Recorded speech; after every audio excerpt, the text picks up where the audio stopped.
Mama, can you hear me?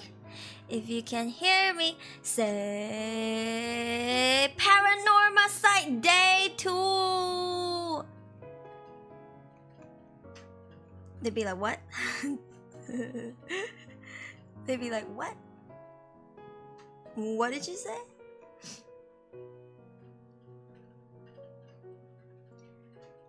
Humma, humma, humma, humma, humma. Humma, humma, humma, humma, humma, humma. Okay.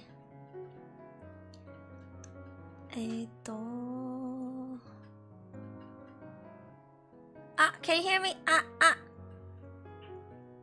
Oh my god, my chat died. Hold on. It's not you, it's me. Baby girl. Is it my laptop or is it YouTube?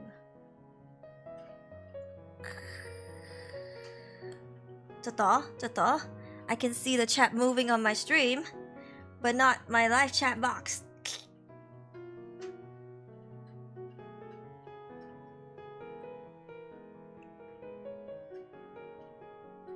Wait, let me refresh. Oh, the scuff is real. Does it work now? Does it work now? Live chat. Okay, here we go. Paranormasight 2. Hello everyone, welcome to my YouTube channel. My name is Auregalia Aruri. You can call me Aruri, and I'm a wind-up Vtuber. Today I am Chiwooey. This chibi model is called Chiwooey. Okay. How did you sleep? I slept, I think better for the past week, just because I got longer time to sleep. As for the nosebleed, there's none of the nosebleed no more. Hopefully that was the last of it. I feel better though, I have to say. I feel more well rested. But yeah.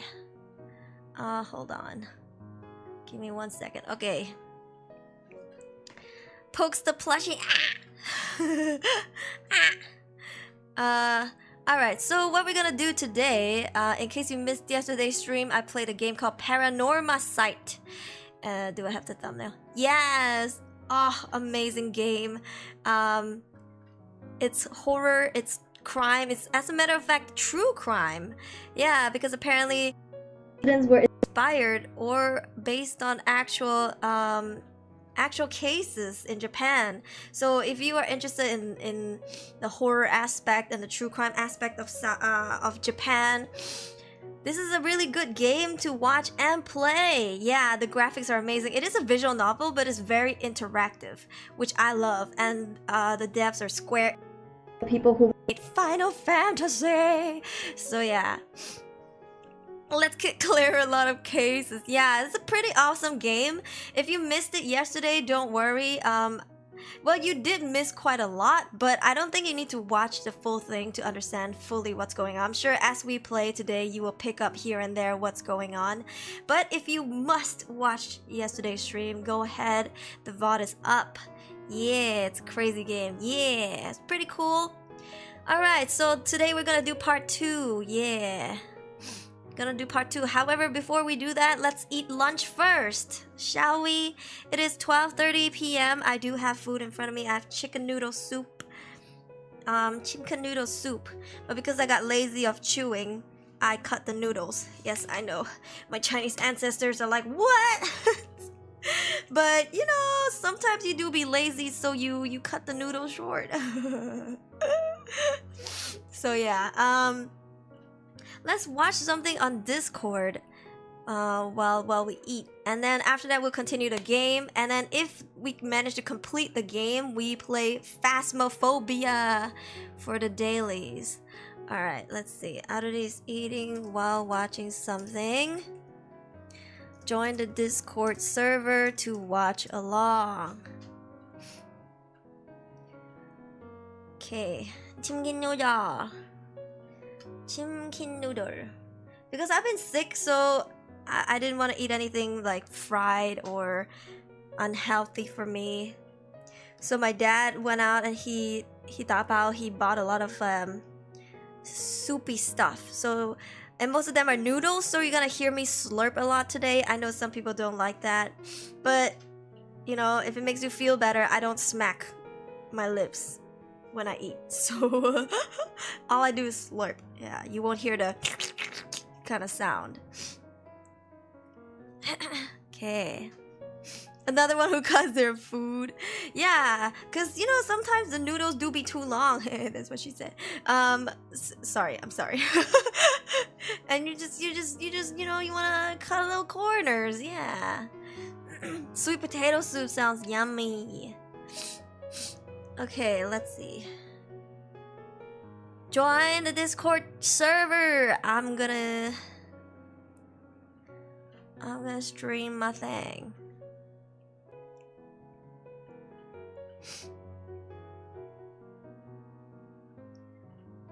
Okay.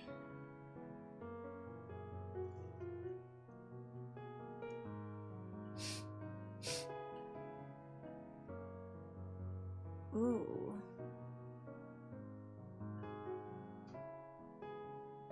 Ooh, what? The jealous girl that killed her Indonesian classmate. It's like, what? Okay, join up. Join the Discord server. Join the Discord call. Okay, we have a few options. Going to look. Okay, no problem. Alright, I'm gonna mute this.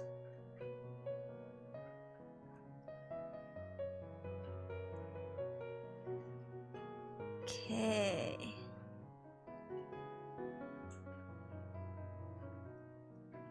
By the way, if y'all see Wanyi, tell me. Cause it's Wanyi's birthday! It's Wanyi's birthday. It's Wanyi's big birthday.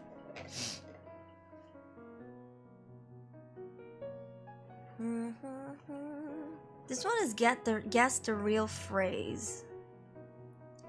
And this one is a true crime. The jealous girl that killed her Indonesian classmate with poisoned coffee. Wild.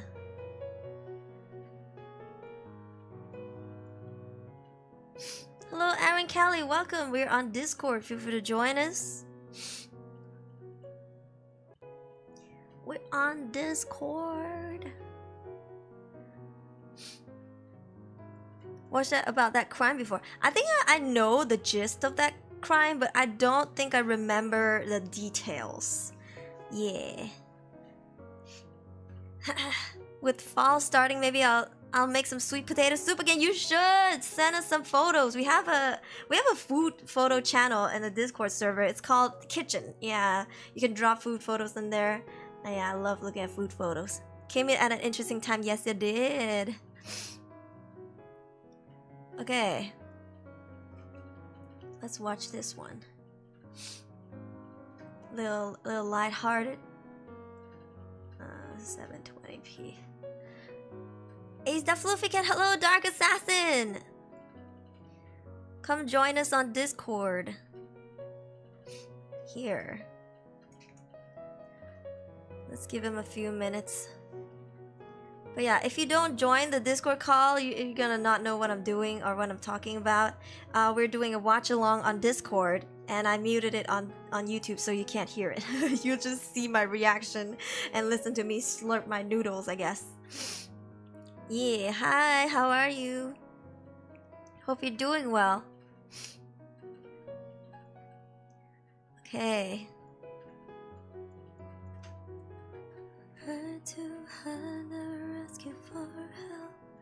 Alright, ready? We're just gonna watch in 3, 2, 1. Itadakimasu. Oh Jesus.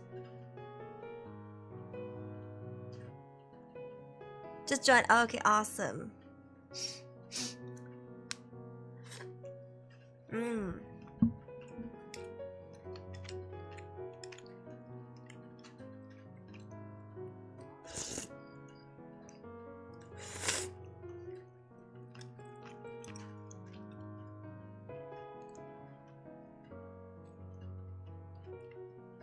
What?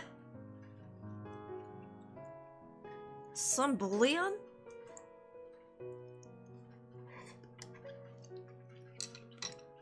Hi Lloyd! Good mythical morning, yes. You know, okay. Sorry, I didn't have the subtitles on. You know the bullion? A lot of people don't pronounce it bullion. Like bullion cube. They call it bouillon. Bouillon cube. And I don't know why. And because they said it like that, I've started saying it like that too. Like bouillon cube. They don't really call it bullion. I don't know why. Hi Lloyd.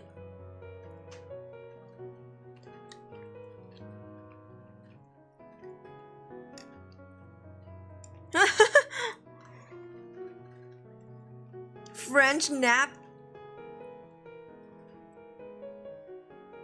You were close, Link.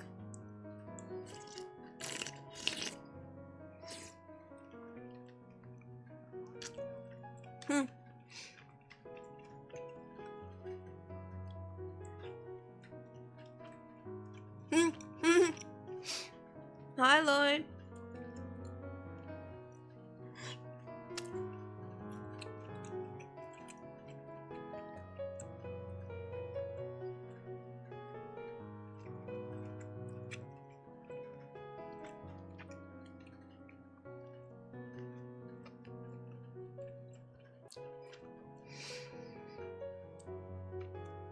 Kidney garden?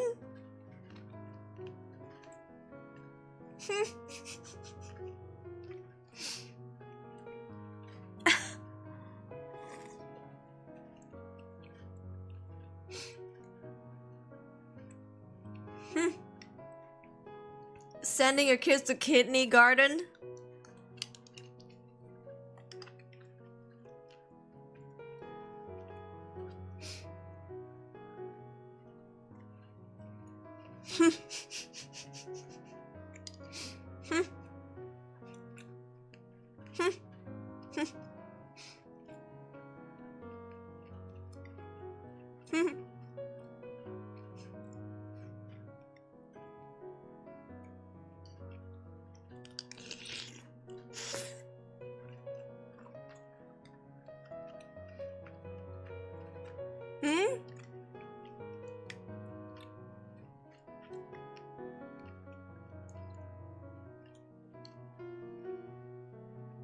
Go for all of the amenities? Go for all the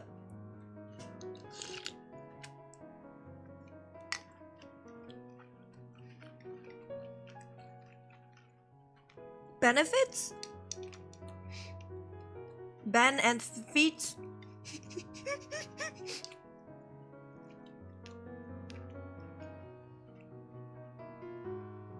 Huh?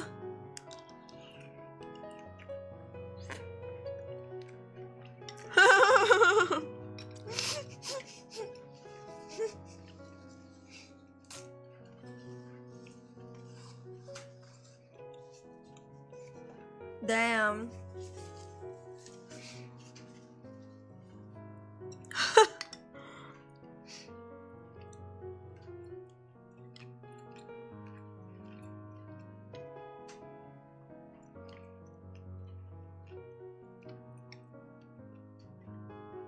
Bells and whistles.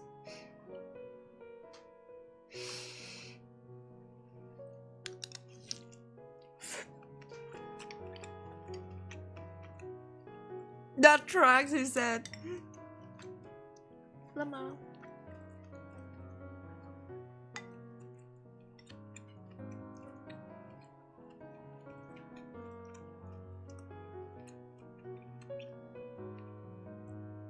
Press ants.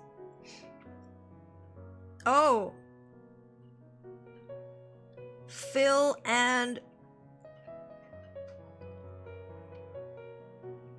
something and Finland.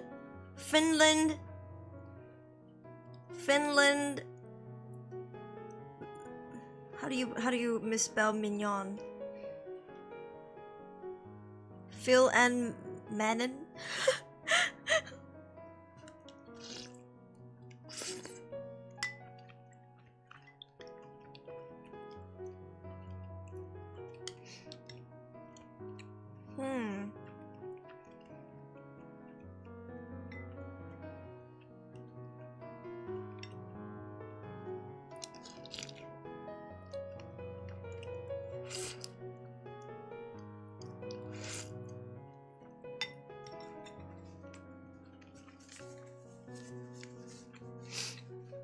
What do you guys think?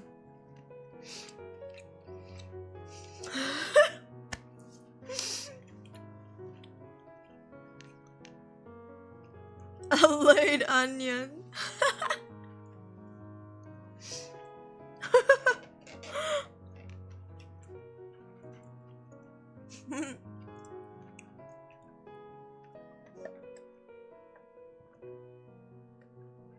A flaming young?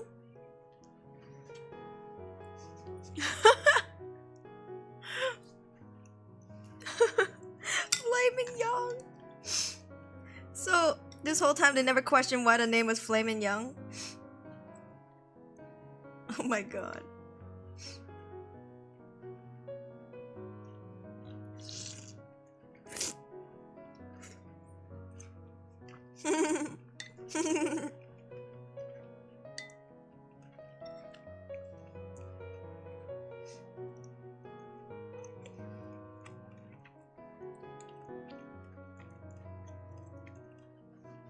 That in this dress?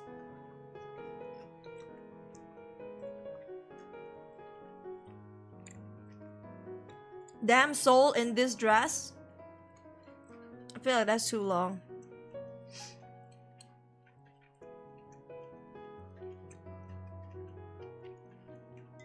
Damn soul in this dress? Like in the dress, like wearing a dress.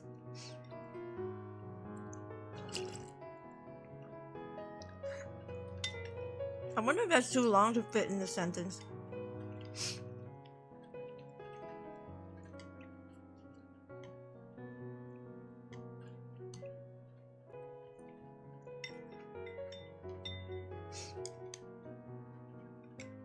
It's gotta be something to do with the dress, right?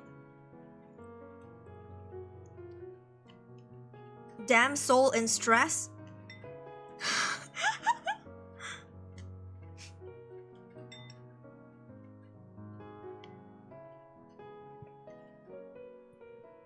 Oh.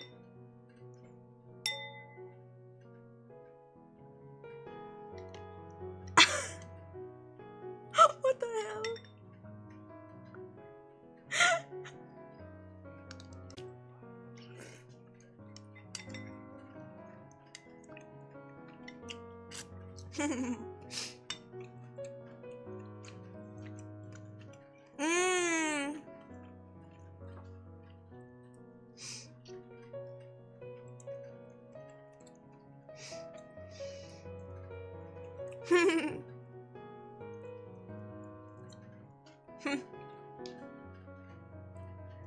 That's hilarious.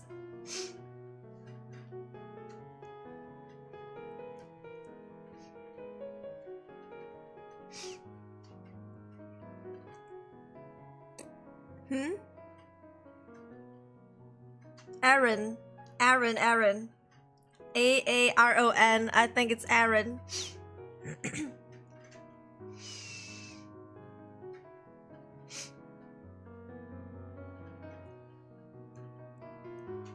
Some Aaron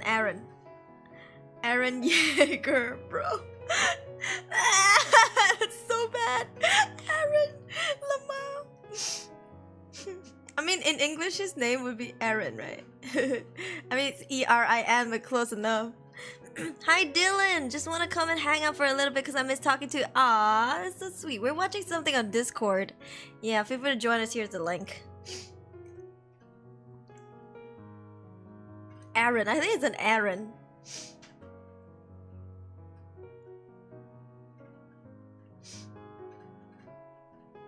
It's short. Aaron. KMPU.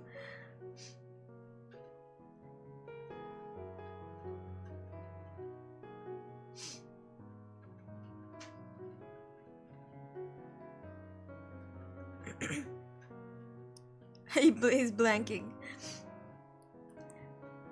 Tigers are assy. Oh, chores? Yeah, let's go! I got it right. Errands. I have to finish some errands. Aaron. Aaron, yeah. What are you watching? Oh, we're watching Good Mythical More, and the Good Mythical More is the channel name, and then the video is called Guess the Real Phrases. Yeah, we're trying to guess the typo or the misspelling of other people's posts on social media.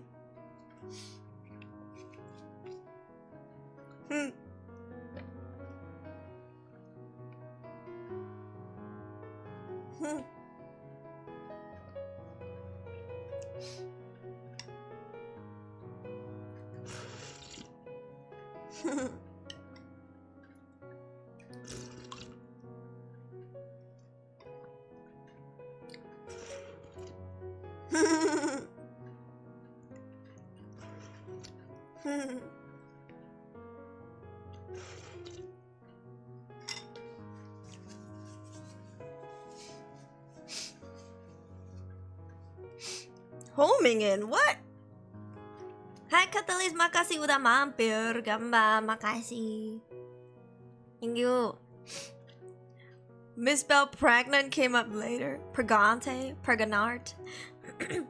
Hi Justin, but right now multitasking will be very okay, no problem. We're still eating, so the game hasn't started. Oh, sorry, I missed it. When I saw you, I was... You what? When I first saw you, I was stunned by your beauty. Taken aback? Okay. Taking it back. I was taking it back. That's my answer.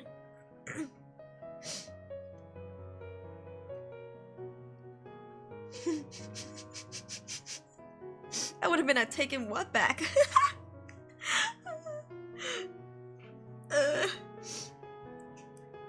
Taken out back.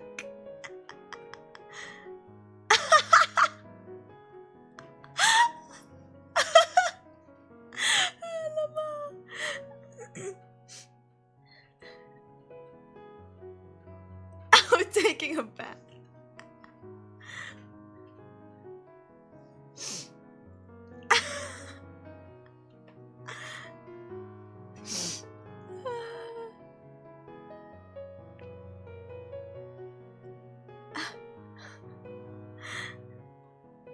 I thought taking it back because there's something called throw it back.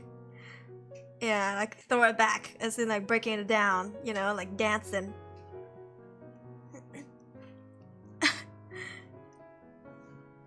But I don't know, it's such a turn off. If someone try to flirt, take out back.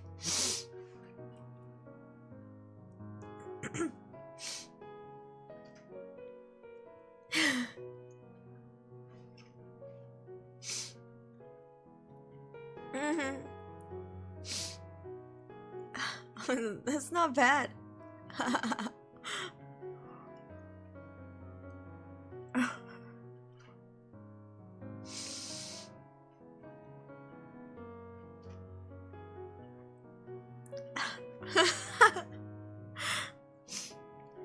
Do you like pickup lines or riz? I think they're funny, yeah. But not when they're really trying to woo me. Like I don't mind when people flirt. I mean, okay, okay, this is very difficult. If people come on to me too strongly, even though I don't reciprocate, which I usually 90%, 99% do not, it's quite uncomfortable. But if people jokingly, you know, like throw in pickup lines as a joke, like not being pushy, but just like a joke, I like it because it's funny. Yeah, like I did a pickup line stream. It was really funny. I think I did a pickup line competition last February. Oh no, yeah. For like Valentine's Day. It's really funny, but when people try to use it on me with the intention of trying to get with me, that's when I'm like, oh, you gotta chill, son. Especially if they have typos, I'm like, oh. I'm just chilling here. Why am I getting secondhand cringe? Huh? Yeah, I don't know. I do see the humor in it, yeah, but not when people are trying to pick me up. Yeah, the pickup lines is not the way to go. Hey, yeah. pickup line for me was easier to understand. They're like, "Oh, are you an angel? Because you fell from heaven or some shit like that." I don't remember. They're like, "Are you an angel? Because I think you fell from heaven." What was it? I don't know. If people use it, I'm like, sheesh. But it's funny. It's when they use it on me to try and get with me. I'm like, okay, you need to chill, bruh. Hi, night buddy. Are you feeling better? Much better than yesterday. Still a little sick. I feel groggy, but it's okay. After I'm eating, I'm gonna take some meds and then we're gonna stream for a bit. If I'm still sleepy, then I'll take a nap. But thank you. I suck at it. It's okay. I think pickup lines are kind of like a googly thing. Like you Google it and, you know, kind of recycle them. Yeah. Alright, we're good. Subway's white macadamia nut cookies are so good. Macadamia. Subway's white macadamia.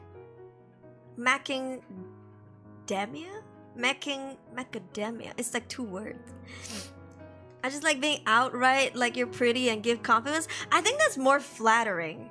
Yeah, I think people giving compliments to me is more flattering because I don't know, maybe because I give compliments where it's due. I'm very like straightforward with it. If I see someone attractive, okay, if I'm in a cafe and someone's lining up in front of me and their shoes are really nice, I'll be like, "Hey, nice shoes. Yeah, where'd you get it?" Or I'll be like, "Hey, I really like your shoes." You know, I would say it to strangers. But like, it's not like I want to continue the story, the conversation, or continue to talk to. I'm not starting a conversation. But if I see something I like, you know, I would like very boldly and loudly tell my friend about this person in front of me, like, "Oh, look at their shoes, really nice." And usually they turn around and they notice that I'm talking about them. They say thank you, things like that. I don't know. I'm straightforward like that. So, you know, I guess I just prefer people coming up to me and be like, "Hey, I really like, you know, your model," not model. "I really like your hair," or whatever. Then I'm like, "Oh, thanks. That's so sweet." Yeah, because I think people are too shy to compliment others. I don't know. Like, it's kind of like a rare thing. And it's even more common where people can't take a compliment, kind of like me. I'm just like, "Oh, stop it, yo." But I find it more attractive than pickup lines. Yeah. Hi, Undead Rabbit. It's midnight where I am. Hope you feel better soon. Thank you so much. Thank you. Sleep well. Rest well. Yeah. No, you probably already have someone, let alone I wouldn't want to make you feel uncomfortable. I would say something to flatter to make you feel good. That would be my only reason to say it. Listen, I think that compliments can be paid regardless of the situation. Like you don't have to compliment someone with an intention. Yeah, at least that's what I believe. I never compliment someone to try and date them or get on their good side, like kiss their asses. No, if I like something, I'ma say it, and I'm not surprised if I think someone's being cute. I'm like, "Oh, that's so cute," like, "Oh, you're being so cute right now." But it's not like I want to get with them, or that's not me flirting. Like, if I'm flirting, I think you know, but then again, I don't do it. It's not like I guess maybe I don't really use my Riz, and because of that, I don't know if I have Riz. But I'm just somebody who doesn't Riz. I joke around though with game characters. I'm like, "Hey girl, you wanna go back to my place?" But that's like, if you say that to someone in real life, that's high-key creepy. Yeah. Aruri, have I said that I like your voice? Ah! Thank you. Maybe you have, maybe you haven't, but thank you. I'm getting flustered. We continue.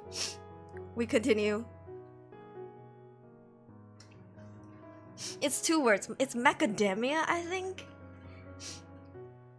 Mark and Damien? Mark and Damien nuts. That sounds so bad. Rizzles, yeah.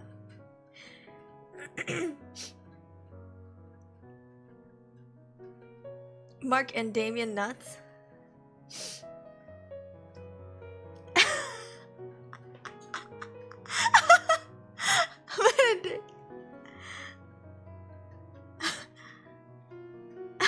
So bad. Good God.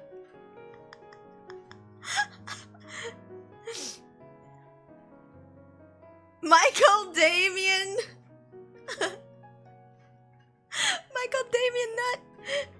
Michael Damien and why is his nut in the cookies? This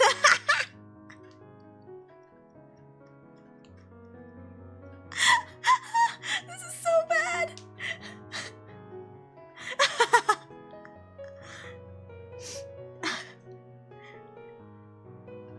Okay, but question, okay, even if you listen but you don't read, right? Even if you keep hearing your friends say macadamia, and you think they're saying like Matt and Damien, what was it again?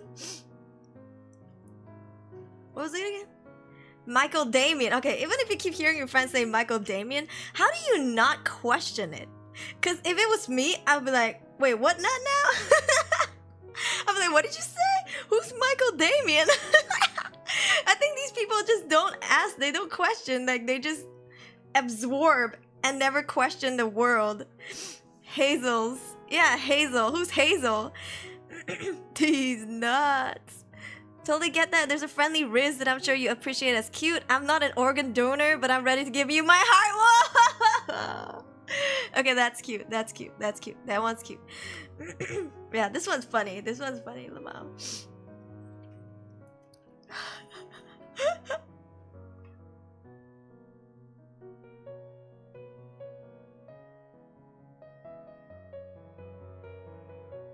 Michael Damon.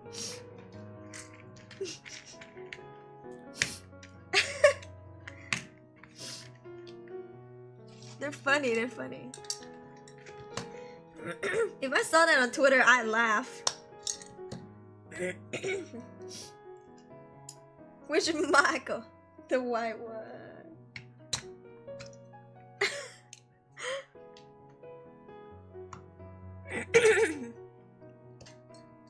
What did you get to East Lynette? It looks long.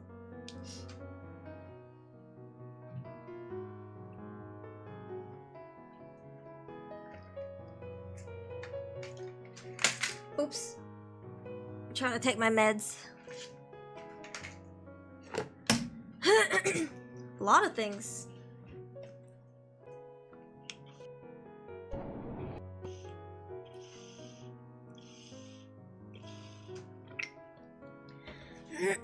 Hold on.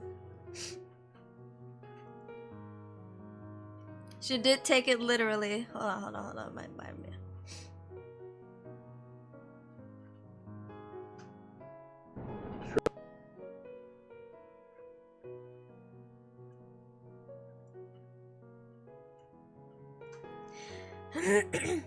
My webcam's not working.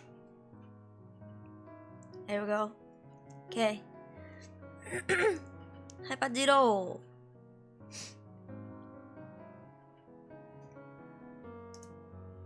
Shrimp. Shrimp scampi?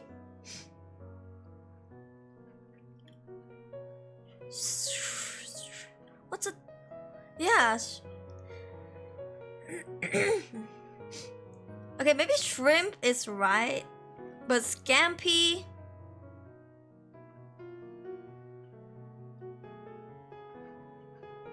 Simp.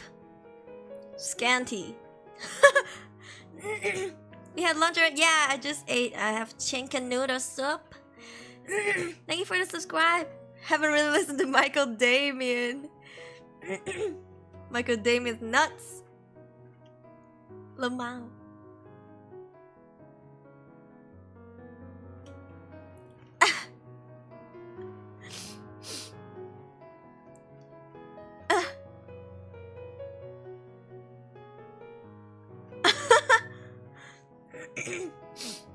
Shrimp camping?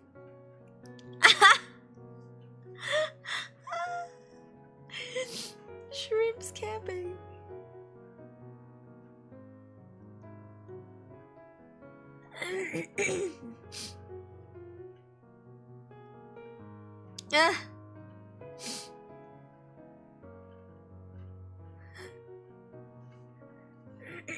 Shrimps do camp. Man, people are funny, you know? Like, as frustrating as human beings can be, they're actually hilarious. Yeah. Like, people are funny. I don't know how to explain it. Like, we are, I think some people are just naturally comedic without knowing. And I'm not saying they're always funny like a clown or whatever. Excuse me. But it's just sometimes the small things that people do makes you laugh. You know, it's just funny. I don't know how to explain it. Yeah, so if you find interesting people like that, keep talking to them. They make you laugh. That meme came with it, yeah. I feel like Alia is one of these funny people. Like they're just naturally, like, it's not intentional. They're not like trying to pull a bit. It's just sometimes they just say things and you're just like what now? So yeah, hilarious. Alright, thank you for joining the watch along, guys. We will do this again later tonight for dinner. Yes, natural born comedians. Yeah, exactly. It's like it's not intentional, which makes it not cringy. It makes it not unnatural or anything like that. It's just they're just funny. That's it. Yeah. Oh, sorry, is the stream lagging? Okay, I'm just gonna leave Discord. Thank you guys for joining the watch along. Yeah, we'll do this again later. Thank you. I will leave the call. Okay. Alrighty. Need a class on how to be funny 101. I don't know. I used to be told that I was naturally funny, but at the same time I don't think I'm always funny. Yeah, if anything, I'm the kind of person that's more serious than funny. Yeah, like I miss a lot of jokes from people. If people are trying to crack a joke, a lot of times it doesn't, I don't recognize that it's a joke. Yeah, or I do, but then I pardon it. I don't know. It's like a part of my personality. Yeah. But I have to say I have improved a lot, because when I was much younger, I was a really serious person. Like, I was a no-nonsense person. Do you know what that is? Like, I don't joke around. I don't, you know, I of course laugh at things and I hang out with funny friends, but I myself, like, coming from me, was like a no-nonsense person. Like, if people asked me something, I gave them a serious answer. And I used to be much worse back then. But now I think I'm more easygoing and more approachable than I was before. I'm still working on it though. Like, I'm still trying to be more approachable and just more lighthearted, I guess. But sometimes I still catch myself being too serious. Yeah. You're more like chatty. Wittiness just randomly pops up. I think I wild out a lot. Like the things that I say are kind of unhinged, but I don't say those things in real life. Because imagine if I go, okay, I don't want to say I'm different. I'm a different person in real life, but like some things, sometimes you don't say certain things in person because that makes it weird. Like, if I see in a game, I'm like, that's what she said. In real life, you can make those jokes. It's fine. Like, and that's what she said. But you know, for example, on if I see a pretty character in a game, I'll be like, you want to go back to my place? You know, that's like a joke. But then in real life, I don't say that because that would make me a creep. Yeah. So I don't know. I think really the circumstances matter. Yeah, it depends. It depends. But I don't know. I like to think that I'm not a boring person to hang around. Like, I like to think that I don't drag the mood down. You know, I try my best not to, at least when I'm around people, whether online or offline. Like, I try not to be a party pooper.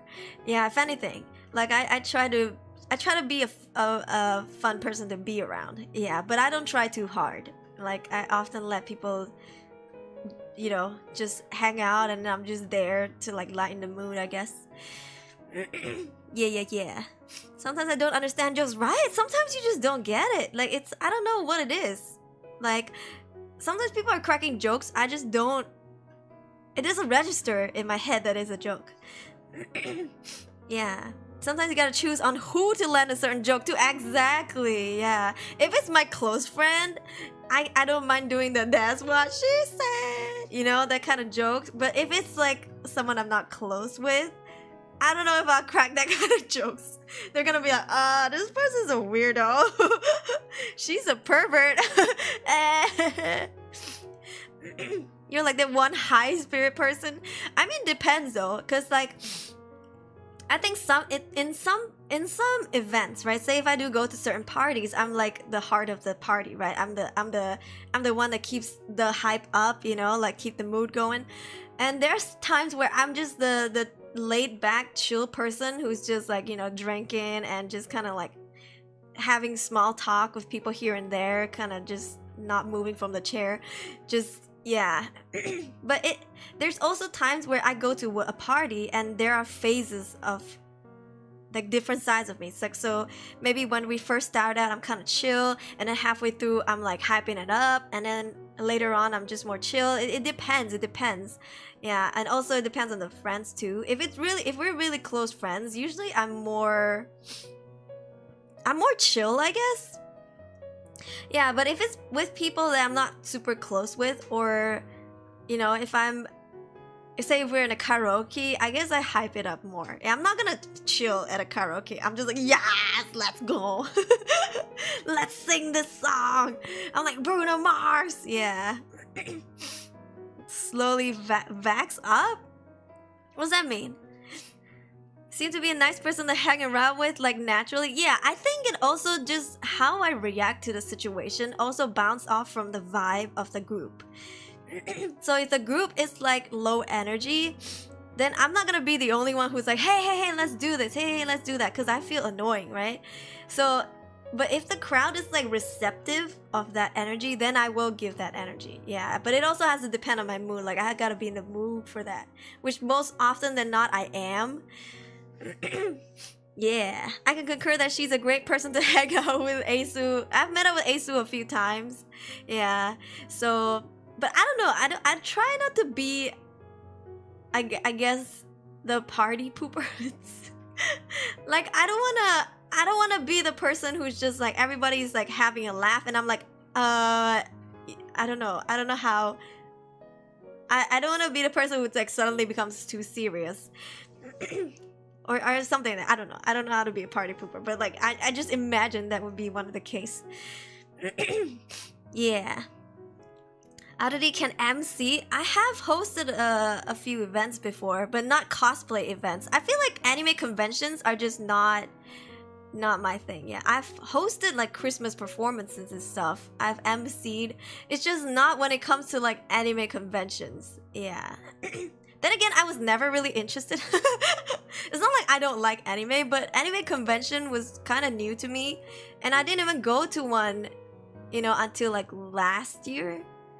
Like fully actually go to one. Yeah.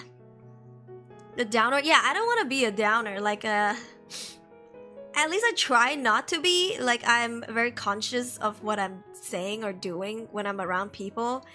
Because a lot of times you don't want to, you know, I'm very expressive and I say what I think, but at the same time I don't want to be insensitive, you know, and I don't want to be offensive. So like I really think about what I say, and a lot of times it's like stupid things.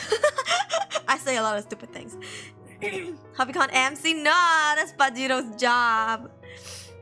Anime girl? No, like anime? Gasp. How could she?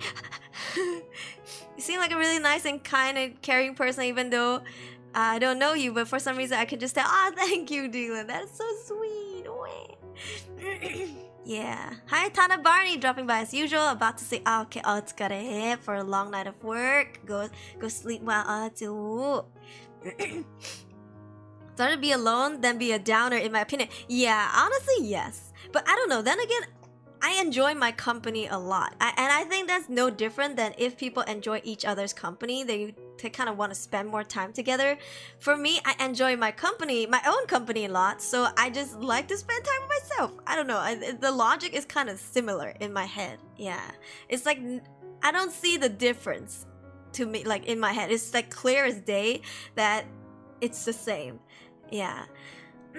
Sometimes I try and act and be a normal person, even though I'm on the far end of the spectrum disability, where at times I don't feel normal and people think there's nothing wrong with me. Oh, so you're saying you don't feel normal when people don't think that there's anything wrong with you? Is that what you're trying to say?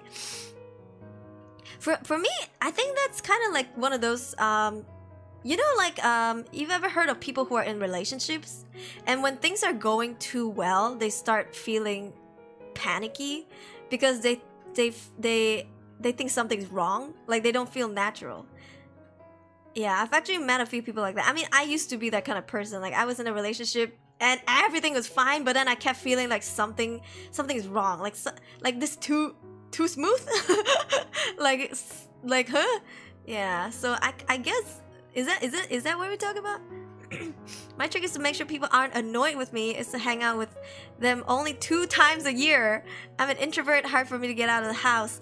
I don't think hanging out with people 2 times a year is too much or too little. As a matter of fact, time is flying so quickly. You know, I met Asu, so we met up the other day on what, Animangaki day. I didn't go to Animangaki, but we met up later for like a meal. And what was the time before, like CF, Comic Fiesta? Like, even though it's been, what, half a year, but to me, like, it feels like maybe 2 or 3 months. Yeah, like, I don't know, maybe I don't go out much. To me, time is a weird concept. And meeting someone twice a year, to me, it feels like enough. Yeah, it's not like too little. But in hindsight, meeting someone 2 days out of 365 days is too little. But to me, I don't know, just the feeling, okay? If you don't think about the logistics, just the feeling, it feels like it's enough. Yeah, like it's good enough. Yeah. Those are the times we met, yeah. Minor paranoia, A hero that rarely leaves the house? Online hero? Animangaki last year was the first time, then CF, then Animangaki again, yeah. My own way was hang out in VC if comfy to talk with, I talk, yeah. I mean, in this day and age, we don't have to physically go out to hang out with people or feel like we're actually hanging out. We can do it over the internet. Like for me right now, it feels like we're actually hanging out, even though we're not physically outside and sharing a meal and, you know, or in a cinema watching something. We're just watching something online and it just feels like we're hanging out. So we're truly living in a different age where I guess people like our parents are unable to understand. Yeah, they're always like, you should go out, you should make friends, you should meet more people. But we are meeting people and we are making friends and we are talking to people. It's just not physically. But to them, I think it's a rare concept for them to understand because back in the day, they had to physically go and meet people. Yeah. I have a minor disability that people would consider alien. Basically, I feel like even though I act and behave like a normal human being, if I tell people I have a disability, I fear that I'm no longer being accepted. I think you just need to hang out with the right crowd. Yeah. But, you know, more often than not, people with disabilities feel more comfortable hanging out with other people with disabilities because there's just that understanding, you know? The understanding is already there because they can relate to it. Yeah. But that's just my you know, like what I notice. Seems fine, yeah, because we kind of hang out online on stream or on Discord and stuff. Yeah, so it doesn't feel like it's not enough. Like even though in hindsight it is just twice a year, but it feels enough. Yeah. Met a former classmate for 1 day some time ago. It was great, even though we didn't see each other for years. Yeah, I'm also the kind of friend that like I don't talk to you for years. Like we don't have any contact or whatever for years. But when we meet up again, it's as if nothing has changed. It's as if like nothing has changed and we're still as close as we were before. And that's usually me with my friends because I don't live in my hometown where I grew up in, where I studied high school in, because after high school I went to Korea, right, for many years. And then when I left Korea, I'm here now in like KL, which is not my hometown. But whenever I meet up with my friends that I haven't spoken to in years, like my high school friends, we are still close as ever. It's as if nothing has changed. Yeah. And so, I don't know, I think I'm just able to do that because I haven't really been a different person. Like, sure, I've grown as a person, but haven't been a different person. Am I making sense? Yeah, I'm still me. It's just I learn more now than I did before. But it doesn't change who I am. Like yeah. Now or 10 years ago or 20 years ago, I'm still the same. Yeah. In the party, I've gonna just roam around interacting to different people most of the time, especially the one with the same interests as me. My last party just had 10% only had the same interests as me. But it's interesting that you managed to find that out, because some people go to parties and they don't interact. Like they don't even go around to get to know people. We used to be told by parents to go out and make friends. Meanwhile, in 2023, hanging out at VC. Yeah, now we have so much convenience. Like we have Discord. People back then don't have no Discord. Just like saving up topics on what to talk about for the next time you meet with each other. Yeah, I haven't met my best friends in, oh god, like 6 years maybe. But even before that, we also haven't met in like 5-6 years. But when we did, it felt like nothing changed. Yeah. One day we'll meet up again and I'll be a full silver wolf. Not long till that time. We need to wait for like the freaking full moon to come out, and then we're like, Asa was transforming. I agree. Understand how it's hard to understand for many people, but I feel like the internet is a tool that lets you befriend people that you could have never met before, which is a wonderful thing. I agree, yes. You know, back then, if they want to meet, say if you're from Malaysia and you want to meet a French person, you have to like fly to them. Or how do you meet them? Like bump into them on the streets, or mutual friends, you know, like you need to, there's so limited ways to meet foreigners. But now with the internet, like, heck, I have French friends, I have Spanish friends, I have, like, you know, Mexican friends, I have this friend, I have like, Korean friends, I have like Japanese friends, all over the world, like Filipino friends, and I don't need to travel there to like meet them, which is amazing. We get to learn so much about other people's culture, not from like Googling and doing our own research, but from interviewing and asking actual people and them giving their first-hand experience. That is like amazing. We are living in an amazing time right now, and we should capitalize. We should take advantage of it. Yeah. And who knows, maybe in the future we can put on some VR gear, kind of like Ready Player One, and walk around a virtual world and go meet people that way. Even though we're not physically there, we are virtually there, and I think that's super cool. Yeah, I hope we do get to that point of technology. Yeah. Saving up topics for years won't work for me because my memory sucks. Yeah, I don't think of saving up. I just, whatever comes out of my mouth when I meet my best friend. Yeah, and then we still laugh like it, like nothing has changed, you know. Gonna be honest with you, I was really nervous confessing about that. Even though I wanted to be honest, I accept you for you as long as you don't mind accepting me, if that's okay. Yeah, of course. I mean, I'll be honest, I don't think this is like one of those community where like if people come in and tell me they have depression, we shun them away. No, like, I mean, I myself, I suffer with like, you know, periodic depression. Like, I'm on medication, I have anxiety and panic attacks and stuff, and I think that's fine. Like, I'm living with it, you know. And if you, whatever disability or illnesses you have and you're living with it, I think that's okay. Like, we're not gonna alienate you just because you and I don't share the same illnesses either. Like, we don't do that here. This is a safe space. As long as, you know, you come in here and you don't offend other people, you don't insult people, you're friendly with everyone in the community, we welcome you. Yeah, because I've seen in other communities, for example, a viewer would be like, hey, I'm struggling with like ADD or like any illnesses, and then I've seen people from their own community constantly use that as a joke, like to poke fun of them. Like, to me, that's not okay. Even if the other person's okay with it, I think jokes get old and sometimes people don't know when to stop. So for me, I just don't want that entirely. I'm like, we don't do that here. We respect it and we move on. Like, for example, if you are autistic, right? And you tell me that you're autistic, okay, like that is an information that I appreciate you telling me, but that will not be your whole identity in my head. Like if you tell me you're autistic, the next time I see you, I'm not gonna be like, oh, you're the autistic viewer, or you're the, or try to make that a thing with the community where I tell the viewers, oh, this person's the autistic. I don't want that.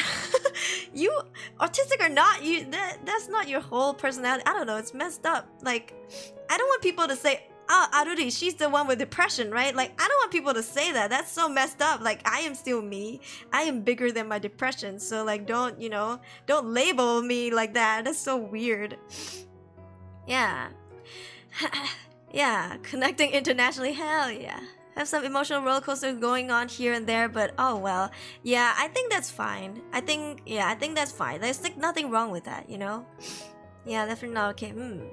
Forgot to leave the Discord VC. Wait, am I still there? Did I leave yet? I think I did. I forgot. Oh yeah, I did. See, I'm that forgetful. Yeah. Hi, Aruri, I see your cat form is back. Yeah, because this model is just... it takes less RAM or whatever to load. Yeah. And it's not laggy. If I change to the other model, it just keeps lagging. For example, there's a whole bunch of countries that speak Spanish, yet only now people from those countries can interact with each other more frequently or by watching streamers. Yeah. And the fun part is, if you're Spanish, I'm Chinese, right? I can freely and easily just ask you like, hey, can you teach me about your culture? I don't have to travel to Spain and learn about it and interview people physically. I can just be like, hey, so what do you guys eat on a daily basis? I can just ask. It's so amazing. I freaking love the internet. Yeah. Imagine being tagged as the autistic viewer. So evil. Exactly. That's so messed up. I don't want that. Your disability is not your identity. Yeah, and I never want my people in my community, not even one person, to make that a thing or a trend. Like, no. We don't do that here. Okay? People can be sick or have disabilities or whatever, and that's okay. Don't label people like that, bro. Yeah. Puntable cat. Nah. My friend keeps calling me gay. I'm not, and it's super old, and I tried everything to make them stop. You know, as somebody who's pansexual, okay, I live in a country where using gay is still a very common insult. Yeah, people are like, oh my god, that's so gay. You know? And they think it's funny. Like, to me, that's not a joke. Like, what's wrong with being gay? So what if the person looks gay or what they're doing is gay? Like, I don't know. To me, it's not a joke. Like, it's not an insult. It's not a joke. So when people pull that kind of joke, I just think like, bruh, you need to go back to wherever hole you came from and just stay there. Yeah. Feel kind of bad for assuming their heritage, but I think that's a cultural thing that you just need to get over, right? I don't put people at fault for that. It's kind of like although it's bad, but it reminds me of like assuming genders. Like if you hear someone's voice, right, and you assume their gender, I think, especially when it comes to culture, like different cultures, I think it's hard to put the blame on them. Yeah. So if you guys have watched my streams before, I have a friend called Kat, and I call her she because she's transgender, but she has a really deep voice. And sometimes when we do fast move play along, some of my viewers would, call her as him or he, and for me it's hard. I mean, I of course correct people, but for me it's hard for me to put it against the viewer to assume genders, because especially in our culture in Malaysia, it's still hard to understand pronouns and like assuming people's genders. Like I think 90% of people here still do that. Yeah, like when you hear someone's voice or when you see what they look like, you kind of automatically just assume their gender. It's a cultural thing. And is it a good thing? No, but people still do it because everybody's doing it. Like we need to really start to make a big change before it's a different culture. Yeah, so that's why I'm not angry when I hear my viewers assume people's genders. I try to correct whenever I can, but it's hard for me to be angry or hold it against them. Yeah, because it's just hard for us to understand here. Yeah. Yeah. I'm the depression one, bro. Mini ADD, but I don't flaunt it around. Yeah. I fear about telling my own community, like kawaii, that I have minor disability. Like, because if I fear if I did, they would not love or think of me anymore, and that would be destroyed. You know, Dylan, I think if you ever say those things and they do leave you, I think you're better off without those friends. Because, like, it sounds cliche, but your true friends will accept you no matter what. And if you tell them you have a disability and they kind of push you aside like that, I think that's a very unhealthy friend group to start with, because you're always trying to hide yourself. You can't really fully be yourself, and that's very suffocating, right?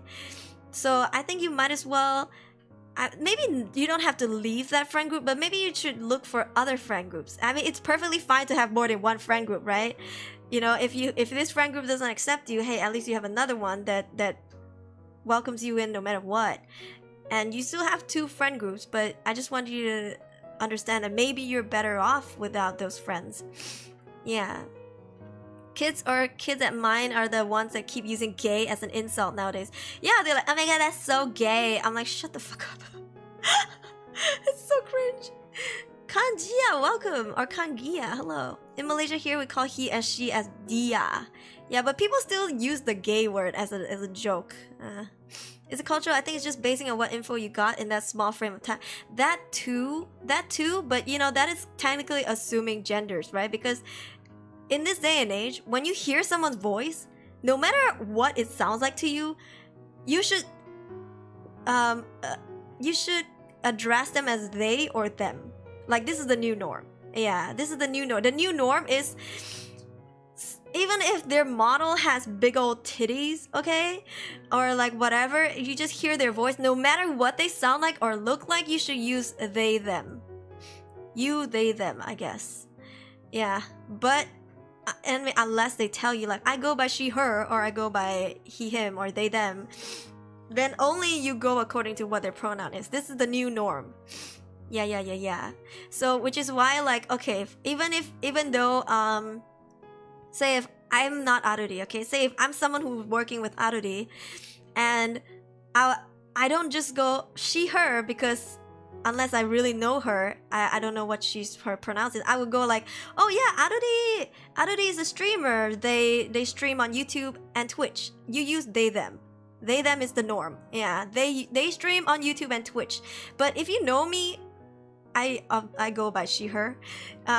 You can just be like, oh, she streams on YouTube and Twitch, like that. Yeah, so you don't assume genders now. What do you mean? New norm, like normal norm. Yeah. Modern pronouns, yeah. Hi, Nagai. Yeah, so you know, when you guys meet new people, especially younger generation, this is how you address people.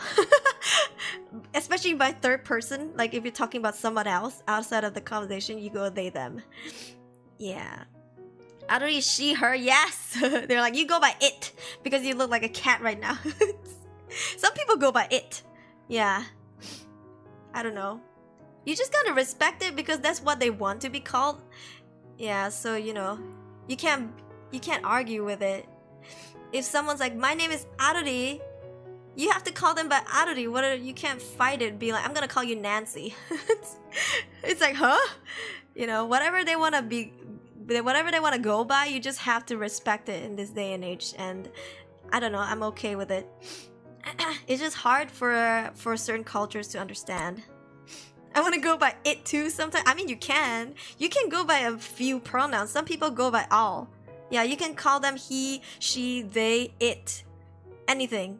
Yeah, anything. I've met people like that, especially VTubers. Some VTubers go by everything. So even though their model is like male, but then they have a female voice, they don't care. You just call them whatever, any pronoun. Yeah, that thing over there. If that's what you want, bruh. I'm your fellow it. Yeah. It's like, oh, it streams on Twitch and YouTube. Yeah. It's an interesting time we live in. And if you make a small mistake, you might get cancelled, so it's also tricky. If you accidentally call someone who's trans by like for example, if they're like a transgender male or something, and you call them the wrong pronouns, you might get cancelled. So be careful, just be safe, call them by they them unless they say otherwise. And most people I think would correct you. Yeah, but I've also met people who just doesn't care. They got it, I'll consider it, but the only question I have is, should I be honest with my Oshi and community members with it, or should I keep that as a secret? I don't think... I mean, okay, it really is up to you. You don't have to tell everyone everything. You know, if it's personal to you, you can always keep it. But if you want to, then go ahead. Yeah. If you want to, then go ahead. Like, if you don't want to, don't force yourself to. It really, truly... But if you don't want to with a fear that people are gonna reject you, then... I think you should just try and do it and see what happens.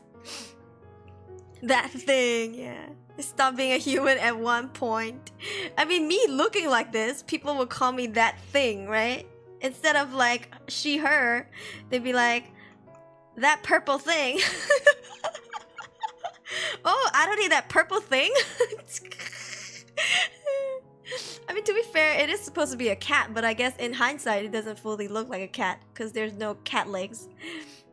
Yeah, they're like, oh, that purple thing that's bouncing around, brr, that floof. Yeah. So I don't know. Yeah. And people who are not good at English, we have a lot of Malaysians who are not good at English. Okay, I'm not saying you should be good at English, whatever. I'm just saying there are people who are not, and sometimes they accidentally call me he, him on my streams. Yeah, and I don't know, I just leave it be. Like, they're doing their best, okay? They're not intentionally trying to like identify me as a male. You know, I think the intention is important. Like they're not trying to offend me. So why am I offended, you know? The purple fluffy thing, the fluffy puntable thing, bruh. Purple chungus, too chunky for legs. Yeah, there's no legs. Yeah, no legs. I think we gotta like fix that dot over there on the gold thing. And some lines over here. But yeah, and then this key thing. But we did achieve the goal for Live 2D upgrade, so yeah. And maybe, yeah, add more mouth shape instead of just opening and closing.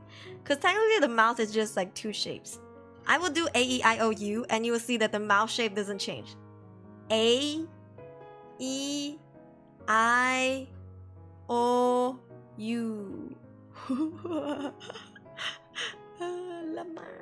It's just like like open and close only. Yeah. Let's see. Can I show you my other model if the stream doesn't die? Let's see. I hope the model's not too laggy. I'll show you what I mean by A-E-I-O-U. Yeah, it's like let's see. Oof, it's taking forever to load. That model is really heavy. Yeah, so when I play games, I try not to load it. Anytime now. Any minute now. Any minute now. Bro. Difference between the Live 2D sizes. Wait for it. Wait for it.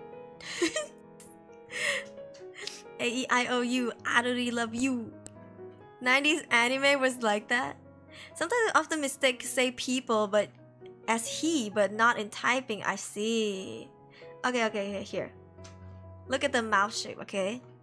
Okay, mouth, not a booba. A. Okay. E. I. O. U. You see how the mouth has different shapes? Like A. E. I. O. U. But the other model is just like this. Two shapes, two mouth shapes. Yeah. Bizarre. Hold on, let me recalibrate.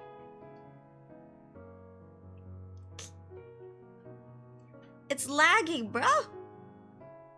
So laggy. Model frozen? Really? How about now? Frame by frame? Alright, I'll show you next time.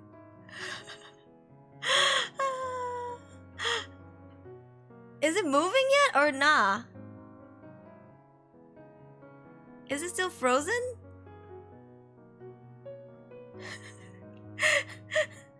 Is it still frozen? Oh, can you hear me? Ah. The stream is frozen. It's moving now? It moves? It's okay? How about now? Can you see the booba jiggling and everything? Can you see the key spinning? Okay, not okay, here, let me show you. Okay, eyes up here. Okay. Look at the mouth shape, okay? Here. A E I O U. A E I O U. You see the difference? The mouth actually has different shapes, but the other one is just just a bit laggy.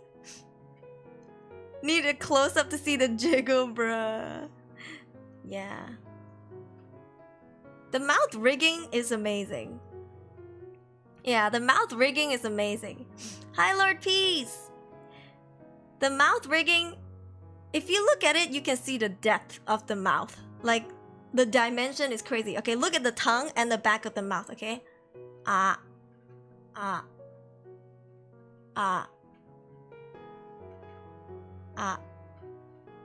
Like here, you can't really see my bottom teeth, but if I do this, see? I love the rigging. The model is so heavy though. My laptop was like dying. My laptop's like, the model. Yeah. And the face shake too. The nose dimension is crazy. Yeah.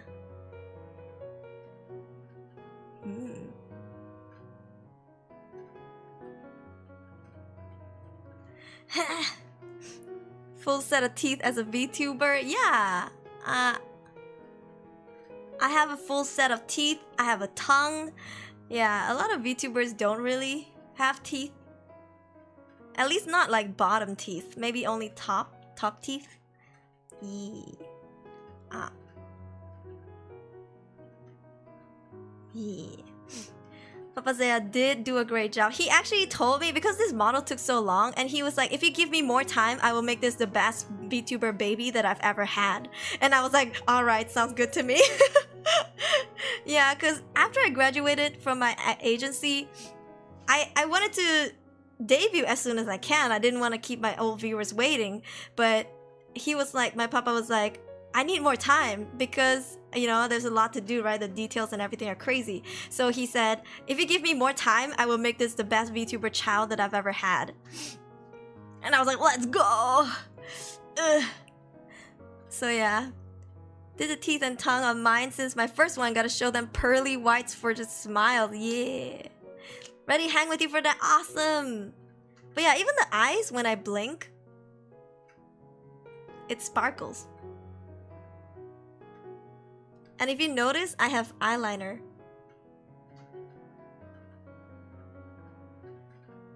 Yeah.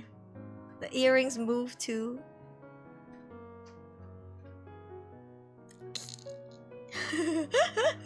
The face shadow, the dimension like around the jaw and the chin is also crazy.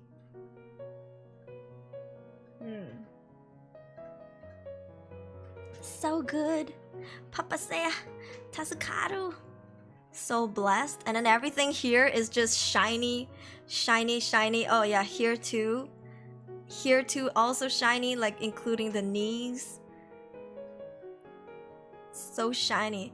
And of course, the booba is very jiggly, but okay, but just for a second, don't look at the booba, look at the frills, okay? The white frills. Just eyes lower, okay? Lower. Yeah. See that? The rigging for the frills, like, it's so natural. It's so natural. I love it. Yeah, the key too. Man, I love my model. I'm just sad that my laptop is a potato. Otherwise, I would use this model all the time. Ayo, model upgrade soon. When I come back from Japan, let's do a model. No, let's do a PC upgrade, like a PC fund soon. Ayo. Yeah, awesome rigging. The skirt as well. See that? And the skirt comes with shadows too. It's not just like a skirt, there's like a shadow. Yeah. And then the shoes. Yeah. Comes with feet. Feet. Hi, welcome. Look at what? Look at the frills. The frills. The frill. The frill. The white flowy part. Yeah. But I really love Seiya's art style because he makes models look so shiny. Yeah, like shiny skin. Like girl drop the skincare. Oof. Yeah. Thick soles. Yeah. Look at chat, not dare to look at what's going on the screen. It's okay. I mean, if I got it, I flaunt it. And yeah, for some reason, when I'm wearing the sweater... Oh wait, no, that's the kitty. Yeah. See, even everything is rigged. It's crop top. Yeah, even the cat is rigged. Look at that. It's rigged according to the booba. Yeah. And I'll help you guys. Okay, I'll tell you guys. I'm very picky with booba rigging, okay? I'm very picky with booba rigging. Why? Because there's too many times where I've seen people's booba rigging, how do I say? Instead of clapping against each other, they move together, which is so unnatural. When the booba are like bouncing, they're like moving together instead of clapping against each other. You know what I mean? Like boobs should clap like this. Like boobs should be fighting each other and not moving together. So yeah, that's why I went with the same artist and rigger, because Papa Seiya knows what he's doing. And also, can I just give a moment of silence to the armpits? Ah, yes. Realistic looking armpits. I love. Yeah. Nice key, thank you. So yeah, this whole model, man, my heart, my soul. So precious. Hold on, okay. Why am I so low? I should be higher up here. Is that how real boobas work? Yeah, real boobas clap against each other. They don't move together. That's so weird. That's like an anime thing. Yeah. She's just flaunting the frills. Cute sweater. Yeah, thank you. I also have this. I don't usually use it though. Yeah, I have this shawl jacket thing. Yeah, and see, the wings are rigged. The wings for the key and also the frills. The jacket itself, it's rigged. Yeah, so there was a lot of time and work that went into this model, which is why it took as long as it did. Yeah, boy. Yeah, boy. Haha. Me in my bedroom. Me in my bedroom. Yeah. Okay. Let's remove this. Best part of this model is almost 1 year old. It took almost 1 year to make, and now it's almost 1 year old. Yeah. I think it is, isn't it? Has it been? Maybe not yet. No, I think I did get my model in September. Still one of the best I've seen. Thank you. Yeah. I think it was definitely worth waiting. Like I have no regrets. No regrets about anything on this model. Like, I'm just 100% happy with it. I wish my laptop could handle it. But that's me. That's my issue. That's not the rigger or the artist's issue. It's my issue. Yeah, so go support my Papa Seiya. His name is Zephyr. Yeah. Do a backflip in her room. Nah. Gotta get going to bed. I want to thank you for listening, understanding, and accepting me. You don't know what kind of weight that has lifted off my shoulders. Take care of my cute doll waifu. I love you. We love you. Thank you for dropping by, and never feel isolated or ashamed here, okay? We welcome everyone. It's a safe space. Yeah.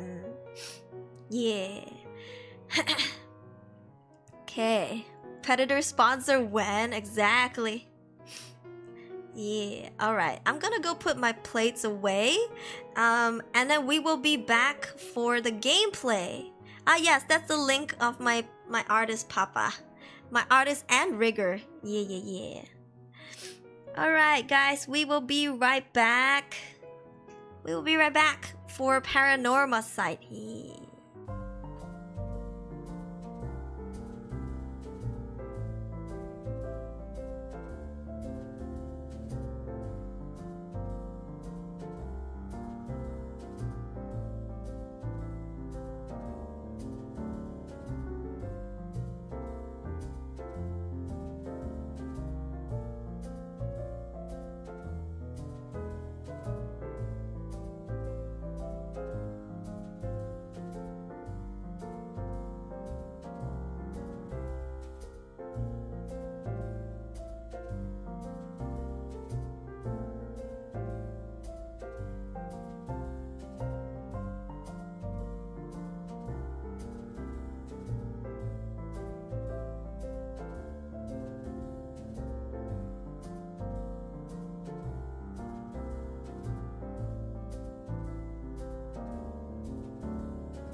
Okay, I'm back. Alright. I don't think I can run this model with that game. ちょっとね. Switching back. Look, that took like no time. That was like barely a minute to change to this model, bruh. That took like 2 seconds. Okay. Now we come here.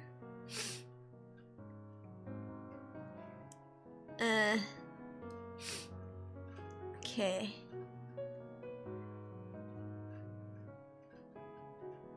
Hold on.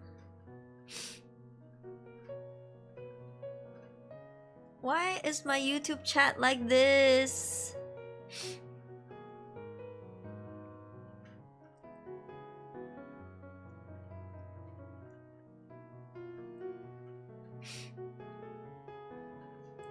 Hold on. See, on stream, look at the stream chat. It's like old chat. It's like the old chat, and it's moving slowly. Hold on. Maybe if I did this.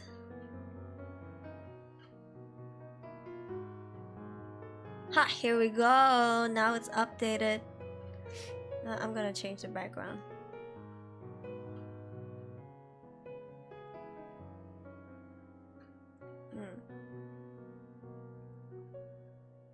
It's time for spoopy hours. Okay. I mean, my chibi model is for when I have to run games, so it's okay. Chinchilla. Okay, now let's load the game, shall we? We're gonna continue off where we left off yesterday.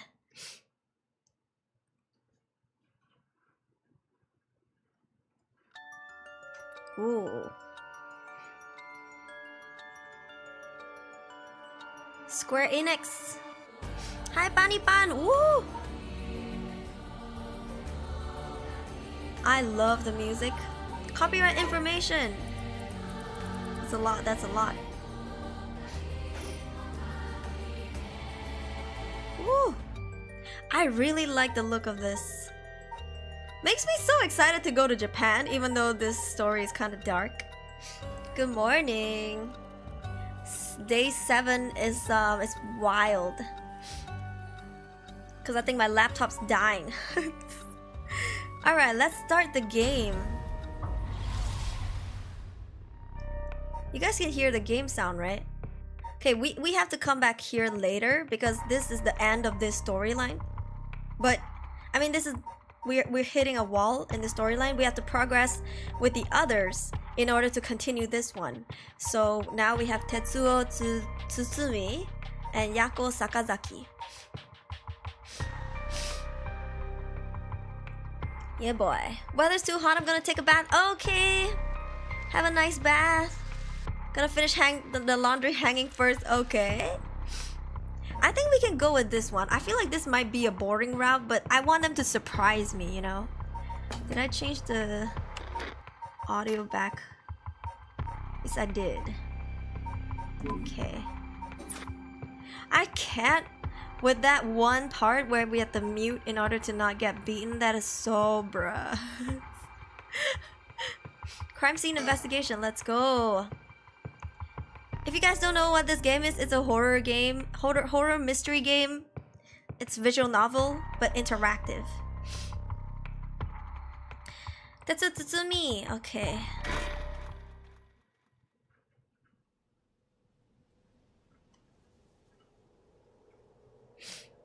Former Yasuda Gardens. Oh, okay.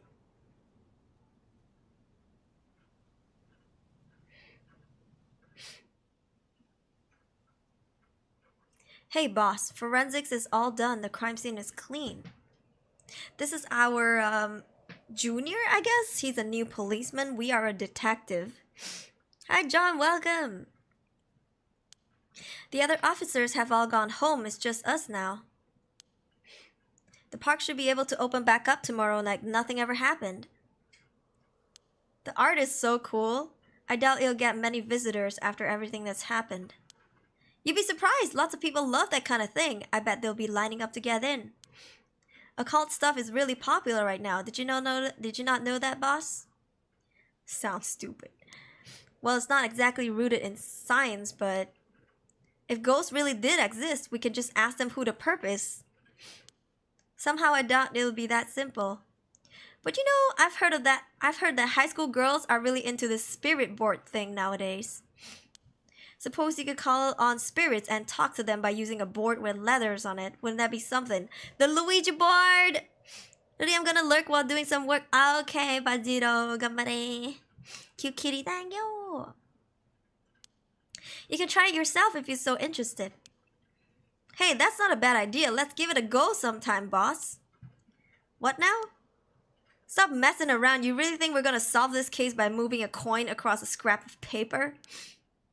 Sounds like you know all about it. We've gotta be open-minded. What if that's how police work is gonna be from now on? Don't make me laugh. False updated. Okay, spirit board. Okay, it's basically a Ouija board, I guess.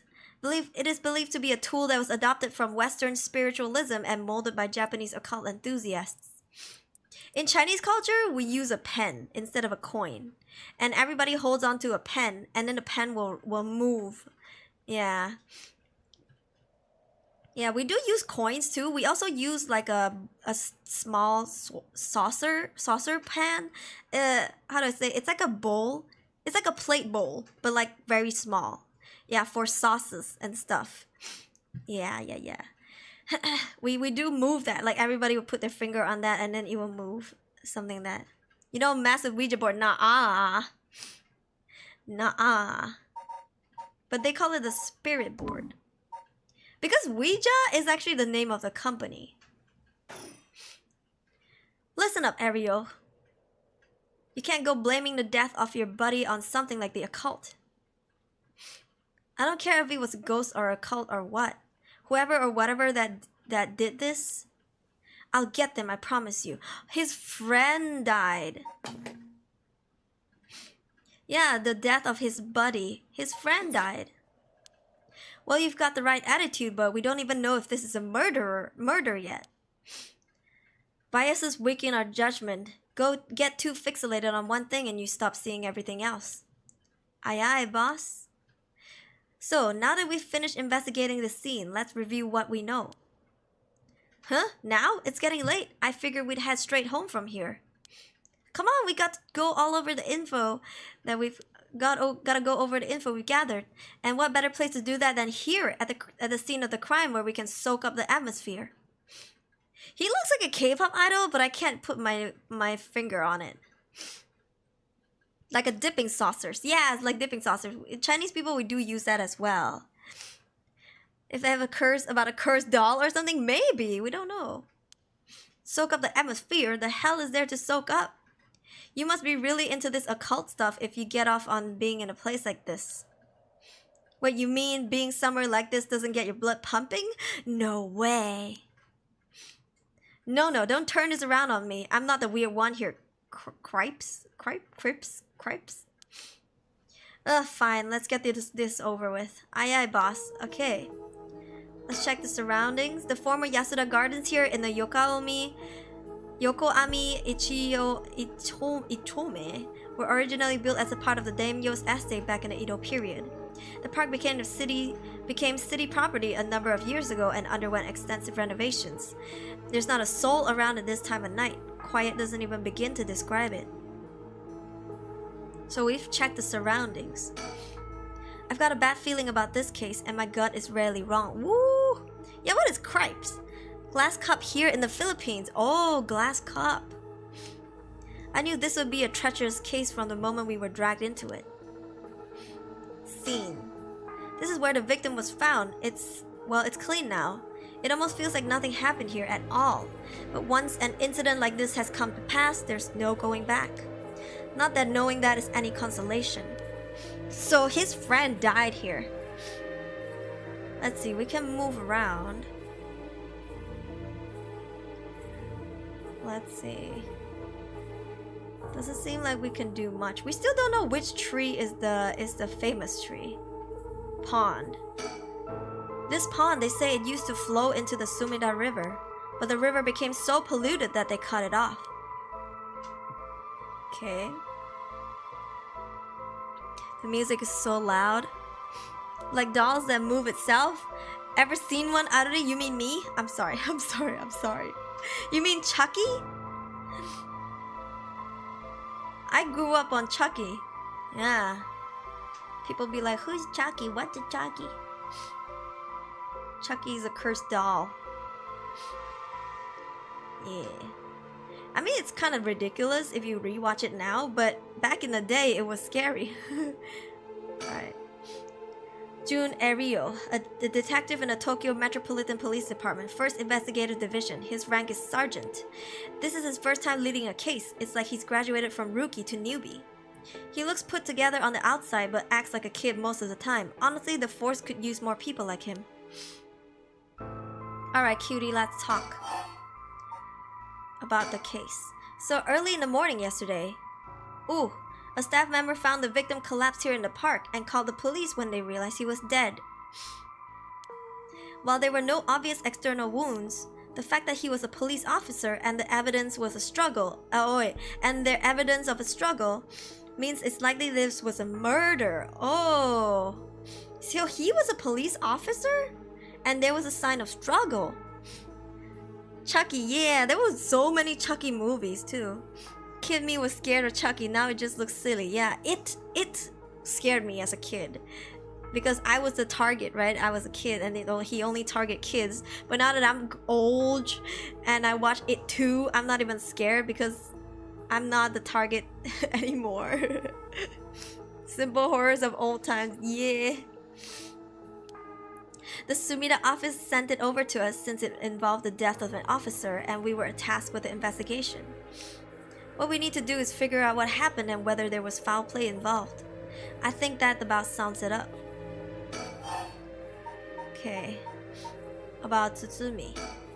But either way, I'm so glad you're back in the 1st Division, boss. I've always admired your work. You were like a god to me.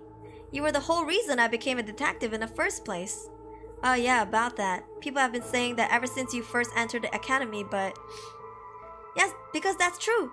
I couldn't believe you got transferred out of the 1st just as I was assigned to it. So getting to work a case like this now, just the two of us, is like a dream come true.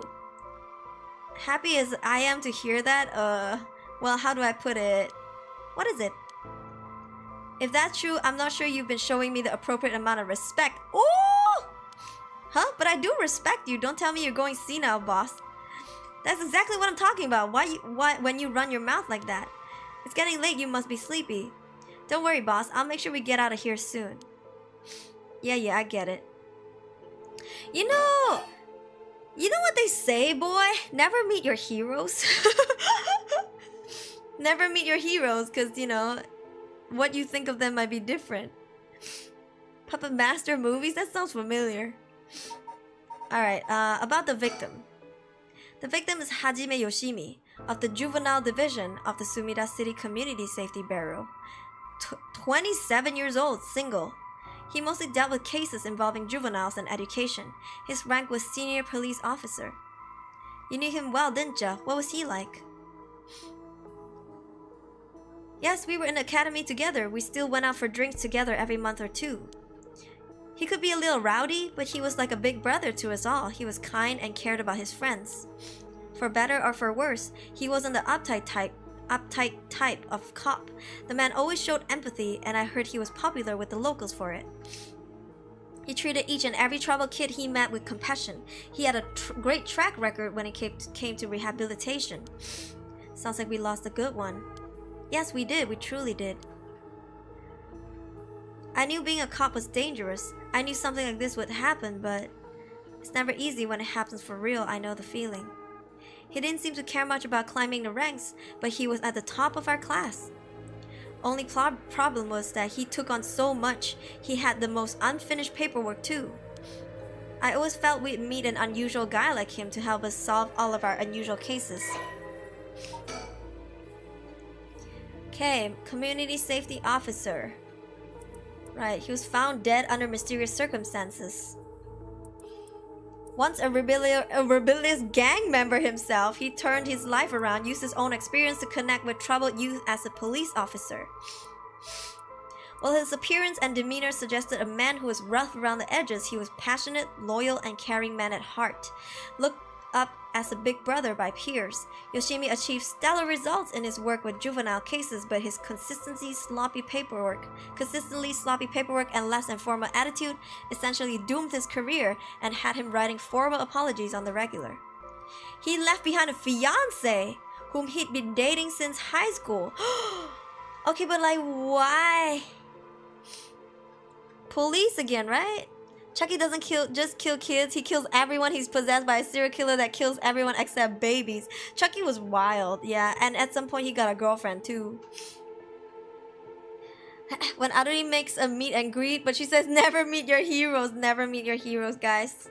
So, you can meet me and greet me, just don't make me your hero.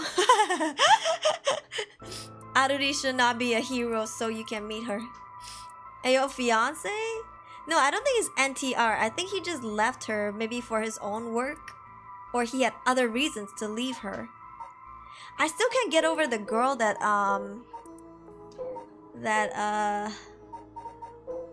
this guy was with. He was with a girl. She could be anyone. Can you be an Oshi? If your Oshi is not your hero, maybe? Never meet her hero, Eisu. That's a superhero. He's on a different level. Don't worry, you're plenty unusual yourself. Me, I was the most normal of my classmates. Besides, the real weirdo among us quit the academy a long time ago. There was one even weirder than you? Yeah, tell me. But the cause of death. Okay, these are a lot of conversations to go through. We can go through one by one. But boss? Yeah? Is this case really important enough to assign to someone from the investigation division? I mean, a friend of mine died, so it's important to me, but it's all up to the higher-ups. I'm sure they've got their reasons. Boss, you know something, don't you? It'll all become clear in time. Try not to worry about it too much. Thinking about it, the only thing we know for sure is the identity of the victim. That means there must have been something special about him, right? Maybe he knew something he wasn't supposed to.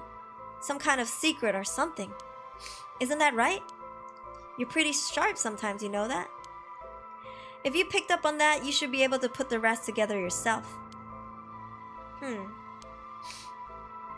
He's hiding something. Well, it is our duty to get to the bottom of a suspicious death, especially one involving an officer. Okay, we're done with this conversation. Hajime was quite the bad boy in school. Apparently, he ended up with the police a lot. He said the officer in charge was good to him, helped him to get back on track. The reason why he wanted to become a cop was to pay his kindness forward. Said it was the first time he ever took his studies seriously.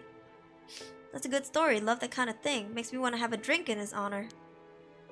Please don't make fun of my dead friend. Hey, I said in his honor, you should aspire to become the kind of cop people miss when they die in the field.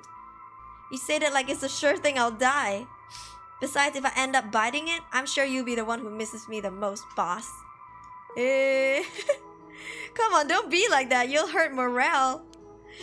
Well, I guess how much I'll miss you depends on how this investigation goes. Sheesh! I can already see it. Ario, no! Why did you have to go and get yourself killed? I have no idea what's going on in that head of yours. Yeah, that'll be a sight to see. I can't wait. What do you mean you can't wait? You can't wait to die? You can't wait for your own death? Get it together, kid. Sheesh, you really are something. Thank you. Cute though. The friendship is adorable, but I feel like that's like a what's the word again? What's the word? Oh fuck, my brain is dying. Like we're predicting his death. About the victim. Let's keep asking. What about the victim's family? The Yoshimi family is from Kitasenzu in Adachi City, but Hajime's parents died a long time ago. He lived here all alone, no sibling or anything. I went to his house a few times for drinks. I was surprised. It's this huge, old-looking place. Like, you know, the kind of place that seems super haunted. And he lived there alone? It looked like the home of an old noble family. It was hard to imagine him in such a being such a delinquent living in a house like that. There's that bias I was talking about. If he's from an old family, I'm sure things were complicated. That's a bias too. He never talked about any of that even when we were drunk, so I don't know much about it. Mismatched pair, I know, right? I think he's here to teach him something. Oh, and one more thing. Yeah? Oh, Hajime was engaged. He'd been seeing his fiancée ever since they were in school, over 10 years. They'd just started talking about getting married. What was her name again? He showed me a picture once. She was a beautiful woman. That's so, how terrible for her. But she may know if there had been anything going on with him lately. We should speak to her. Yeah, his fiancée may have been his only confidant. I'm sure someone at the Sumida Police Department had already contacted her. I'll look into it tomorrow. Who? Did we get who she was? No. I don't think we know who she is. Oof, I sense a big, thick plot right there, you know? Like who her identity is. Not this one. Not this one. This lady's married.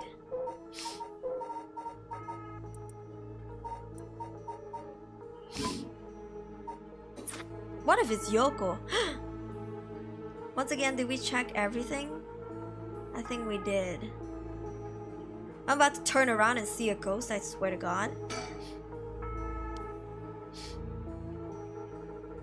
Oh, sorry. I clicked on his booba habit. Of the victim. Hey boss? I looked into the case that Hajime was running. Oh great, that's the kind of stuff I want to know. What was Hajime working on the day he died?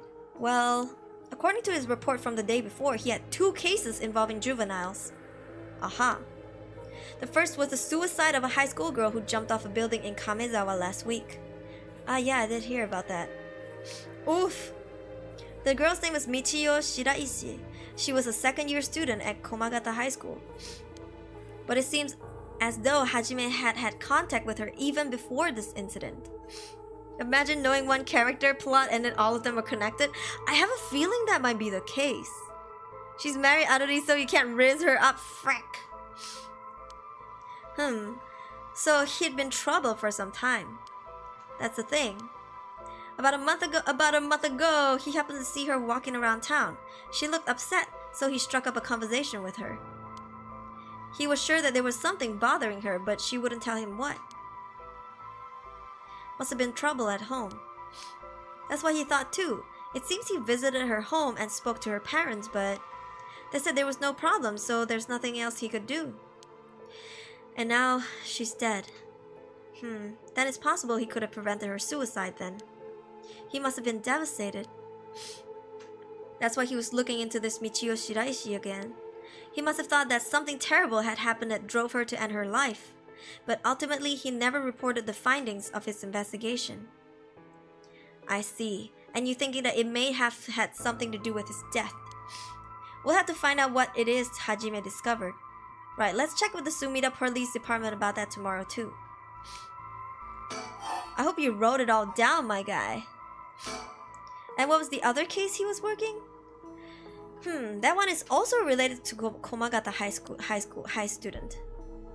A troublemaker named Hitomi Okuda. She seems to be the leader of a group of kids who get up to no good. Juvenile delinquency, fun. She was pretty bad for a while. Multiple charges of destruction of property, assault and battery, you name it. Hajime had been working with her for about 6 months and she was finally starting to open up. Then he met with a girl the day he died. Well, every school's got its problems. But I'm sure he'd be worried about how she'd get on without him. There's more mystery, yeah, and I wonder if it's all connected.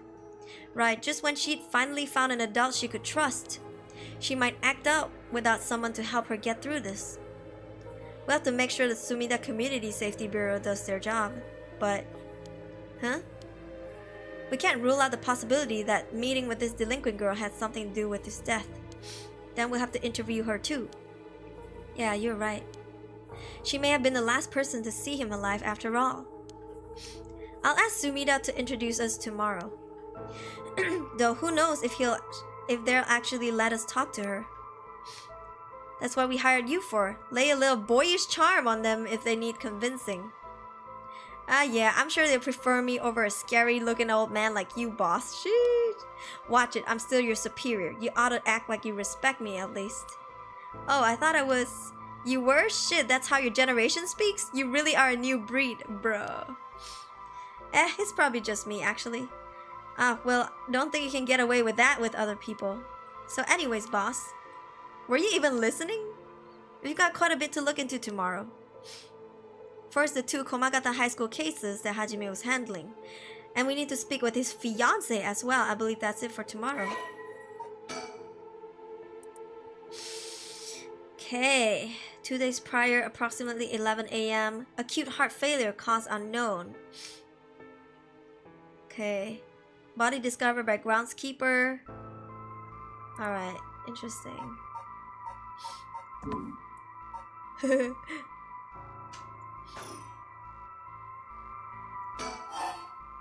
cause of death. As for the cause of death, we won't know until the autopsy is done. From what we've seen though, it appeared to be some kind of acute heart failure. He's like holding his heart.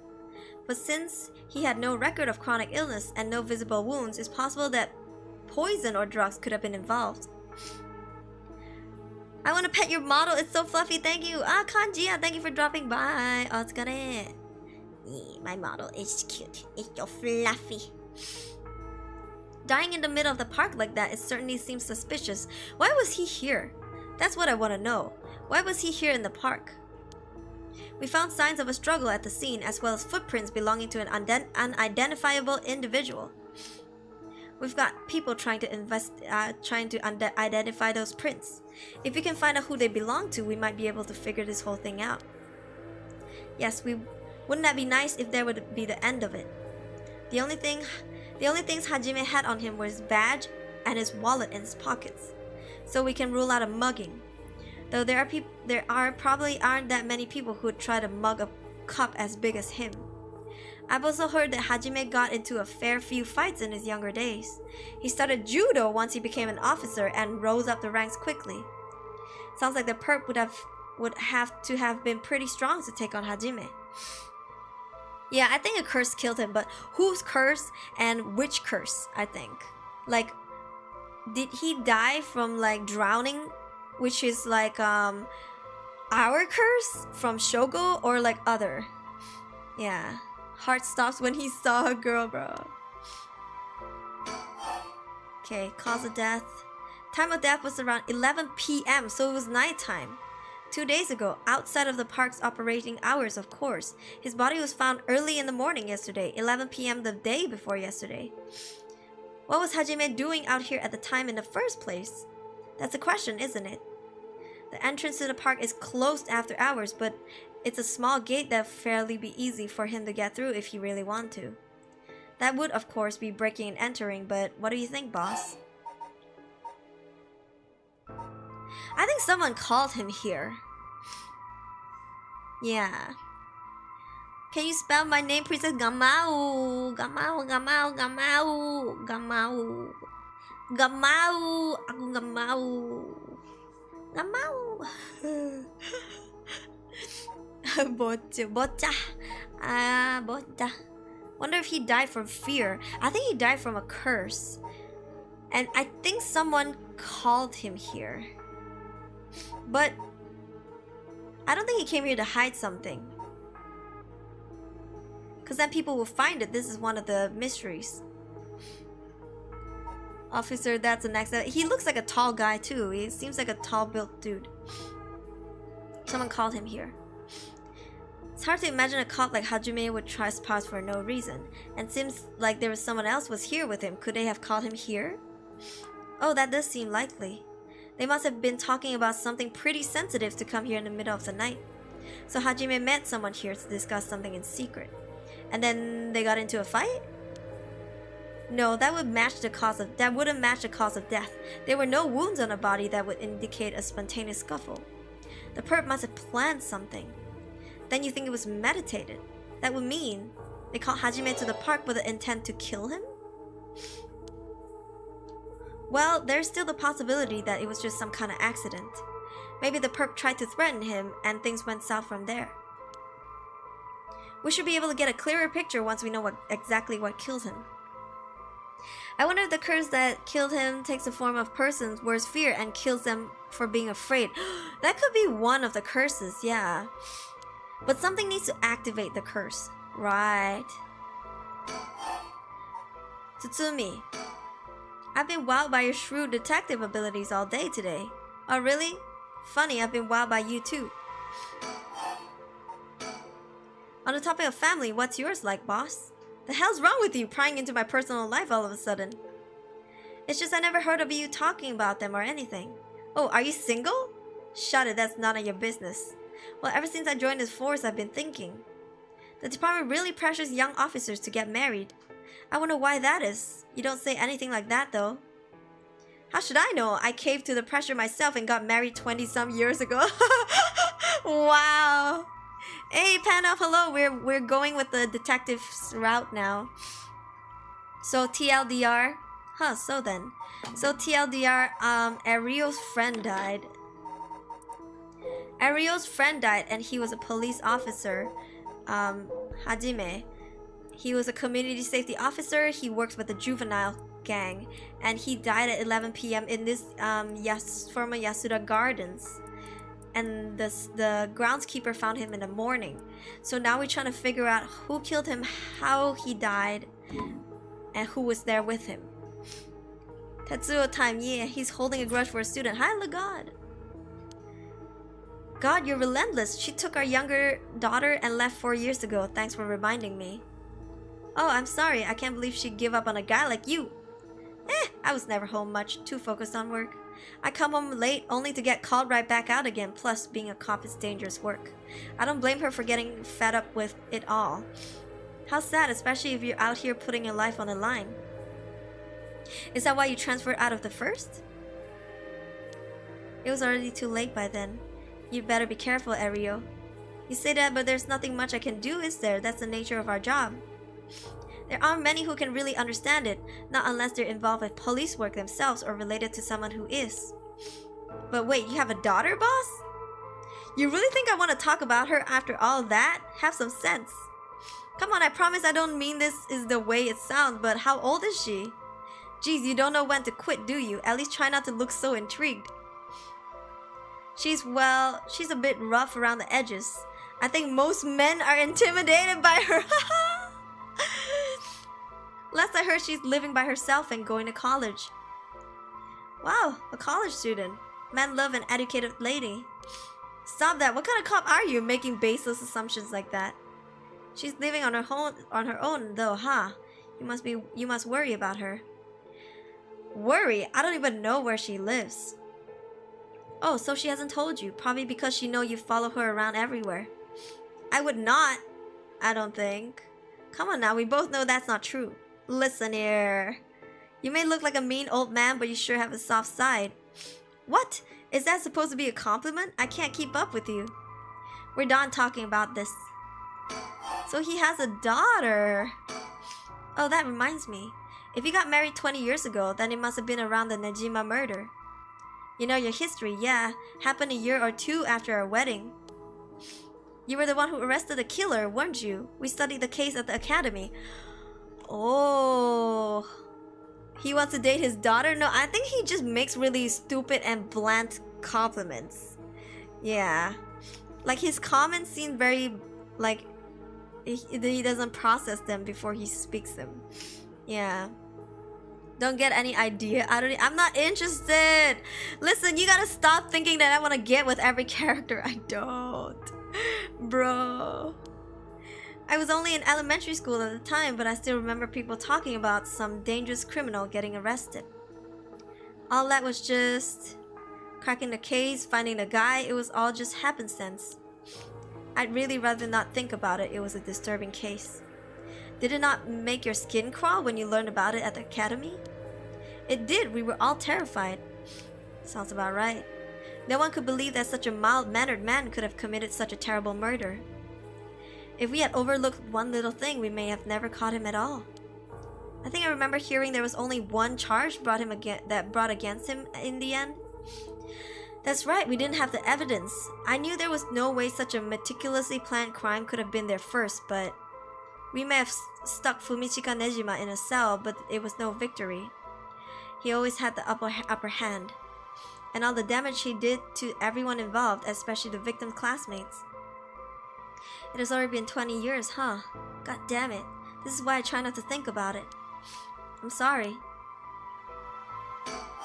Okay, last one.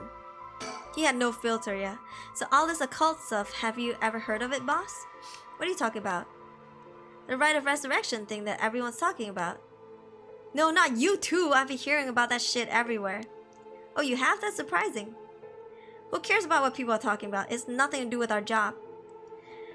But don't you think the occult stuff with this case feels, I don't know, realer somehow? This whole thing started here in Honjo in Sumida City, so I thought that maybe... Cut it out. Nothing good can come from getting involved with that rite of whatever or that record of fates. Sounds like you know all about it. Boss, are you secretly into the occult? Stop that, seriously, this isn't a joke.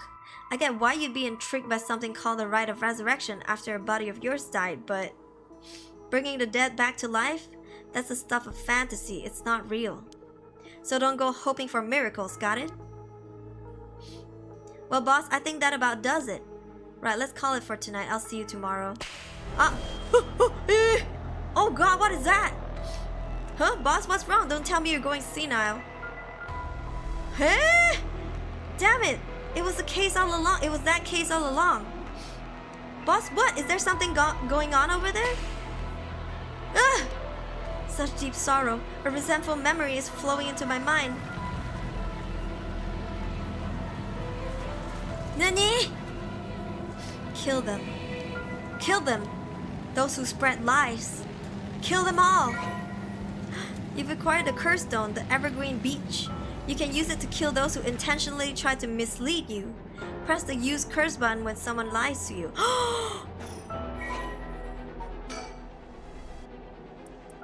Okay, cool. He deceived us with his so-called rite of resurrection. The man who tricked the people with his false dark arts swings from a rope. They thought the man had escaped from the previous night, but oddly enough he was found hanging in the garden of the daimyo mansion that morning. The man, a local named Jinkichi, was known for his kind temperament and skill in crafting netsuke clasps. While his life wasn't always easy, he was optimistic, the type to smile through whatever life threw at him. He was the kind of man who would take care of others who didn't have anyone else to rely on. The prosperity that ukiyo-e boom must have been what fanned the flames of his greed. The old craftsman was found in a miserable state, as if sentenced to some cruel fate. Perhaps he'd ended his own life, unable to bear the weight of his crime. But dead men tell no tales, and the people thought of him as a bad man even in death. He hung there for days, till his neck stretched horrifically, a visage of pain still etched on his face. It was clear he must have struggled greatly as he died, his flesh marked with dark scars with a rope wrapped around his whole body. The beech tree's leaves do not fall, and neither did the man's body hanging from it. As the mansion's owner was not at home, another unfortunate event. The people held their tongues, fearing divine punishment, but the rumors persisted nonetheless. So, his tongue is out. You know what? In Chinese culture, when you hang yourself, your tongue falls out. So people who hang themselves, the ghosts, their tongue is like really long. Yeah. Kills by hanging those who tries to mislead the curse bearer with false statements. Yeah, it's time to kill. Interesting. I thought this place had no I thought this place had no curse, but turns out it does.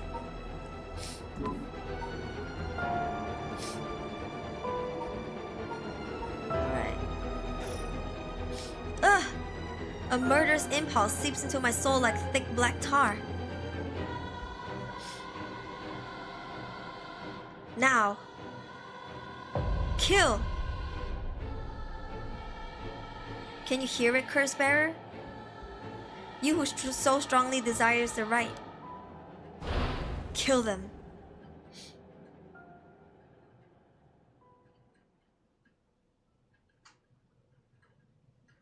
Boss! Boss! The death god have very long, you mean long tongues?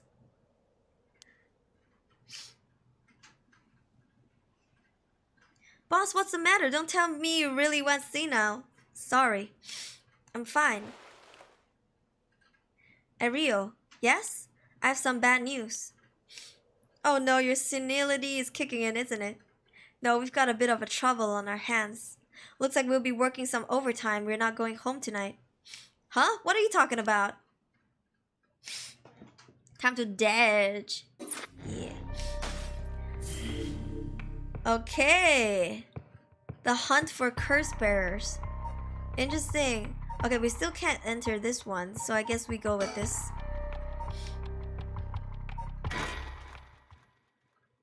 So if people lie to me, we can kill them. That is what activates our curse. Former Yasuda Gardens. Okay, so let me get this straight, boss. The rite of resurrection really exists, and to use it you have to kill people using the power of curses from the 7 mysteries of Honjo? And the curse you have is from the story The Evergreen Beach that's told in this area? Is that right? Yeah, pretty much. You're quick on the uptake. You weren't your usual silly self when you were explaining, so I knew you were telling the truth. I'm never silly. The only thing I have trouble believing is that you're taking this occult stuff seriously now. I mean, talk about paranormal, I thought you didn't believe in any of that. Best kind of curse. It's not that I don't believe in it. My familiarity with it is why I've tried not to get too close. Are you just being a sore loser? Not used to admitting you were wrong? Oh, shut up and listen to me. No point in trying to hide things anymore. We won't get anywhere if you don't understand this, so listen up. Please just listen. You don't have to keep saying it, I'm listening.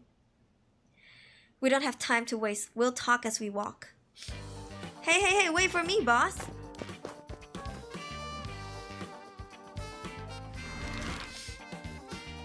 Okay, we can only go to the bridge now. He's smug.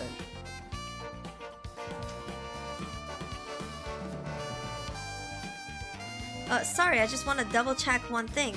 You're telling me the truth, right? This isn't a side effect of your senility? That's the truth, not like I can prove it though. Revealing the existence of a secret department is against the rules, even for a fellow cup.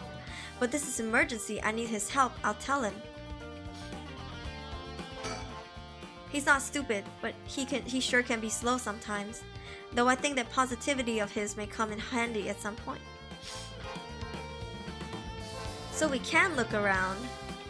Not by much though. Not by much. Think. Okay. I'm sure you already know this, but this is all top secret. No sharing it with anyone. Right? You can trust me not to. But no, I just can't believe it. I've heard rumors that you used to be a member of a secret division attached to the secret security bureau. I can't believe we actually have a department called Paranormal Affairs. Yeah, I'm sure it comes as a shock. I couldn't believe it myself. I thought the higher-ups were just messing with me. Really had me worried for a while there. No, this is incredible. That's the whole reason I became a cop. I was always fascinated by secret agencies and stuff. You serious? But thinking about it, it totally makes sense. If curses and spirits really do exist, then of course we need a special department to protect citizens from them. You seem a bit too eager to believe all this. And hang on, I thought you joined up because of me. Come on, boss. Do you only have one favorite food? Let's go! I love the way he talks. I'm late. I'm so late. It's okay, Night Owl. It's okay. You good. You good. You can like more than one thing. True. Yeah, whatever. In any case, the official stance is that the supernatural doesn't exist, so Paranormal Affairs operates in secret. Still not sure why they stuck me there. Those 4 years I worked nothing but cases involving the supernatural. Okay. Let's see.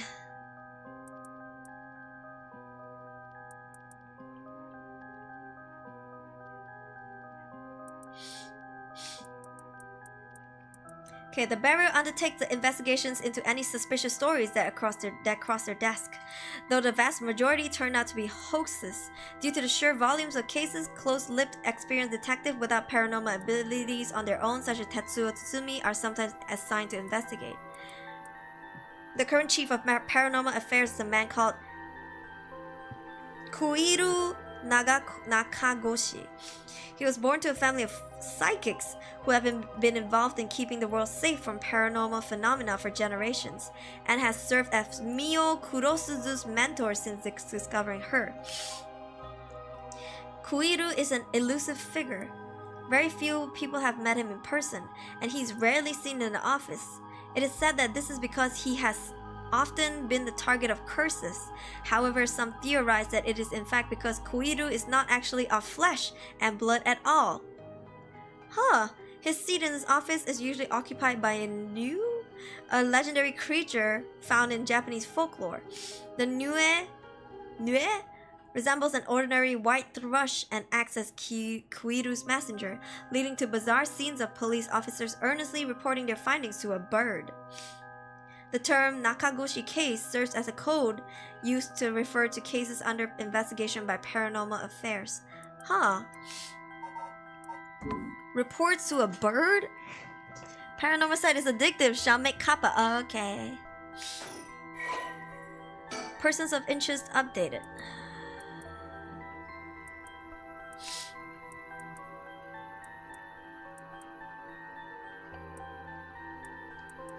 Okay.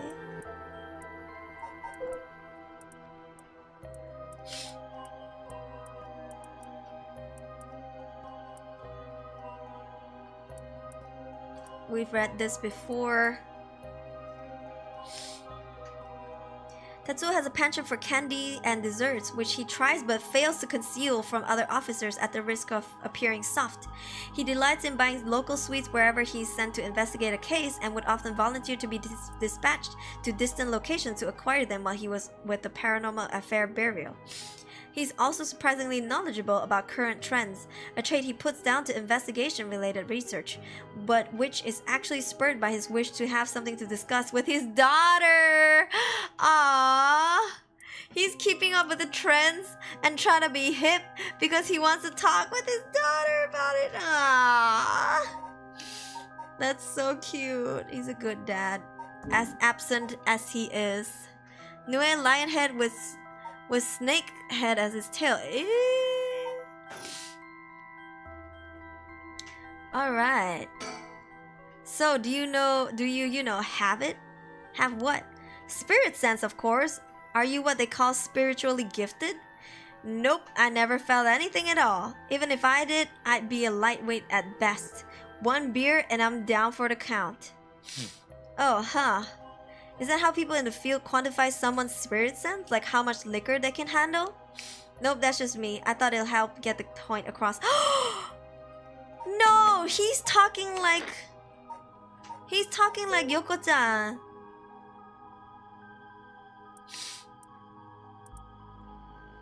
He's talking like Yoko-chan. She also measures her spirituality with like beer, alcohol.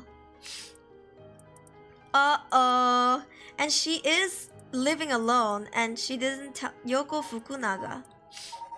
Wait, but they don't have the same last name. What's his name again? Tetsuo Tsutsumi. Does she take her mother's name? Maybe she takes after her mother's name? Someone related? I don't know, because some Japanese people take after their mother's name. Interesting. Yeah, it could be her mother's name. Damn. Oh, huh. Sorry, seems like I keep disappointing you. No, it's not your fault, boss. At the risk of disappointing you yet again, I'll tell you one more thing. Spirit sense is usually something you're born with. It's tough to develop it later on. What, so there's no hope for me? No! Say it isn't so! Of course you were interested. Well, you never know. You may have some hidden potential. I know there's a high schooler who's got so much spirit sense that she works on the front lines. I say work, but she wasn't paid because it was supposed to be part of her training. Yikes, that seems like it'd be in violation of Article 69 of the Labor Standards Act. Wow, you really know the law, no comment. Even the occult field has workers' rights issues, huh? So, what do we do now? We've got this rite of resurrection and the curse echoes of the 7 mysteries of Honjo. The curse is being spread around the city is a bit of an emergency. It's that bad? I'll put it this way, it's like handing out guns all over town. Geez, that's real bad. It is, so we need to find the source and put a stop to it before something terrible happens. Usually that'd be a drop for paranormal affairs, but I talked to them on our way here. The main team is tied up till tomorrow morning, so they told me to deal with it myself. Said it'll be fine since I have some experience. Huh? What? Then that overtime you mentioned means... Yep, you're gonna help me, partner. Alright, let's do it. You seemed a bit too eager to dive into all this. You really have no reservations working a case you know nothing about? You said this was an emergency. I didn't think we have a choice. Just for safety, sometimes they wear their mother's maiden name. I mean, she did bring her daughter and leave this guy, so... Will Aruri uncover these mysteries, or will she die trying? Find out in the next episode of Paranormasight.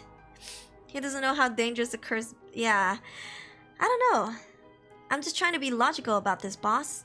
You really are something. It might actually be nice having you around. Why, thank you. Oh! It's the Conan dude, the shadowy guy, the glasses guy, the cute one. We'll talk to him later. So what exactly we do? If the curses are connected to the 7 mysteries, then the people who have the others should be all over here in town. Right, there's 7 of them. That means there's 6 more out there. And we have to stop them all before they kill anyone with their curses. If we can, we should find and collect all the curse stones. But boss, from what you said earlier, killing a curse bearer gets you closer to completing the rite of resurrection. Won't your life be in danger if they find out you're a curse bearer? Pretty much. We can't let that happen. Should you even be out here right now? Hiding would only be a waste of time. Hold on. The mystery of the one-sided reed is associated with Ryogoku Bridge. You know what I'm gonna do? Because that motherfucker is there? Try to get me again, bitch! I dare you. Lamau! I was hoping we'd be quick enough to run into one-sided reed's curse bearer. No such luck, it seems. Well, if nothing else, maybe word will spread that the cops are on the lookout and people will behave. That's putting a lot of trust in whoever these other people are. But it's possible that the other curse bearers will have the same idea, will come here. Talk to anyone you see who seems suspicious. Ugh, that means someone who may have the power of a curse. Understood. In that case. See? Why don't I ask that guy who's been watching us this whole time? What do you know? There is someone there. Good luck. He said he had 1%, so he killed 1 person who's not a curse bearer. Hey, you there. Sorry to bother you, but I've got some questions. I'm with the police. See? Thanks for your cooperation. We'll be asking you a few things, Mr. Yutaro Namigaki. That's your name, correct? Yes, I don't mind answering your questions. You're a detective? Did something happen? Oh, right, lots of things has been happening around here. Like people dying.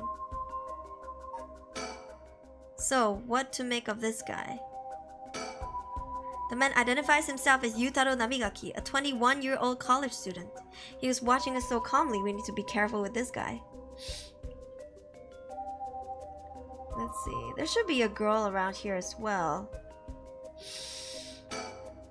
If this were a normal case, I'd be fine letting him take the reins, but curses are involved here. I should take over. So, what is it that you were doing here? Ah, it must be the incident at the former Yasuda Gardens, the dead policeman? I can't imagine a detective would come all the way out here otherwise. Huh? Say, Mr. Detective, have you ever heard of the Evergreen Beach? Answer my question. The 7 mysteries of Honjo, right? Answer my question. How about you answer my question first? What were you doing here? I was answering your question. I came here to look for the Evergreen Beach from the 7 mysteries of Honjo. Actually, I was wondering if either of you knew anything about it. I don't know. Not here. Where's the girl?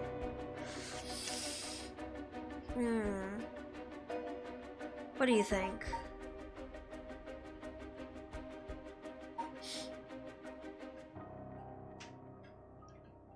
Not here.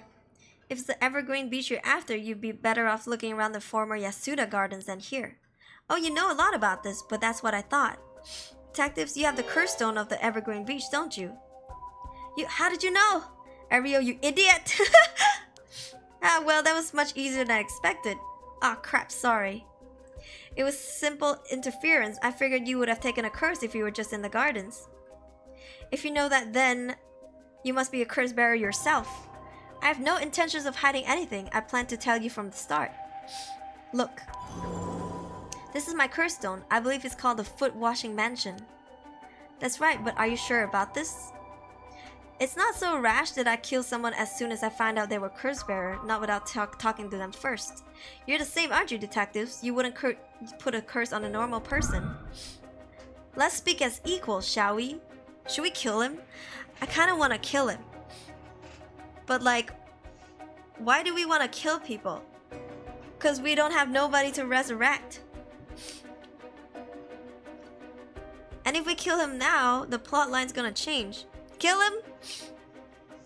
Kill him? Okay, fine. So excited. Boss? Sure, we'd rather resolve this amicably too. Nope, we didn't. Yeah, I need information. He's really a curse bearer. We may only be talking with this to try and activate his curse. I'll have to be wary about anything he asks me to do. I should tackle him and pin him to the ground, but that might have something to do with his curse. Any slip of the tongue could get us killed. I have to try and discern what activates his curse. So, what do I do?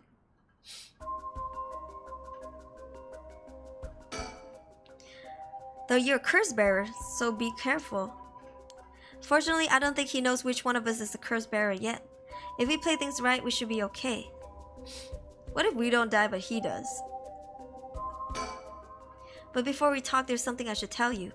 Huh? This is my curse stone, the Evergreen Beach, just like you thought. What? Boss, why would you tell him? As for now, how the curse works. Are you having another senior moment if you tell him that? It hangs to death to anyone who tries to mislead me. So if you try to lie to me, the curse stone will let me know. I don't have to use it to tell, understand? Well, really? That's super useful. I see, understood. So you're good? Yeah, but what about the other guy? Maybe it only protects us but not the other guy. Okay, maybe we get information first. That's a pretty useful power for a detective. Now then, let's talk. Damn, it seems like I've lost the upper hand. No point for petty tricks then, I'll be honest with you. So far so good. See, he's warning him now that there's no point in lying. I had no idea a simple lie would set off a curse stone though.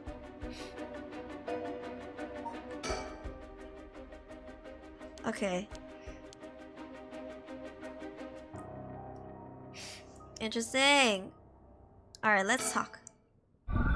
There's someone I want to bring back, so I like your assistance in collecting soul drags. We can't use the curse if he's telling the truth, which is why earlier we couldn't kill him. Can't help you. Please, all you have to do is tell me who the other curse bearers are. Sorry, but as a police officer, I can't just look the other way and let you go. Please, if you help me, I'll let you two go as well. I think I could kill him right here.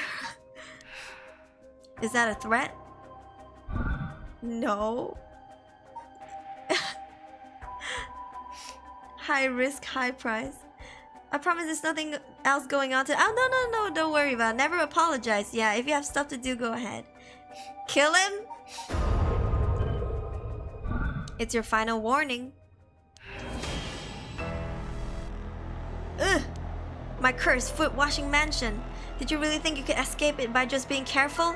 It didn't matter to me which one of you was the curse bearer, so I'll be taking both of your soul drags anyway. Wait, Namigaki. It's so simple to activate. It's ready whenever I need it. There's no escape from the voice of my feet. Get out of here, quickly, Ario! What? Oh, okay. Too late, hear the voice of my curse echo. The voice of his curse echo? This is so dumb. Why isn't my curse echo working? Impossible, this has never happened. What's happening? I don't hear anything. Ario, now grab him! Right. Namigaki, get down!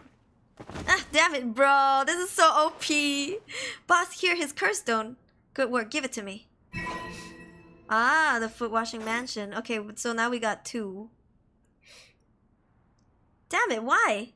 What do you think, boss? Should we lock him up? I haven't even touched you. You can't consider that assault of a police officer. Let him go. All we need is a stone. How could this happen? My right of resurrection. Give it up. The right was too good to be true from the start. I don't know what happened to you, but you'd be better off mourning whoever you just lost the right way. Now get out of here. Damn it. Lamau! Yo! Phew, that was a close one, huh, boss? We'd probably be dead if he had activated his curse. Yeah, I'm not sure what, but something stopped his curse from... Ugh! Boss, are you okay? Does having another curse stone hurt? Yeah, the curse from this one is flowing into me, too. Oh, no. I saw what activated this curse from the foot-washing mansion, and the resentful memories bound to it. Ah, I see. I always thought this one was one of the stranger of the 7 mysteries. Now I know why. This sure is something. What did you see? Let's save that for later. All you need to know for now that it's a particularly powerful curse. We're lucky we took it from him quickly.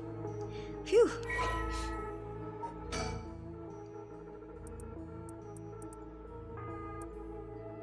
Kills by crushing one who hears the command wash? What? Bro, this is so stupid. Okay, she was an accomplished onmyoji. Alas, she did not use her talents for the good of the world or the people, but for her own selfish pursuit of beauty. After a fierce battle, the woman dragged herself through the streets. It was like something has gnawed away at her body. Will I die? I've already obtained what I needed, as long as I have this. Suddenly, a terrible realization dawned on her. Her legs wouldn't move. She fell to the ground. What was happening? Surprised, she looked down. Her foot, once so beautiful and delicate, has grown ulcerated and rotten. He got her. She was on the verge of death and covered in filth to boot. Crawling to a nearby house, her breath caught in her throat. The curious residents opened up, but recoiled from what they saw. My foot is so filthy. Someone please quickly. The woman expired while mumbling something unintelligible, and so ended the life of a woman consumed by evil. Who's the he? They only say washing. Yeah, they only need to yell wash and then people die. That's so OP. So it doesn't really need anything to activate unless the person is like dumb, they can't hear anything, like deaf. Sorry, dumb is when they can't speak. If they're deaf, then it doesn't work. Damn. Well, that makes 1 stone. Where do we go now? We'll visit all the places associated with the mystery while it's still dark out. You mean we have to do that all over again? I hope they aren't all as aggressive as him, but people would do crazy things to bring back someone they love. But it seems like the hatred of the curse stones are still imbued with makes people more willing to kill. Really? Then what about you, boss? It's fine. I may not have any spirit sense, but I'm tough when it comes to this stuff. That's why they love me in the paranormal affairs. So you really are spiritually gifted after all. Alright, let's head to the next place. Okay. Curse work like a death note. Instead of writing the name, you lie to the person with the curse. No, instead of writing their name down, you just need to say wash. Yeah. So you need to turn on your voice volume again to make it work? I think so. You know, I think I need to turn it on regardless. Now that this guy's threat is away. Why? Here, let me show you. This mystery? This one. The Fool's Procession. It's now a high school.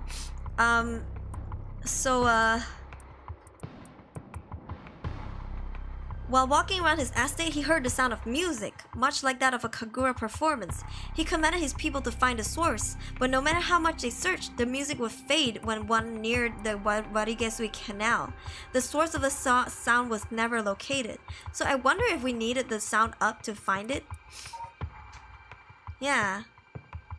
I don't know. Interesting, right? Okay, part 2. Ah!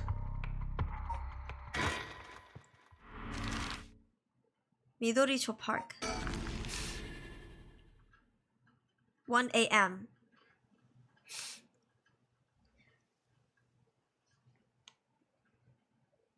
I think this is the serial killer. Excuse me, sorry to bother you, but we have some questions. I'm just gonna say this guy is this guy. Oh wait, what?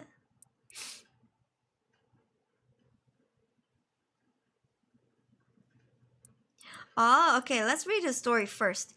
Yutaro is an elite student at a prestigious university. He lives off the generous allowance he receives from his parents, who are both prominent local figures. Although Yutaro has lived a charmed material life, emotional neglect at home has caused him to develop a spoiled, egotistical streak.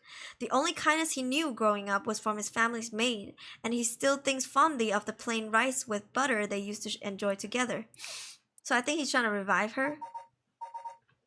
Also, I think this is that guy that we're about to talk to. Music volume, because it mentioned something about music. That is so big brain! Maybe we put it like 6. I mean, even 6 is loud as hell. Aha! That is so big brain! I think this is the guy.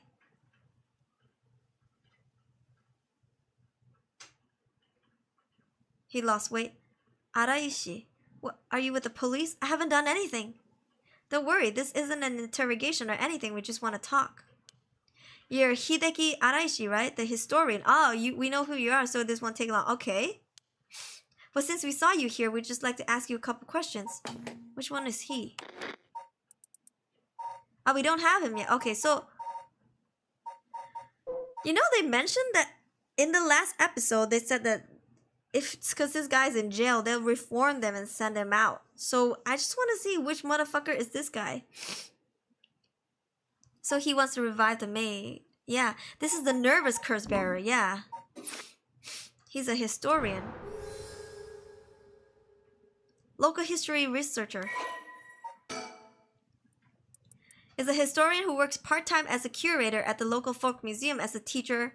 And as a teacher at the Komagata High School. His recent publication of The Rite of Resurrection has caused a stir in the occult circles.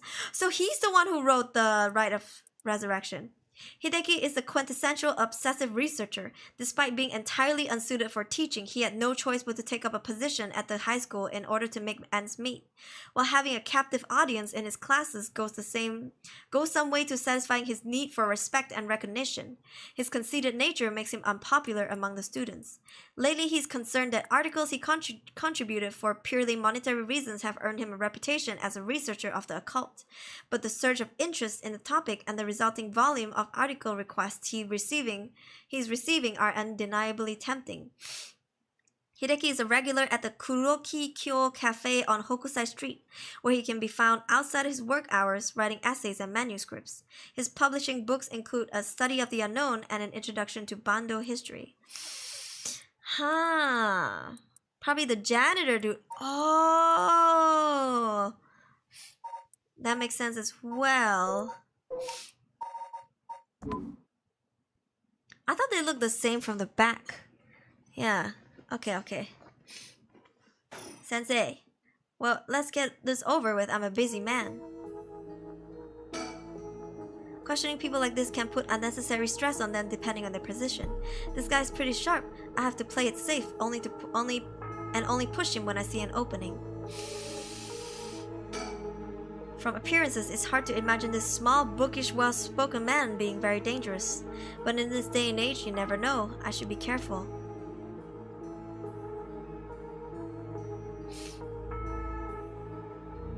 Nothing that I can click. Think. He says he's a local historian, but supposedly he knows more about the rite of resurrection than anybody. The fact that he's here at this time of night, it's plenty possible that he's a curse bearer.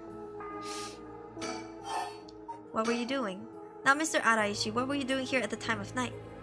Doing research, of course. Day or night, information never sleeps. That's an admirable philosophy. You know, your own research has been quite a talk around town. What was it that they were saying? You discovered something about the book of... Right, you found some kind of ritual in the record of fates. Don't tell me you want to know how to carry out the rite of resurrection too. To be perfectly honest, I'm tired of people asking me about it all the time. None of you even care about the local history. You just come crawling out of the woodwork when something interesting comes up. Looks like I hit a nerve.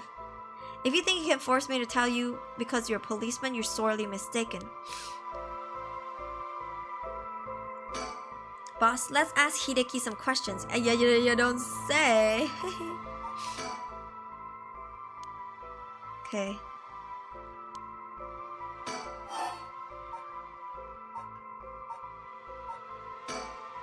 What were you doing? Are you doing all this research so you can use the rite of resurrection yourself? Huh, you're a policeman. Do you really think people can be brought back to life?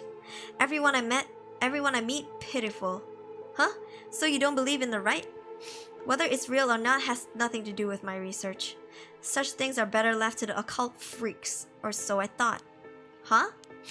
Things changed. It has become necessary for me to pursue the rite. So now I pray that this is real. What changed? I'm sure you can imagine the funds for my research. I received a large amount of funding for seeking the rite of resurrection. And if I find it, I'll receive a sum so great that I'll never have to worry about money again. Aha, then that means someone is sponsoring your research, is that right? So what if they are? You have no idea how hard we work to secure funding for our research. I have no interest in teaching those children. Listen to me, I'll tell you one thing. Those experts you see writing provocative books or spouting nonsense on TV to try and get popular, all of them are just trying to get the money they need to do their research. With how popular the occult is, saying something even remotely spooky can lead to big money. What? But I bought your book! The pursuit of the unknown begins first and foremost with belief. I was so inspired by that bit. I do appreciate your patronage. Unfortunately, however, the occult is not my true interest. The fate of the unknown is to be destroyed through thorough research and deep consideration. No way. I can't believe it. You're surprisingly innocent. Huh. He says he's not interested. And that he's just doing this because someone's paying him. Be so cool if you could bring people back. Maybe not everyone, but those who die young. For me, I said that yesterday, but I don't think I want to bring back anyone personal to me as much as I love and miss them. I think I would want to bring back people who would contribute big time to the society and just humans in general, you know? Maybe like someone who died, like someone really smart and genius who died before if they were so close to finding out the cure to cancer, or like finding a way for people to be healthier, things like that. Research, okay. Then what kind of research do you want to be doing? Huh, I'm sure it wouldn't be interest to you, but to put it simply, the focus of my research is how historical accounts transform into folklores over the years as they are passed down from generation to generation. What does that mean? Due to human bias, the accounts of any events is inevitably changed by the person communicating it. That is not necessarily done with ill intentions. It happens when someone tries to fill in the gaps in a story that lacks detail, or when something is left out or abridged because of the story's length, or when the story twists and shifts as it spreads through oral tradition. Even when two stories are told about the same event, differences in culture or environment affect how it's told, changing its content. Ah, this makes so much sense. If need to kill more just to save someone, that's a no for me. Yeah. Silly things can turn into terribly mysterious legends. My research is the study of how history, culture, and legend all influence each other. Huh, I see. Take the 7 mysteries of Honjo, for example. Why are some of the mysteries seemingly about nothing particularly interesting? You'd think stories wouldn't last a decade, let alone hundreds of years, so why? Perhaps putting it that way piques your interest? I admit I am curious. So that's why you've been researching all this time, makes sense. As I said, it doesn't matter to me whether the right exists or not. If people in the Edo period believe that what was written in the records of faith was real, that's all I'm interested in. Huh. This record of fates, where did you get your hands on it? The storehouse of an old private residence in the city, just as the public was told. I'm unable to be more precise due to an agreement with my informant. Informant? What were you doing? About this was the research you were doing just now also related to the rite of resurrection? Well, yes, that's right. What exactly were you looking for? I have no reason to tell you that. You wouldn't understand anyway. Well, in that case, I think I might have a guess to what it is you were looking for.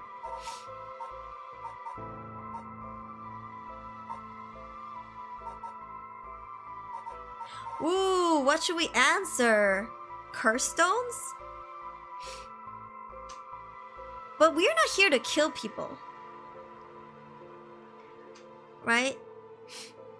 Then again, what good do we have if we were to like if this detective were to collect all of the curse stones, now then what?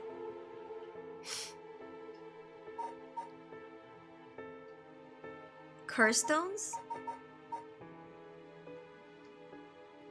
What do you guys think? I think my first reaction would be wanting to ask about the curse stone. Sorry, I'm so sorry. Let me drink my drink.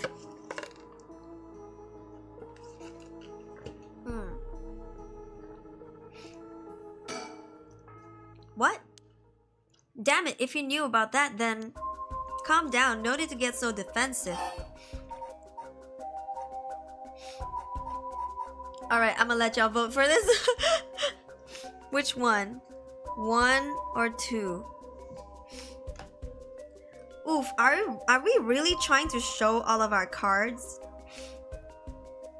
Because we don't know what his is.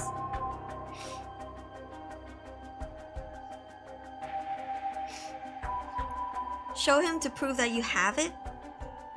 What do you think? This is tricky. This is very tricky. Do we want him to know that we have it or not?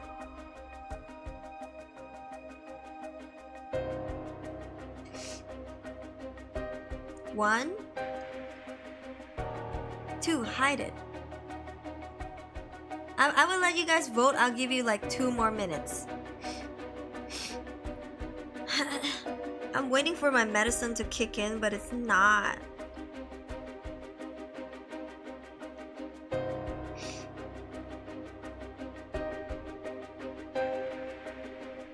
I want to order mi xue.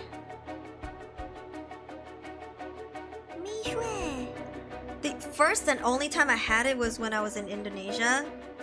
I was brought to my first ever mi xue and I liked it.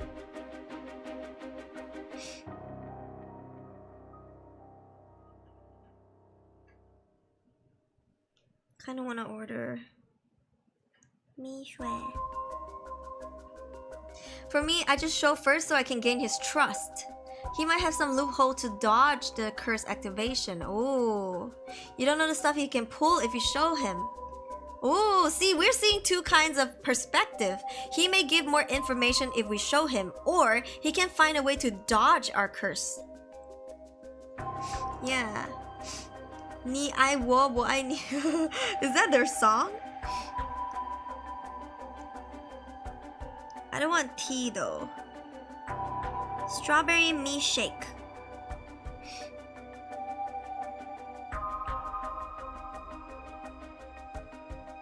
It's so cheap. Oh my god. Mishra drinks are like freaking not even damn near as expensive as like tea live.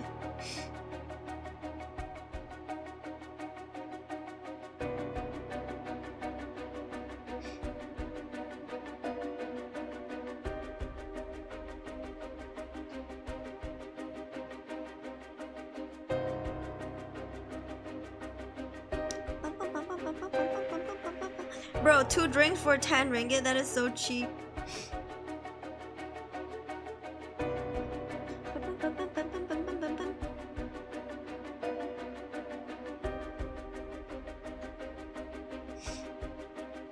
The music is so intense. Let's see. Cute. Me xue, me xue.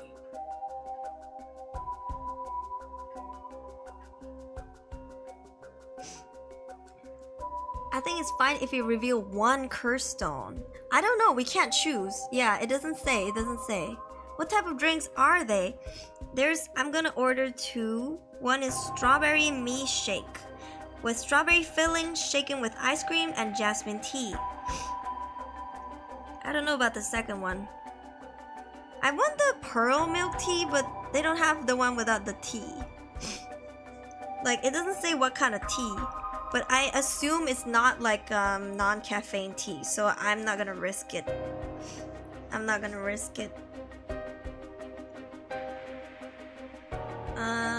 I can't drink oolong. I like jasmine tea. Jasmine is fine because it's floral tea. Floral tea doesn't have caffeine.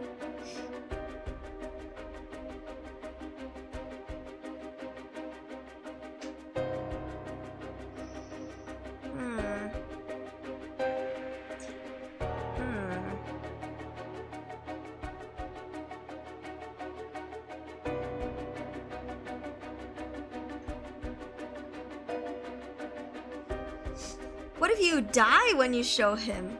Oh, that is true. You know, the voting is very, very close. The poll. Alright, you know what? One more minute. Anybody wants to tie it up?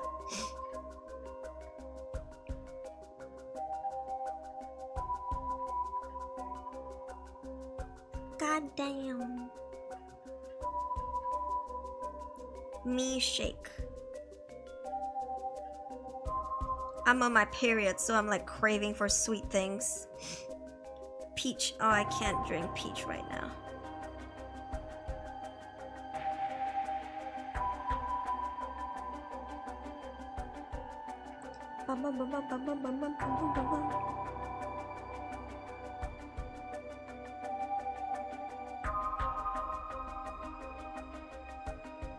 Okay.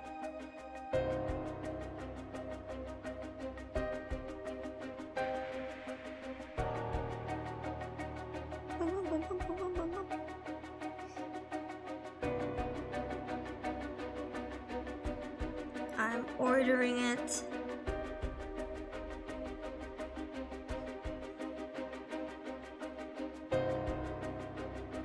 Bro, it's so affordable. I think next time, it's just they have limited options for non-caffeine drinkers. Okay.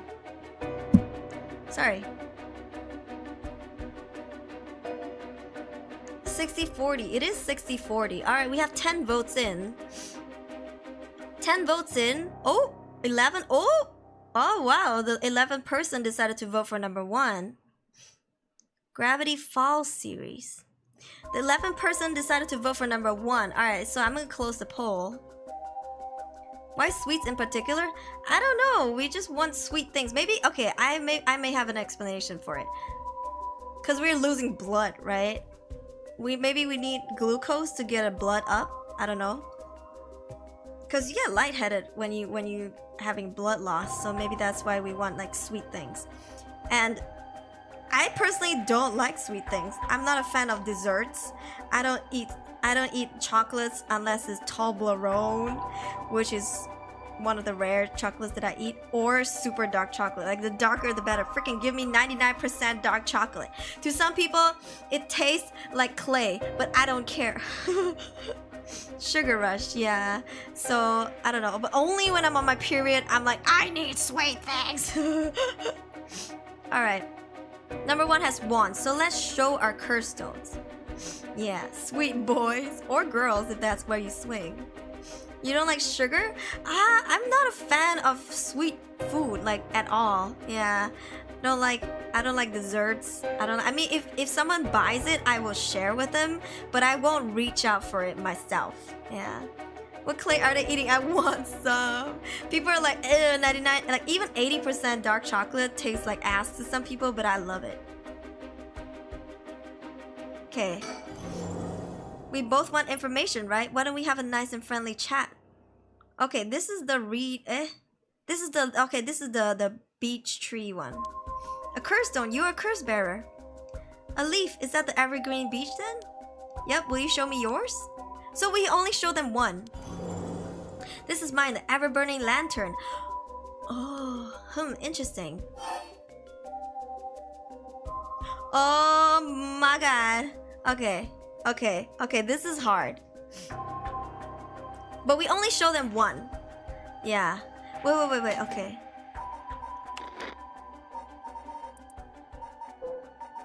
Sorry. We only show him one, and technically, we can still use this to curse him, but we need to curse him before he curses us. This one is if he lies to us, so we can make him not lie to us. Otherwise, we can kill him. Yeah. We can use this to threaten him. Like, we can threaten him by saying, you can't lie to us, because if you do, you can die. Seems so OP, we have the upper hand. Yeah. What is it? Okay, the evergreen, the lantern is... ever-burning lantern. The story, we only have the story, right? It says, happened upon a soba cart along the canal known as South Warigesui. There's something strange about this cart. No matter when one might visit, its owner is nowhere to be found, yet the lantern that hangs from it stays perpetually lit, burning brightly even with no oil to fuel it. Should one attempt to put out the flame, it will immediately roar back to life. However, there's also the tale of the never-burning lantern, another telling of this story, which is the soba cart's lantern always remains dark, refusing to be lit.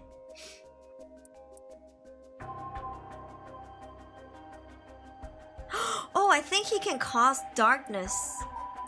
Because remember, as Shogo, we killed someone who made everything dark.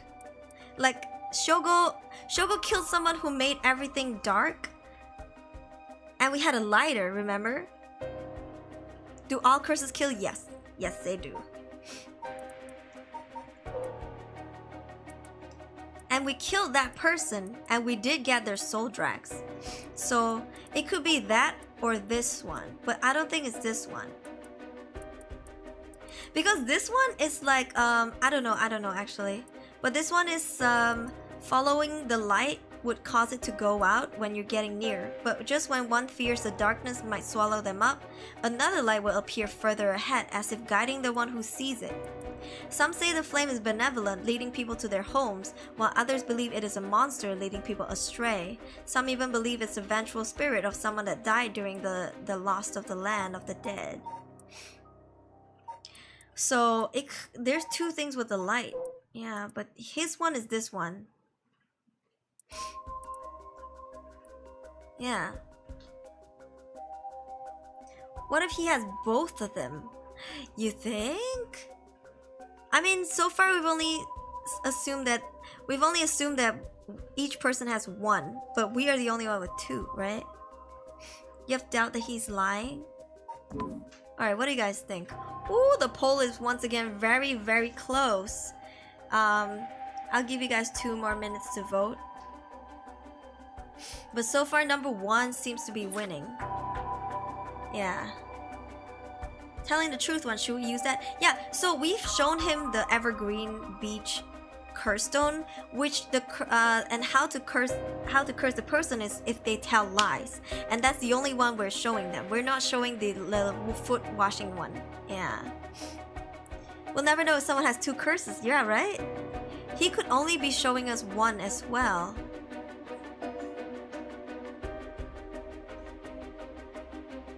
Hide the info. He may not know all curses kill. No. I think all curses kill.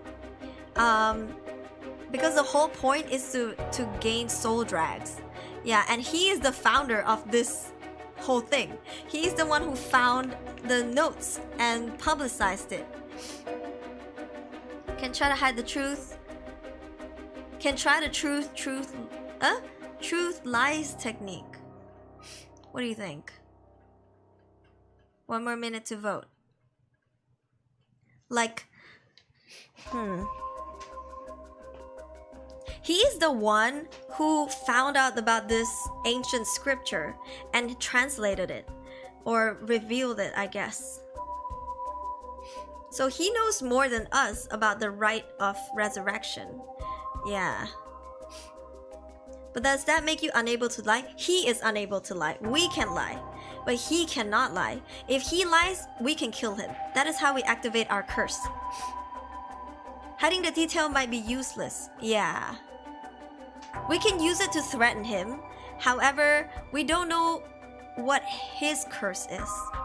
Maybe his curse is if he managed to get details from us, we die? Question mark. You know, so that's like tricky. There's this, but we are detectives. We want information, so there's a high chance that he knows all of the curse activation technique.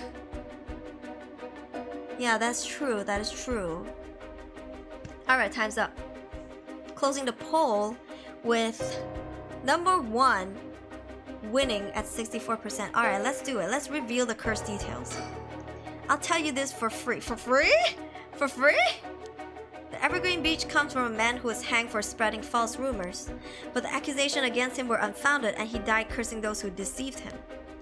Ah, so that is the resentful memory held within the Evergreen Beach. The memories of the 7 mysteries are truly fascinating. If only I could collect them all. Do whatever you want, but you should know something. The stone of mine lets me curse anyone who tries to mislead me. What? But... So don't try to lie to me, I'll know. You would curse a citizen? And you call yourself an officer of the law? That all depends on you. I don't want to use it if I don't have to. What is it that you want? The curse stones are dangerous. I'd like to confiscate yours. Excuse me, but my right. First, let me ask you one thing. You haven't used that curse, have you? No, of course I haven't, I swear. We can try to see if he's lying. Yeah.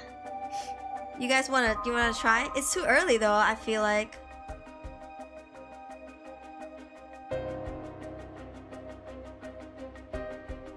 I don't think he has. But we can try. We can use curse, and if he's not lying, he won't die. Yeah, but if he's lying, that means he's dead. Like, we don't have any more information from this guy. Do you remember from the Shogo run? If he ever killed someone? This guy we didn't meet as Shogo. Yeah. And the other 2 police also, we didn't kill them, they didn't kill us. Trust in the force? So what do you think? If we kill him too early, he's probably the only one who has answers to lots of stuff. If we kill him, then we have a lot of mysteries unsolved. BuzzFeed Unsolved Mystery, hello? Japanese style. Maybe we don't kill him yet. Yeah. We'll ask him more questions though. You don't think it's too early? We need him alive for now. Yeah, okay, I don't think we should kill him. Let's not do it for now. I see, good. Now why don't you hand over that stone? Unless you try to use it on me instead. I want to ask him who is his commissioner. I want to know who hired him. Let's ask him if we can. Damn you, I won't give it to you. If I were to say that, what would happen? Would it be a crime? The police are aware of how dangerous the stones are. I could arrest you under Article 1, Section 2 of Minor Offences Act. Or you hand it over and all you lose is your secret ability. Think of what would happen to all of your research if you were arrested. Fine. You can have the stone here. He just gave it to us! Ah.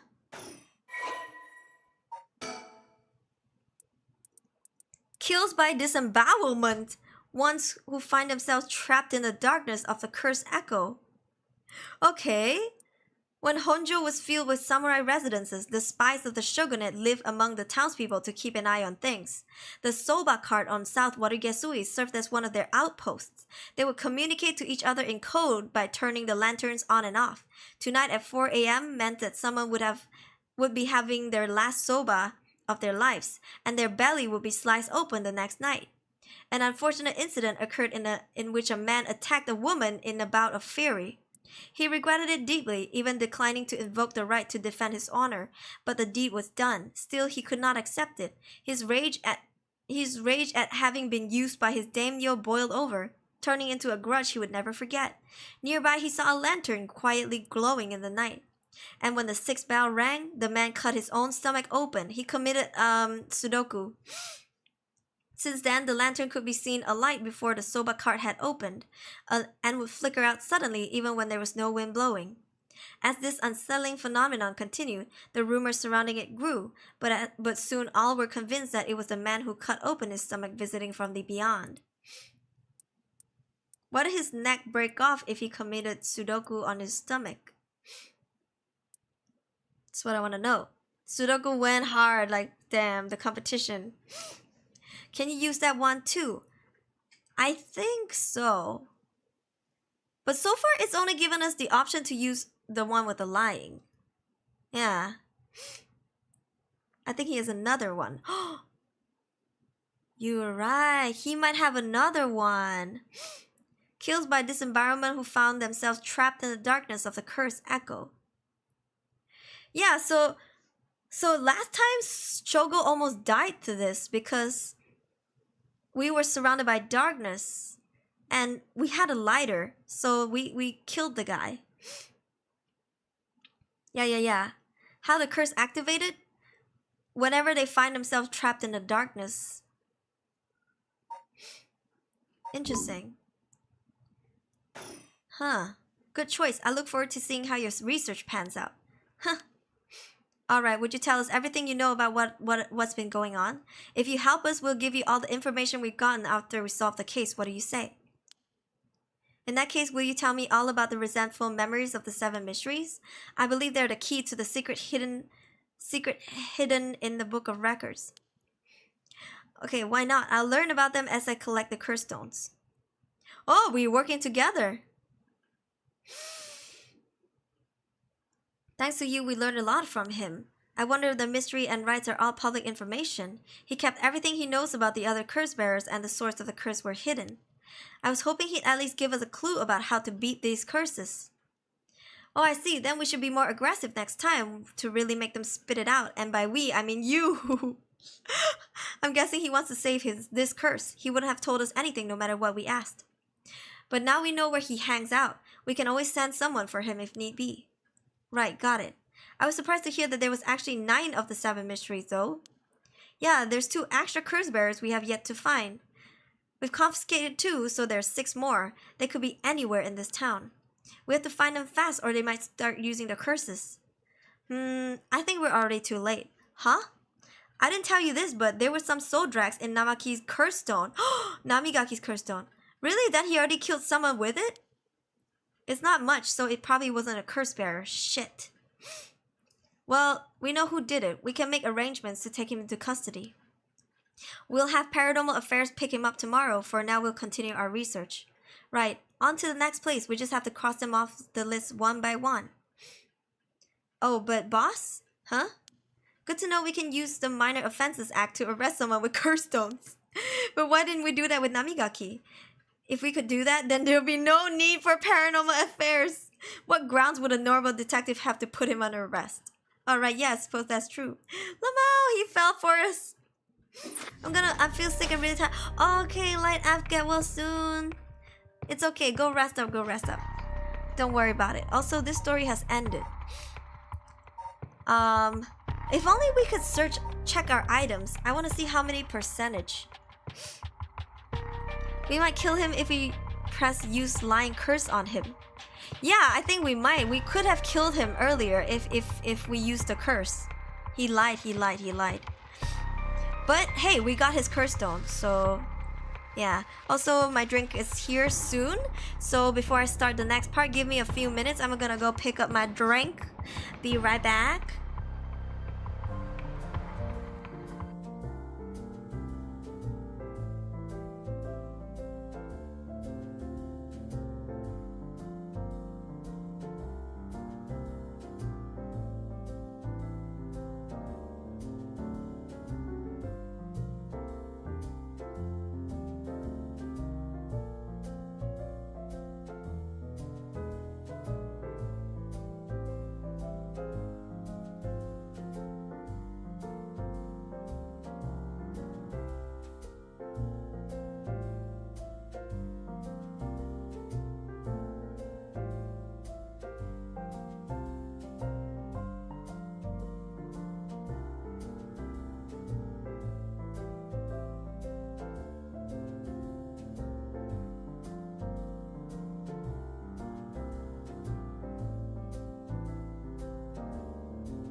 Okay, I'm back.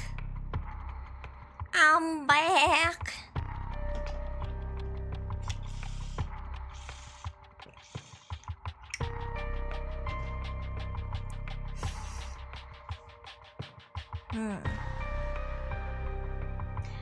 Okay, Dedo, get down. Come, boy. Oh yeah. Oh, Dedo. He's so needy.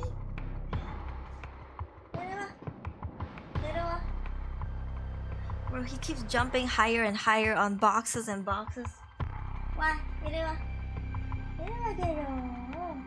Calm down.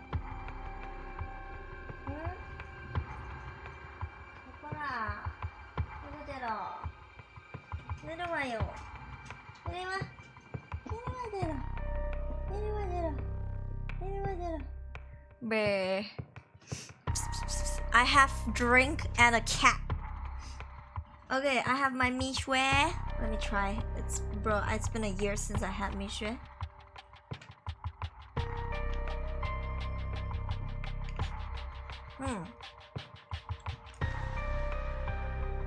Oh, the strawberry is sour. Okay. Thank you guys. All right. Oh. Hi, Dano. You want me to hold you? Hold on. Can't start the game because my cat is being needy. Come here, boy. Come here, Dano.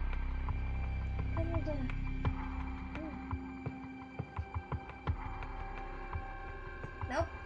Okay. Just got back from lunch and hanging laundries and harvesting laundries. You never know when a typhoon hits again. Yeah, honestly, I hate it when we dry clothes and then it fucking starts to rain. Or like when the clothes are about to dry and then it starts to rain. Alright. Mixue. M-I-X-U-E. Hi, the mic and Ike. You look different today. Something to do with your hair? Yeah. I used the new shampoo today. I hope you like it. Gotta attend to the cat's needs first. Yeah, he wants to come in and out. Like I don't know what's his deal. Okay.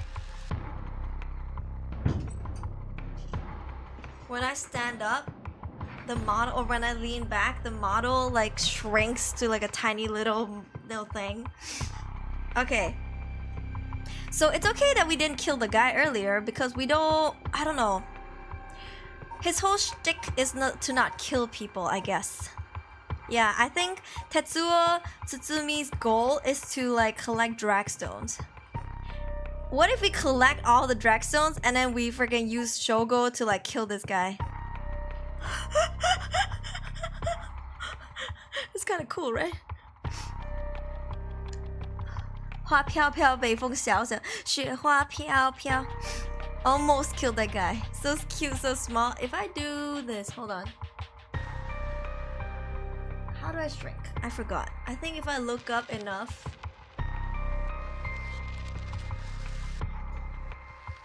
I don't know. I have to stand up, I think, for the model to shrink. What an evil way of thinking. I mean, can we continue this? Resume. Do you guys want to continue this Harue Shigima, or do you want to start a new one? Yako Sakazaki. So I'm assuming this is the dead student's friend.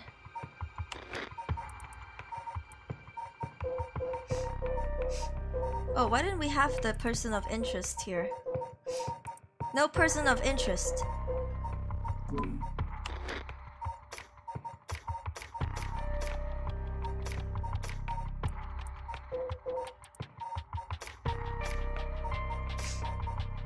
Soul drag.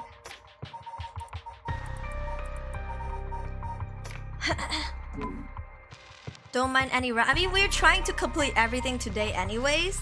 Not trying too hard, but if possible, I would like to complete this game today. So we're gonna go any route anyway, so maybe we start with hers? The mother looks fine. She is fine. I'm sorry. Resume. Alright, start from the conversation on the bridge. Conversation on the bridge. Then we want to progress, right? So, what next? The big question now is what the rest of the cursed bearers are up to. Luckily, the Sumida River is a good distance from any of the 7 mysteries. It's unlikely that the other cursed bearers will come all the way here. I can finally have a moment to think. I see. Alright. Excuse me? I know. I know. Is that sussy woman? Is your drink good? Yeah, it's laced with jasmine. So it's like strawberry... okay, it's like vanilla ice cream with added to strawberry milkshake, but like a super watered down strawberry milkshake with jasmine tea. It's really good. I can taste the jasmine tea. For somebody who loves floral drinks, because I can't drink caffeine, like this non-caffeine is really good. Yep. Ooh! But the pieces of the strawberry though, that is not fully blended in, it's almost like a strawberry jam. Now that's very sour. I have really bad sour reflex. My face curls up like freaking like a dried up SpongeBob. But it's very fragrant. I love it. Shall try that floral drink tonight. Any route of each story leads to uncertainty. Fascinating. It is very fascinating, yeah. Might try Miche. There's a lot of food and drinks I haven't tried. Yeah, you know what? Take your time. One day at a time, you know? Or like, for me, I used to try, when I was in Korea, I used to try one new food once every week. Because it's expensive to eat outside. So I would try a new restaurant like once every week. Just to experience. Yeah. The Ranger is very sour. What's the Ranger? What's the Ranger? The Ranger? I know. Huh? Okay. Richard Kai, it's been a while since someone spooked me like that.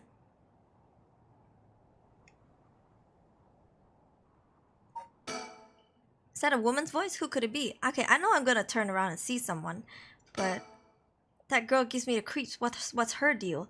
Okay, I just want to make sure we talk to everyone and everything first. Nothing. Oh, it's her, it's her, it's her. Alright. There's nothing we could check off. Alright, strange woman. Hangang Restaurant, Korea? Hangang Restaurant? Hangang means the Han River. So, I don't know what's a Hangang Restaurant. Yeah, Ranger is an energy drink that's... I can't drink energy drinks, so yeah, it's filled with caffeine. I can't drink Monster drink. I don't know. Monster... What else? Some other, like, energy drink? I can't. Yeah, it makes my heart beat so quickly, so I just never drank them. Alright. Strange woman. Where did she come from? It's like she appeared out of nowhere. I didn't mean to startle you. I'm terribly sorry if I got in the wrong people, but would you happen to be curse bearers? Ha! Red Bull. Yeah, the only time I ever drank Red Bull was with Jägermeister in the club. Yeah, but then again, at that time, I already took my anti-allergy meds. Hold on. Oh, excuse me. The burp wouldn't come out. I was like dying. Oh, excuse me. Oh, Chad was meowing again. Curse bearers. What's that then? It means someone who's gathering souls for the rite of resurrection. You have heard of the rite of resurrection, haven't you? Everyone's talking about it. Color me intrigued. Care to tell me more, Miss... What's your name again? Oh, silly me. I'm Ayame Tono. University student. She cute though. But she's so sus. She's the girl with the Detective Conan guy. She certainly has no reservations telling us about the rite of resurrection. It'll be worth keeping an eye on her. She could be trouble. Okay, so you know she's constantly hanging around the freaking bridge, which makes me wonder if this is her stone. The Ryogoku Bridge. Yeah. He cut off the arm and leg on one side of her body, threw them into the canal. Ever since then, the reeds growing along the canal only have sprouted leaves on one side. Yeah. He's playing dumb, I like it. Oh, it's like that? Dang, that's tough. So, you know.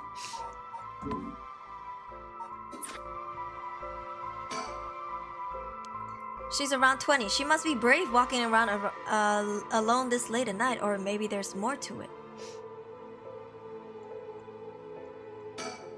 He's hiding it well, but I can sense that he's got his guard up. Could there be more to this girl than meets the eye? I should ask her what her deal is. Okay, we've talked to him. I love how in a visual novel you can like look around and shit, like look up and stuff. This is amazing. There's more to the rite of resurrection than meets the eye, you see. So the best way to collect soul drags is to kill the other soul bearers. And that's about the size of it. I hope it wasn't too much to follow. No, I think I got the gist. Funny old world we live in, huh? So are you saying you're one of the curse bearers? Well, not quite. It's complicated. I'm not, but Yutaro is. Her boyfriend? The one we just stole from? You mean the one who was using the freaking legs to curse us, but, you know? Huh? Game is confusing on what pronouns to use with the one with the hat. Yeah. Yutaro, is that your boyfriend? Oh heavens, no, just a friend. His full name is Yutaro Namigaki.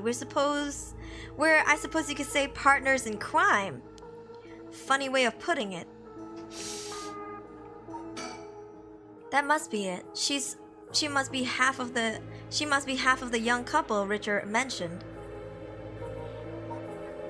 Can we find something about her? What's her name again? I don't think we added her in here yet. Ayame. Not enough information, maybe.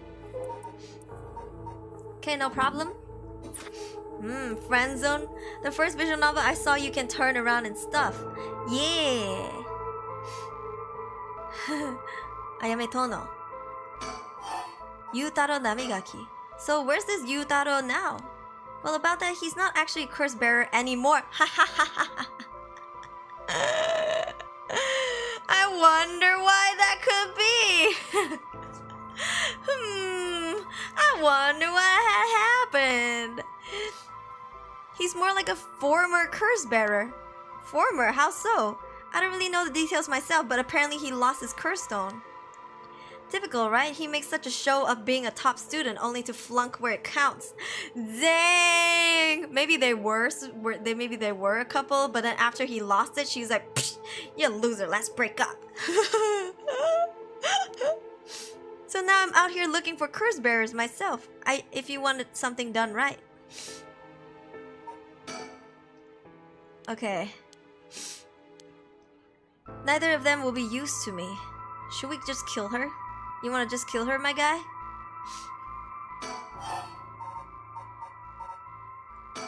He lost it? How did he do that? I wasn't with him at the time, so I don't know exactly how that happened. All I know is he came back saying he didn't have it anymore.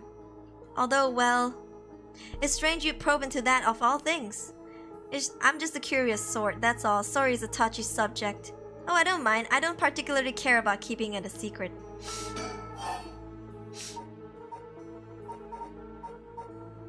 We can interrogate about everything. Yutaro can be a little bit irrational sometimes, so I have to keep a level head on my shoulders. Okay, we're done about this. It's time for blood, time for damage. You have no more curse, we done now. I mean, we can kill her and our soul drag will gain like 1%. It's not like nothing, it will not be any use. It will grow, which is by very little, I guess. So does every route we took affect other routes too? I think so. At least for now what we're playing. Cause the one with Shogo, it doesn't count. Yeah, because it has already went past the time. So for example, if right now this is 1 AM, what we're doing here, Shogo we have already approached to the next day, right? So earlier with the detectives, I think we're approaching 1 AM as well. So this is probably like 2 a.m. after he lost the thing. Or something like that, yeah. So anyway, mind if I ask why you thought I was a curse bearer? Oh, that, I'm terribly sorry. I was so rude. I saw the two of you out late at night and I suppose I made assumptions. Maybe they want to have sex and you would like cockblock them. Gotcha. Sorry if I gave you the wrong idea.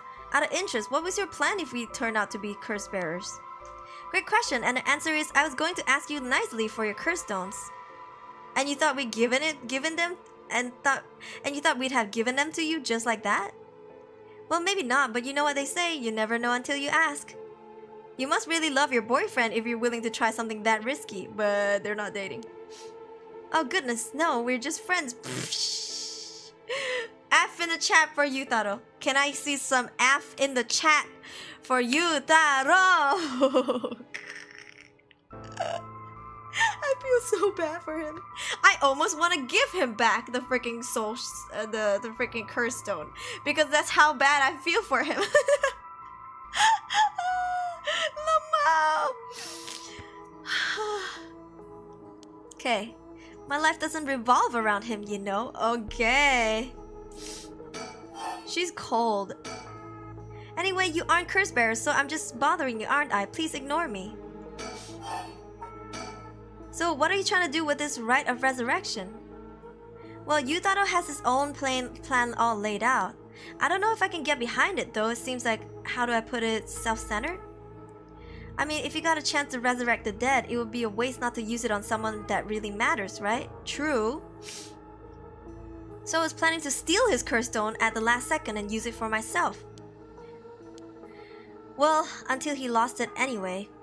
Oh, but don't tell Yutaro I was going to do that, okay? I don't think he'd be happy to hear it. Of course, keeping secret is my business. My, aren't you dashing? Who are you gonna use it on? Poor boy, it's over before it even began. Kicking him while he's already down. She's cold. Yeah, we lost a brother. Looks like you really have your own heart set on this, right? What were you hoping to use it on? Do you promise you won't laugh? Cross my heart. Well then, let me tell you my master plan. Prepare to be amazed. Ahem! I'm an art student, you see. Woodblock prints are my specialty. Ukiyo-e in particular. Ukiyo-e, huh? You must be a cultured lady. Really? Do you think so? Everybody says it's a strange interest for a girl to have. You know, people often think of ukiyo-e as some inaccessible high-class art form, but that's actually totally untrue. Back in the Edo period, it was the art for the masses, amusement for the common people. So when you think about it, we feel exactly the same thrills from every brushstroke as they did back then. Isn't that fascinating? Huh, yeah, I guess. She's just judging. And as far as I'm concerned, the undisputed king of ukiyo-e is the one and only Hokusai. Hokusai, have you heard of him? Sure I have, he's famous. Didn't he live somewhere around here back in the Edo period? That's right, you're just as knowledgeable as you look. His 36 views of Mount Fuji are so iconic. They're the only works of his most people know. Yeah, Hokusai, what the fuck? Doesn't he have a daughter or something? But Hokusai was so much more than just mountains and waves. That's only the teeny tip of a veritable iceberg of work. I've gotta admit, I only really know him from those landscapes myself. Oh, don't worry about it, anyone can learn. When Hokusai died at the age of 90, he left behind over 30,000 drawings. That's multiple drawings a day for 80 years, that's amazing, right? So he kept on drawing up until into his old age, huh? Impressive. Even in his final years, he was never satisfied with his own work. His dying words were, "Should heaven afford me but 5 more years, I shall finally become a true artist." Even in his deathbed, he still thought he had more to learn. He was already the greatest painter and artist of his era. Who knows what he could have done with more time? Wow. So basically this game episode are having stand battles, except their stands are ghosts? Ah, yes. Curses. Well, that's what I want to find out. Huh? Hold on, are you saying Besides, he always said he wanted to move out of 100 houses. But he only made it to 93. Isn't that just tragic? Oh no. Nuh-uh. No way this is going where I think it's going. Imagine the masterpieces he could create with modern techniques. I feel all dizzy just thinking about it. You've gotta be kidding me. So if I understand correctly, you want to use the rite of resurrection to... That's right, I want to bring Hokusai back to life. There's a Netflix movie or some shit about his daughter. And it's very interesting. Hokusai had a daughter. I think he had multiple, I don't remember. But I'm sure he has at least one. Hokusai, huh? Well... that's not really doing much for humanity. So... it sounds like a better idea than any other ideas that we've seen on here. Because at least it's not really fully selfish. Okay. Think about it. The housewife wants to revive her son. That doesn't do anything for the rest of the world. That's selfish, right? From a third person perspective. Now she wants him to create more art. Okay, that is technically doing more than the woman reviving her son. But it's only one niche. It doesn't really do much for the rest of the world. It's not big enough to revive someone. It's not big enough. Like, you telling me you want to revive a doctor who's so close to, like, you know, curing all diseases, then yeah, I think that's good. Hokusai, no offense, but too weak. She has other agendas, yeah. But you can tell though she really loves her craft. And I respect that. Yep. She loves art so much. Yeah. It's like freaking, can I revive Picasso? And the rest of the world who is not into art, they're like, but Picasso, he sucks. Damn. Or like, we don't care about Picasso. Damn. Michelangelo to teach me art, I would.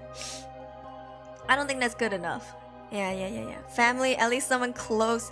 No, which I like because it shows you people have different priorities. Yeah. She's not out here saying she wants to revive her grandma or grandpa or anything.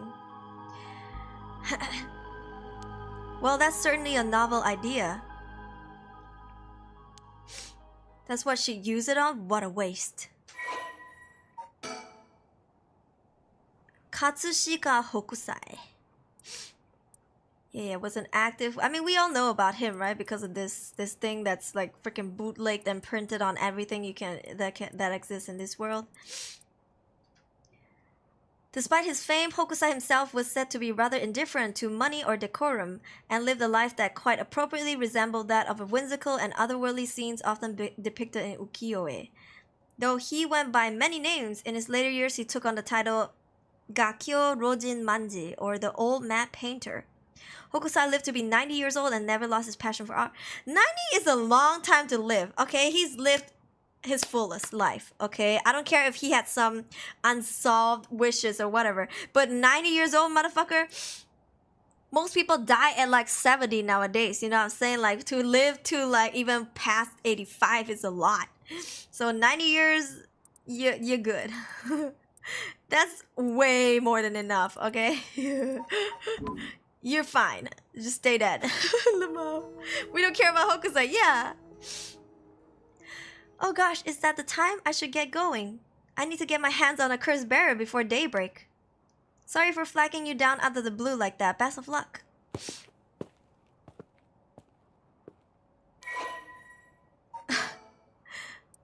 Curse echo question mark? It's a clever but calculating university student who only has time for her own interests. She's making the best of a recent boom in the popularity of female university students incited by their appearance across TV commercials and radio programs. Ayame is content to ride this trend as long as it allows her to get her hands on whatever she needs and wants in life. Recently, Ayame has figured out that older men will fall for her if she acts a little bit stupid. She was approached by Yutaro Nabigaki in town, and although she was not attracted to him, agreed to date him because his family seemed rich. However, she does not think much of him as a human being and is beginning to grow bored of their relationship. Effing in the chat once again. It's like, you know, you've seen a couple and then you ask them, so, how long have you been dating for? And the guy is like, oh, you know, like 2 weeks. And the girl's like, at the same time, the girl answers, oh, we're just friends.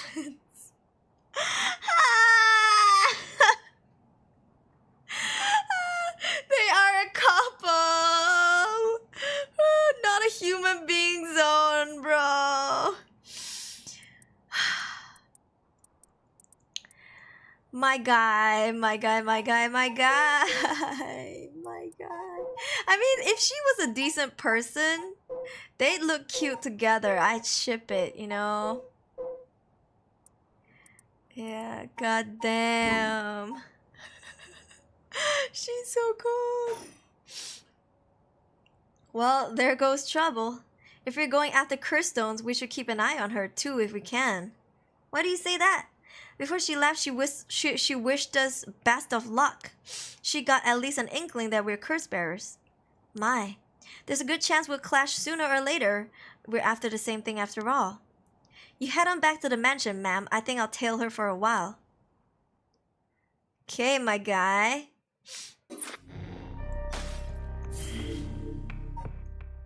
Okay, no more curses. What? Did we lose? Imagine getting backfired not once, not twice, but thrice. This poor guy. It's worse when I got ignored and rejected on the 4th of July. Hey, no. It's worse. Yeah, it's worse when she said yes and then doesn't think much of you. And then when people are like, so how long have y'all been dating? And you're like, oh, you know, like 3 months. And she's like, we're not dating. All the time wasted. That's painful. That's painful, my guy. That's sad. Can I give him back his curse stone?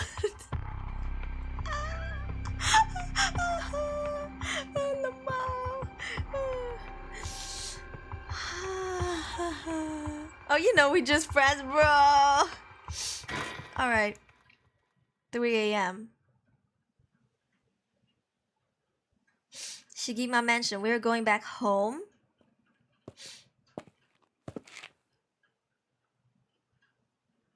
Back here again. I left Richard to continue looking for curse bearers and came home alone.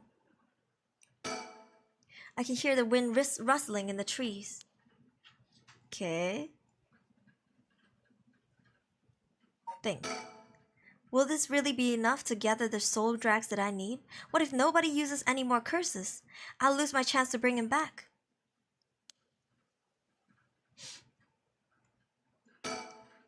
The old Shigima mansion. We rebuilt it here after the Great Kanto earthquake. It's always stayed the same all these years. Even the war didn't touch it. I never liked it growing up. I always wanted to live somewhere more modern. Once a warrior clan with a mansion in Honjo, now a dynasty of police officials, the Shigima family is one of the considerable repute. Yeah. The Shigima mansion was at one time bustling place where members of the social elite mingle. 1 year ago, however, the head of the house was struck with a sudden melancholy, and ever since then their mansion has stood silent as the grave. Think. Nothing. She ain't thinking nothing. I feel like we're gonna bump into something. Entrance. Oh. Mockingbird 5 discovered. The ostracizer. So bizarre. I mean, cute though. Would I collect these? Yes, because I'm a sticker collector. Sips on cuppa. Mine was just, I have an answer next week. It was the longest 40-day week of my life. No, serious. You know what? Their loss. It's their loss. No big problem. And no big problem. Alright, so I guess we just go to the entrance. Go inside her. What the hell would we wait here? Wait, what the hell would we... Hold on. I'm gonna let y'all vote. This is a trick question. Why won't we go home? Why don't we go home? Why do we not go home? Conan deserved more than this. Yeah. Ominous. I mean, it is dark, and she likes it. She said so herself. Kinda sus. What happens if we wait here then? Will they come out?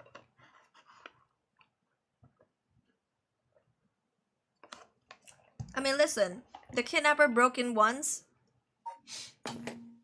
They can break in again. Where's the thing that I collected?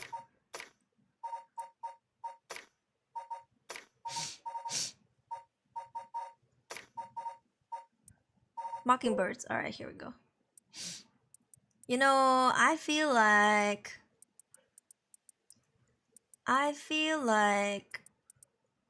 this is definitely kind of like a serial killer's mark. But if this only shows up during her story, then it's too soon for her to die, right? Maybe someone forced her to give her curse over, because this episode is called No More Curses. So what do you think? This episode is called No More Curses. He only had one curse stone. The new girl kind of proved that. Kind of too late to turn back now, my dear.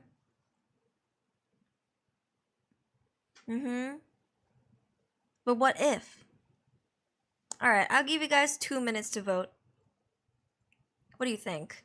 This really do be looking ominous. If I don't click, okay, say if I spend 10 minutes here and I don't click, I wonder if the door will open with someone peeking out, because I think that would be absolutely terrifying. If that happens, maybe I'll uninstall. Like, if I don't click for 10 minutes, will something come running out of the house? That sounds like an actual horror game. Yeah. 2 minutes, guys. Vote up, vote up. Meanwhile, I'll enjoy my tea. Game suddenly gives sus questions and choices. Yeah. Like, why don't we just walk in? That's so sus.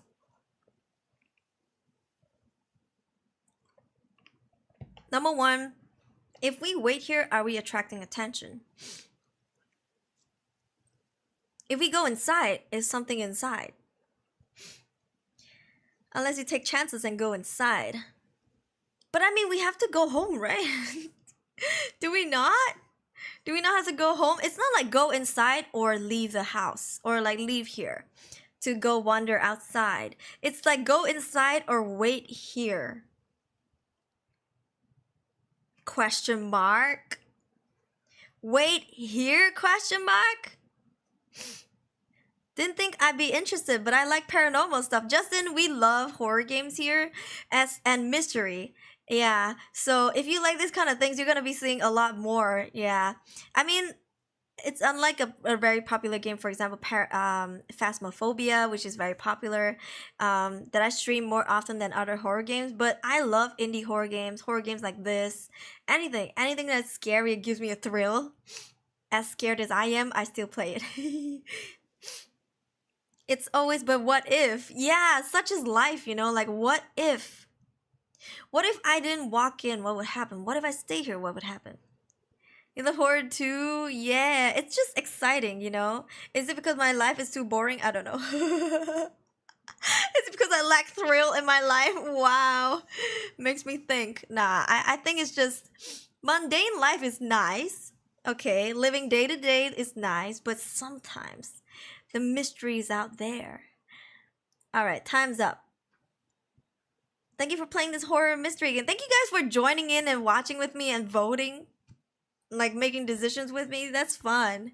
The suspense. Alright, number 1 has won by 60%. Charge inside. It's time for Arnold. Alright, we're going inside.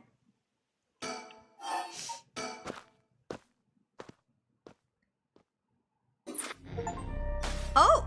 Harue's wish. Complete the Harue branch of chapter 1. Chapter 1. By the way, this is chapter 1. Holy moly. Also, if you look at the top here, there's a moon here and there's a sun here. So this is a timeline till morning. Yeah. This is the timeline to morning. Alright, so we've completed Harue's stuff. I wonder what would happen if we have waited outside. Hi, Chris!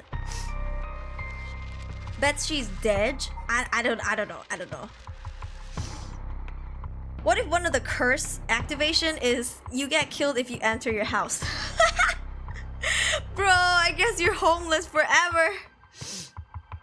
Alright, time for a new storyline. Exciting. Yoko Sakazaki. Spirit board. I love this game. This is so exciting.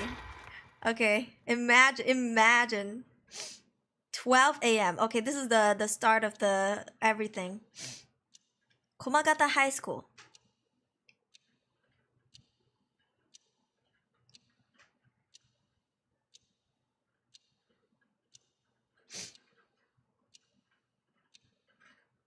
That should be everything. Mio. Hold on. Do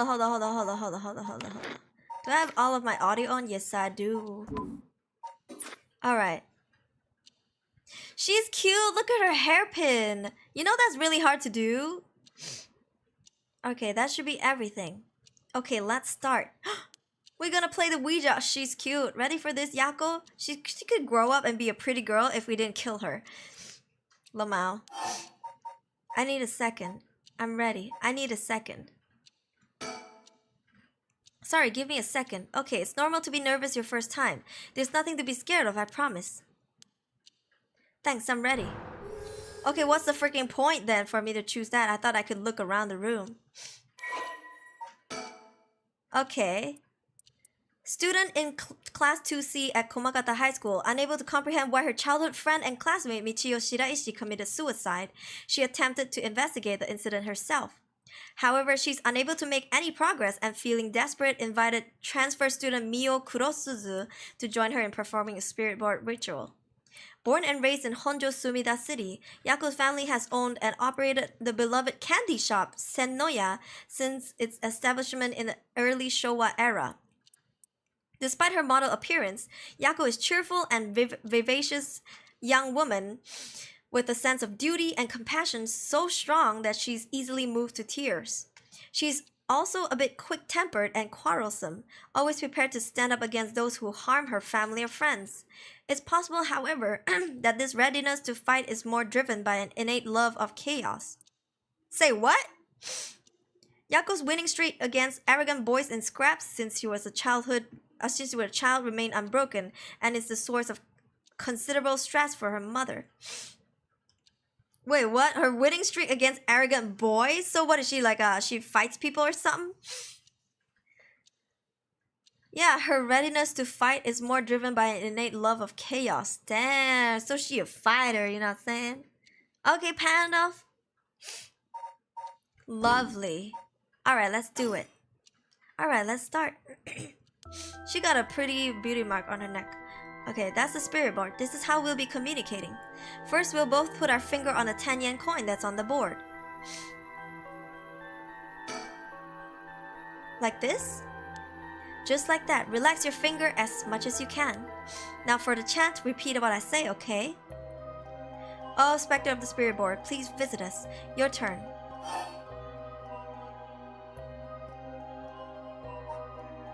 Spectre! Spectre, right? Yeah, Spectre, don't make me freaking doubt myself. she making me doubt myself. Spectre of the Spirit Board. Please visit us. Yeah, okay. Lamau, I'm like doubting myself. Listen, I have goldfish memory. You tell me one thing, 1 second later I forget. Okay, Spectre, okay, please visit us. Okay. Good. I'm not cheating.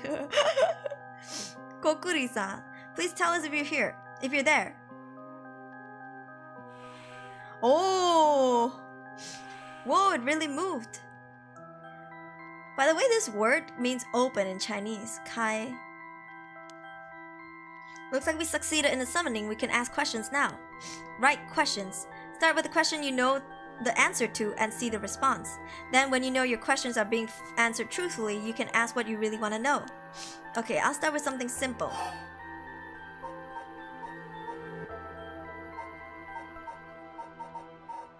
Well, we want something simple, so what is my name?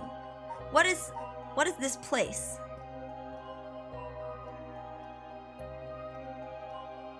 What is this place? Ha, he, hi, s, ch, h, oh, Allah. Okay, high school. Goodbye. We're like playing Phasmo. Goodbye, goodbye, goodbye, goodbye. Okay. That's right. The answer doesn't seem to be very precise. What is my name? I think you should know the answer to this.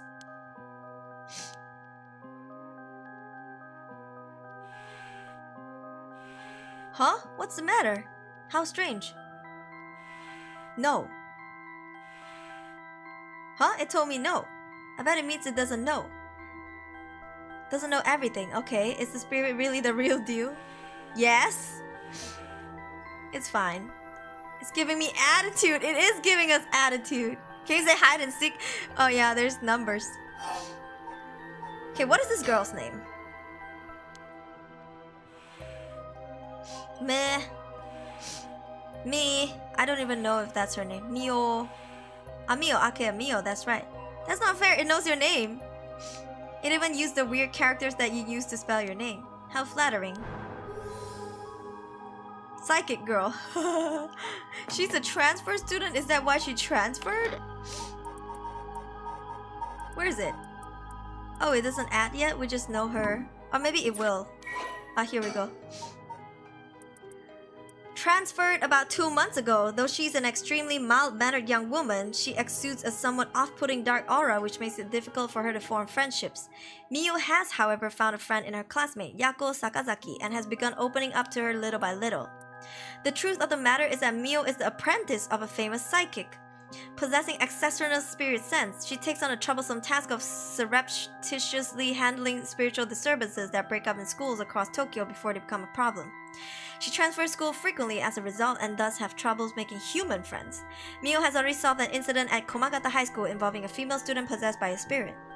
Although she takes effort to hide her spirit sense, many develop an impression that Miyu has deep knowledge of the occult and the paranormal upon first meeting her, leading her to be anxious that her secrets have been exposed. The most common comment she receives is that she seems to get along well with crows and black cats. She's the one who's an intern in the occult department. Yeah. Paranormal Affairs Bureau. She's the student. She's the right? I feel like she is. Mio's kind of cute. Okay, good night. Thank you for dropping by, Vice. Good night, good night. Can we call you Rogue? I think I'm gonna call you Rogue. Thank you, Rogue. Yeah. Interesting. I bet even the teachers get it wrong all the time. I guess these paranormal beings just tend to take a liking on you. Huh, I don't know how I should feel about that.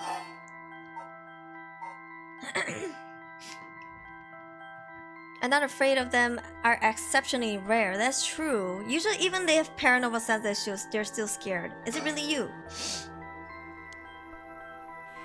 No. Oh.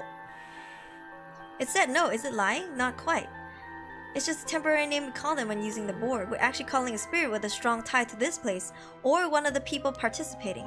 In other words, a spirit that just happened to be nearby and just felt like answering. They don't really think of themselves as a specter of the spirit board. Oh, really? Huh, feels like some of the mystique has disappeared. Do you mind if I still call you Spectre of the Spirit Board? Yes.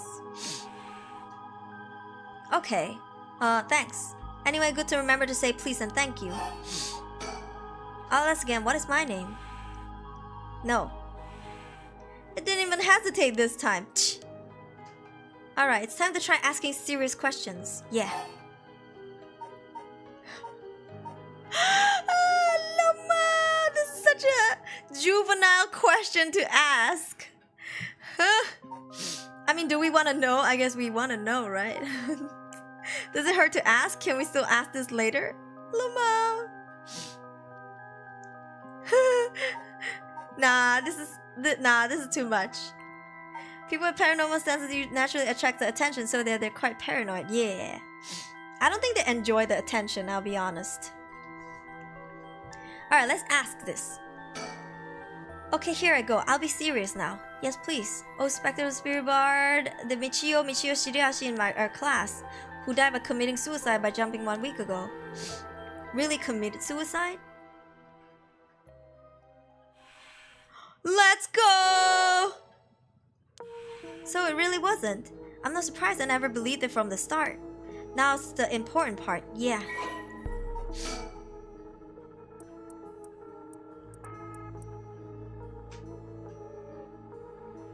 Okay. Let's see. A second-year student, she was found deceased 1 week ago in a back alley of South Warigesui Street. Her entire body broken and severely contorted. Police determined that she committed suicide by jumping from a nearby apartment building. As there was no suicide note, the police based on their conclusion on the interviews with Michio's peers.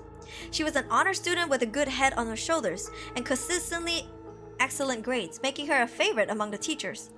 Although she appeared somewhat reserved, she had a positive outlook on life and a courageous spirit. Michio and Yako formed a long-lasting friendship during childhood, with Yako's unbending, uncompromising attitude deeply influencing Michio. However, beneath her strong exterior, Michio had been pushing herself too hard and keeping her emotions bottled up to the point where they risked overflowing.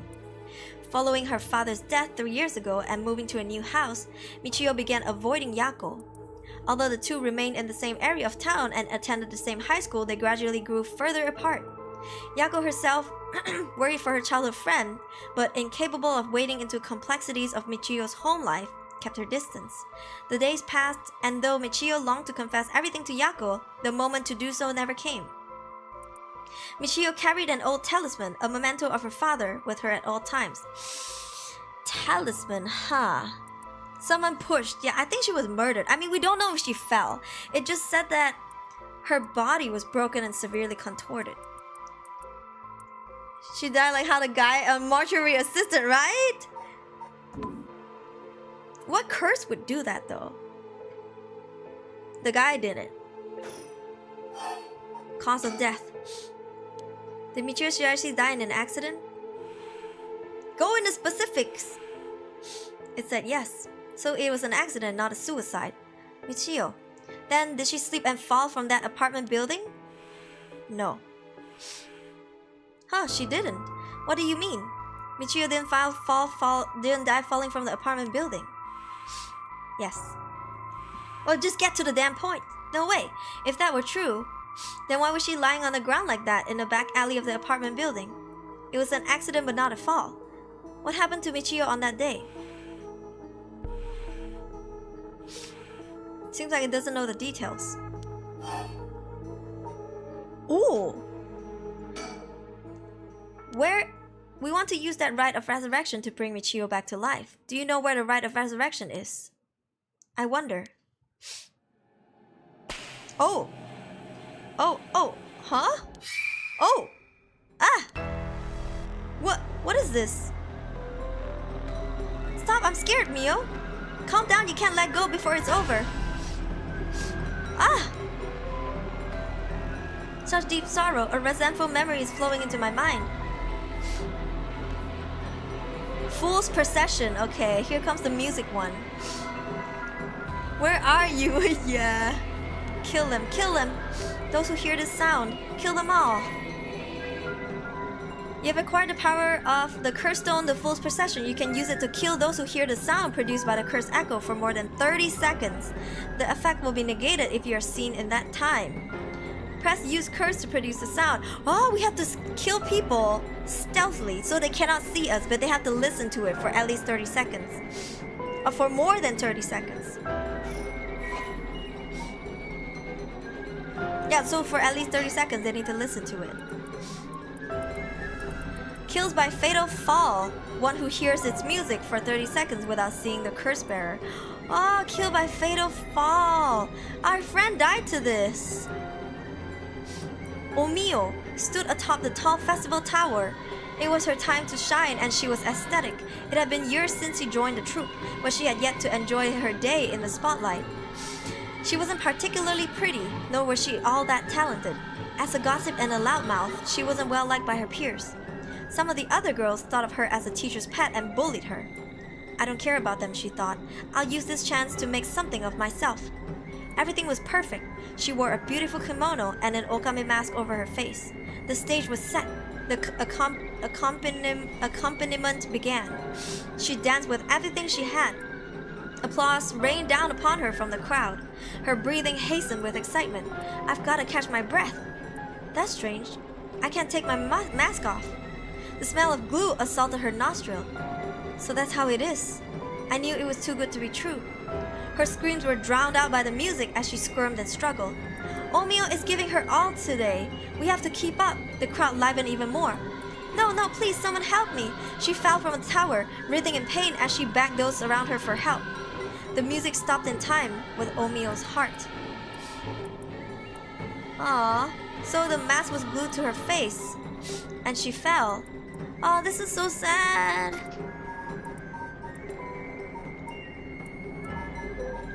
It's the fool's procession. Interesting.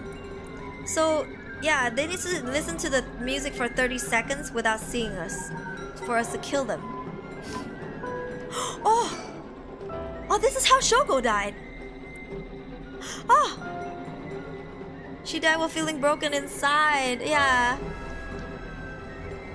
Anime songs, easy kill. This power is kind of strong. Okay, this is how Shogo died because he died. Remember, like, he just died without anything. Like, he died by the lake. Remember, like, he died by the river. Just suddenly he just died. Like, suddenly, like nothing. We didn't see nobody.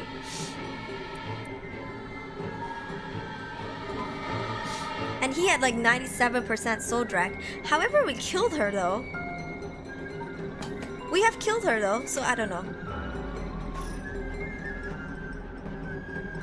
Change the time sneakily. I don't know.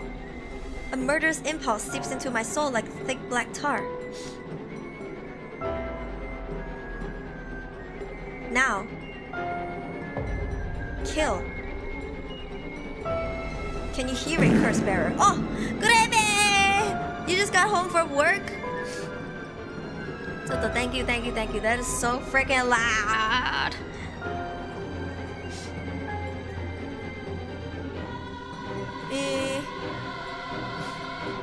He died by the lake with eerie expression on his face. Yeah.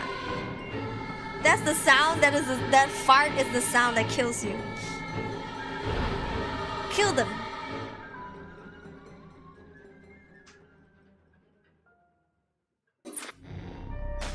Oh, okay. Yeah, remember Shogo died by the lake. We can hear it, curse bearer. Came back for what? I can hear it clearly. The fart, I mean the curse. I can hear the fart is the curse. 2 things to remember.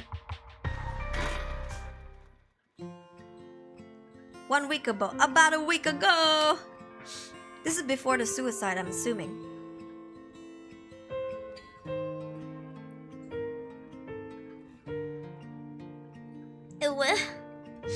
To be young again. What? Oh, I can move. Hey, did you hear? Someone from my school committed suicide. What? Really? Who? I heard that Michio from Class C, right? No way, Michio? She's been acting pretty strange lately, but I still can't believe it. She's beautiful, yeah.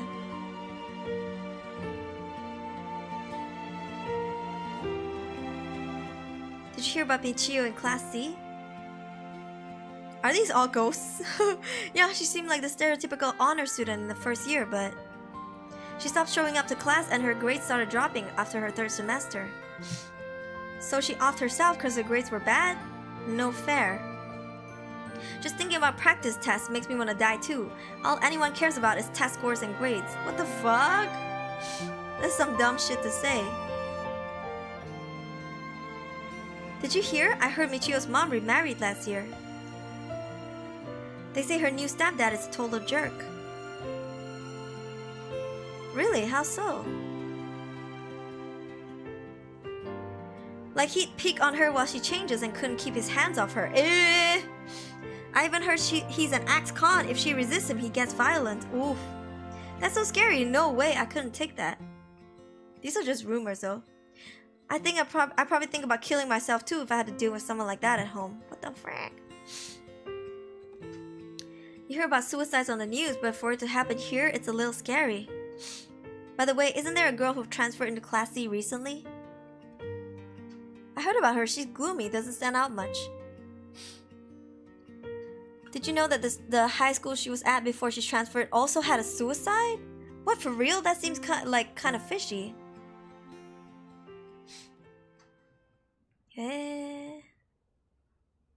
Yo, this guy and his sideburns. There may be some of you who already know, but a member of our class, Michio Shiraisi, passed away last night. Okay, calm down. I know this comes as a surprise, but please keep quiet. The cause of death is still under investigation, and there's nothing we know for certain at the moment. You are fucking sus. Detailed investigation reports will come from the police, so please don't go spreading any rumors, got it? We're sending everyone home for today. No dilly-dallying on your way. School will be off tomorrow as well. Hey you, stop celebrating. Show some respect. There will be a memorial service scheduled next week at the school assembly. If anyone wishes to pay their respects individually... Oh, individually. Okay, that's it.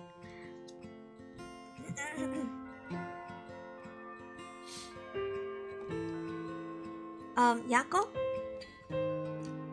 Sorry to bug you. It's just you seem a little different from your usual self. I hope I'm not being a nosy. Thanks, Mio. But thanks, Mio. Was I acting that strangely? Yeah, enough to make me worry. If you want to talk, I'm happy to listen. Yeah, this is perfect timing. There's actually something I want to ask you. Yeah?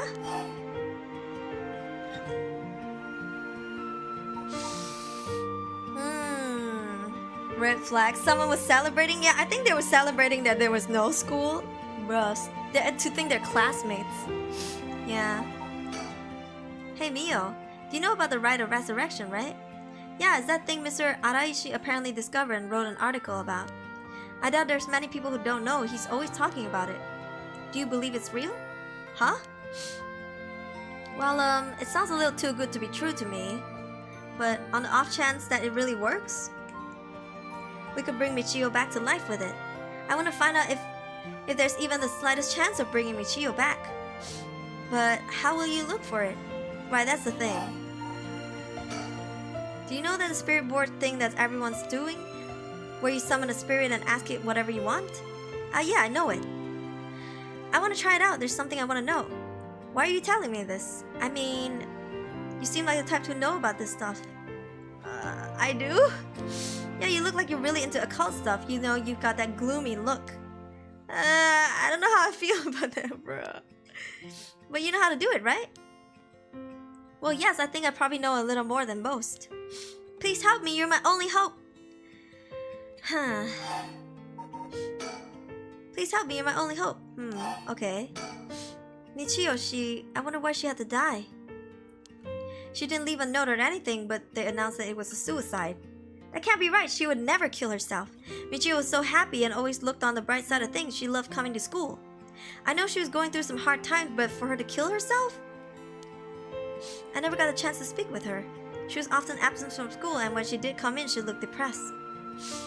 You're right. That's why everyone was so willing to accept that she committed suicide. They acted like they cared, but all they did was gossip about it.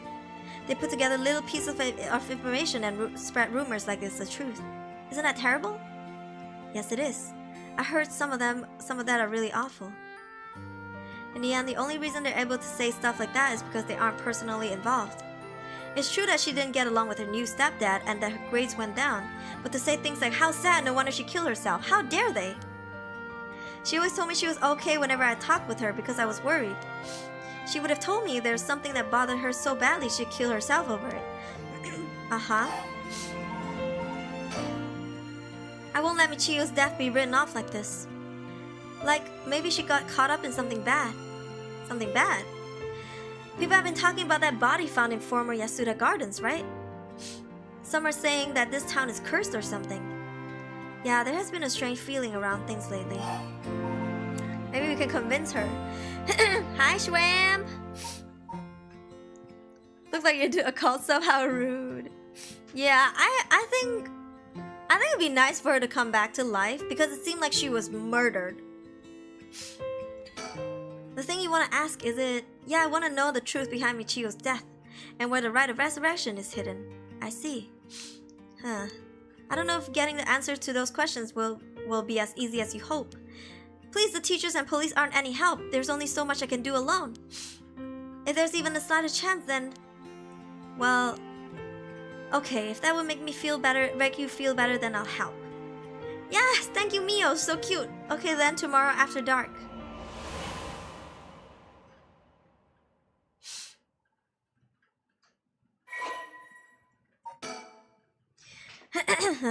Okay. Your food is here. I'm also hungry, you know. I'm hungry again. I'm like a monster. Then again, I'm on my period, so I tend to be more hungry than often. Body discovered 1 week ago. Died from fully blunt force trauma. Full body blunt force trauma in an alley off South Warigesui Street. Believed to have fallen from a rooftop of a nearby apartment.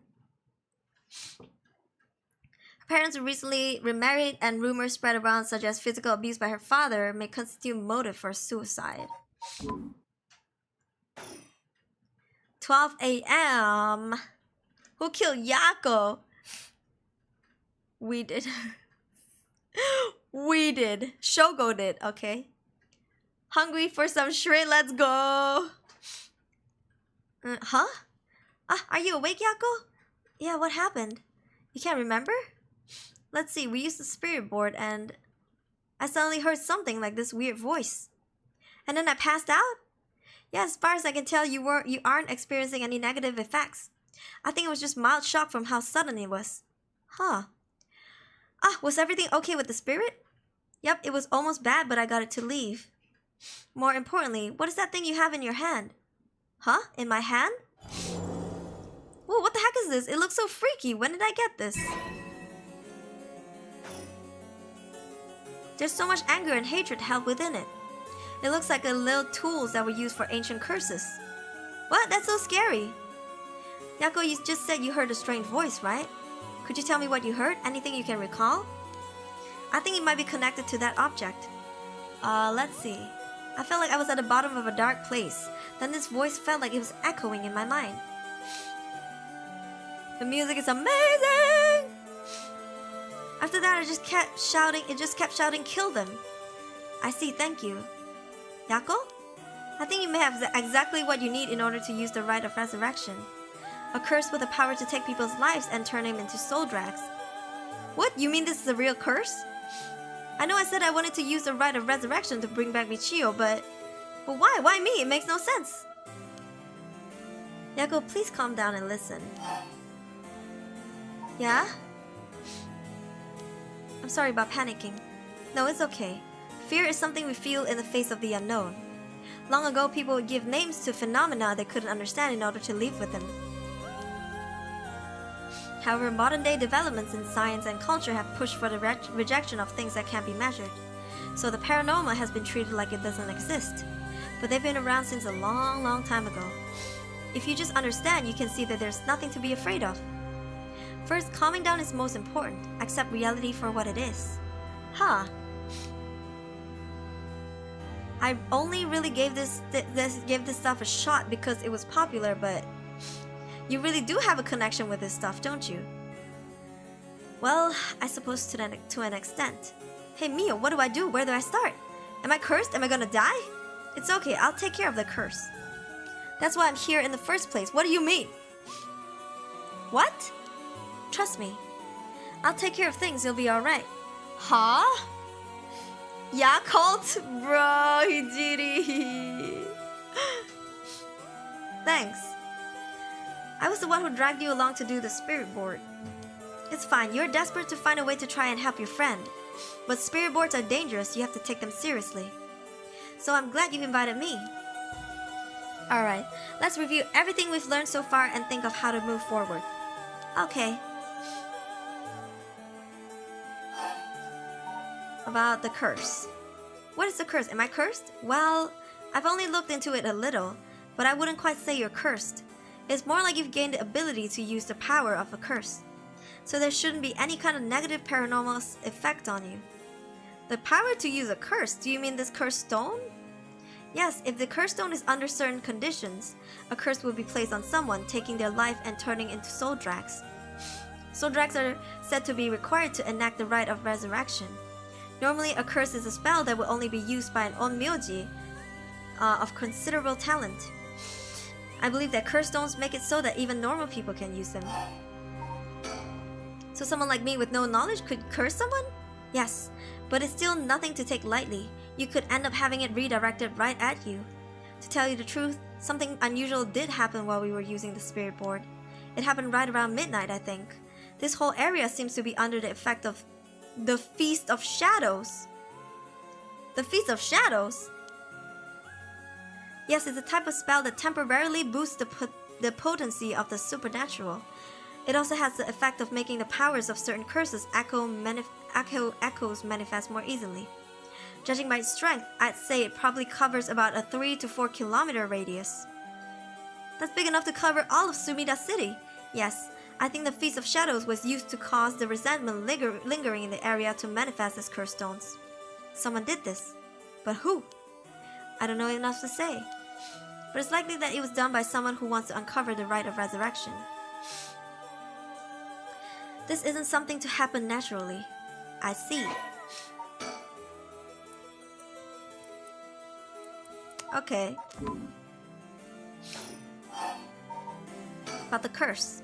A curse stone's powers can only be used in the area under the influence of the Fist of Shadows. The effects only appear after the sun has set. By setting a limit on when they can be used, the curses are strengthened. So the curses can be used outside of this area or during the day? Correct, but speaking of limits, to actually use the curse to kill someone, it seems there are conditions that need to be met. Conditions? You mean like how my curse echo needs someone to listen to the sound it makes for 30 seconds? To be honest, I don't really understand it. Like, how do I even summon the curse echo or make the sound? Do I just like wheel it? Do you mind if I try? Hello? Stop, you shouldn't be using curses so willy-nilly. Even if there are conditions that have to be met, the power to kill someone without leaving behind evidence is dangerous enough. In that sense, maybe you really have been cursed. Yeah, if you use it now, she died. The one friendzone Yutaro who uses the Feast of Shadows. I don't think it's her. I think it's someone else bigger. Because if you remember the first... I don't know if you were here for the first one. But the first one... The first guy that we killed... here, this guy.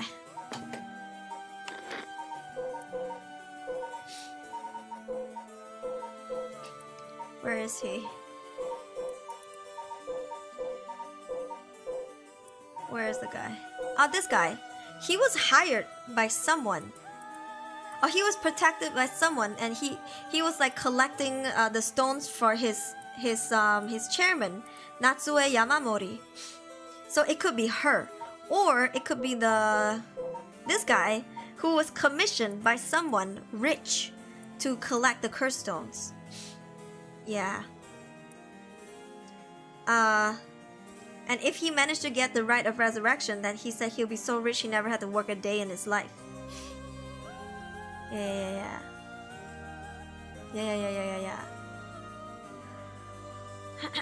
So we have a few people that we don't really know who they are that could cause this.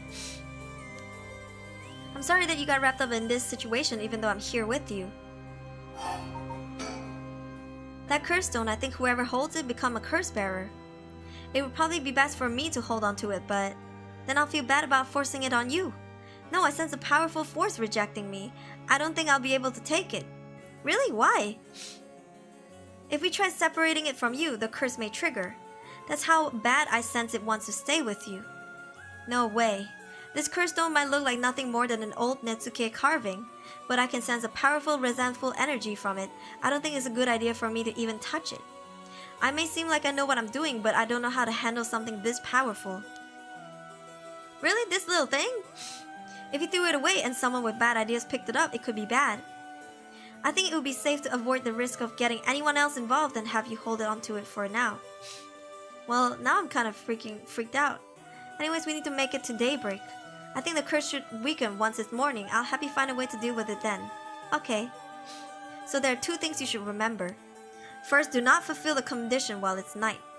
Second, should you happen to fulfill the condition, don't use the curse. Right. But I think she did because she killed Shogo. That's the only explanation because there was nobody around. He just died suddenly. The mysterious voice said the curse stone is called the Fool's Possession, right? Yes, that's from the 7 Mysteries of Honjo, right? Our school is said to be connected with a story with the same name, one of the mysteries. Right, I don't think it's a coincidence. That's just a guessing, but it's possible that you were chosen because they could feel your desire for the rite of resurrection. If this is a curse of the 7 Mysteries of Honjo, then it's possible that there are others who receive curse associated with the other mysteries. Yeah, that voice also said that there are other curse bearers or whatever you call them. Not only that, apparently you can get a lot of soul drags by killing a curse bearer. Right, that's certainly not good. Even if we had no intention of killing others with the curse, there's a chance you may be targeted if other curse bearers find us. Yep. We'll have to avoid anyone who has another one of the curses. That means we should avoid people at night as much as possible. Yeah, but they didn't because we killed her. Used the curse and we killed her, remember? Good AV, remember? You were there. Yeah, Shogo killed her first, but this is before Shogo killed her. She hopped the fence later. But Mio, yes? If this curse is real, then it means I could bring back Michio if I used it, right? The rite of resurrection would be real too. Yes, that's true. But you can't do that, Yako. But I feel like it's not the time to worry about that kind of stuff. If Michio died in an accident, then I'm sure she didn't want to die. What's the issue with putting up a little curse on a complete stranger? I sort of feel like it wouldn't be a big deal. Oh, psychopathic tendencies. What's going on with you? You're not acting like yourself, Yako. You would never even consider taking the life of another person. Is it the curse's influence on you? Maybe the curse Echo's grudge is rubbing off on you? Would you show me it for a second? Huh? Is there something inside it? No, stop! Yako? Oh, I'm sorry. But it's like, I just suddenly really didn't want you to touch it. I understand, I'm sorry. But you need to give up on the rite of resurrection. What? Because that's the real curse. Using the resurrection as a lure, it tempts curse bearers into using their curses. You have to resist it. Don't let yourself be deceived by some curse. But Michio could... I think for tonight we should just get you home to rest. I'll walk you. The curse's influence should subside in the morning. Okay. I'm sorry, but I'm telling you that you need to give up on the rite. It's beyond us. Even a single curse stone alone is too much to handle. Bringing back the dead isn't something so simple. I know how much it hurts, but please focus on just worrying about surviving tonight. Even now, we're in great danger. Okay, let's get going then, shall we? Woo! Mio has some common sense, yeah! Why doesn't that person have the curse? I think the person who killed Michio did have a curse. However, during the morning, it disappears. Or something. It weakens. Or something. So you can't use it during the daytime. Yeah, only at night. Mio, best girl. Mio is cute. I really like the hairpin. We'll take the same route we took to get here. Right. We'll be fine, right? There's no one else at school, is there? I think so. The night shift janitor shouldn't be patrolling this late at night either. Oh! Ah! Huh? What? Why did the lights go out? Mio, are you okay?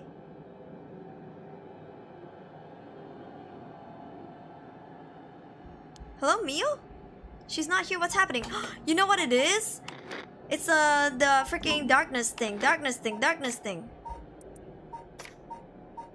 This motherfucker. This motherfucker.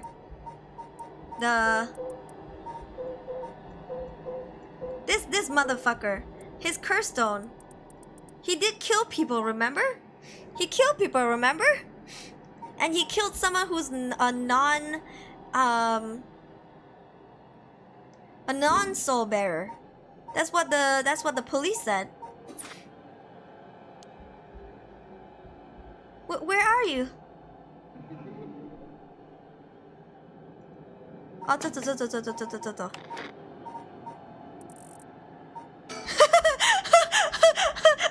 Can you imagine if this worked? No?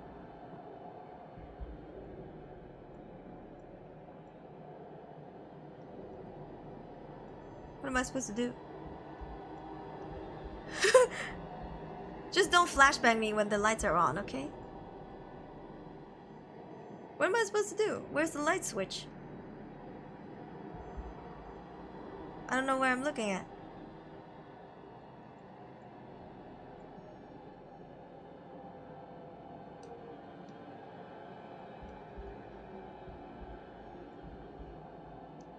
Should I turn around or something?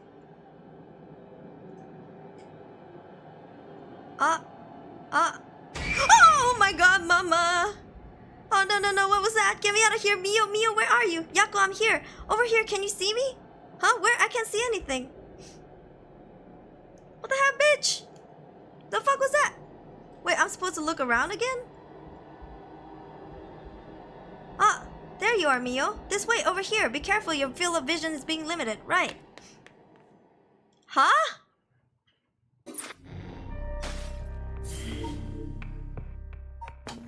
Alright.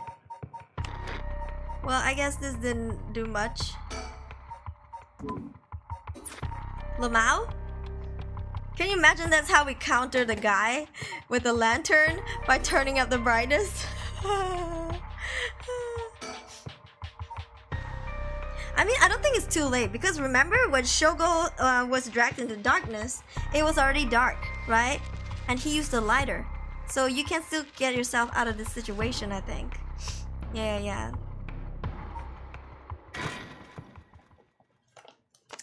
1 a.m. It's perfect time for fart jump scare. No! The fuck did she see? Hey Mio, what was that just now? Could it be another cursed echo different from mine? I think so, yes. We may have been discovered by another curse bearer. Oh. What's wrong? Shh. Someone's here in that classroom. What? Something moved inside. Well.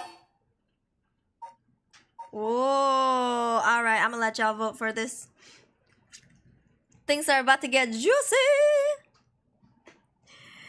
Haha, literally muted ourselves to prevent the music curse. Exactly. Not that guy. Could it be the janitor? Michio. You think it's Michio, maybe?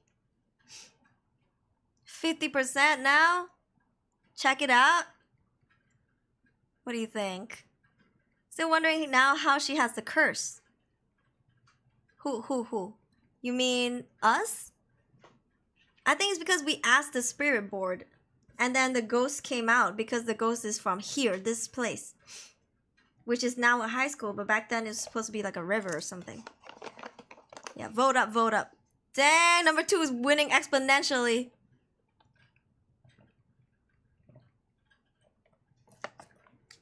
Why did the jump scare happen, huh? Couldn't be that fat janitor. The janitor seems skinny though. And she did mention that he seems skinnier.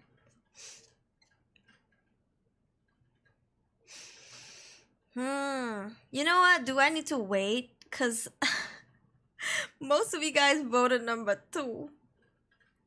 Unless we got like 7 more people to vote the other one. The only jump scare is Gravy's fart sound, bruh. Why not? I mean, even we know she died because we killed her.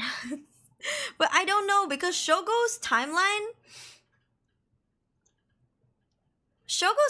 doesn't fully make sense because we did kill the mother, the whole housewife. I don't know if that's how it plays out. Yeah. I'm not stalling, I'm letting y'all vote. But I think I don't need to wait because most of y'all vote. Yeah, see, 10 votes and like I think only like one person voted the first one. Yeah. You know how Stan users attract Stan users. Shogo timeline is resetted. Yeah, I don't think Shogo's timeline counts. Because if it does, we know this girl's gonna die. Because we killed her. As Shogo, we killed her. And you know what was interesting? Was that I didn't choose to kill her. I actually actively chose not to kill her. Because y'all were like, she's cute, we'll let her live. And I was like, alright, fine. Because we've killed everyone else up until then. So, you know, I guess we'll let her live. But the game killed her. I didn't do it. Yeah. Alright, I'm closing this. What other curses are there that's discovered? We have quite a lot.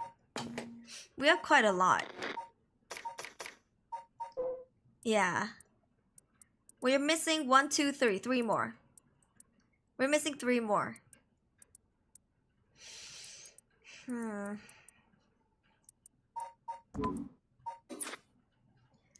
Yeah. Number 2, 1. Not to tell lies. Maybe a different curse user who killed her. Maybe.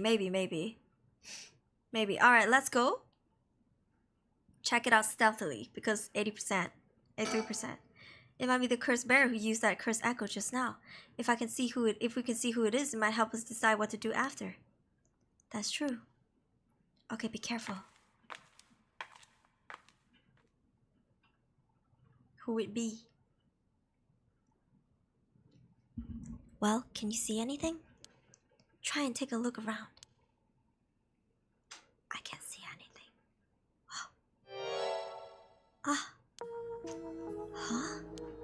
Is that our homeroom teacher, Mr. Jonoichi? And the person with him is Hitomi from Class A? What? What's going on here? Huh? That bastard. He's at it again. Huh? I have to kill him.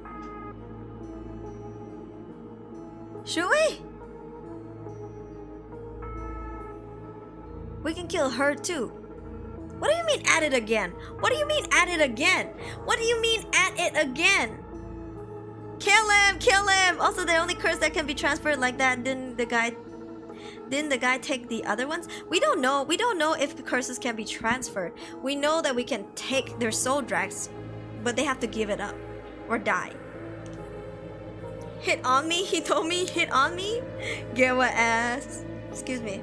Isn't Hitomi investigating something earlier in the story? Who the fuck is Hitomi again? I forgot. Who's Hitomi again? The guy, right? The suspicious guy. No. He said he knew that she would curse him. He told Mr. Cowboy Hat. Yeah, Richard Kai. He told Richard Kai. Can we look back at it again? I mean, he told us. Is it here? It's not here.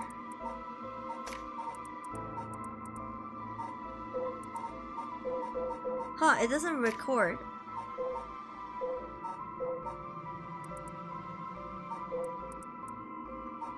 Doesn't record. Okay. Also, we only have 2 more notes. Don't trust him. Last time he told me. He's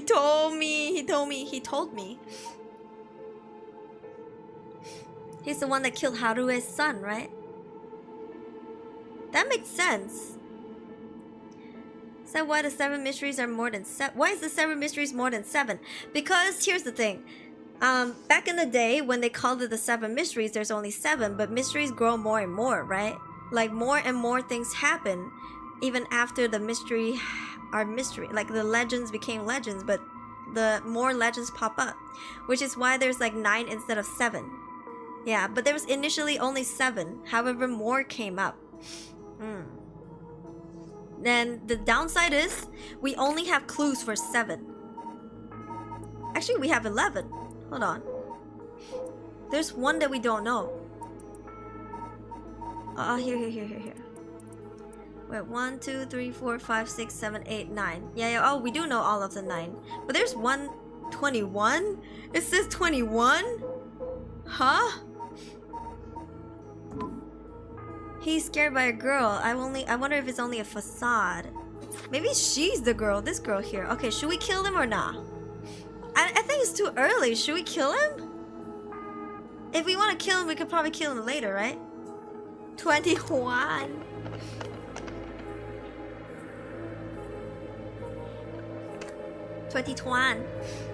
Nah? Alright, I'm gonna let y'all vote.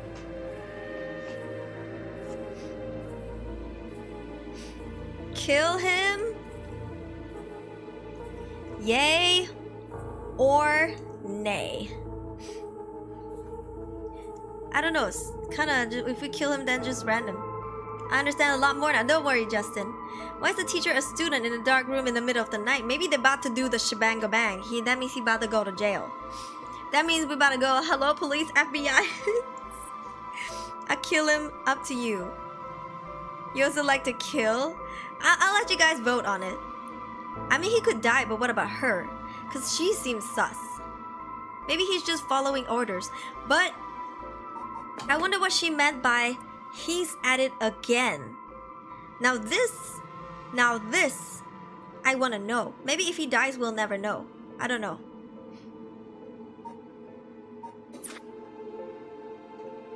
Shebang bang. She might be asking for info. I'll let you guys vote for it. Majority wins. Yeah. Like, let's figure this out. Let's figure this out together.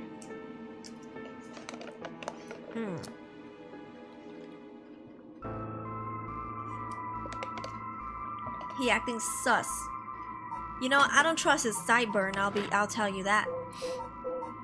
But is he worth killing yet? Bro, there's so many names. Without this thing, I would like cry. I'd be like, who the fuck is who?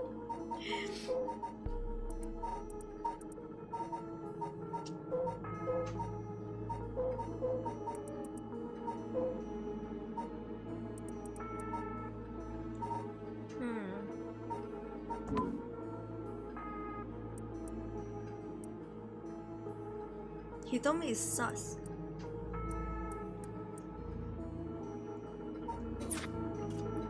Wouldn't it kill Mio too? I don't know. What if the curse affects your friend though? That's true. I mean, okay. We are like, that bastard, I'm gonna kill him. But Mio doesn't register yet. She doesn't even have the chance to say don't do it. Come on, the voting is 50-50. Are you kidding me? Anytime a name pops up, Rudy be like, who the F is that again? That's literally me. There's too many names. Bro, I cannot keep up, man. Even if you give me the name in English, I can't keep up. Yo. Thinking about that too, Yosei. Yeah, what if it kills our friend? Okay, one more vote to break the tie. One more vote to break the tie. I'll give you 1 minute. I'll give you 1 minute to break the tie.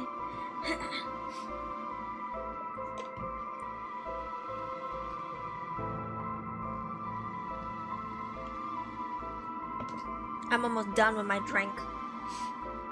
Okay. It's 5 p.m. y'all. I'm kind of hungry, I don't know why. I mean, then again, I did eat quite a small lunch. It wasn't like super small lunch, but like it's kind of small. Okay. What'd it be? I'm gonna close the poll now. 18 votes. 44% says yay, 56% say nay. That is such a close. 1 minute creating all, bro. And I'm closing the poll. Okay, let's see. It was such almost a tie. Fuck, something's in my eye. Almost a tie. Okay, nay, 55% nay. Okay. I won't let him get away with this. What do you mean again? What? The curse! I could kill him with it. No, Yako, you can't use the curse stone. What's gotten into you? Resist it. Who's there? Is someone there? This is bad. We have to go before they see us. You trust chat? Kohei Junoichi, English teacher and the homeroom teacher of Class C, Komagata High School. He was seen alone with Hitomi Okuda in a classroom late at night by Yako and Mio. Kohei was an honor student and top of his class back in his high school days, the apple of his parents' eyes. He was placed under immense pressure to attend first-rate university.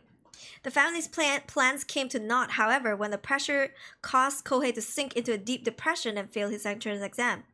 Even at the university he was able to enter, Kohei struggled to keep up with his classes, leaving him a vain but wounded young man. He never aspired to be a teacher, but figured it was the least he could do with his talents. He considers his students to be beneath him, and largely looks down on them all. What the fuck? Maybe you should have killed him. Hitomi Okuda. Can I just say her hairstyle? My mom had this hairstyle, okay?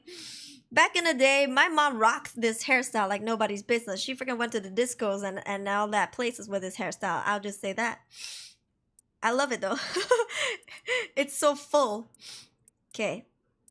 Hitomi is a rebellious student in class 2A at Komagata High School. On the rare occasion when she does show up to school, she skips all her classes and spends her time hanging out on the rooftop with her fellow troublemakers.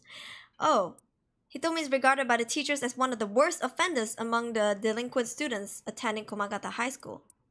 She was a fairly ordinary student when she started high school, however, trouble at home in her first year had her take a turn for the worse.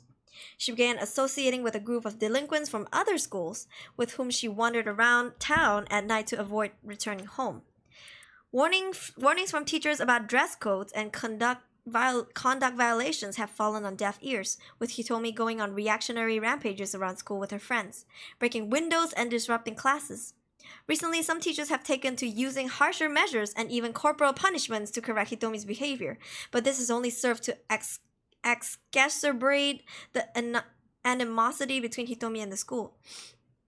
Hitomi is widely regarded as the leader of the troublemakers at the Komagata High School, but the title does not mean much to her. They even beat her. What the fuck?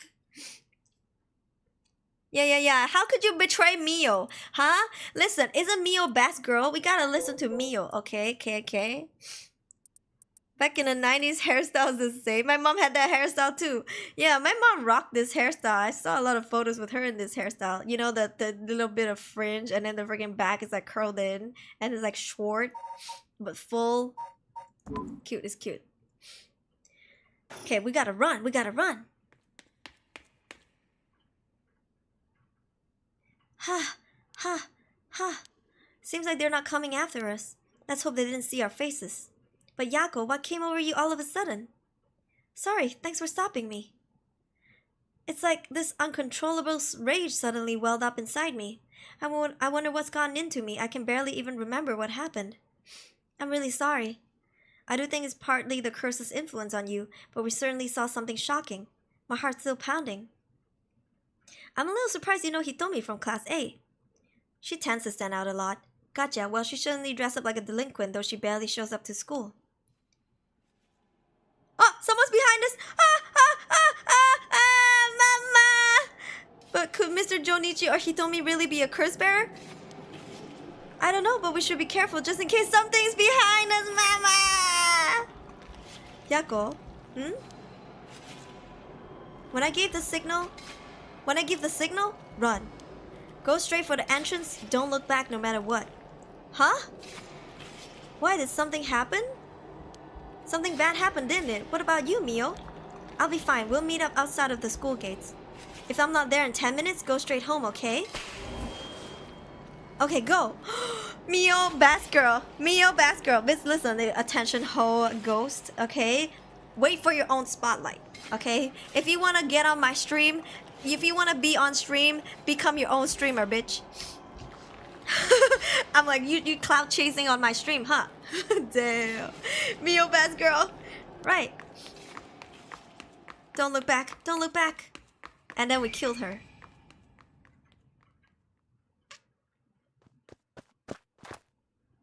Fuck. She sacrificed herself. I think she can handle it. I have to get outside. Let's see, to get to the school gates, I go by the gym and... That's the gym. Huh? What are you doing, miss? Eek! You shouldn't be here this late. Do you know what time it is? You know what time it is. Sorry, Good Mythical Morning fans. Sorry. I'm so sorry. Is he... Let's see. Hard to say, y'all. But then again, what job could he get after he get out of the prison? If not a janitor. Right? She's an exorcist. Let Mio don't die. He could be.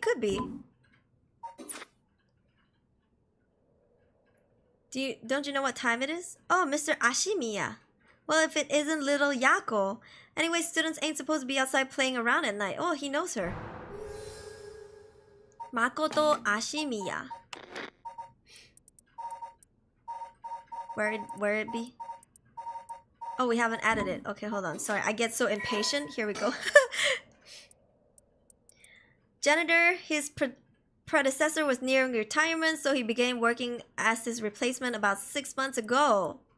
This lines up with the time where the cowboy guy said that this big criminal came out to work. Makoto is popular among the students for its friendly and caring nature, going so far as to remember the name and faces of those attending the school. He is affectionately known as Old Man Ashimiya. Although he appears to be simple, amiable man, Makoto's occasional shrewd remarks has led to speculation among students that he may have led a far more interesting life than it seems. Whatever the truth may be, he will be remembered as one of the 7 mysteries of Komagata High School for some time to come. Who the fuck let a serial killer who killed students to be around high school students again, especially from the same damn school? Who was it again moment? Yeah, they can change names and fit into society upon their release from prison. Yeah. But isn't it a stupid idea to put him back in the same state, same city, same town, like same vicinity as where he committed all the crimes? Isn't that kind of dumb? If that's a system, I think that's stupid. I know you're rough around the edges, but I didn't take you for one to act out like this. I'm sorry. I forgot something back in the classroom. Huh, no sass today. Realized you were in the wrong, did you? Yes. Forgot something in the classroom, huh? You're a piece of work. But you don't have nothing with you. Oh, what you do? What's that in your hand? Huh? Well, this is what I forgot. Got it from our grandpa. It's really important to me. Girls these days sure have weird tastes. Well, okay, better head straight home if you're done. I won't tell on ya. No, wait, I can't let you walk home alone this late. Just wait a little. I'll hurry and lock things up.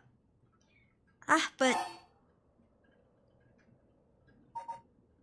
Mio told us to run, so we're running. I'm not letting him walk me. The safest place is the most dangerous place. Yeah. Okay, we're going home alone. Oh, right.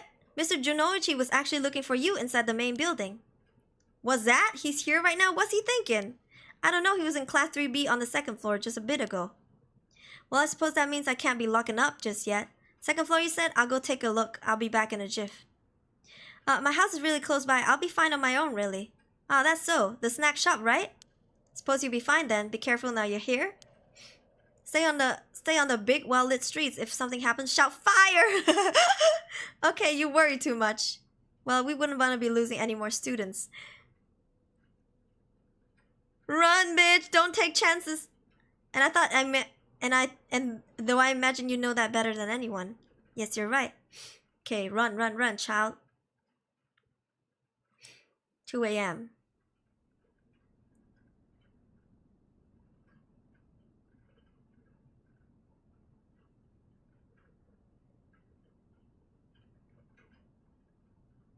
Okay, we did not die. I don't trust him. Mio's late. I've been waiting for 20 or 30 minutes. There's no sign of her. Huh? There's someone coming down the road. Oh! That's Oh no, a teacher. It's Mr. Araishi. He looks on edge. I wonder what he's doing. He's the one who discovered the rite of resurrection. It wouldn't be strange for him to be involved with the curses. I wonder if he has a curse stone. What do I do? But it's way past 10 minutes. Mio said she'd be here by. I managed to escape, but I can't let that go to waste. I need to get out of here before anyone sees me. I didn't click anything. She just ran. 2 a.m. Mio! Hi, Furai! Ato-sen! That man's as good as dead, to be honest. He's a good man. See, Yako's home. Ah, I'm home. Thank goodness. I don't think the walk has ever felt so long. Nobody will be able to use their curse once it's the light outside. I need to look for Mio as soon as it's morning. But for now, I need some rest. Oh, she's just gonna go home and sleep. Ah, Yako's friendship. Complete the Yako branch of chapter 1. Okay. Oh! I can change the route here. Okay, we can come back and change the route here. Maybe we can kill the guy.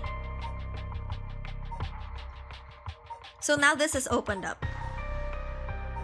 Which is near morning, by the way. And this is when Shogo met the this woman, Harue, in the park.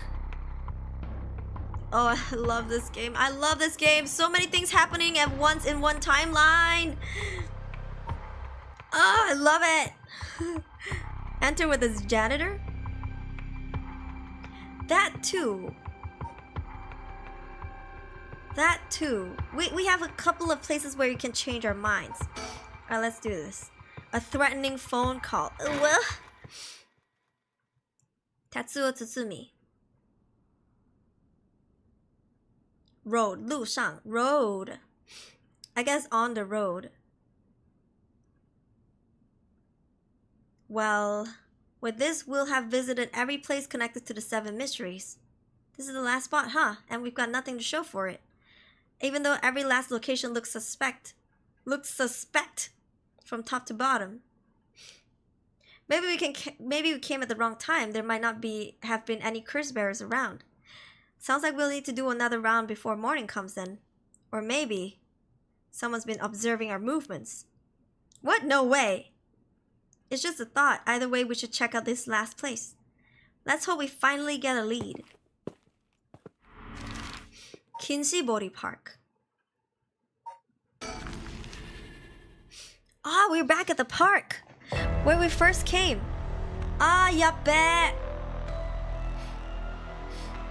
Someone was here before us. Whoa, whoa, whoa, what the hell is this? Is he dead?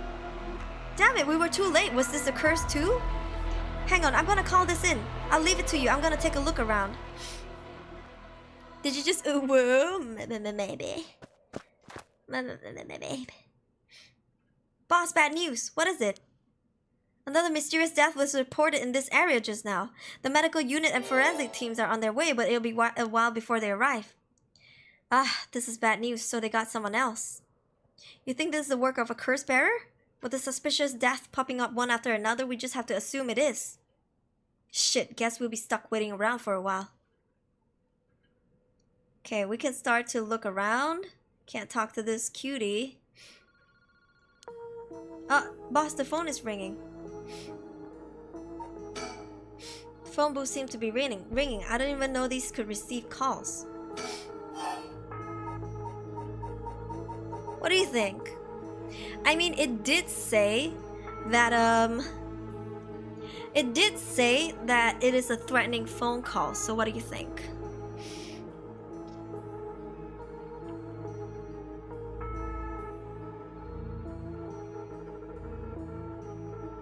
We're not obligated to answer it. If we answer it, we give it what it wants. Maybe someone is watching from afar. This game gives me a creeps in a good way. I know, right?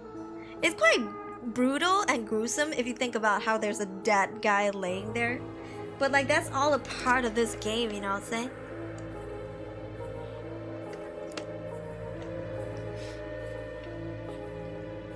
Don't answer it. What do you think? Personally, I don't think we should answer it. Like, why give them the satisfaction? What are they gonna do if we don't answer it? You know, if we answer it, it's gonna be like, oh, give it over now or I'm gonna kill you. But if we don't answer it, it can't give us a message. You think it's a trap. That's true. So, okay, we know Shogo's curse object is that people need to walk away from the person. Yeah. Oh my god, we shouldn't answer. Why? Because the curse object is we need people to walk away. We need people to walk away. Who leaves the curse bearer behind? So that means we can't leave the phone if we answer and he doesn't hang up? Are we just having a contest, a phone bill contest? Wow, the phone company, they're being rich, you know? They're like, wow, this phone bill is going up. Yeah. If else answer it for content, no, we don't want this guy to die. Right? Because this is Shogo's cursed power. But he died, so someone else has this.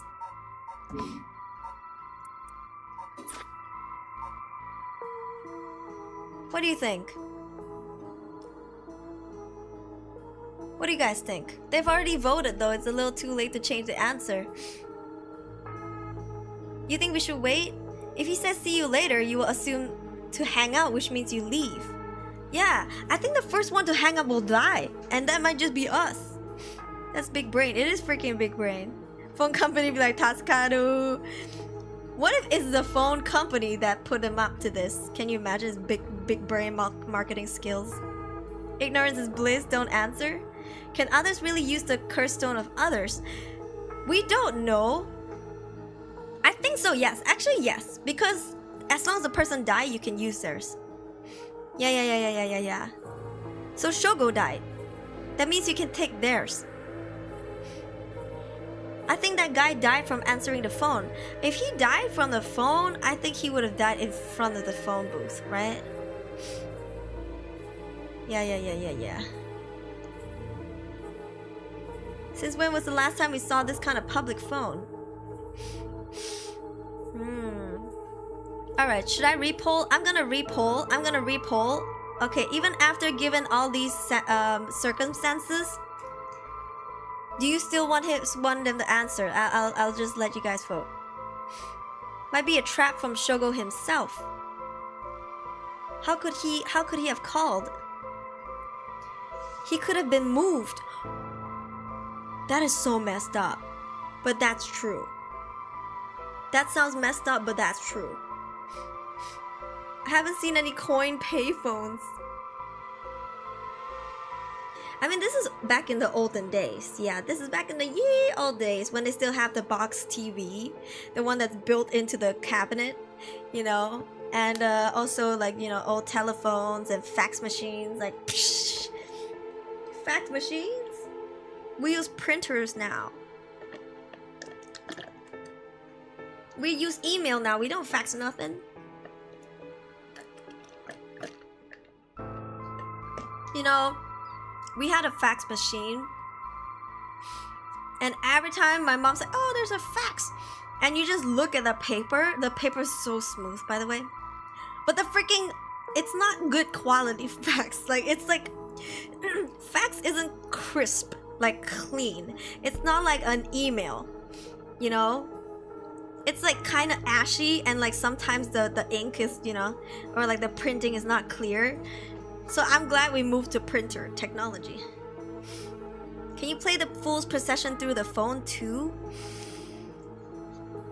I think so.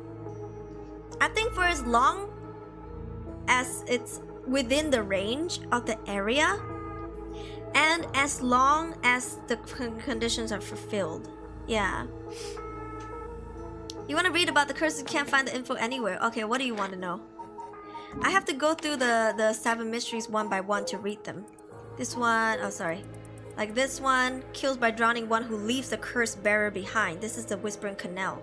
Shogo's cursed object. This one's killed by fatal fall who hears his music for 30 seconds without seeing the curse bearer. This can die from the phone too if they listen for 30 seconds. This is messed up. Yeah. Dang. Beckoning light, we don't have it yet. Haunting clappers kills by burning one who's in possession of fire or a fire starting device, like a lighter or a flippo. Kills by hanging one who tries to mislead the curse bearer with false statement. This is what we have right now. We don't have this. Kills by crushing one who hears the command wash. This one we don't have.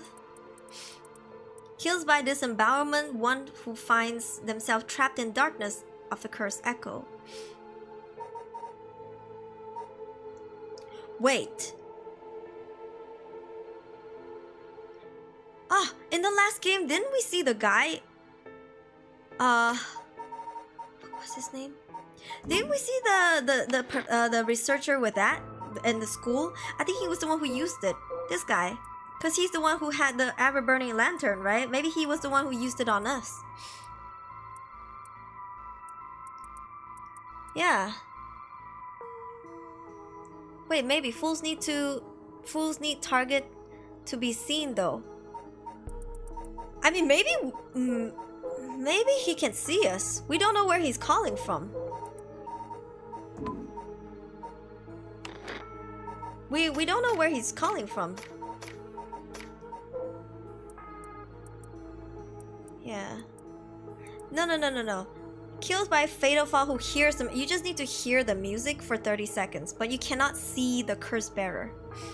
Yeah. Which means the person who's putting the curse. Imagine have the people have evergreen and clappers, right?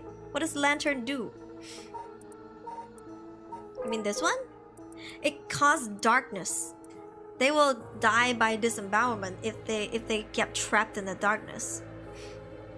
So we actually experienced this at Shogo. Like we couldn't see anything, but we had a lighter on us. So we used the lighter and they ran away. But when they were running away from us, we killed them because our skill is like, oh, if people leave us, we kill them. So as they were running away, I hit curse. So they died. Yeah. You can accept and zero volume. True. Huh. Okay, I'm gonna end the poll. Let's see. We have number 2 at 66%. The lighter used makes you escape death in that moment. Yes. And when they were running away, we killed them. So we actually got a lot of soul drags. Alright, wait a little longer. What's that? There's something stuck out on the side of the phone. Ah, come on, boss. That's what we're supposed to be searching for. Okay. We found number 13. Pelicanot. Pelican, pelicanot. Jesus. I checked the surroundings earlier. There are no signs of curse bearer or any curse echoes around. The ringing of the phone is the only sound cutting through the quiet park.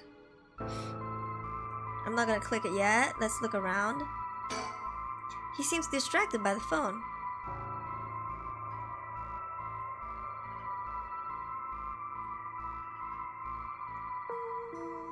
Can't see anything. Nothing. A young man in his 20s killed in cold blood. He's definitely dead, but I can't quite discern what was the cause I've seen. He died by drowning, which is why he died so horrifyingly. There are no obvious external wounds, but what is that leaking from his mouth? Water? Think. The phone booth seemed to be ringing. I don't even know these could receive calls. Boss, the phone. What about it? It's ringing. It sure is. Aren't you gonna pick it up? Huh? Why would I? Wouldn't you? It's super suspicious. Oh, give it a rest. Do you have anything better to do? Well, not exactly. Then why don't you pick it up? Why don't you pick it up? You're so pushy. We'll miss it if you don't hurry. Right, they'll probably hang up soon. Are you really okay with that? Aren't you the least bit curious? I guess I'm a little curious. We can keep talking to him. He drowned. Ah, hello. I'm so sorry. I don't read Japanese. Can somebody please translate for me? It can only be drowning. Wow, that's such a good lure for the curse. Yeah, it dies by drowning the people who walk away from him. Ah, so you're one of those people. You think that if you pick up the phone too quickly, the caller will think you have nothing going on. Fuck! So you deliberately let it ring a bunch of times before answering. Do people really do that? There are definitely some who want to give off the impression of being busier than they really are. Well, detectives don't have that time for that kind of foolishness. Then go pick it up. What the hell, you so pushy? You pushy? I'm sorry, I'm so sorry, I'm so sorry. Why are we so mean? Why are we so mean? I don't like being told what to do. They just keep on pushing it on each other. Why don't you go? Huh? Alright, fine. Well, better go check it out. You're right, but be careful, it could be a curse. Hey, I said we. You weren't expecting me to go alone. You're the one who's tough against this stuff. Don't worry, boss, you can do it. Go on now. Damn it.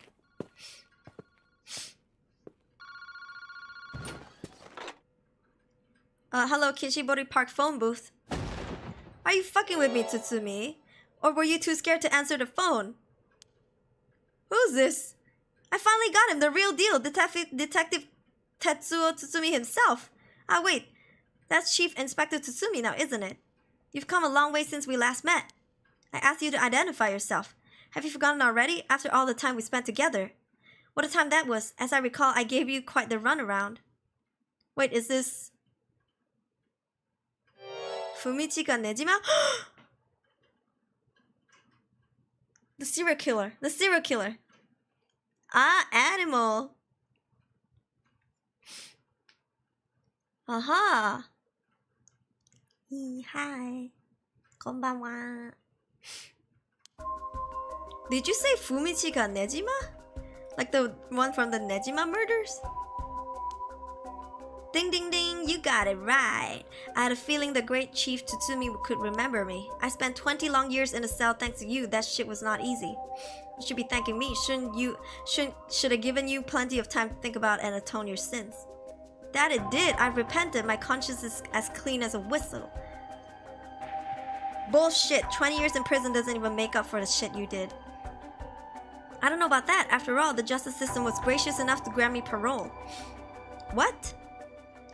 Is this the real Fumichika Nejima? He must still have a grudge against me for arresting him. So is this payback? Damn it. What is your goal? Now, you gotta understand. I've repented, seen the light. I've been a good boy since I was granted parole. I even got myself a job. I've been real serious about walking the right path. Well, that's very nice. Keep it up. But it was no good. When the opportunity arose, it was impossible to hold myself back. I knew I had to give you a little token of thanks, or I'd never truly be able to have a fresh start. Do you get what I'm saying? Did he kill the boy? Did he kill the boy? No thanks, I don't need anything. No need to do all that for me, just try to live a quiet life. Oh, it's no hassle at all. It would be too easy to just kill you, tear you apart. But that wouldn't be very satisfying, certainly not after 20 fucking years of waiting. That's a long time to nurture a grudge. You fucking bad it is. I let it gnaw at me, grow inside of me. I thought of nothing else. All that time I played model prisoner, endured the harassment those asshole guards threw at me. And I did it all for you, Tsutsumi. So please just accept my deepest and most sincere feelings. I'm sorry, but I don't feel the same way about you. Oof. Rejected. Shut the fuck up. That attitude of yours is why I'm saving you for last. What are you planning? Whatever it is, bring it on. I'm not running away. I just told you I'm not coming for you yet. Pay attention when people talk, shithead. You see, this time I want to see you on your knees, weeping in despair, begging me for mercy. What? Oh, I'm so sorry, dear Najima. Please forgive me. I won't do it again. Shut the fuck up. This is exactly why I've always hated you so fucking much. It was worth a shot. Lamau, just kill him now. Did you really think that it would sate me? Did you really think that would sate me? Sorry, asshole, you must be crazy. Well then, we're both crazy. We've got so much in common, we should be friends. I want sate, bro. Enjoy cracking your jokes while you still can. I'm going to kill everyone you care about, one by one till there's no one left. Hi Warren, is it chibi version? Yeah. Hydration check, yes I would drink.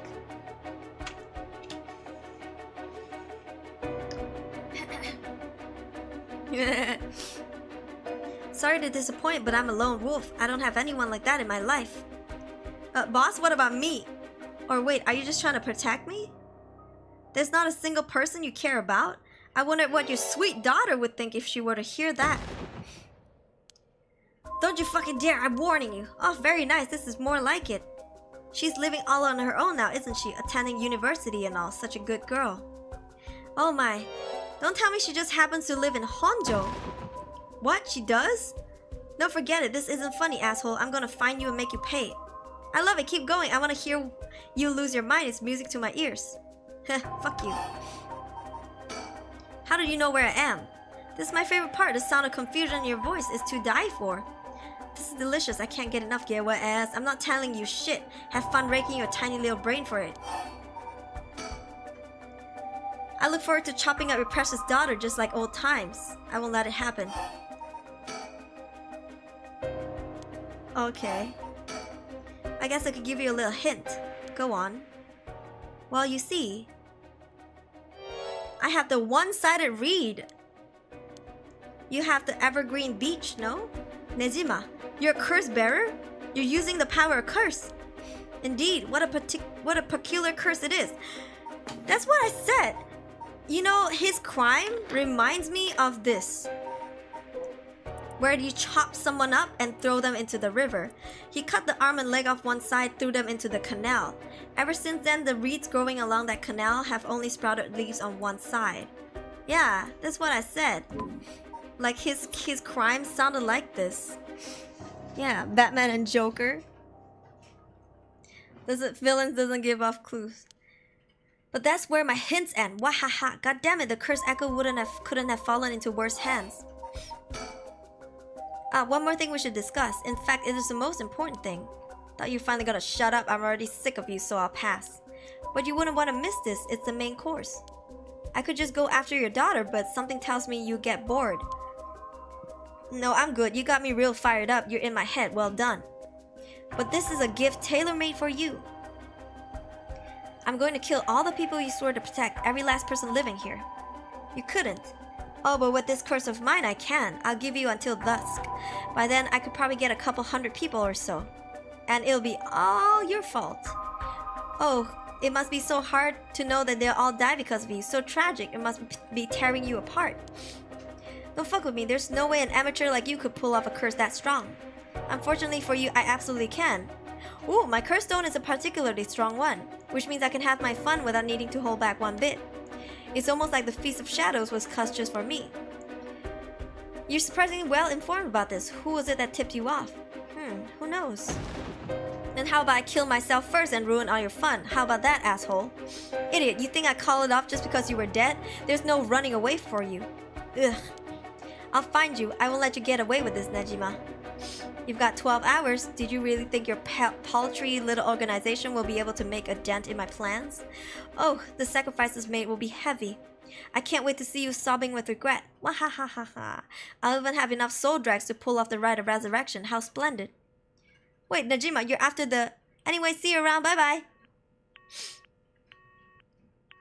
Why didn't we just kill him? Huh? Why didn't we just say, wash? Boss, Ariel, did you catch all that? What is he planning? Who knows? For now, we need to find him and get him to custody. Send word to HQ. But the fact that the 7 mysteries are wrapped up in this is gonna make things tricky. You mean... I hear a whistling sound. Hold on. What? It's from my real life. You mean with Nejima being a curse bearer? Just our luck, really. It couldn't have been a worse guy. Sounds like his curse will be able to kill a lot of people at once. I like to avoid getting our investigators caught in the crossfire. We'll use them to find out where he is, but then we're going in alone. We should try to collect as many curse stones as we can before then. Let's hurry. Aye aye, boss. Woo! Hearing the fool's possession? No, it's like whistling. Later. It was reported that total 3 suspect deaths were discovered that night. Nejima's threat along with the curses were kept a secret from the general public. However, the Honjo serial killings still made international headlines following the death of police officer Hajime Yoshimi. Who's that? Who's that? Oh, okay. I'm sorry. I forget people, okay. At Tsumi's request, a large-scale investigation was launched into Fumichika and Nejima's whereabouts. Tetsumi and Area themselves spent the rest of the night looking for the curse bearers in the area, but their search ended in vain. And with that, the curtain closed on that cursed night. 12 hours to sunset. Wait, what? You could hear it too? Ooh, okay, 2 timelines. But not the washing stone one? Yeah, right?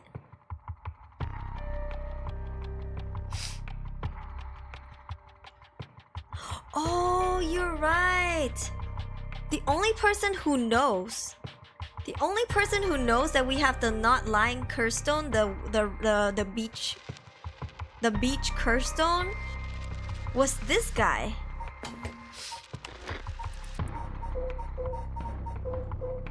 This guy. He went and ran his fucking mouth. And he was seen in school. So I think he told the janitor. I think he told him.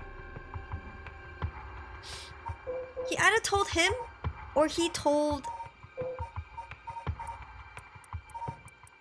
this guy. But I don't think it's this guy. Yeah, because he has a full lore behind it. This guy doesn't though. This guy doesn't have a lore. Is there a thing on a bio who called us? Is there a bio on who called us? This guy. The serial killer. Yeah, brutal killing known as the okay, here's the Nejima killers. Sorry, I think it's here. Wait, no? Where is it? You know what, let's do this.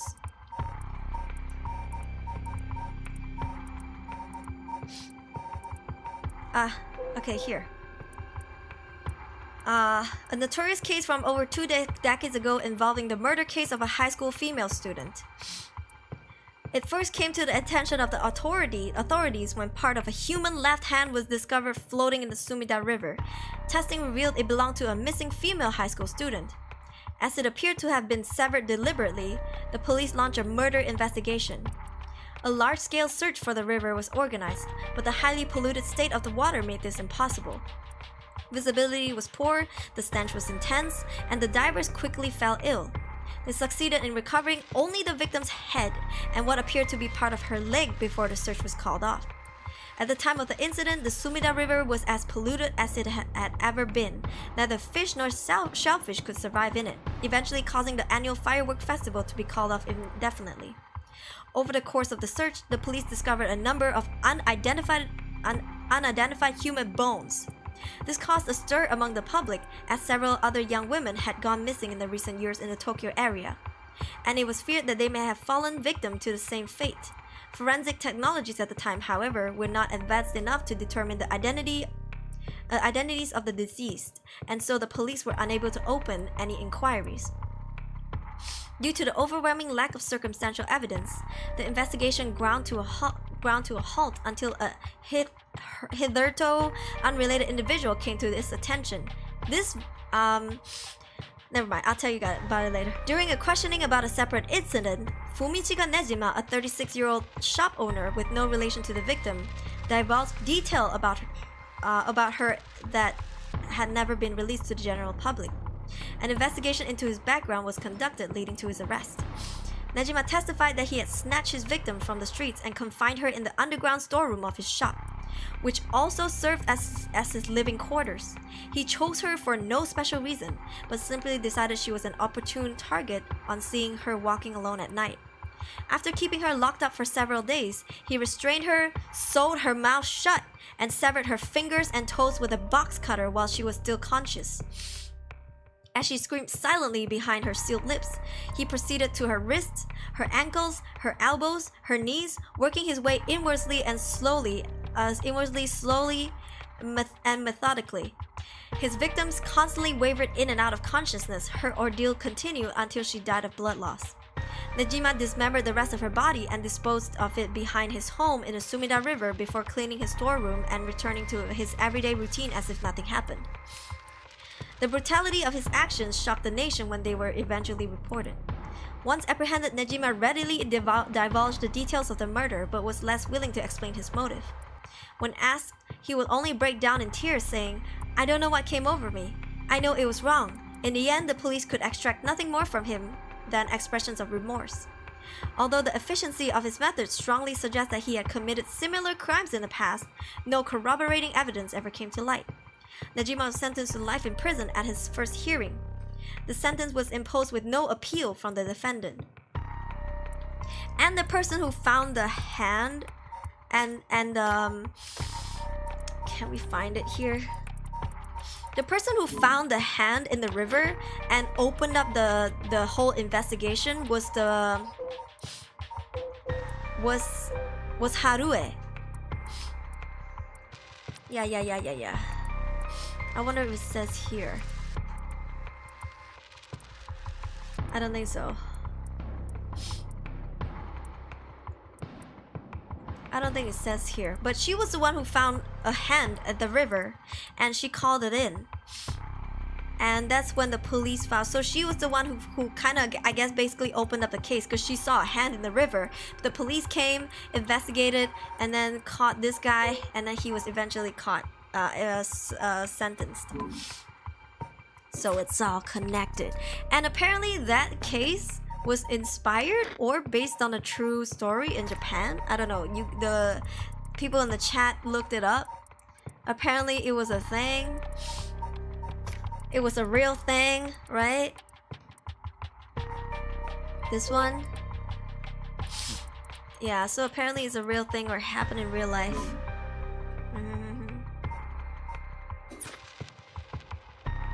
Only Haru and Richard knew about it.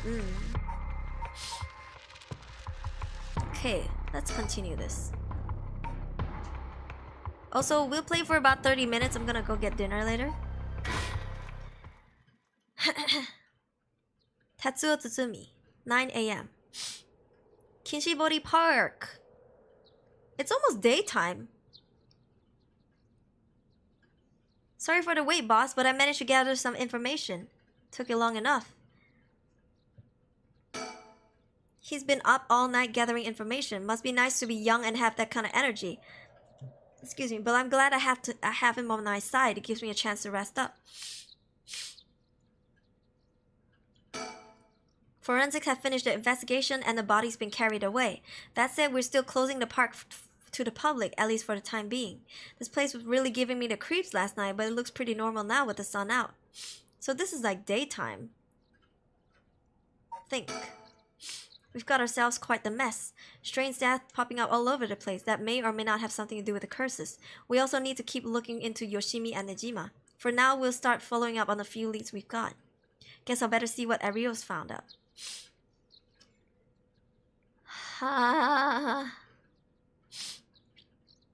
Alright, boy, let's talk.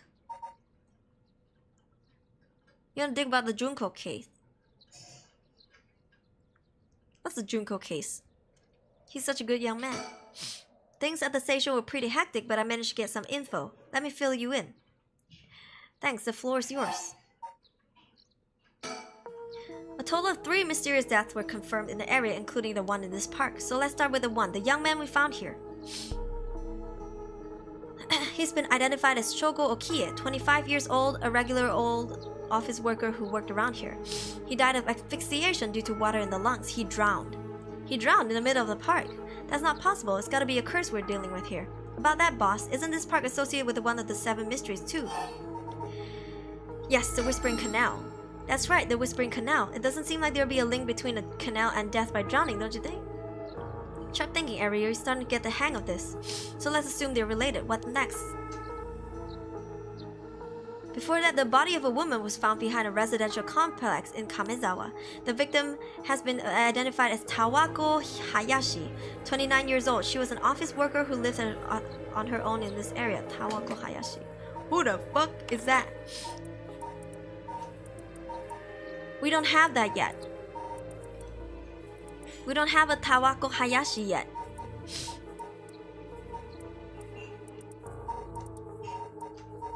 Okay. Is he still cute? He ain't the cutest. He's aight. As for the cause of death, well, yes. The entirety of her body was crushed by some strong external force. No murder weapon was found in the area, but considering the way she was found, we're looking for something large, flat, and heavy that could have crushed her in one fell swoop. Hang on, are you saying she was stepped on? Meaning the foot washing mansion, right? Exactly. Crushing is the foot washing mansion's modus operandi. The place the body was discovered is also known to be related to the Seven Mysteries. Is this Namigaki's doing? Shit, I knew he'd use it. Didn't we take it from him? Judging by the amount of soul drags, the victim was just a regular person, not a curse bearer. Guess we should report this to Paranormal Affairs. Got it. And as for the third victim, he was identified as Kohei Junoichi, 32, a teacher at Komagata High. He was found in the school courtyard. Cause of death appeared to be external trauma from a fall or heavy blow. The impact crushed his arms and legs. But we didn't kill him! Hello? Since he was found in the middle of the courtyard, he couldn't have fallen from the gymnasium or the main building. A teacher dying at school. And not just any school. Komagata is one of the... Okay. Which one is it again? Fool's Procession, right?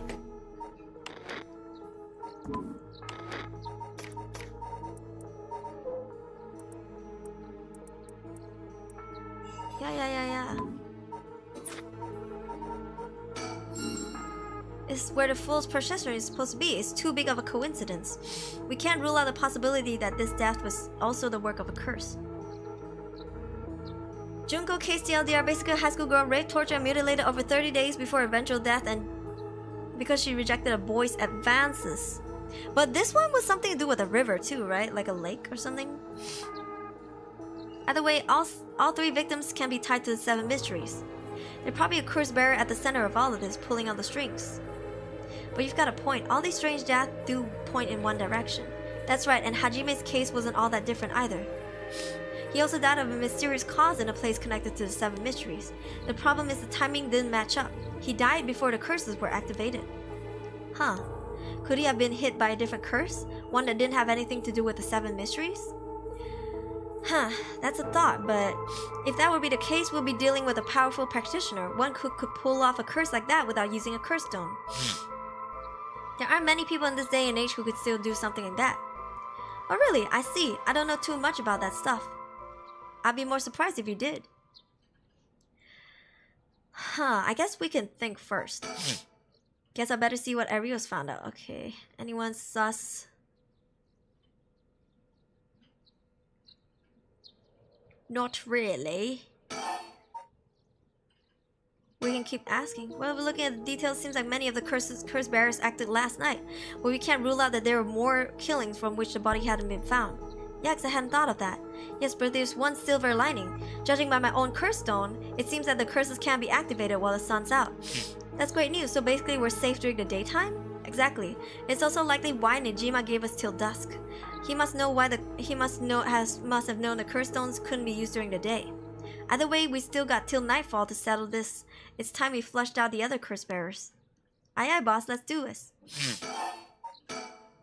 At the moment, we only know the identity of 4 curse bearers, you included. Yutaro Namigaki, the foot washing mansion. Hideki Araishi, the ever-burning lantern. We've got both of their curse stones. There's Nejima, who claims he has the one-sided read. That's about sums it up. Ah, nice! We can see this, Thick concrete barrel stuff too. They're all minors and judged with juvenile laws. Aha! They were minors? That's fucked up. Okay, we can also see who it was transferred to. So we have 3 more. We better figure out who the remaining 5 are. Oh, 5 are. So how should we go about looking for them? There's no point in searching blindly without a lead. Let's focus on the other things for now. Tracking down Nejima may lead us to the other curse bearers too. Either way, he should be our top priority. He could do some real damage if we don't get to him. I also want to look around a little more into Yoshimi. I have a feeling there's some connection there. Aye aye, boss. Seems like we got our work cut out for us. Hajime Yoshimi. Where Yoshimi was stationed, seems like he was investigating the apparent suicide of a girl named Michio Shiraishi. Yeah, I heard about that. He was trying to determine whether it was really suicide, looking into the height of the building, the force of the impact, her wounds, all of that. He must have suspected some kind of foul play, because he ordered a full investigation. But it had already been deemed a suicide, and his superiors told him not to go stirring things up. What was the evidence? According to a report I found on his desk last night, the body was found at the foot of a building, a ways away from the road. There was no evidence of vehicular collision, so it's ruled a suicide, but he thought there was more to it? Yes, a truck or other fat-faced vehicle travel at high speed could have inflicted a similar damage. Flat-faced vehicle. In other words, sometimes a traffic accident can look an awful lot like a fall. So there's a chance it wasn't a suicide. But what a terrible way to go. There were no brake marks on the road, meaning it would have been a hit and run. The vehicle would have hit her without slowing down at all. This is turning into quite the grisly case. But the vehicle couldn't have come out from a collision like that unscathed. Exactly, so I asked the traffic bureau to keep an eye out for any vehicles with frontal damage. But I hadn't heard back from them yet. I don't think they're looking very hard. So we got no proof. That said, if it was a traffic accident rather than a suicide, the possibility that someone silenced Yoshimi because he was on the verge of discovering the truth. That's true. You think the driver is the one who did him in? Not quite. Yoshimi had talked to the forensics and the traffic burial, right? His death wouldn't have covered things up. You're right on that. If the suicide was a cover-up for a hit and run, it doesn't seem like enough reason to kill a cop.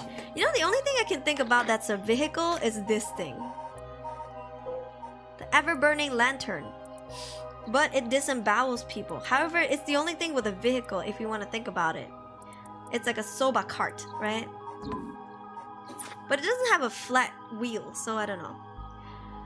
Detective Hatsui, yeah. It's unthinkable that human beings capable of such act, much less teenagers. You know, sometimes this is a circle jerk. You know, people encourage themselves and each other, their friends, and think it's okay, but once they step out of that circle, they realize how fucked up something is.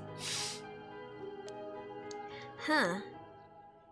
Oh, that's right, unrelated, but I got something else too. I managed to get a hold of Michio Shiraishi's address. Yoshimi went there a bunch of times over the course of his investigation. Might be a good idea for us to drop by too. Good thinking. Hopefully that'll give us more leads. Alright, let's move on to the next topic. Remember the girl Yoshimi met the day he died? Hitomi, okay. Community safety didn't have any contact information for her on hand, not even an address. Well, they had her parents' information, but when I called, they said they hadn't heard from her in a month. Lots of family issues from the sound of it. They even said they didn't want anything to do with her anymore. That said, she still goes to school once in a while, so we might be able to find her there. Not sure we really have time for a stakeout right now, but she could be a key witness. Can we have community safety track her down for us? We can ask, but it might be tricky to get it done today. For starters, Komakata High School is closed today. Ah, because of the teacher that died? That's right. Alright, but if there's nothing we can do today, we might have to forget about it. Let's move on. Okay. I've got some information about Yoshimi's fiancée from Community Safety. Her name is Mayu Chozawa, 27 years old. She works as a beautician in the area. Look, I even managed to get a picture of her. She sure is a beauty. But... oh boy, here it comes, but what?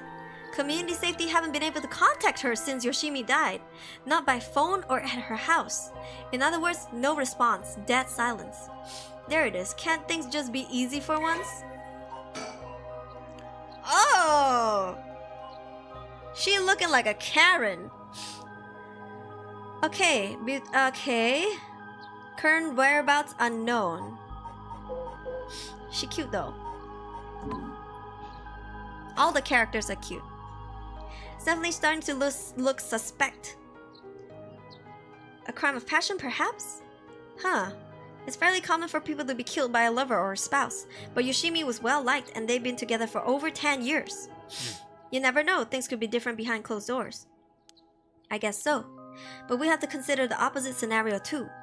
It could be that the same person who was out for Yoshimi is after his fiancé as well. She could be in danger.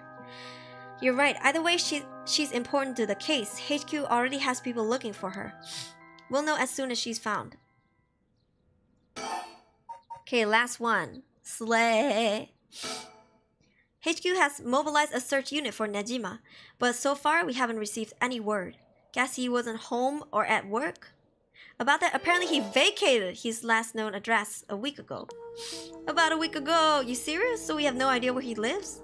It gets worse. I checked in with the factory he was working at. They told me he was only there for a month before he quit. You telling me nobody caught that? Okay, so he's been out for 6 months, right? So that means for the 5 months, for the rest of the 5 months, we don't know where he is. I had the same thought, so I spoke to his probation officer. Turns out he'd been doing house visits and interviews, but never bothered checking on his workplace. He also said he's lost track of Nejima when he moved to a new place. Geez, that's just sloppy. I've heard that they're just giving parole to just anyone these days because they're running out of room in the prison. Which means there aren't enough probation officers to go around. Dude's probably overworked. So Nejima got to fuck about unsupervised. God damn it. That asshole is annoyingly good at faking remorse or insanity, whatever the situation calls for. Back when I arrested him all those years ago, just talking to him left a bad taste in my mouth. He's probably hiding under a false name, which will make it hard to track him down. They'll explain why he so brazenly made contact. 6 months, yeah. That asshole, he's mocking us. Well, for now, the paperwork did circulate his name and mugshot is being filed. That's gonna take too long. We only have until dusk. Speaking of Nejima, yeah? Did you manage to reach your daughter? The best way to put her into protective custody as soon as possible. Not yet. I can't reach her. They called, but she's not picking up. Wasn't home when they went to the house either. That's not good. Does that mean she never came home? And weren't you the one trying to reach her? Shut up. I don't have her contact info, alright? Damn, she really doesn't trust you, huh? Either way, I told her mother that it was an emergency and that we'd send an officer to find her and get her to safety. She was real reluctant, but I got her to agree. I guess that explains why you got divorced. But if you, her former father, can't find her, then how the hell did Nejima did it? Former, eh? That cuts deep. Yeah, sorry, it just kind of slipped out. Anyway, I suspect it has something to do with his cursed echo. Back on topic already, huh? He said his curse could kill a lot of people in a short time. It may even allow him to act from a distance. I see. One-sided read. What was that story about again? Something about a man stalking a woman who goes insane and chops her up. Yeah, one of the most gruesome ones. Okay. Think of all the killings you could do in that time. Yeah. As for Nejima's whereabouts, all we can do is throw more people at it till we find something. You know, even for us as Shogo, we killed, what, 6, 7 people? I think we killed 6 people. In just a whim, like a matter of few hours. Can you imagine? And that was us sparing people too. Can you imagine if he didn't? He just ran around and whoever that's outside or working at a convenience store or anything, he just kill them all. That's scary. I'll check in with HQ frequently to see if they've got any updates. And that's about it. Shall we continue our investigation? We go to Komagata High School to look for Hitomi Okuda or Michio Shiraishi's house to find out more about her. There's a lot we need to do, and not a lot we can do. This ain't looking good. We're gonna run out of time if we don't do something. Gotta keep moving. Alright, let's keep moving then. Oh. Life can be tough. This is daytime. Fancy sushi. Ooh. Hitomi's help. Let's continue this storyline. Shogo went on a killing spree, right? Sudden BGM change. Okay, let's go through this one. I'm really curious about this one, but let's go through this one first, and then maybe this one next. With dusk fast approaching, they have no time to waste. With that in mind, okay, yeah. We're going to the... Okay, I think we should go to the neighborhood.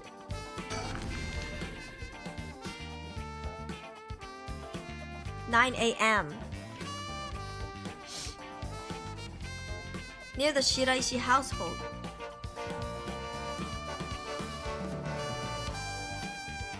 Seems like Michio's house is near the end of the road. We don't want to intimidate them, so maybe I should go alone. The houses are really cramped together in these narrow alleyways. Strangers like us walking through definitely stand out.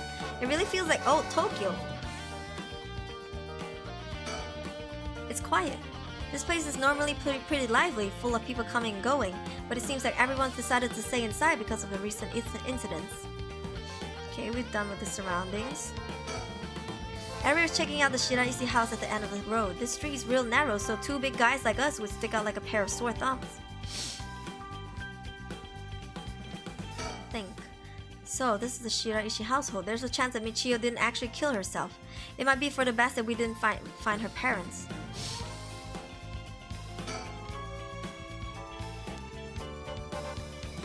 Huh, but it won't tick. Why won't it tick?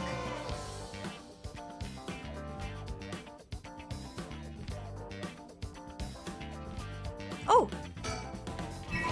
Ah! Mockingbird 6! Illegal eagle! Illegal eagle, bro. This guy really likes birds and puns. Lamau! Think.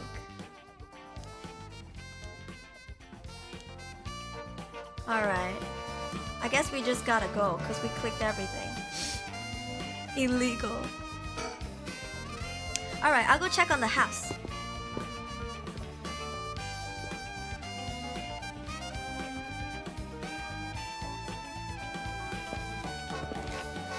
Oh, you're back. No luck, boss. No one home? Doesn't look like it. I knocked for a while and nobody came to the door. I glanced in the windows. There's no sign of activity inside there either. When I saw about 3 newspapers stuffed into the mailbox. EMF? No activity? EMF? Spirit box? He looks kind of disappointed. Looks like no one's home right now. Let's try again later. Okay, so we've done everything here. Let's go somewhere else. Okay. Dots? I think we got dots.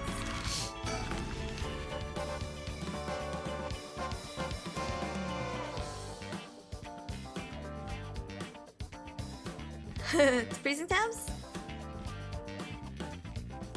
Here we are, Komagata High. Classes are suspended for the day, so the students are kind of wandering around aimlessly. The news of the dead teacher has also attracted a fair share of rubberneckers. The atmosphere is kind of tense with this many cops around.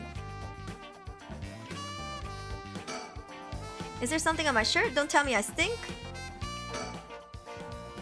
This place isn't only connected to the case because the students were under Yoshimi's jurisdiction, but it's also the site of a fool's procession and of course that where the teacher was killed. Seems like a likely place to find some clues, don't you think? Okay, we're done with clicking him. I'm trying to find a bird.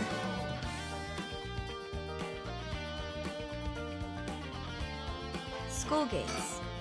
The school gate will stay locked while forensics inspect the scene of the incident. Looks like they're still busy. Let's talk to the person in charge later.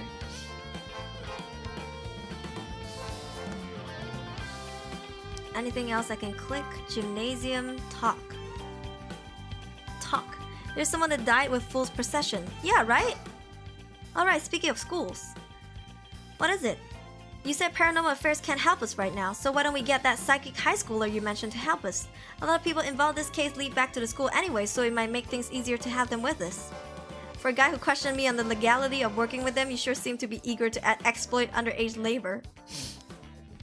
Hey, who said anything about exploiting them? I just want to give our young experts the opportunity to shine. Where did you become such a smooth talker? Anyway, I'm afraid I don't know where they are. Oh, I see. I wonder if there's anyone who can help us scout the area.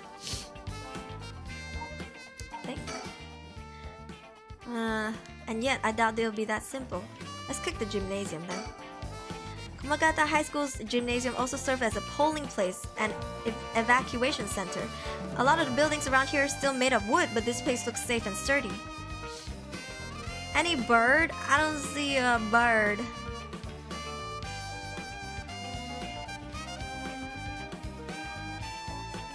I don't see a bird. Hold on.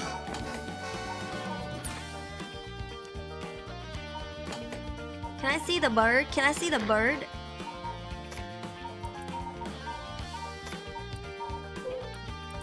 Approach the net.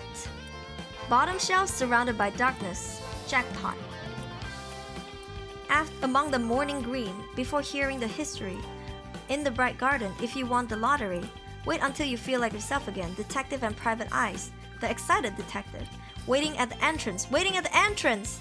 In the park where sparrows sing. Waiting at the intersection. A unique looking playground. Revisiting the park at night. We're waiting at the entrance though, right? Done with my work. How's the game? The game is amazing. Inokirita. How could Yako kill someone when she went home unless she killed at home? Yeah, I know, right? But then again, this is a different timeline. I mean, this is another timeline where we're moving faster. So maybe Yako came back. That or someone killed her, took her soul stone or whatever and killed someone. Okay, I'm worried that maybe Yako's thing was where I was supposed to find a sticker, because she was waiting at the school gate, remember? Fuck, I didn't pay attention. I don't want to miss a sticker. I'm a sticker collector. Alright. I wonder if there's anyone who can help us.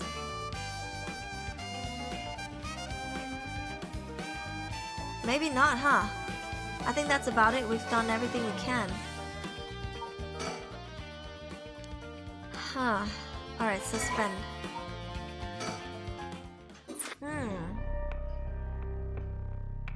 Find a... You mean bird right back, bruh. Sticker was from Yako waiting for Mia. Right. For Mio, sorry. I mean, we can go back to it. Fancy sushi.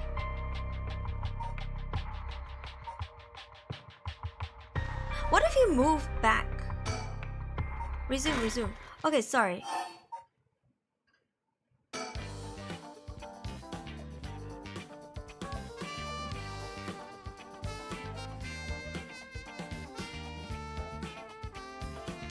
Here we are, blah blah blah. Surroundings, okay. Sorry, I'm gonna just skip this part real quick. Gymnasium. Okay, there's not a lot to look around here. Talk to him, blah blah blah. Talk to him again, blah blah blah.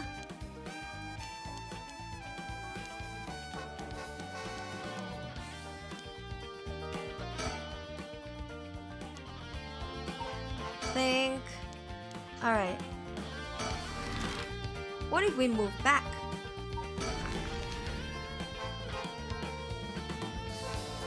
You think they're home now? BGM transition is on point. It is, and all the music are such a bop.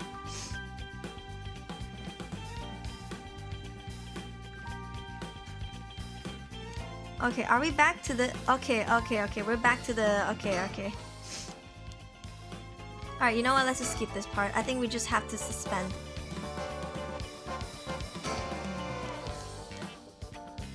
Surroundings done. His booty also done. Nope, his booty not done. Think. This one we've already found. Okay.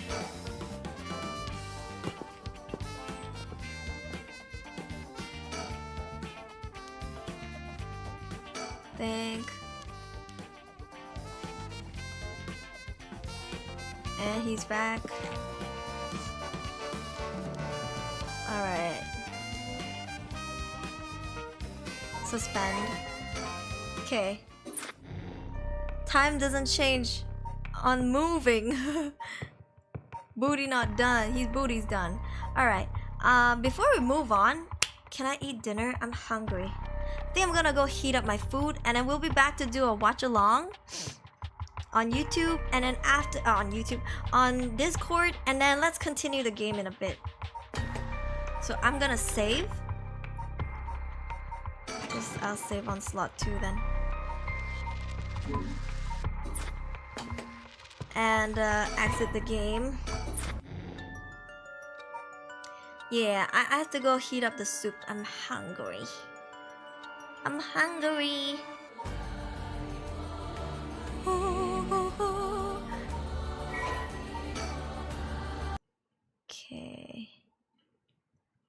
ちょっとね。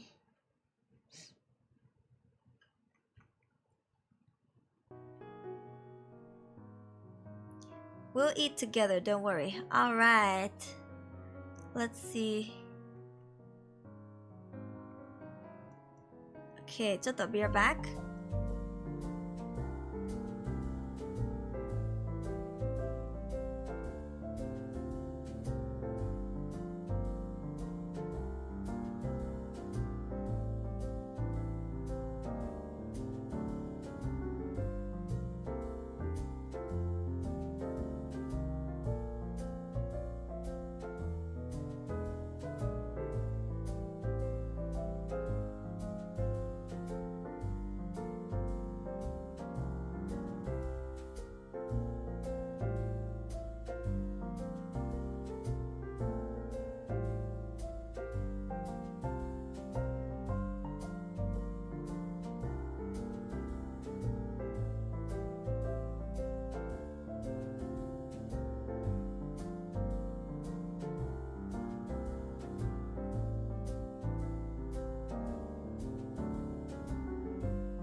Okay, I'm back.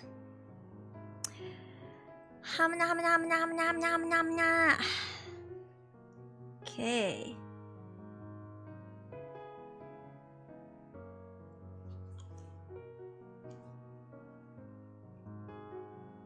Do you guys have food? Do you guys have food? I guess it's a bit early for some of us to eat.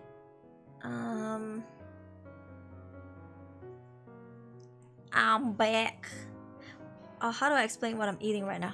How many flavors of gelato Jesus. can there really be? Let's talk about that. No. Okay, I stopped before the music came on. I'm eating lami. It's a Chinese Hokkien noodle dish from Zhangzhou served in thick, starchy gravy. Eating lami. Lami.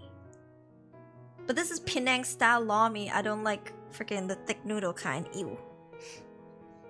Going out to get food. Okay, you should. You should, Yuya. Gonna run for a quick walk, get food, and come back. Okay. We might eat for a bit longer today because I don't think I can stomach food so quickly right now. So I might be here when you come back and still eating. Keep falling asleep in that break time. Lorme. Lormee. Lorme. Yeah. But it's the Penang Lorme because I don't like KL Lorme. It's disgusting. Okay, we can watch something. You might be a while. Okay. Alright guys, join the Discord server for the watch along because I'm going to be eating while watching something, and here's the link in case you are not on Discord. Let me give you the link. Enjoy the stream. Thank you, Yuyan. Alrighty. What do we watch? I don't know. Can we stomach true crime stuff? I don't think so. I think that might be a little gory for people to be watching while eating, right? We can always watch something else. Do you guys have like any channels that is good to watch while eating? Or we can just always stick to Good Mythical more. I just want you guys to know that I'm open to suggestions if you have some good channels. Yeah. I just like to watch Good Mythical more because it's so, I don't know, it's fun.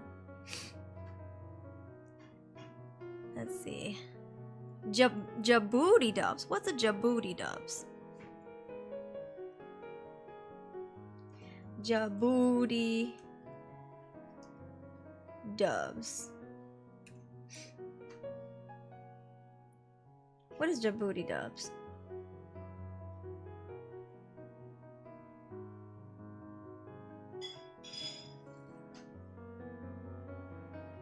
I feel like I want to teach them how to make thumbnails. 2 months ago. Oh, they're inactive now. Sex sent me to the ER. Huh? Stretching in the 80s dub. Pumpkin Paradise dub. Best of Dub It Out. New channel. Oh, they're on a new channel?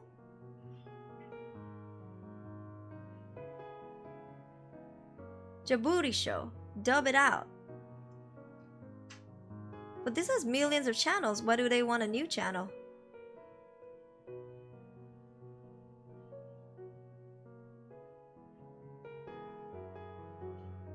Huh? Sneaky Sushi isn't a food channel.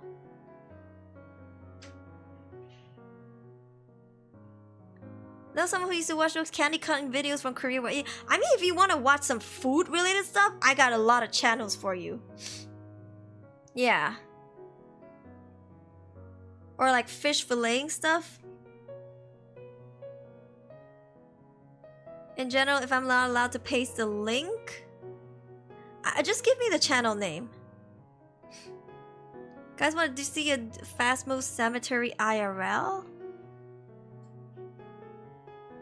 You guys want to watch Phasmo stuff?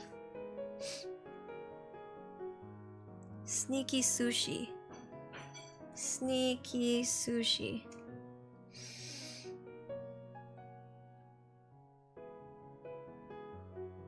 Isn't this the guy? Yeah, the guy who like found the EMF stuff, right? I saw it the other day. Is he Malaysian? Where's this guy from? He looks Singaporean.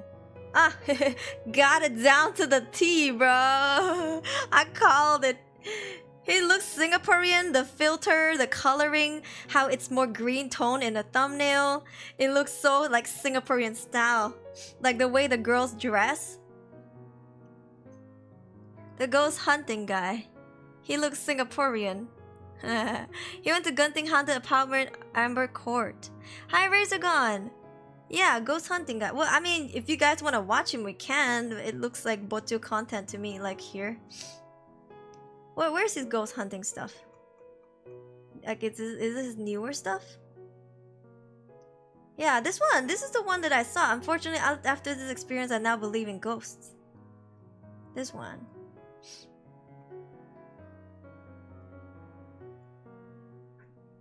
Three weeks ago. So what? Hold on.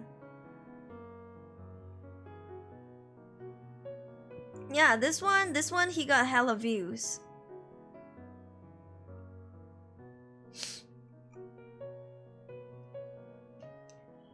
His newest stuff is ghost hunting stuff. This is my first one to watch. So, should we watch him? Look at the way the Singaporean girls dress. You like see it and immediately you know like, ah, Singaporean girls.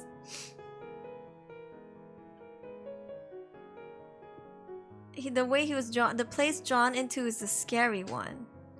Like the one he built a mini house. Okay, let's watch something that you haven't seen before. Or like that is so good that you want me to watch. This one? Sneaky sushi. Sneakier sushi. How sneaky can a sushi be?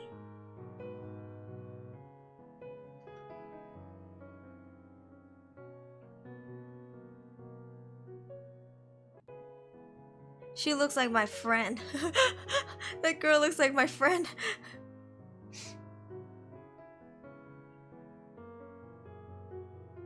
Okay, Yuyan. Have a great trip. Izul, we miss you, Izul. Izul, have you seen this model before? Izul. Izul.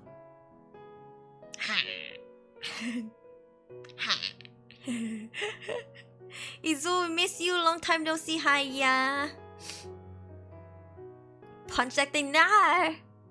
What intrigues you? Just click. I'll be honest, I don't usually reach into like this kind of stuff, but I guess we can watch this one.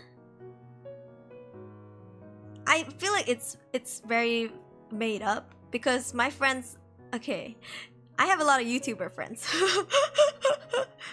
internationally. I mean, most of them Koreans, but you know, knowing how they make YouTube videos and seeing people make these kind of content is quite cringy for me because I know it's not real. But okay, maybe we could give it a try. Okay.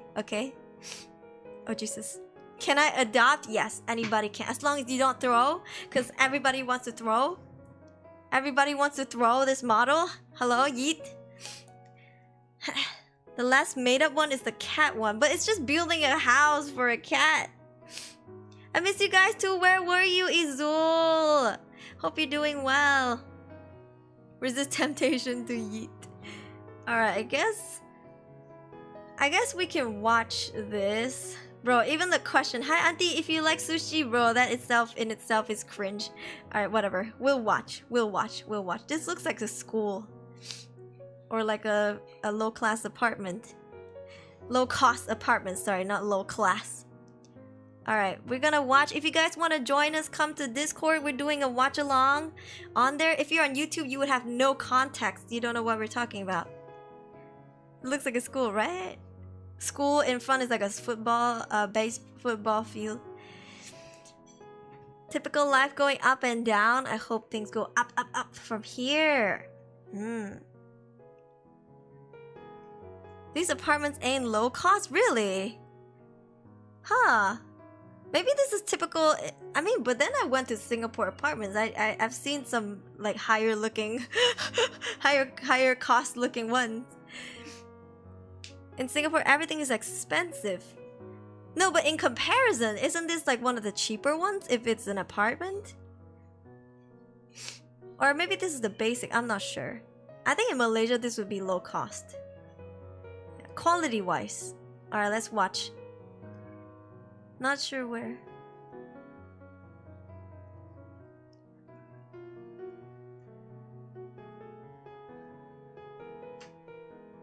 Bro.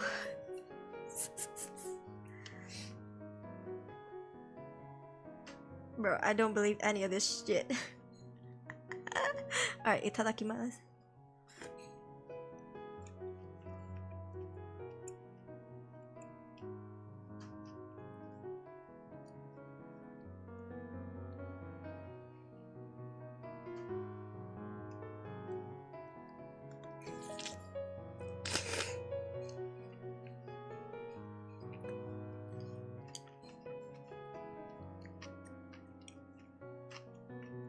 So cringe.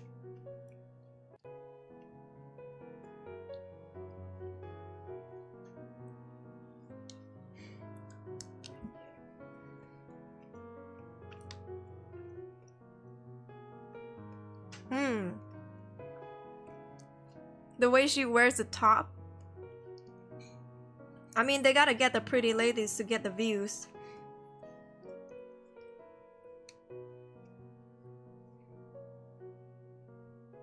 Listen, I don't distrust the stories. Yeah, but I distrust the fucking quote unquote evidence that he found.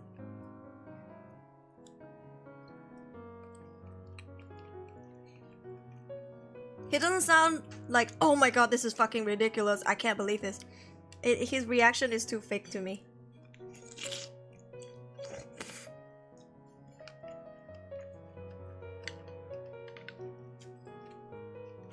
Alright, we skip. We cringe together, bro.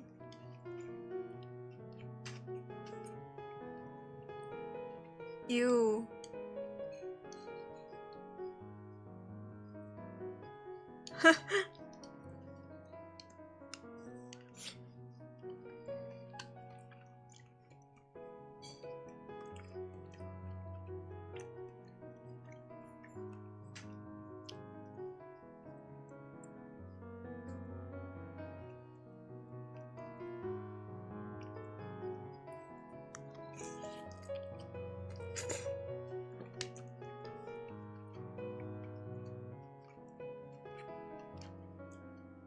You are so cringe, my guy.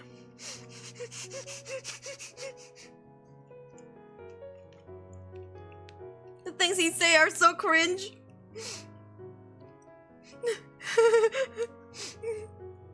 So cringe. Ad skip, yeah. Bro. The cringe is so bad.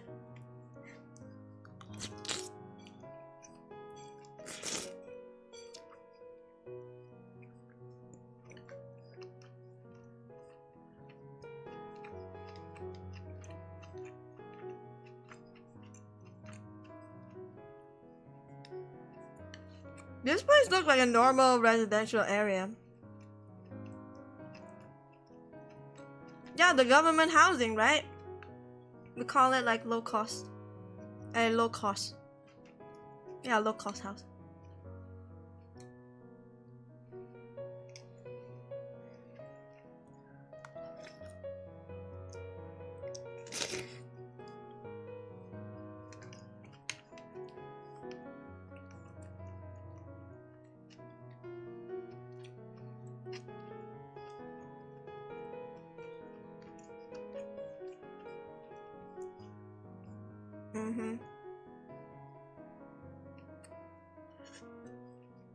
If I dress like this, I get disowned. HDB,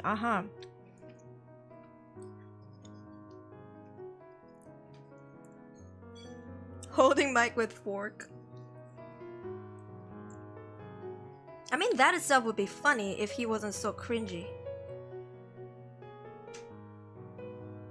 If I dress up like this, I can't enter my house ever again.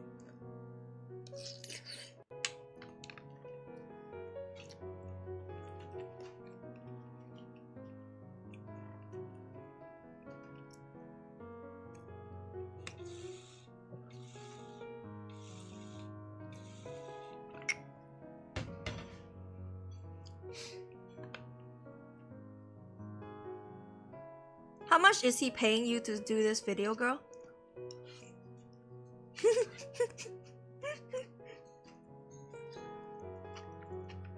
How many followers or subscribers did he promise you? Damn. Sorry if I'm killing this channel for you. It's just, it's really cringy for me. The suffering.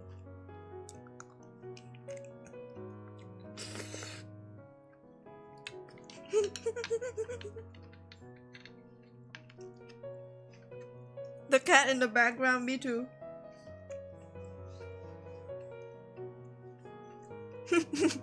Now that's funny.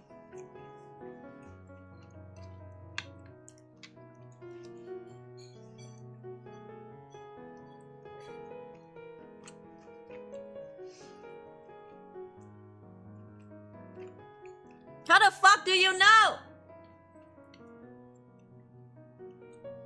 What do you mean you feel like?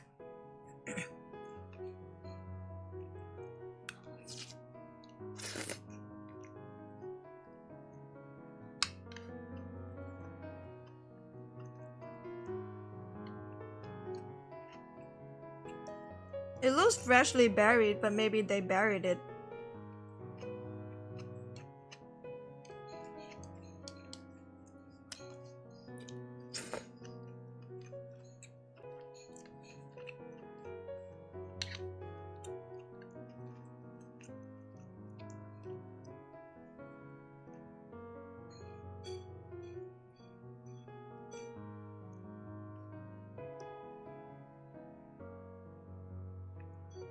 Bro.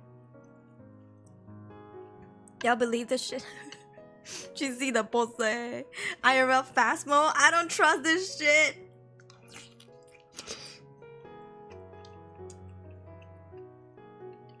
Feels like auntie uncle.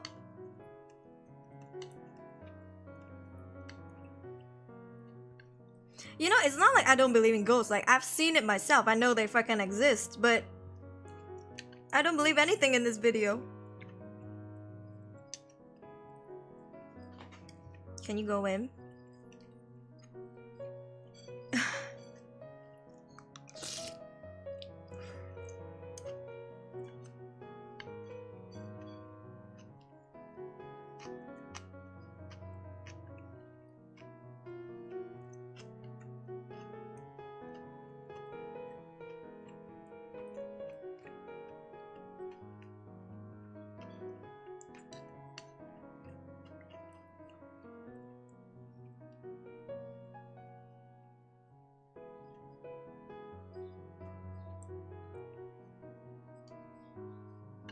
Okay, you know what? From what I've heard from my friends who can see and quote-unquote sense these things, you don't sense the age and the gender. Either you hear it, you see it, or it's trying to like interact with you. You don't just sense something sitting there. Either you like see a shadowy figure or you see the thing there. You don't quote-unquote sense that. When people tell me they sense shit, I'm like, yeah, sure. I get it that for me, I've experienced feelings when my hair comes standing. I feel like something is following me, but I don't sense the gender. Like, I don't sense the freaking age. You know, I've been to cinemas where I walk out alone and I feel like something is following me. Like something, like I feel like, you know, something is behind me, like on top of me even. And those are times where it's not like I manifest it. Like I could be watching a superhero movie alone, and then on my way home it's like what 10 p.m. because cinemas open until 12 or something. Like I feel something is following me. I keep turning around and nothing's there. But I don't go, I think it's an old man. Like just can feel the direction but not where. I mean even then you can't be like I think this is an old man. I think this is a you know, like what did you just assume my gender, Lama? You can't. So like, bitch, I don't know what pills you on, but like and I'm not being a skeptic for the sake of being a skeptic. Again, I believe in ghosts because I've seen them, I've been touched. She can see the shadow. She but she senses it. She sees the shadow. It's not like I see an old man here. I sense an old man here sitting. I think that's an auntie. She's not adding up, bro.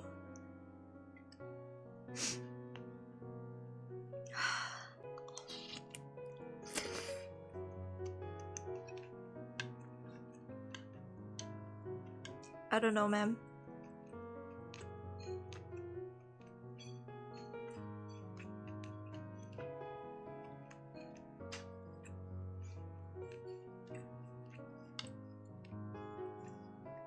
You know what? Maybe I don't know everything, okay?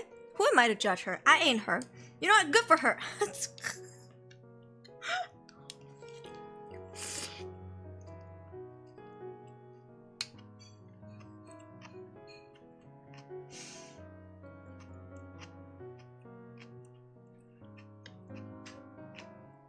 Stuff. I feel like if you can see the shadow, don't you know? If you can see, don't you know? Don't you see? Hopefully I'm sure she got paid, I'm sure. If not by money, then exposure, I'm sure. Lamau.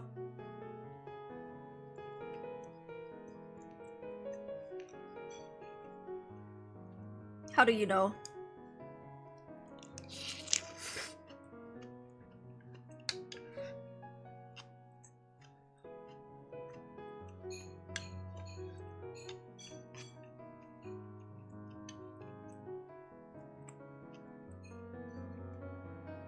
Isn't that a freezer?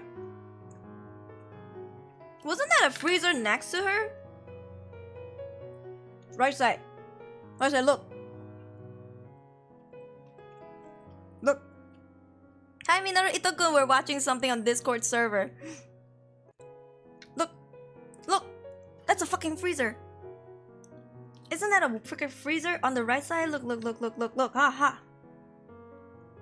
Huh? Oh my god, the EMF spiked.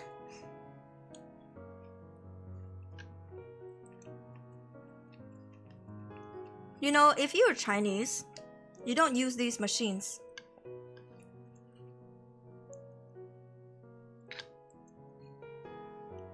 City no Haliza.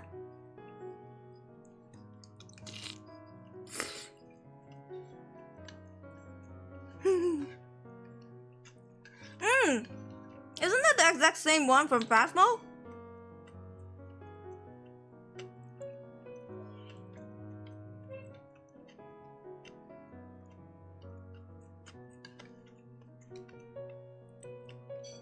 Imagine you tell a spirit that they're on YouTube. Do you think they understand?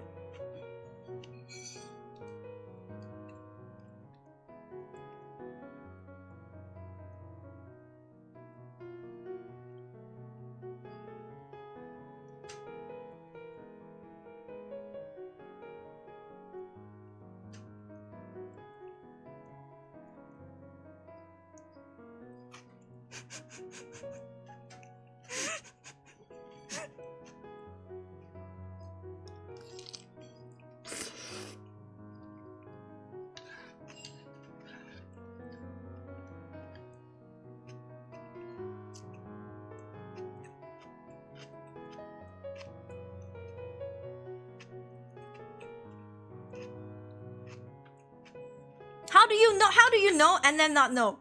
How do you say, are you auntie? Maybe this is auntie. You can see, right? I thought you can see. Hey, I thought you can see shadow. Hey, what's your name? I'm so mean. I'm sick and tired of her bullshit.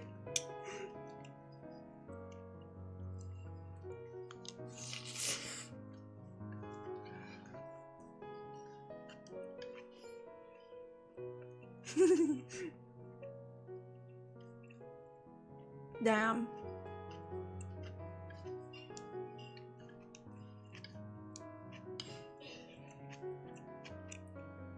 As if it can look up, as if it can look out. It makes full sense. You know the window, the window gap pointing downwards.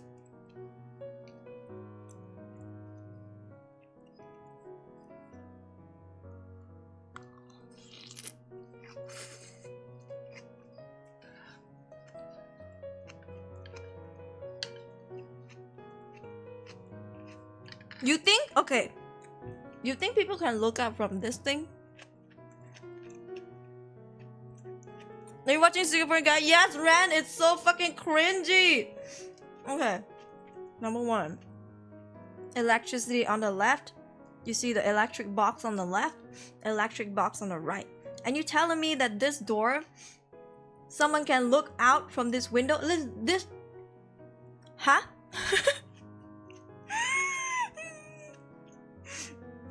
How can they post this on YouTube and think people will believe it? 1.8 million views. 1.3 million views. Who the fuck? Are we that dumb?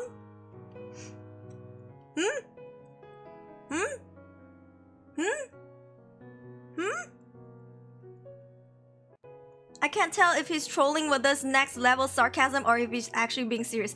You can't tell? Really? You can't tell? You can't tell? Or he went to the cemetery? No! This is the way that he talks so cringy. There's no way to look out of this door, you bitch. I'm so sick of this. Who believed this?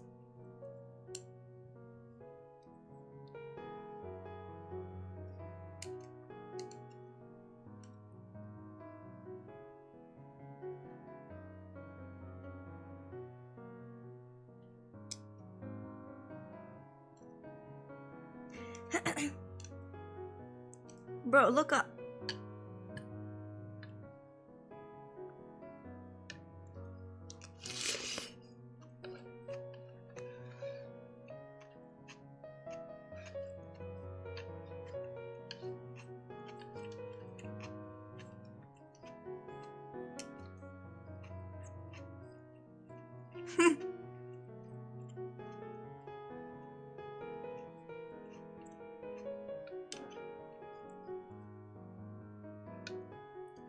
Of course. Of course.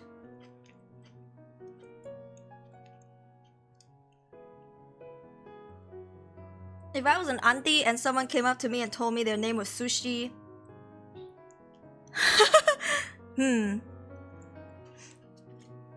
Check out Sam and Colby, you get what I mean. You know... I do, but I don't believe in you. Where's that bitch? Where's that crying on the this one.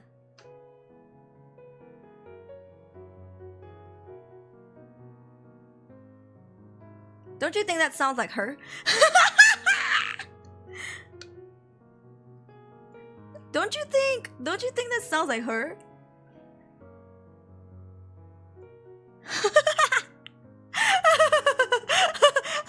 Huh? What's her name again? Perlin is a regular paid actress. Perlin is a regular paid actress on this channel. Crying sound, bro. Bro, this is so cringe. This is why I don't watch... Listen, I watch skits, but I don't watch these, oh, look what I discovered. Like, even your energy doesn't match up. If I went out, okay, I've never seen ghosts before, say if. I went out and actually heard and found these things. I like my reaction is not just haha content. I'd be like, oh my fucking god, I'm getting out of here. And then when I tell people, I'll be like, listen. I'm not even kidding you. But this guy's like, your mama. Like what? Perlin has a channel too. I don't give a shit. Maybe that's why she's here. She's getting exposure, I guess. I mean, if he's not paying her money, it's just the collaboration, right? So she probably gets like paid in exposure, I guess. Yeah. I don't know, man. These kind of stuff I've stopped watching ever since I got into like freaking like high school. Middle school, at least I was a little entertained, I think. Yeah, whether this channel or the other one. 460,000 subscribers, Jesus Christ. I don't know, man. Should I do stupid things like this? Maybe I should make stupid contents. It's easy to grow because the bocho, we can get a lot of bocho viewers, you know what I mean? Look, no views, not a lot of views, up until you slap a sexy lady on the thumbnail, then maybe you get a lot of views. Like, put a pretty girl on the thumbnail. You know? You get lots of views.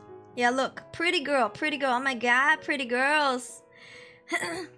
Look, a sexy girl on the thumbnail, woo! The ins and outs of YouTube and thumbnails. Bocho viewers, yeah, can make content in fast mode. What's bocho? Bocho, B-O-C-I-L, it means like kids in Indonesian. Like bocah, bocil. Yeah, like the kids. If you see in Mobile Legends, they're like nya nya nya nya nya. Those are bocho. Bocho. Where's the cemetery one?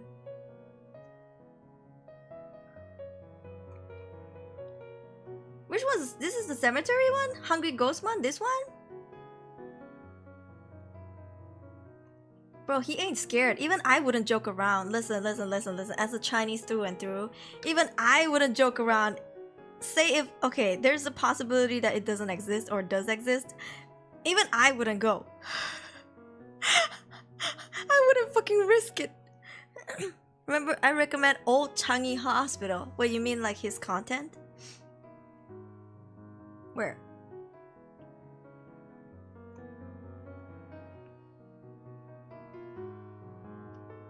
Thought this hotel was great until I took out my UV light, bro. Amber Court Hotel.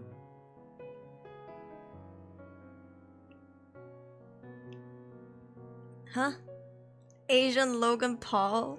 I wouldn't even go to the cemetery at night. Listen, even for content, I wouldn't go there. Even if I go to like someone's funeral, I come home having a fever, so I don't fuck around with that shit. This is just dumb. That's how a horror movie plot was written. Do stupid things. You guys need to watch Konjiam. Like, for real, you need to watch Konjiam. Konjiam is a horror movie about this actual hospital, this actual mental institution, like a mental asylum, okay, that exists in South Korea. And Konjiam is a movie where these people, so there's like 4 guys, 4 girls or something like that. They agreed to do a collaboration because they're YouTubers, or one of the girls, she's like a model trying to make it big. And there's this really famous streamer. He's the one hosting it, and he's the one who's like inviting all these people to do the collab.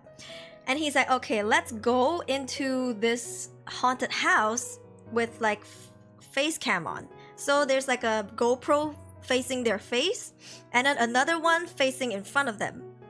Yeah, the movie was really fucking good. And then they're live streaming the whole thing. And there's a tent outside of the house. They pitched up a tent outside of the hospital where the tech guy was at. The host, basically. He's the one running the YouTube channel and the Twitch channel. And they raked up like freaking millions of views. And like they're rolling in donation money, like rolling in AdSense. And at first, they did kind of plant a few scary stuff in there. Like one of the guys was working with the host, and he went in and like kind of scared him a bit and here and there, and he was all hee hee ha ha, so funny. But then shit started happening. What's the movie called? Konjiam. Gon Konjiam. It's one of the most terrifying. Listen, I watch a lot of horror stuff.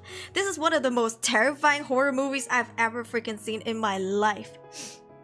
Yeah, like it all happens in one night, and it has something to do with streamers, viewers, and you know when things were happening, the viewers didn't believe it. Yeah, and the chat was going so fast, people were laughing, some people were saying die, die, die, as shit was going on. It is terrifying. And you know, there was one scene where this girl was trapped in this super dark floor. Like there's this one floor that's super dark and there's nothing, and she has her head cam, right, that's facing her face. That's the only light source she has. Yeah, and the only way for her to see around the place is for her to turn her back against the space and look through her camera.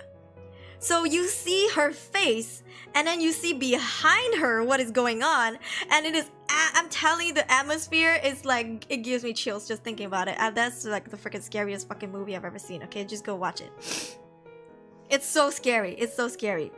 Now, if people made something like that on social media or on YouTube or whatever, I feel like I would believe it, even if it's fake, right? But this guy, you're trying too hard. You're trying too hard, my guy. I don't know, man. You're trying too hard, my guy.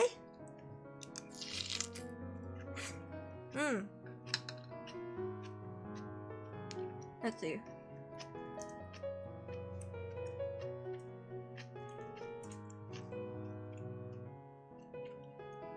Oh god. Is this the trailer? Okay, let's see. GFC, okay?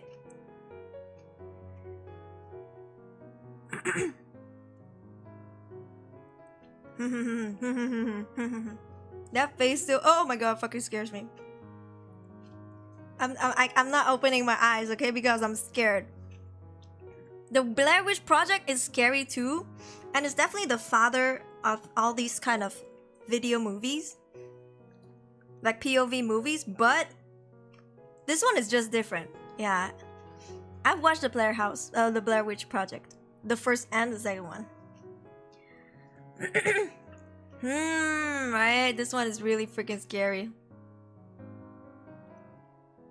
I don't want to watch.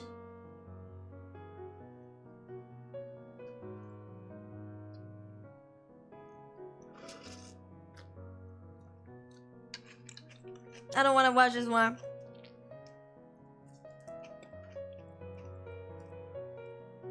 Would I really play the Blair Witch game? I have the game actually. Yeah, I have the game. I bought it. I just haven't played it. Holy shit. Me too! Me too! I couldn't sleep. I'm not gonna watch it.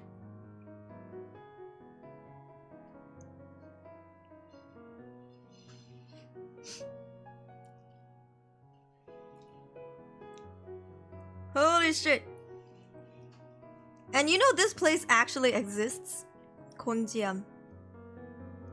Yeah. They're there to explore the haunted asylum and stream it on a live show. To attract more viewers, the show hosts play tricks on the guests. But things start to get out of hand when they're inside the place, where tortured souls could really be lurking in the shadows. Dang.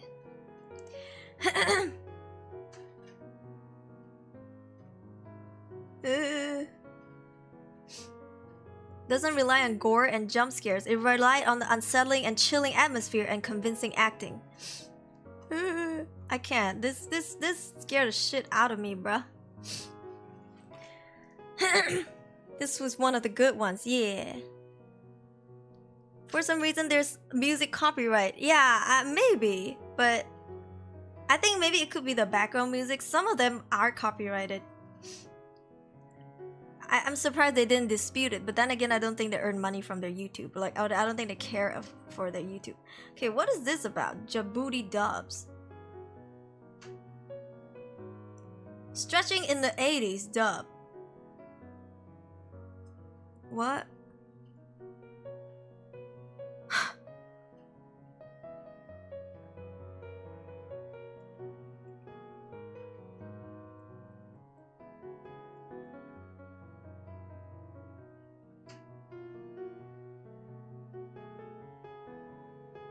Dang.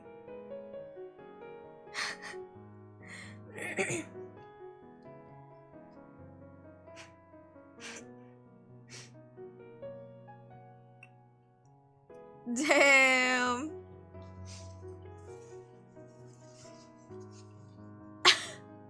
This is so savage.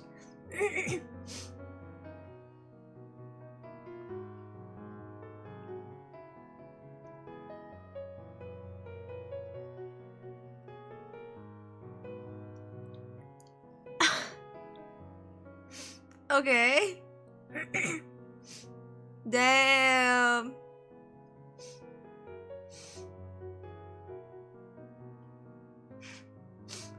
He's so skinny, this old man.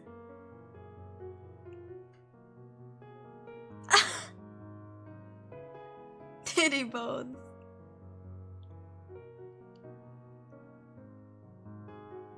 Oh my god.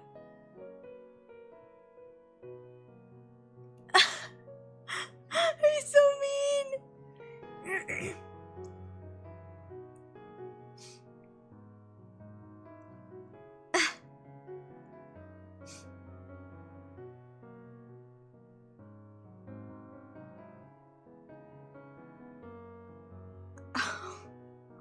Oh my god.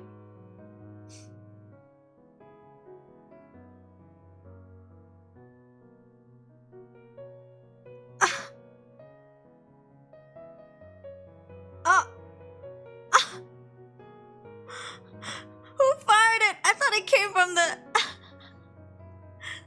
Who was that? I thought it came from the freaking video. Wanyi! Ah, happy birthday, Wanyi. Wait. I'll sing your birthday song later. Oh my god. What the hell? Is he alive?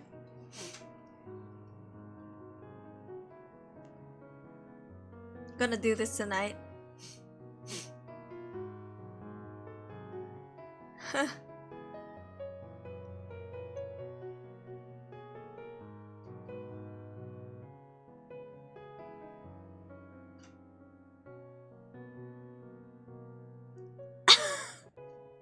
I was just thinking like he doesn't have one.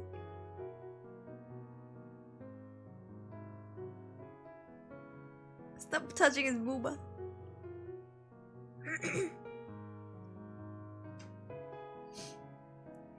Oh god.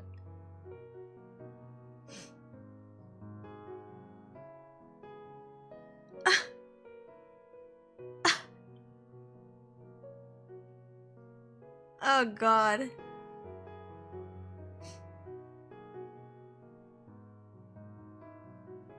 Huh?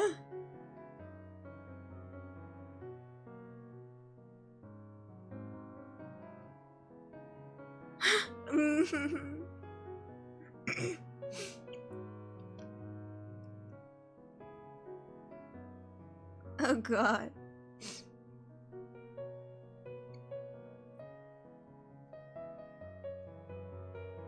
Cry baby. How is this stretching?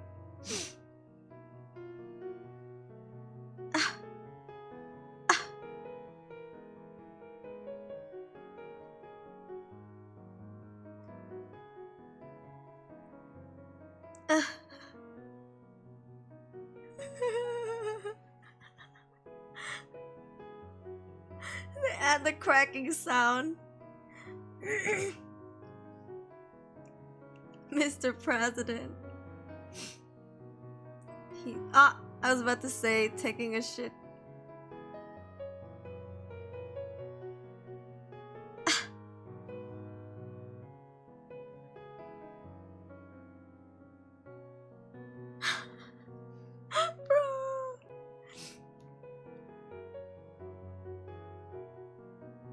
Is that really okay?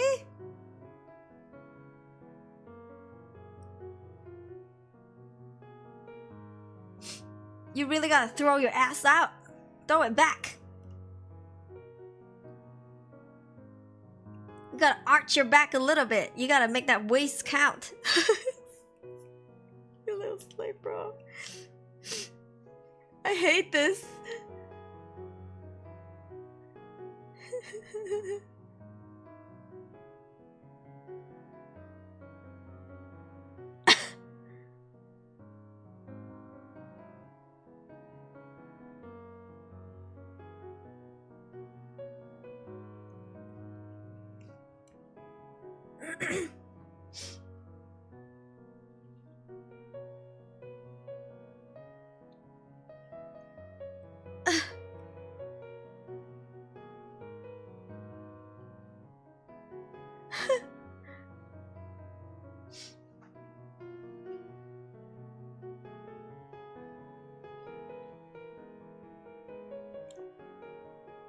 Bro.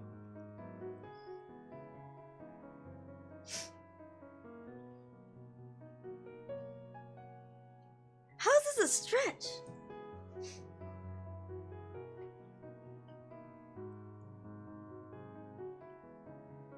Oh, okay, okay, now that's a stretch.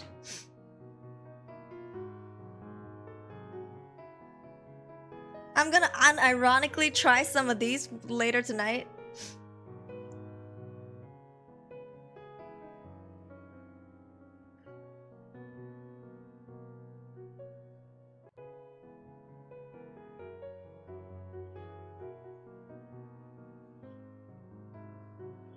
Huh.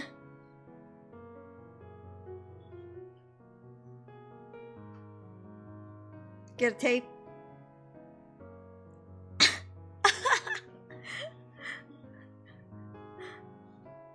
Bro.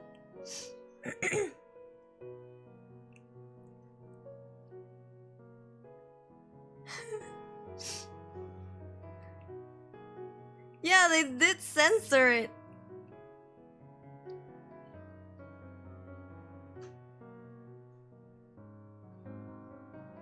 Who censored it?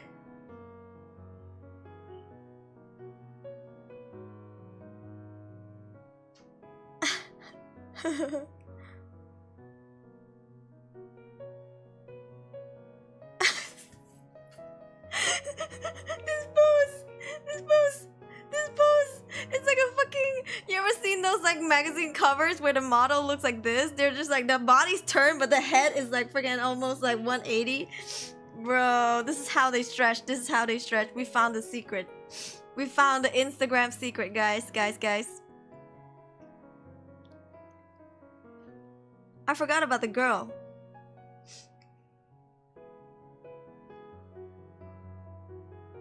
What about the girl? All they just had for her is just for her to like stand on top of the freaking thing. Like all she did was stand on top of the thing like this. And look at the other guy. That was the only thing she did this whole video. Bruh. Has a game to feature? Kathy videos with the kitchen commercials. You know, I think these kind of dubs makes me want to watch the actual thing just to see what the hell are they talking about. Like, okay, it must be awkward for these two guys to do this in real life. But if he's a professional and this guy is really feeling like, oh, it's working for me, I think that's good. But he seems so uncomfortable this whole time, this old man. Like, you can tell it's going through his mind like, am I doing this right? Am I doing this right? Like, even for this, you can tell like he was clearly uncomfortable. This one. Like, he barely wanted to do it. Like, he let go so fast.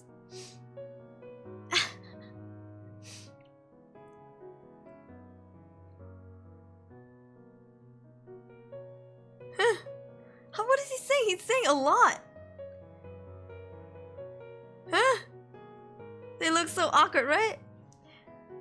Oh, they probably featured in the full video. Yeah. You know, I see how these things work. I actually, when it first started, I knew it was a dub. But like the mic quality was so fitting with this era and this music. Like, listen. The freaking mic used to sound like this back then. I love that. I love that. I love how he can mimic this whole the 90s mic, yeah, the whole atmosphere and the mic, the condenser mic. I love that. I love that's funny. Dubs. Djibouti dubs. Voice over parodies. But I feel like these kind of content kind of fell off, right? I feel like they've fallen off since like, I don't know, like 10 years ago. I think back in the old days this would have been really funny. Anti-drug PSA commercial dubs. But yeah, now I think, I mean, it's still funny, but you know, what I really liked was the misheard lyrics, right? Misheard lyrics.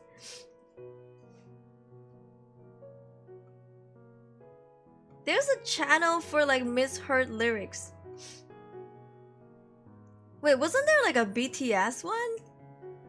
That one was really funny. Oh, this one. And you know, it doesn't help that I actually like this song. Anime misheard lyrics.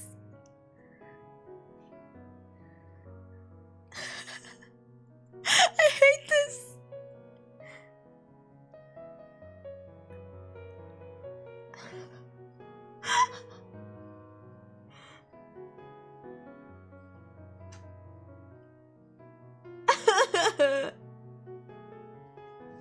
No, I hate this.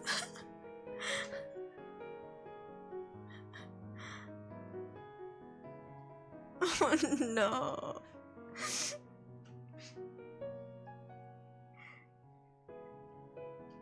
I hate this.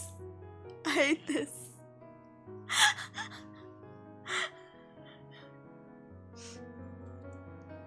Get salt. Bro. I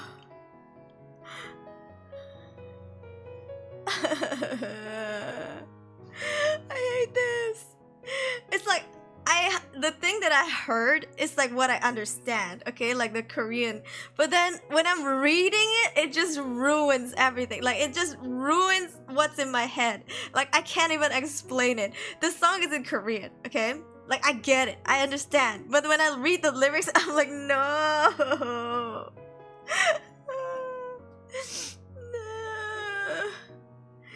What? How? People are creative, man. I don't think as a content creator I can come up with something like this. Like my humor is not there. I don't think I could ever produce something as funny as this. Like this is just hilarious. BGA. Oh no, I know that one. Yeah, that's the Ryan Higa's group, right? I don't really know the original. Really? You don't know the original of this song? It's the one with Halsey. This one. Okay, I hate it when they add this stupid stuff in the front. This is Halsey, yeah. You know, it's amazing how she went from like being cheated on to like this to like collaborating with BTS. Because she used to be with G-Eazy. Yeah, allegedly cheated on. Allegedly, okay? I don't know her. I don't know if she actually cheated on her. Allegedly, from all the lyrics that she's written. Even to like, what, 2 years ago? She's still dissing him. Look at the lyrics. Look at the lyrics.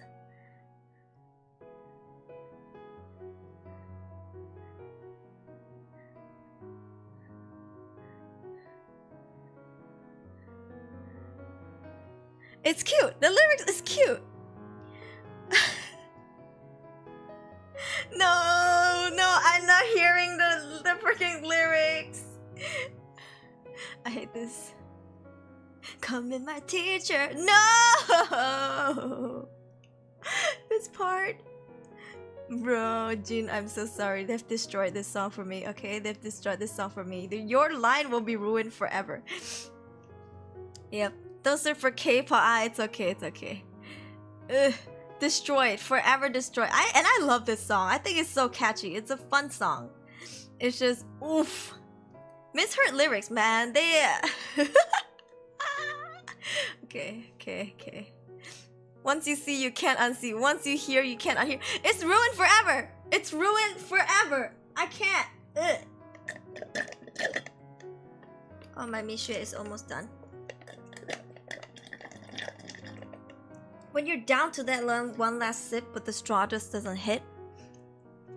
Okay. From fun to funny. I don't even know how I came across that video. I don't know how. I just did and I was like, oh my god.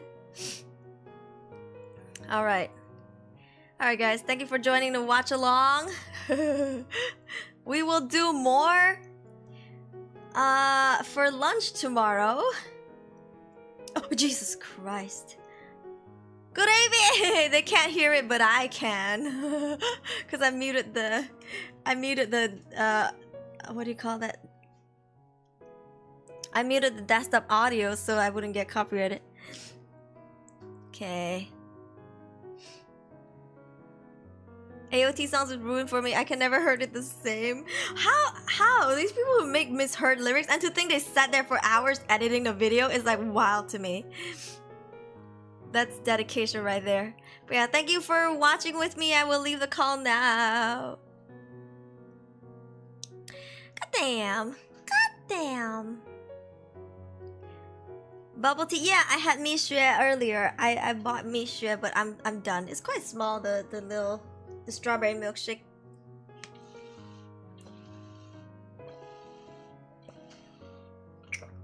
Then again, it's like cheap. It's so cheap. Yeah. The price is like less than half of what you would get from Tea Life. Okay. The straw need to find a spot. Yeah. There's still like one last... It won't... God damn it. I need to angle the straw because it's like slanted. It won't let me! Oh, what a waste. Oh well. They'll just have to go. Misheard lyric cover. What? Which one do you want?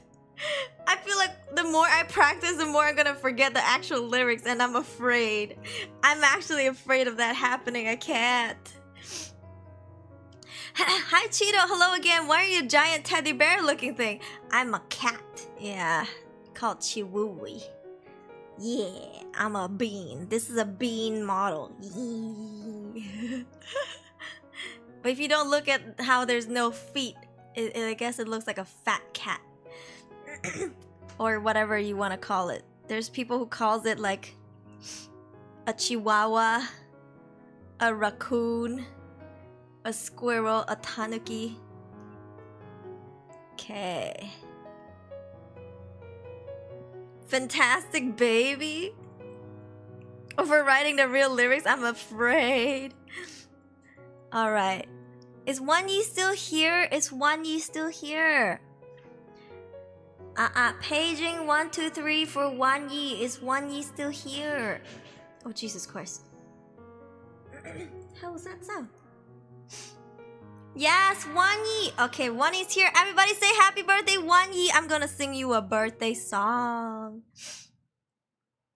Okay, I might not do it well because I'm having a sore throat, but I'll try. Okay. Oof, my mic's almost falling. Okay. Happy birthday to you. Happy birthday to you. Happy birthday, dear One Yi. Happy birthday to you. Yay! Happy birthday, One Yi! Join the Boomer Gang. Join the Boomer Gang. I'm just kidding. Okay, everybody say happy birthday, One Yi. Yes, may all of your wishes come true. Yeah. Okay, I'm gonna be right back. What do you mean, dinosaur? Uno reverse. It is your birthday, so that's you. Okay, I'm gonna go be right back. I'll put my bowl away. And then we'll continue the game. I love this game. I'm kind of addicted, I'll be honest. All right, be right back.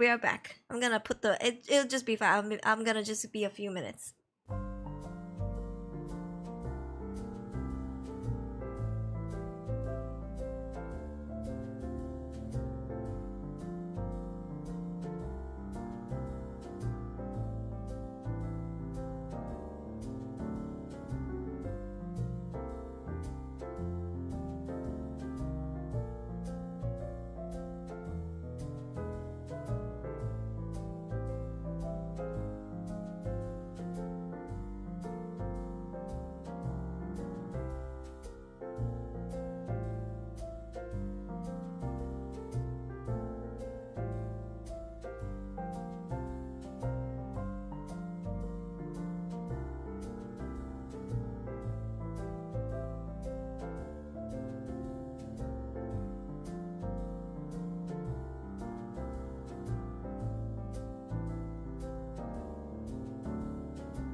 Okay, I'm back. I'm back. I'm back. Okay.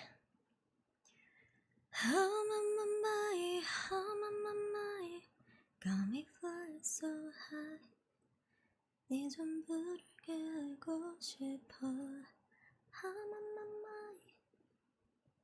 Does my tail ever block the screen? Have you guys been bothered by my tail at all? Is it too big? If so, I can change to my PNG model. Hello, Totoro. Please don't sue me. Studio Ghibli be like, here's a lawsuit. Hey, yes. Wish Wanyi happy birthday. Let me launch the game real quick.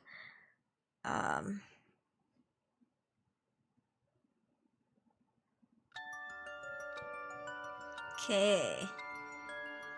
It's alright? Okay. We are back to Paranormasight. I love this game.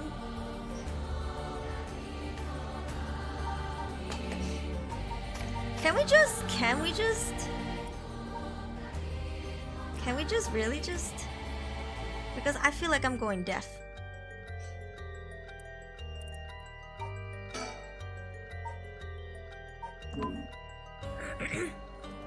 Love this game. I know. Your tail looks like a pillow to hug. It looks like a bolster. Let's start game. Yeah. Hi Darius. Hope you feel better. Today much better for sure. But still having a sore throat though. My voice keeps cracking. I'm like sore throat. Okay, so there's nothing we can do now for here. Okay, let's continue. Veterinarian investigation. Accumulate 10 hours of playtime. That means we have 2 more hours left. Spooktober games, yes. How could someone be bothered by such a cute creature? They're like, your tail is blocking stuff. Look, Harue Shigima. Let's continue her story.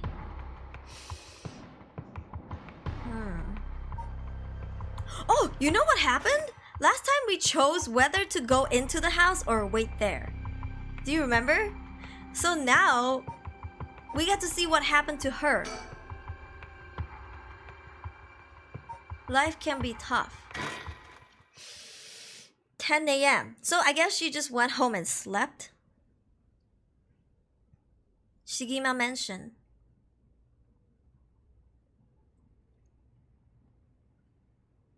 Good morning, ma'am. How are you feeling? She's still alive, thankfully. I'm fine. I hope we can make good progress today. How's your curse stone looking? I haven't felt anything from it since sunrise. Interesting. It's possible that its powers can only be unleashed at night then. That aside, why are you so late this morning? She looks like she did not get any sleep. There are unfortunately some things that can't be investigated while the world slumbers. But I did get some research done in what limited time I had. Very well, let's talk.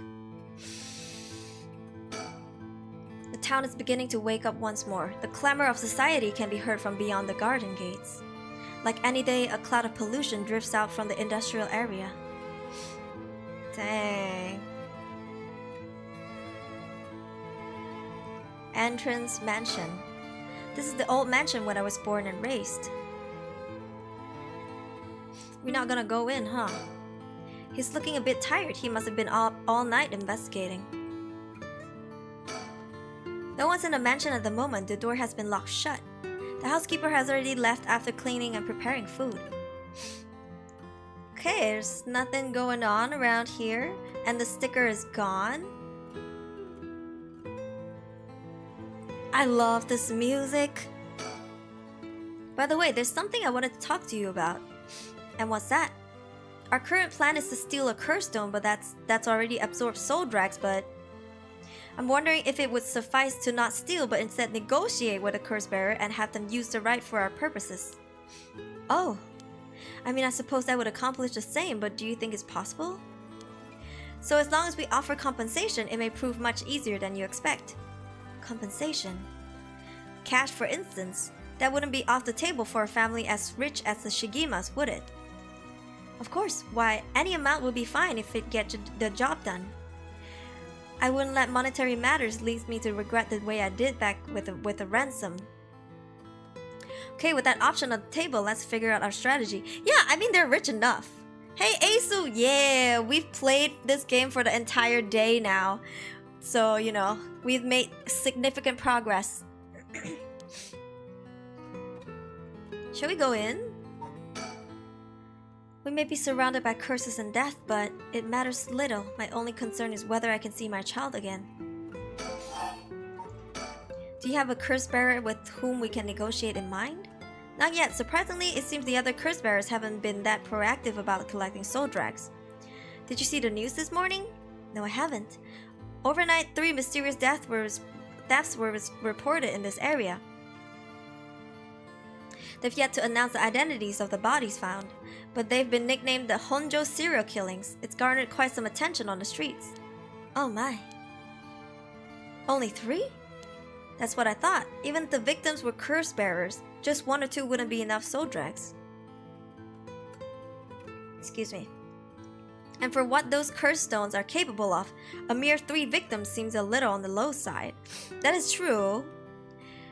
What was Harue's curse again, or does she not have one? She has one. She has the burning one. The clappers. This one.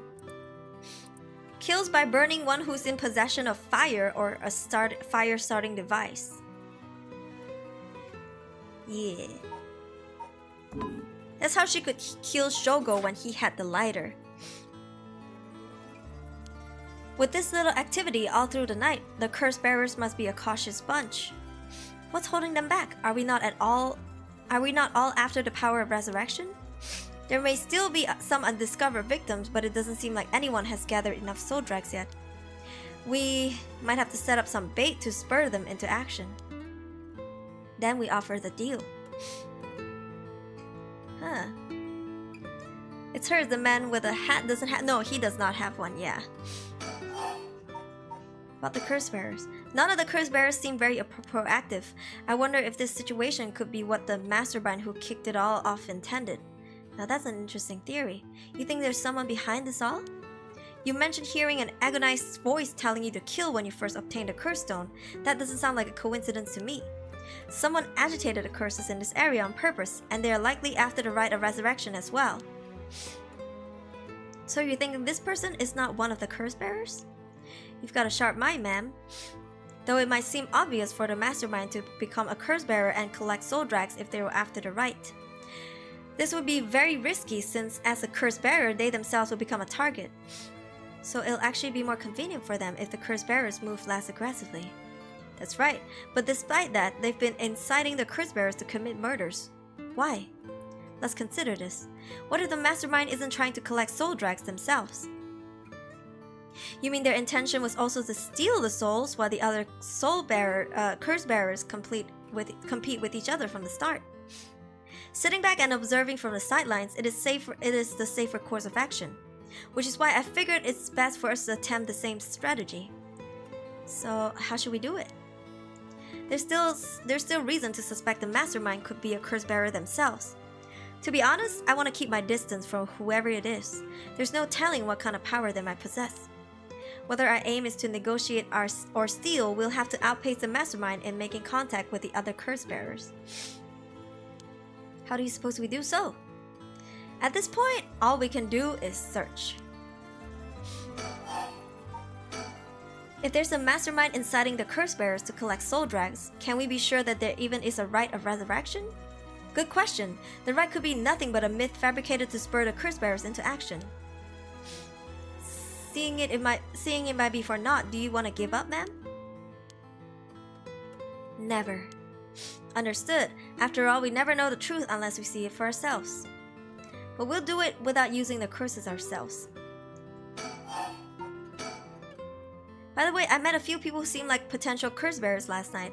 I did some investigating into all of them, but I only managed to get detailed information on 2. You're quick, I suppose. That's to be expected from an investigator extraordinaire. I appreciate the flattery. He keeps doing the JoJo pose. First, there's Ayame Tono, the girl we talked to before. Though she she isn't a curse bearer herself. She's a student attending T University of Art. She currently lives alone in an apartment near Midoricho Park. You haven't determined her address. You're not one to be underestimated, Mr. Investigator Extraordinaire. I called every single university with ukiyo-e in the curriculum pretending to be her parent. I went around to check on her place on the way here. It doesn't seem like she returned home last night. I'm worried she might have run into some trouble. Didn't you attempt to follow her last night? I'm embarrassed to say, but I couldn't. She shook me. I couldn't keep track of her. And here I thought you were an investigator extraordinaire. I'd like to learn more about her, but it would take some time. She's planning to steal the curse stones just like us. It's best we act carefully around her. So much pressure on this guy, you know?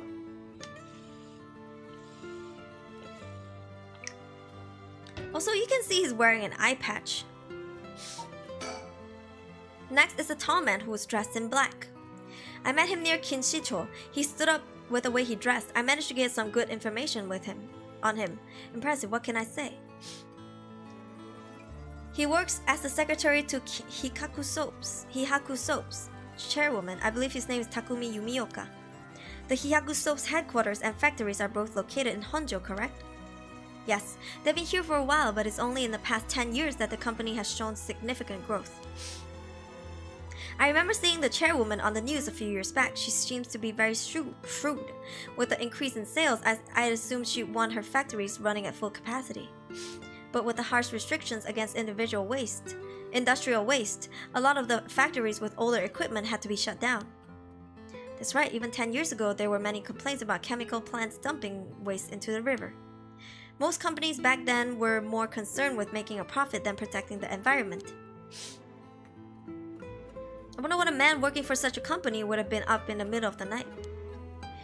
On the way here, I stopped by the company's headquarters, but they hadn't started for the day. I should have better luck later. Let's hope you will. Perhaps they're interested in seeing if the rite would be beneficial for their product research into beauty and skincare? Ha! Now that's an interesting thought.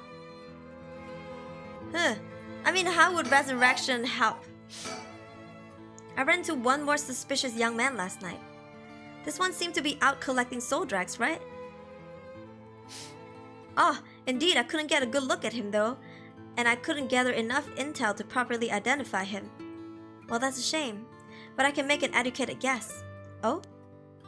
You know that researcher who discovered the ancient text on the rite of resurrection? The one that lives near here?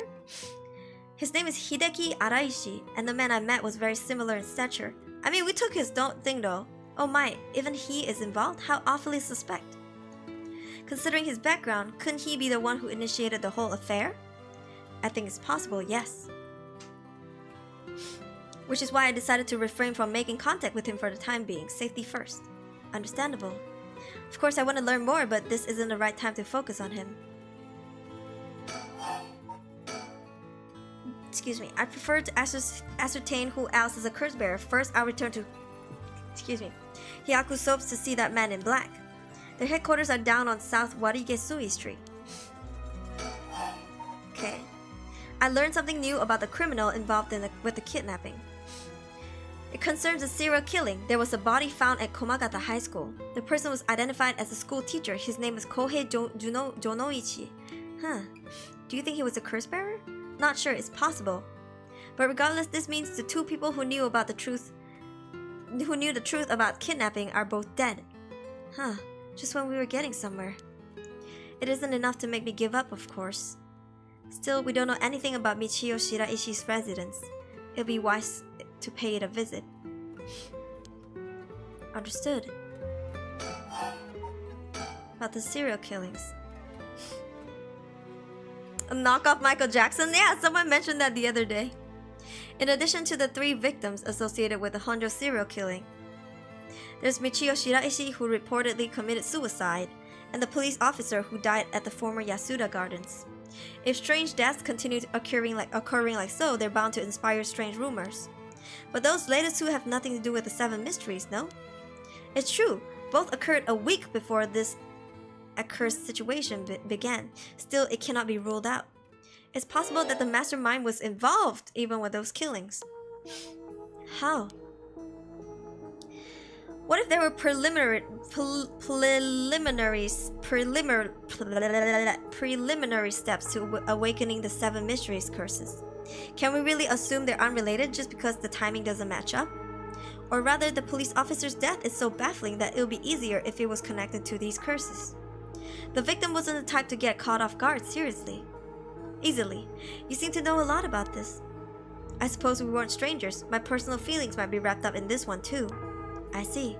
If you were investigating this matter more, you might get a lead on the mastermind. You're right. If we were to focus on the mastermind's identity, this would be a fine starting point. About time you noticed that. Yeah. 6th offender teacher. Preliminary. We might even discover more deaths related to the curses on the way. We should pay attention to today's news. That's all I have to report. Shall we continue with our investigation? What do you want to do? If you still can't use the curse stone, taking a walk should be a fine place to start. What? Do what? What? Right, let's go together. I want to see what's going on for myself. In that case, I'll trust you to decide on where we should go, ma'am. Okay, we're done talking with him. Where should I go to begin my search? What places have stood out to me so far? Where your son was found, I guess. Kumagata High School, Midoricho Park, South Wari. Let's go here, cause we wanna check out on the chairwoman. Bye, Razor God. What's up? He goes hee hee.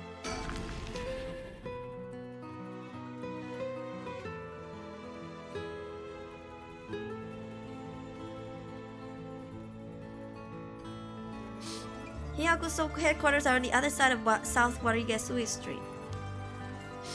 They were closed when I visited this morning, but it appears things are up and running now. He tells me he barely slept last night, and yet he seemed to be brimming with energy. Was I too that resilient at his age? Perhaps it's what sets apart a detective from the rest. He's young, okay? He got that oomph going on, you know? Back in the Edo period, the canal known as the South Warigesui ran through this area, but has been turned into a major road.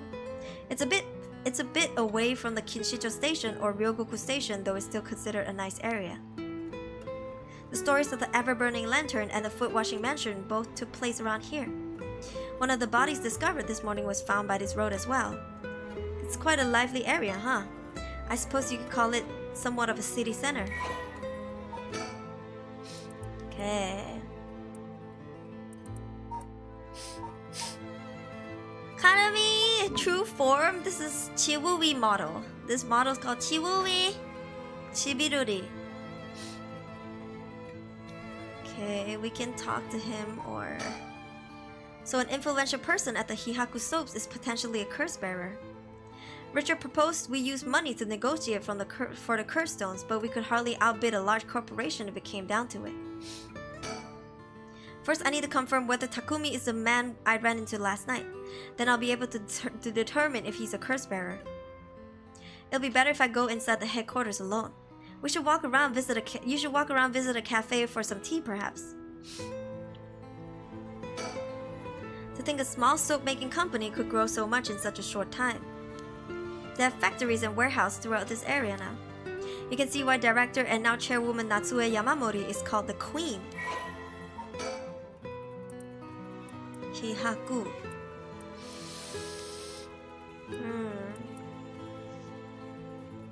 Kasuri, a type of patterned fabric. I see. Oh! Finally, we have her face! Kind of funny to know he's wearing an eye patch, because when he turns a different side, imagine switching it to the place of his eye patch. Yeah, sometimes they move his mold too. Not her final form yet, sadly. Now we know what she looks like. She's the former president of Hihaku Soaps, a large chemicals company. Though she retired from her position 2 years ago, she still wields great influence over the company for her position of chairwoman. Recently, there have been rumors about her possessing strange and powerful magical abilities, earning her the nickname the Witch of Hihaku. Prior to the war, Natsue enjoyed working her dream job at a textile factory. She was forced to face the bitter reality of the world, however, when the factory was destroyed by a fire during the war. and she was ordered to rework the fabric she had painstakingly crafted into something more suitable for blue-collar work. Witnessing the rise in popularity of Western-style clothing in the post-war period, Natsue left the textile industry. However, a nod to her past can be seen in her company's name, with hihaku being another name for kasuri, a type of fabric featuring patterns and images woven with dyed fibers. Having long been dissatisfied with the soap supplied at the textile factory, Natsue saw a business opportunity and set up her own small soap factory. Taking inspiration from imported soap brands, she developed new products which quickly gained a good reputation. Ever the shrewd businesswoman, Natsue ran an aggressive promotional campaign on TV featuring a popular Japanese singer, rapidly turning hihaku soaps into a household name. That's so cool. Good for you, queen! Get that dough, slay! You mentioned that Takumi works as her secretary? That's correct. Do you think it's possible he's acting on her orders? That's exactly my thinking. A curse bearer with both money and power could certainly look at resurrection as their price.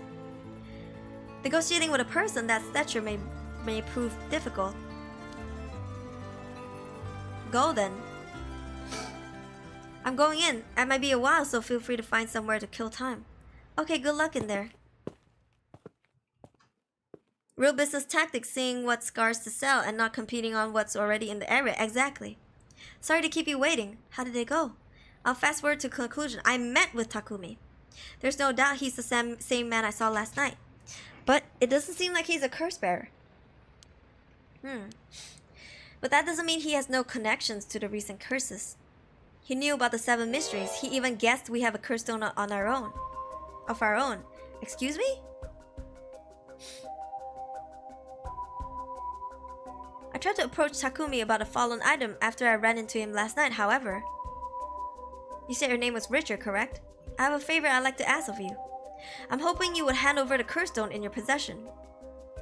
Curse stone? What are you on about? There's no need to play dumb with me. In fact, there's no time for it. I had all the same reasons you did to think you were a curse bearer last night. And your arrival here only confirms it. You are a curse bearer, no? You're right, we lack time. I'll confess I'm a curse bearer. I possess the curse stone of the hunting clappers. Why the fuck did you say that? I'm glad to hear the truth. Finally, this conversation is worthwhile. It is a dangerous item you hold. Give it to me. My company will take the responsibility to dispose of it. I didn't know the soap business specialized in scrubbing curses clean.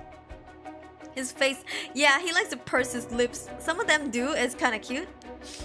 It is a prerogative of Miss Yamamori. Is that so?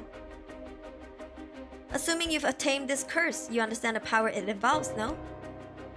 Miss Yamamori possesses supernatural powers akin to those of a god. Oh, really now? I think she's about to croak, and she wants to be brought back to life. She also has a deep love for this land, having transformed it from a pile of dirt it once was to the home of our headquarters. She cannot stomach the fact that it's now the site of these curses run rampant. So you're telling me the Queen of Hihaku is a real-life witch? She wouldn't appreciate being called that, mind you. There's a sorcerer by the name of Suigen Gamyodo, who's gallantly working behind the scenes exorcising spirits and the like. Go on. That being so, there had already been instances of the dead coming back to life. Do you understand the urgency of this matter? These are curses we're speaking of, tools which are used by wicked beings to possess people. The rite of resurrection is nothing but a fabrication meant to seduce the curse bearers into unspeakable action. If you truly understand what I'm talking about, you must hand over that curse stone at once. Very interesting. With that being said, just how many curse stones do you have you acquired so far? If what you tell me is true, surely the company would have launched a large-scale search by now. We have 6.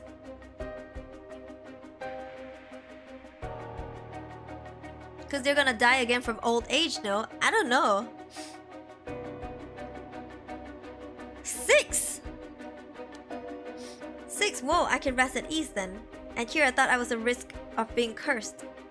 Seems we're on the same page. If that's the case, you should hand over your curse stone immediately. I'm sorry to disappoint you, but it's not actually in my possession at the moment, considering it's as important I've been keeping it in hiding. Really now? Then I'll accompany you while you retrieve it. I'm sorry, but I've got something important to attend to, but I promise I'll return with it later. Very well.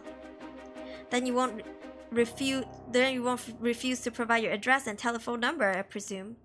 How prudent of you, I'll oblige. Oh, we gave him our number and our address.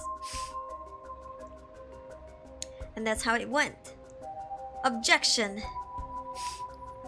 X. Very interesting. Detective has 3. Detective has 3. I don't think that guy has 6. Because that makes it 9. So they aren't after the right after all. I wouldn't be so quick to trust him. Oh. I believe we're dealing with a master in deception. He may well made up a story to convince us to part ways with our stone. I think he was lying about having procured 6 curse stones as well. Like, really? 6? That's excessive. Well, now I feel gullible. The company is plotting something. I wonder what they mean to do with the curse stones. He seemed rather desperate to get a hold of ours, despite us not having collected any soul drags. Perhaps the people at Hihaku are the masterminds behind the curses being unleashed. Because the chairwoman's a witch? I wonder about that too. If she really were that powerful, would her secretary have divulged that information so casually? Takumi was either making it up as he went, or he's trying to spread a rumor. For what purpose would he do that? Recently, people have been caught up about the occult more than before. If word spreads that Hihaku's chairwoman has godlike powers, she could very well benefit socially and politically from that mystique. Huh. That's unsettling. Harue has 1. But we don't know that the detective... So this guy doesn't know that the detective has 1. Then again, we are talking about this is the next day. This is the next day in the morning. So, I don't know. Maybe before we came here, they have already taken it from the detectives? I don't remember the timeline. How interesting that the queen of Hihaku, or the witch whatever she is trying to get her hands on the right of resurrection. Seems like some kind of dark fairy tale. Regardless of what is or isn't true, we must stay one step ahead. We should avoid Hihaku for the time being. It would be a pain if I had to deal with Takumi again.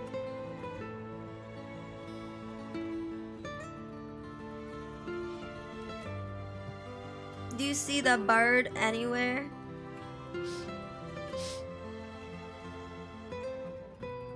I don't see the bird anywhere.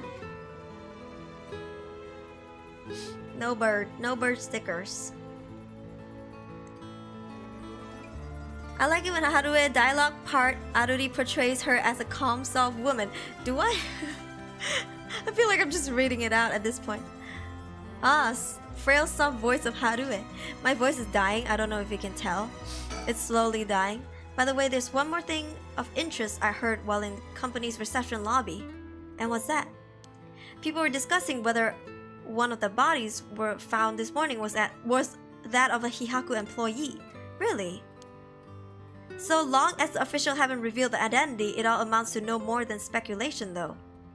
Despite that, I've reason to believe Hihaku Soaps is deeply involved with the 7 mysteries. At the very least, I can assure you I've gathered that much. The more we know, the better our negotiations will go. Okay, we're done talking with them. No bird, no bird. No bird, no bird. Okay, we can just go, I think, because we done here. Alright, let's go.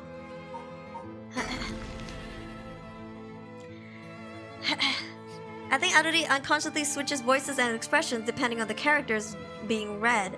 I do try to speak softer as different characters, but I don't know. Is it really obvious? To me, I sound really similar to one another. Yeah, and because of that, I often wonder if I could voice act different characters, because I don't try hard enough to make them sound different. Like there is a softness behind one voice, and then another like but I don't make a big difference. So yeah. No bird. What's with the bird clue? It's just collector item. Yeah. It's just this mockingbird. It's just for fun. You collect it for fun. Yeah. Let's see. Approach the net. Jackpot. a bottom shelf surrounded by darkness. Among the morning green, before hearing the history, in the bright garden. If you won the lottery, wait till you feel like yourself again. Detective with private eyes, the excited detective waiting at the entrance, in a park where sparrows sing, in the park. Waiting at an intersection, a unique looking playground visiting the park at night. You like it? I see. Subtle, but you notice it. Nice. Cause my voice is dying. Ayome Tono lives around here. She wasn't in her apartment when I dropped by this morning. I wonder if it's worth checking again. Give me the bird!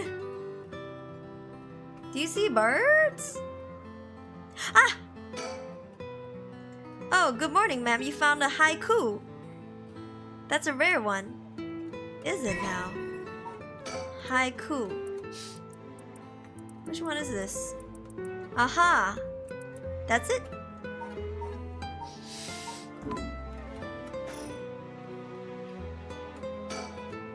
This place is connected with the story of Taiko of Tsugaru. Not only that, Katsushika Hokusai's home was also in this area. That might be why Ayame chose to live here. Yeah, but okay, let's just... This thing. The fuck is this thing? Right? It's a fire watcher. But there, I wonder if they took it away? Haiku? Oh, frick. Cuckoo. Yeah, the puns are really funny.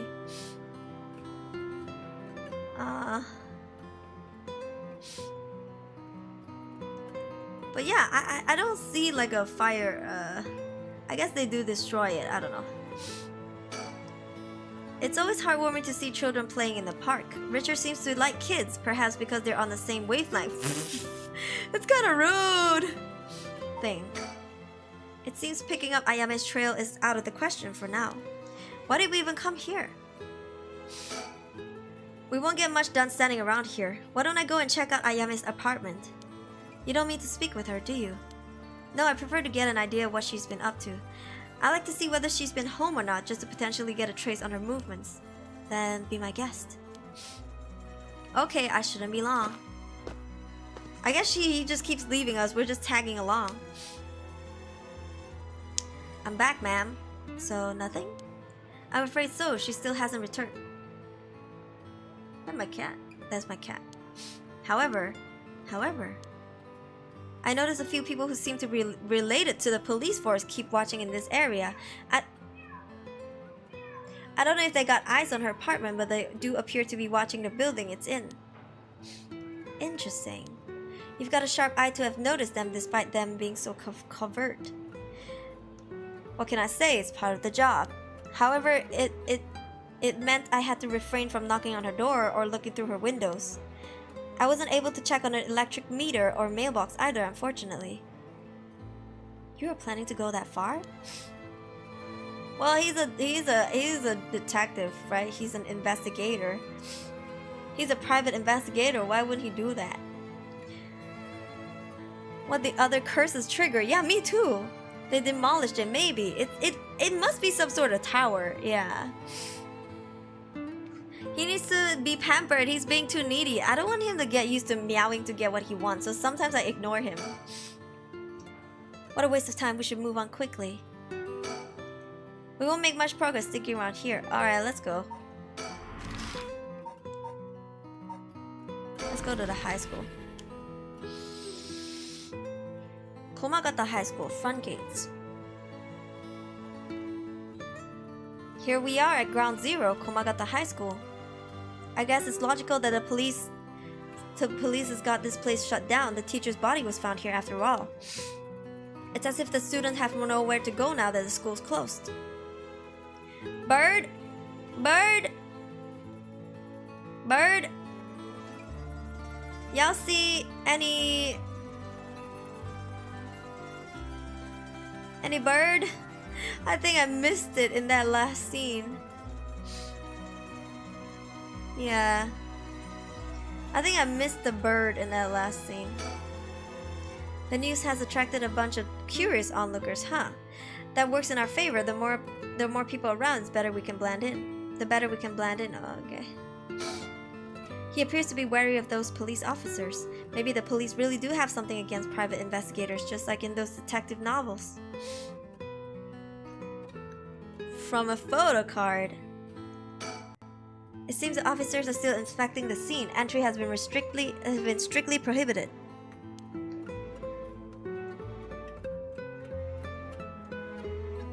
Okay, I can talk to him. Doesn't seem like I can look at much stuff.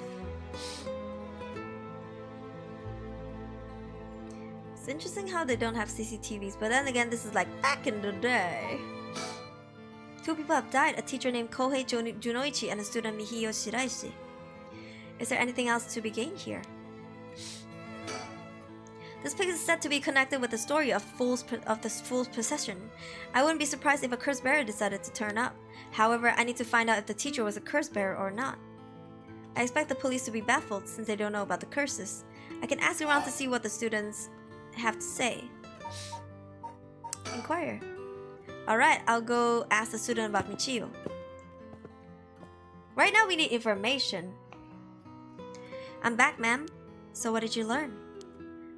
The school kids sure love a good rumor. I was practically drowning in stories about Mr. Junoichi and Michiyo, most of which seemed dubious at best. Not surprising. Most of what I heard was hardly worth a second thought. There was one story that caught my attention. Oh. Some believe that Michiyo is the one who killed Mr. Jonouchi. Really? The story's got 2 pieces of evidence to back it up. One of them wasn't news to me. Apparently he's been mumbling that Michiyo was gonna kill him for some days now. A fellow teacher overheard his mumbling and told the students. Then it spread like wildfire, I suppose. Rumors that juicy don't stay a secret for long. As for the other piece of evidence, a pigtail girl in her school uniform was seen around school last night. Go on. Although numerous people claim to have seen the girl, not one of them saw her face. Some are proposing it was Michiyo brought back to life, or that it was her vengeful spirit. But it's not like Michiyo is the only high school girl to wear pigtails, so this rumor might have been made up just to fan the flames. Huh. But if it were true, I want to get a hold of her in order to hear her side of the kidnapping. If she's alive, that'd be ideal. There's still one more thing I should mention.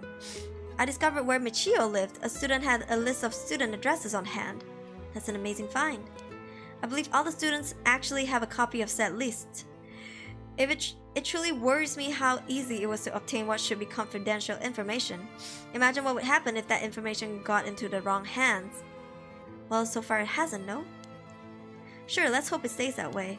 In the meantime, it's not possible for us to visit. Okay, let's visit her house. Bird, bird, bird, bird, no bird, no bird. Let me see. Pigtails.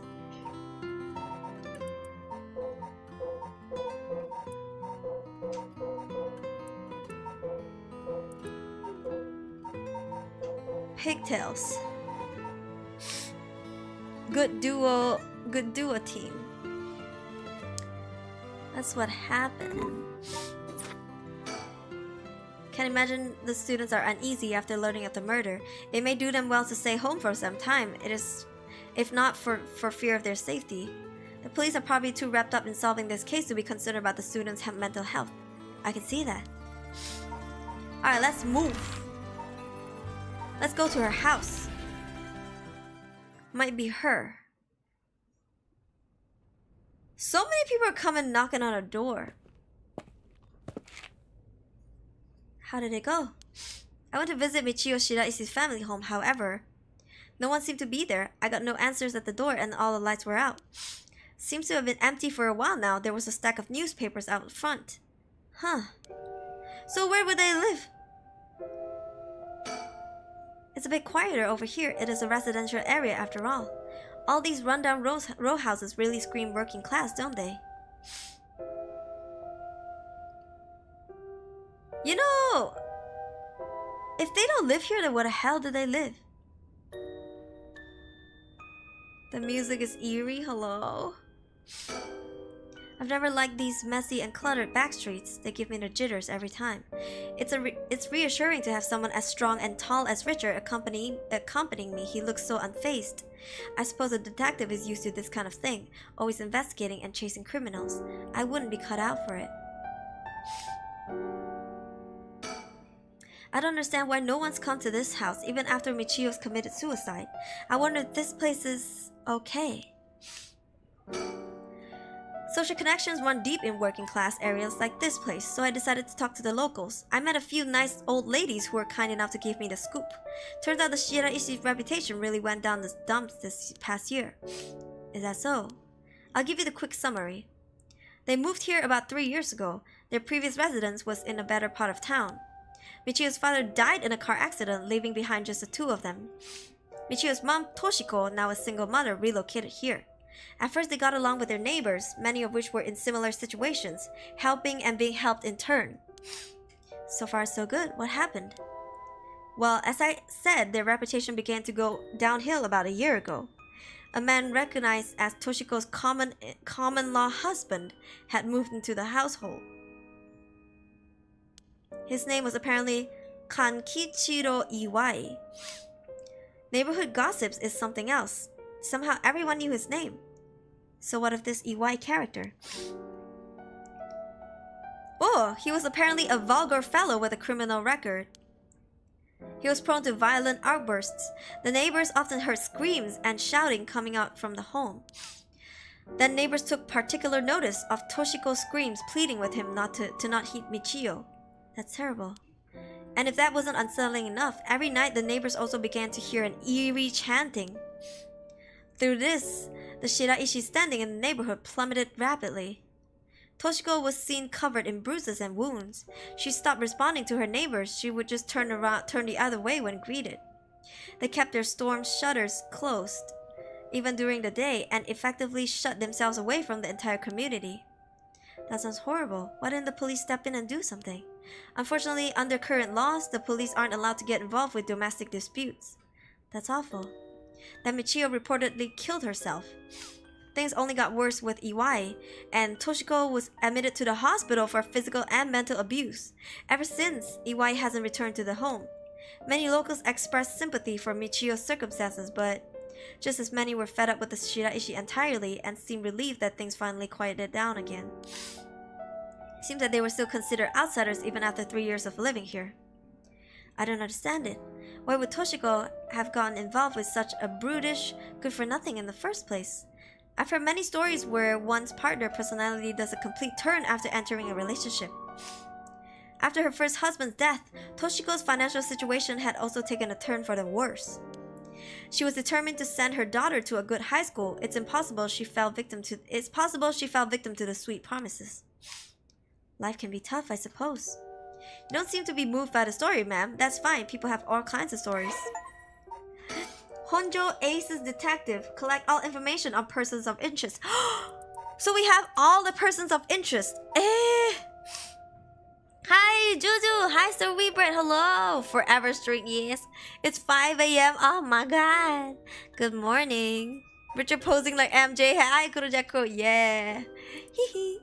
Okay, so we've collected all of the persons of interest.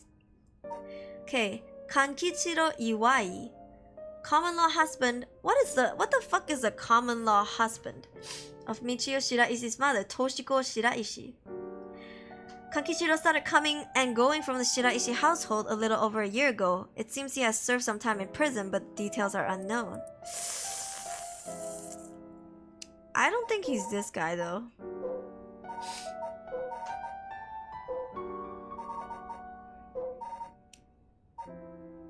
I still think this is to throw us off. I still think the janitor is the guy. Plus, it's just 20 years ago. If he looked like this 20 years later, he'd look like this. Right? 2 decades ago. This is too old for him, I think. I don't know, maybe prison has kicked him down. Civil marriage? I don't know.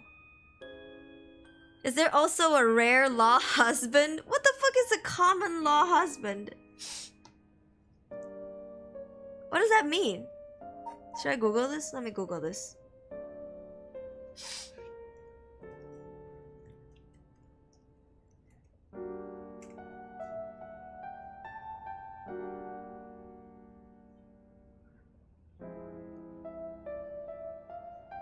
Ah, okay.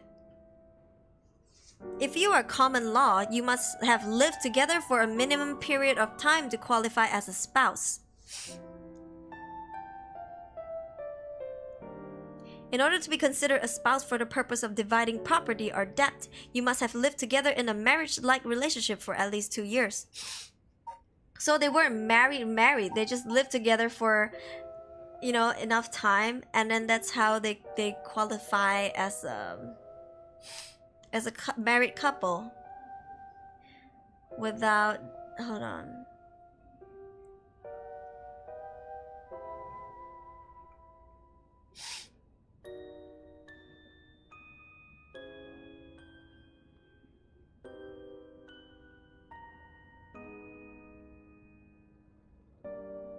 I'm reading.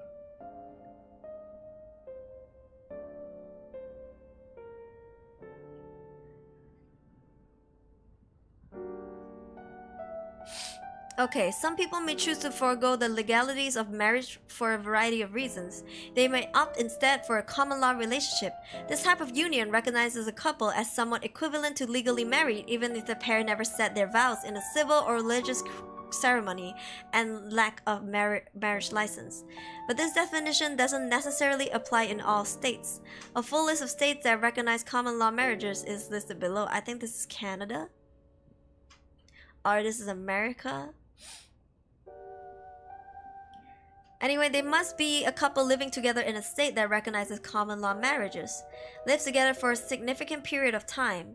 Although many people believe that 7 or 10 years is the requisite time span, no state provides a specific time frame for cohabitation. They introduce themselves to friends and neighbors and co-workers as a married couple, calling each other my husband or my wife, even using the same last name. Maintain joint finances such as leases, mortgages, bank accounts, and credit cards.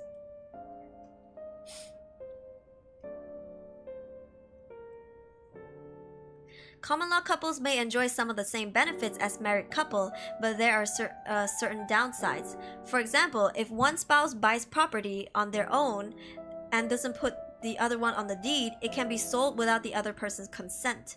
Couples should consider purchasing major assets using co-ownership agreements to avoid this.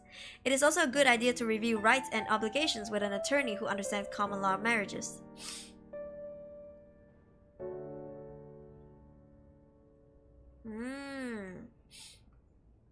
Anyway, common law... Let's see. Common law people cannot have a divorce because they technically never got married. That's interesting. Anyone would thin down in 20 years in prison. Yeah. I don't think it's EY. I don't think it's EY. This guy looks like freaking 50 years old. This guy looks like maybe 40 years old. Because if this guy is in his 20s, this guy is in his 40s. This guy looks old. This guy looks old. So more like live-in partners for a long time. Yeah, I think that's called common law husbands and wives. Old men like him won't have that much energy to kill lots of people. But he doesn't need to do it. He just gotta curse people. That's so fast though if it's the case, because it was just 1 year later. It's like living in and then... Huh, you're right. I don't know. Maybe they just live together and just told people that they're husbands and wives, but they're actually not married. Her husband died, so maybe there's a reason for Michio to want the right of resurrection to revive her dad. Oh, huh? Oh, so you came here too. Huh? What is it? Oh, yeah, okay. Could you repeat what you know one more time for me, Richard?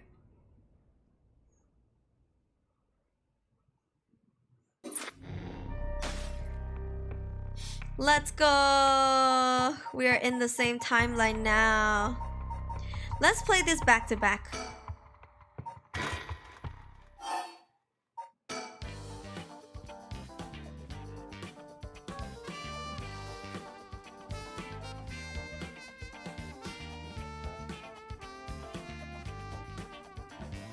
Skipperoonie.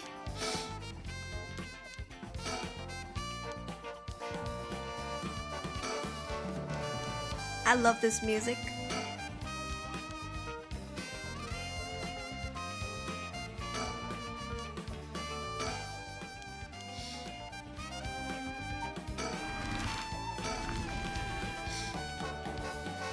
Took a shortcut for common law so they could share the debt problems of Michiyo's family. Oh yeah, maybe. But they can't get divorced because they were never married. Ah, let's go. Well, are we gonna meet up?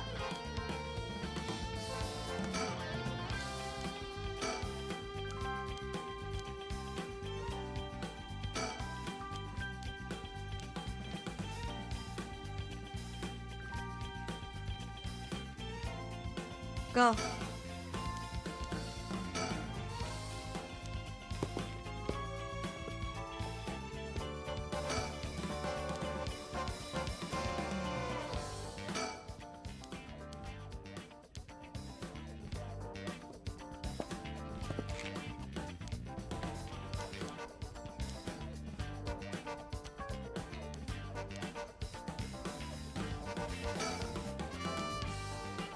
Okay, are we gonna meet the other guys or what? Let's go somewhere else for now. Really? What, are three groups gonna show up here or what?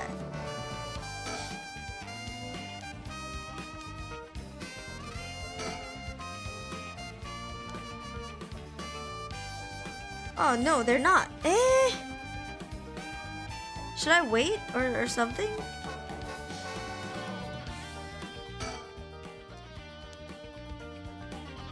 Where would we go?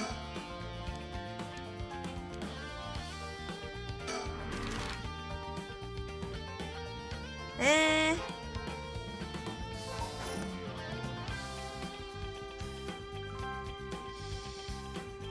I can't leave this place. Move back into that place to trigger. I am at that place. They were standing here in front of this thing.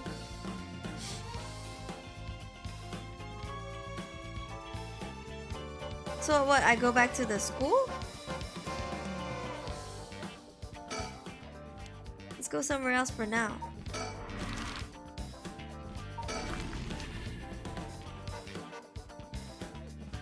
I mean, we were just here.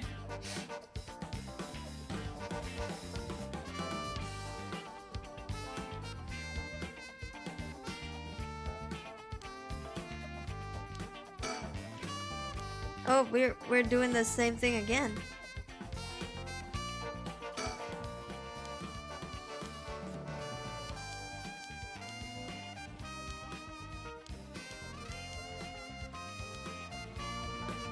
Suspend.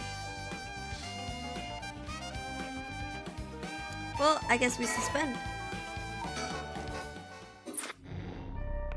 Okay. Well, maybe we'll come back later then. Maybe we're supposed to all meet up at the same place. Okay. 8 a.m. Yako Sakazaki. Need one more group, right? Cute! The store. Yako's home.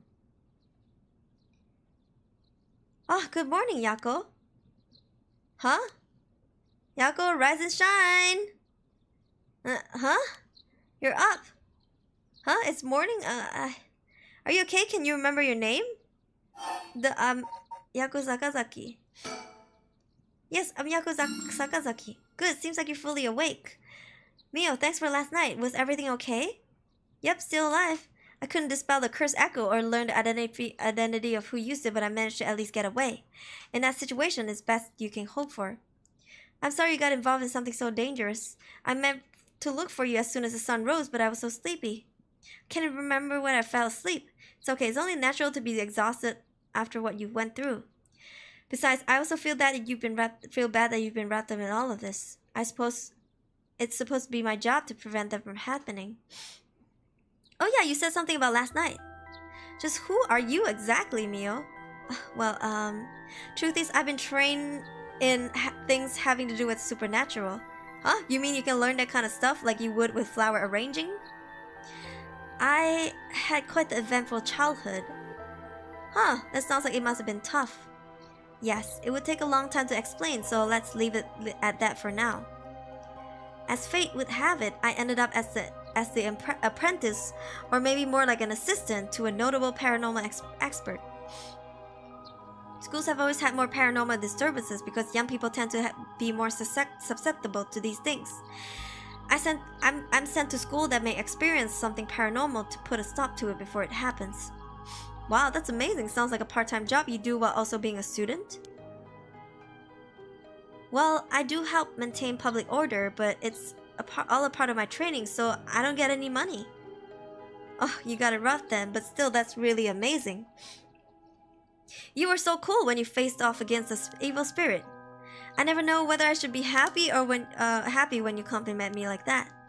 But anyways, that's why it's up to me to resolve any paranormal issues at the school, and why I'm going to look into the cause of all of this. But for now, let's head to school. Yeah.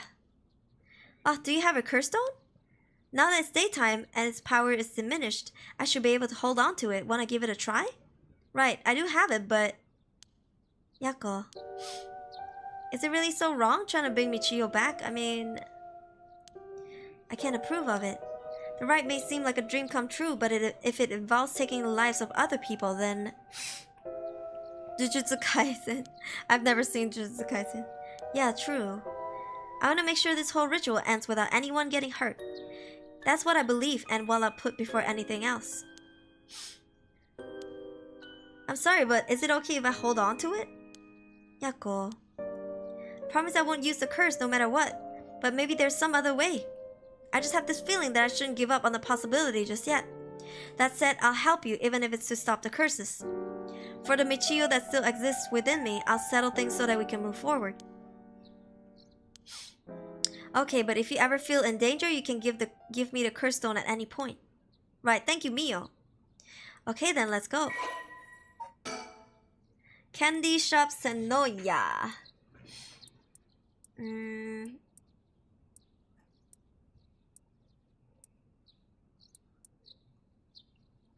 Traditional candy shops with are experiencing a steady decline due to the rise of convenience stores and changes in children's interests and taste.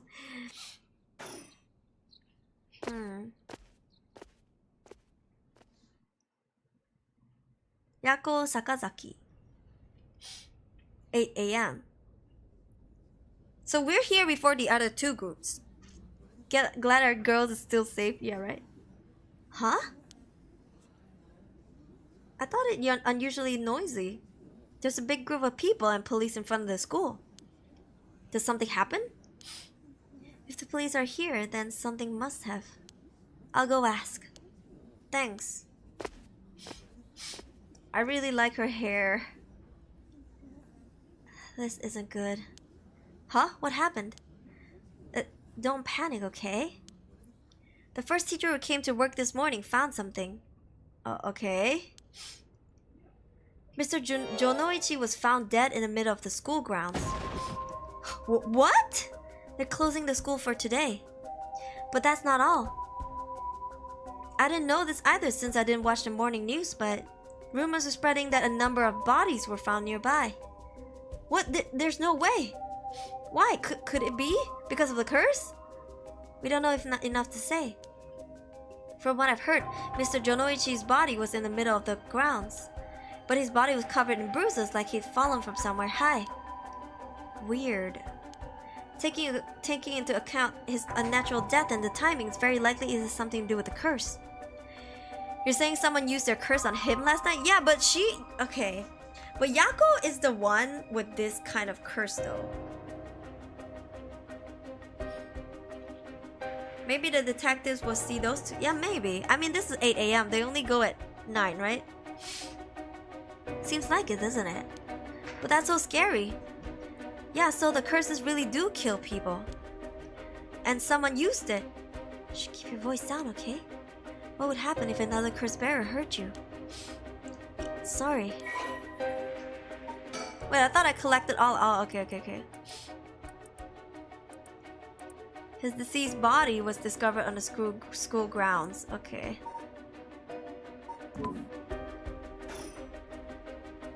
I wish we had a little more information, but they've locked up the front gate. Maybe we could sneak in through the back entrance. Huh? That person over there. Is that Hitomi Okuda? You're right. That's unusual. Oh, but she was at the school last night too. She must know something about Mr. Jonoichi. Let's see what she has to say. Oh, Mio, wait for me. She just ran for it, bruh. She cute too. Huh. So you're telling me the two of you were the ones at the school last night? No sense hiding it then. Plus I owe you one, Mio. I'll tell you everything I know. Thank you. She owes you? Yeah, right. After I transferred here, there was a bit of a trouble. She gave me one of those, what was it?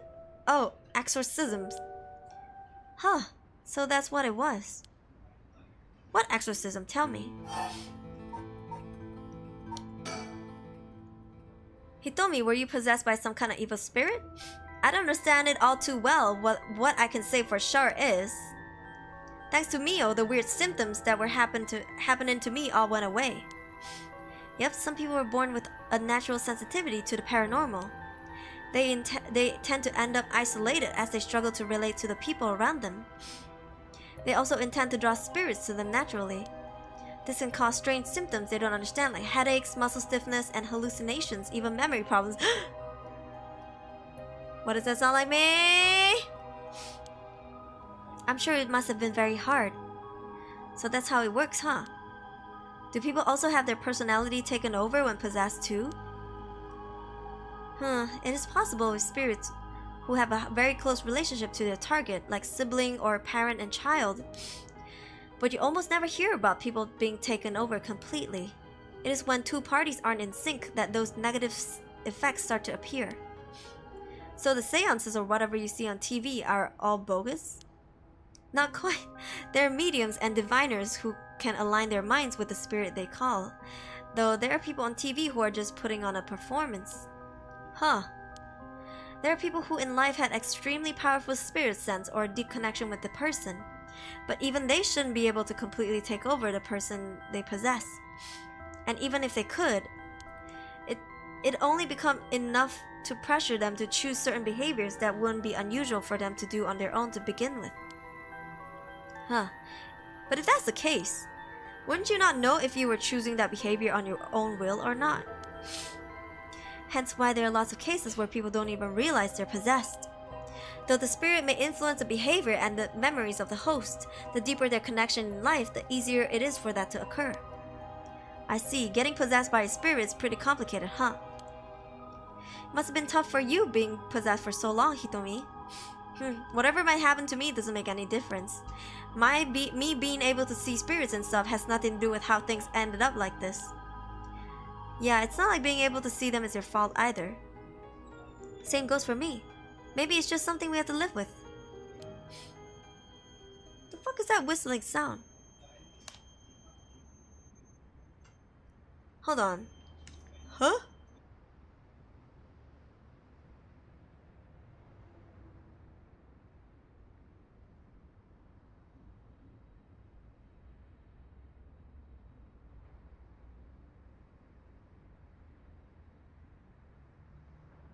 Keep hearing some random like a cattle sound, but it's so inconsistent. You cooking something? Nope.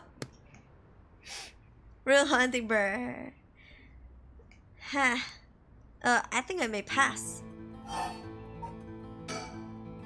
So that's why you do the job you do, huh, Mio? I thought she was a weirdo when she showed up, all of a sudden saying she was gonna exorcise me. If you hadn't said anything, I probably would have knocked your lights out. Fucking gangster right here. You tried to perform an exorcism on her without telling her anything? You see, in my experience, most people don't understand no matter how much I explain. They only accept my explanation after they see the results. Huh, I guess that makes sense. Alright. We can't look around, so we just gotta talk. Aggressive girl, yeah. Did you hear anything about Mr. Junoichi? Heard about it. I've known about it since last night. I saw the asshole bite it on the school ground myself. What? You saw it happen? Tell us about it. What happened exactly? Don't really know myself. It was pitch black. What I can tell you... It was almost dawn, probably around 3. He started freaking out all of a sudden, ran into the school ground like something was chasing him, then screamed, "Ah! Somebody help me! Forgive me, Michio!" Or something like that when he was running around. Michio? He mentioned Michio? Was there anyone else on the grounds? It was too dark to see from where I was, but for a second I thought I saw a girl in a school uniform with her hair in braids. Oh. I didn't go out to make sure, so it could have been nothing for all I know. Then I heard him begging for his life like, "I was wrong and I'll do anything."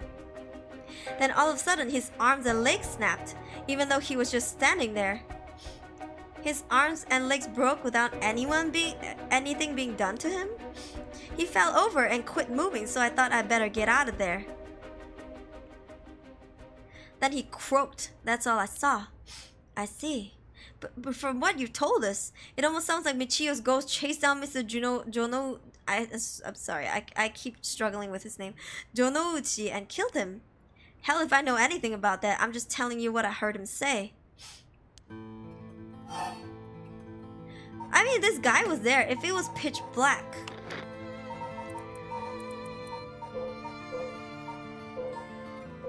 This guy was there.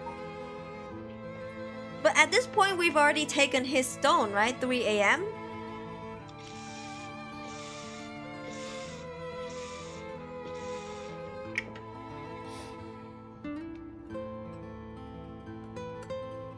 I mean, the never burning lantern and the ever burning lantern can lead people away. Why is she there at 3 a.m.? Yeah, because she was talking to the teacher, you know? Did you tell that story to the police? Nope, I ain't gonna. Count on them. Can't count on them for shit. Not like they believe such an insane story anyway. Right. But there must have been at least one person in the police worth trusting, right?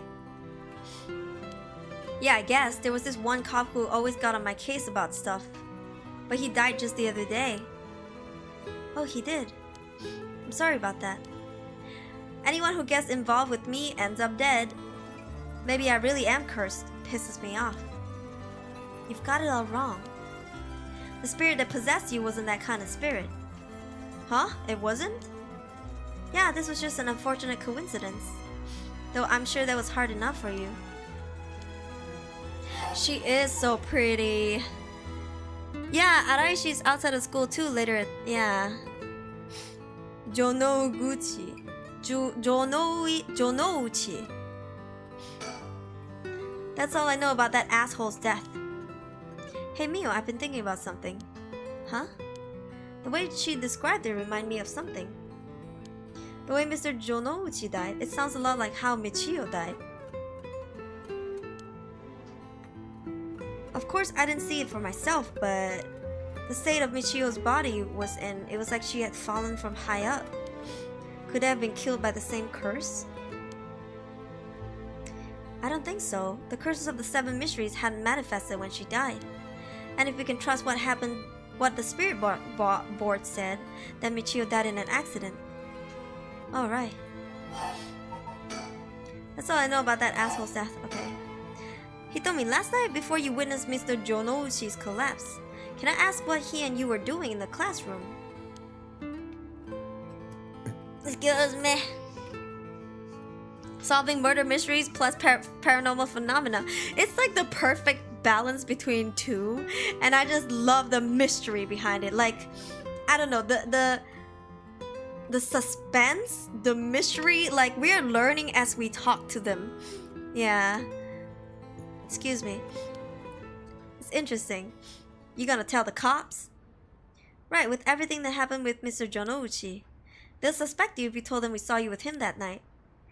Anytime something happens with someone like me, all those shitty adults start jumping to conclusions. I understand. I won't tell them. You wouldn't have been able to kill him anyway. If you say so, then I don't mind telling you about this. So last night, that piece of shit called me over here, acting like he was gonna attack me or something. Huh? What? How terrible. Whatever, I'm glad he's dead. He had it coming. Calling people worthless and a cancer on society when he doesn't know shit about them? That asshole was the one who always acting like a scum if you ask me. Is that so? Could you tell us more in detail why he called you out in the middle of the night? Huh, it's hard to explain where to start. Cause you know, she also, is her name Yoko? Yuko? Yuko was also like, that guy again! Like, what the fuck do you mean, again?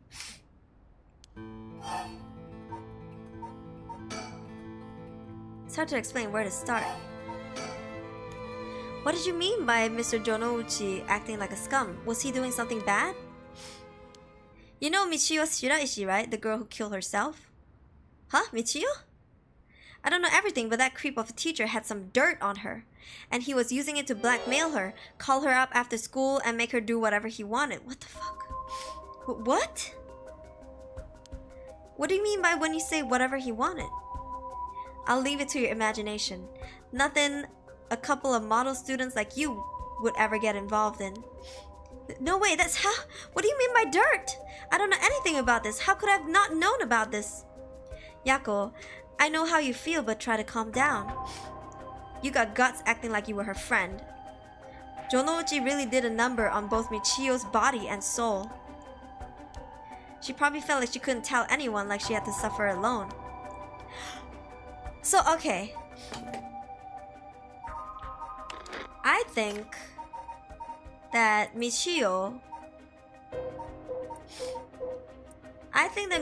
had this. Because when she died, maybe that's why Yuko couldn't control herself. Right?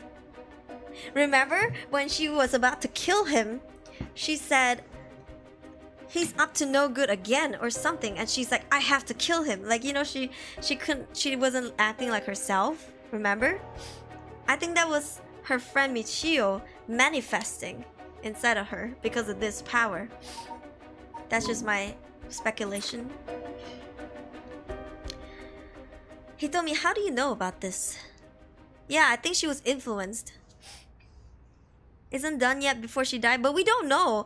Just like the Michael Jackson guy said, he said like maybe she was one of the stepping stones to manifest, right? I just happened to walk in on it. I know the spots around school people go to when they want to stay out of sight. He ran off in a panic when I yelled at him asking what he was doing. Walked in on it.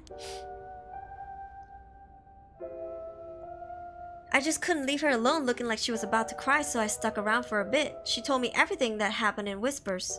She probably figured I wasn't the type to spread that stuff around. But she never asked for my help. She told me that she was fine and to keep it a secret. Michio, why? She probably thought she just had to grit her teeth till it was through. She was naive. I tried to tell her that if you give guys like that an inch, they'll take a mile. She kept saying about how it was her punishment. She was soft. No. Of course, Jonouchi didn't change. He kept on doing what he was doing. I don't understand either of them, but that's as much as I was involved. Then she killed herself. Nothing I can do about it now. He told me if you knew about it, then why didn't you... You trying to say it's my fault? She told me not to say anything. She told me she was fine. So what the hell more responsibility do I have other than what I already did? Yako, there's no point blaming Hitomi. Michio, why? The dirt...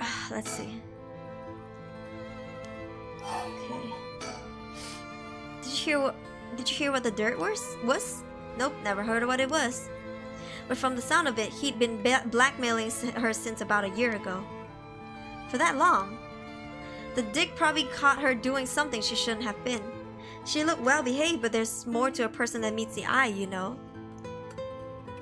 Witness the thing, help her end Michio a favor.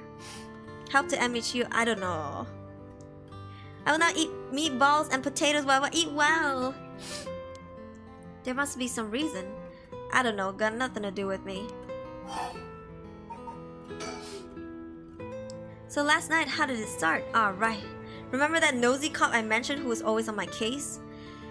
He died at the former Yasuda Gardens a couple days ago. Yoshimi was his name. He was part of the juvenile division. He didn't like a cop at all. Real tough guy, but good at looking out for folks. So he was the only one I could talk to.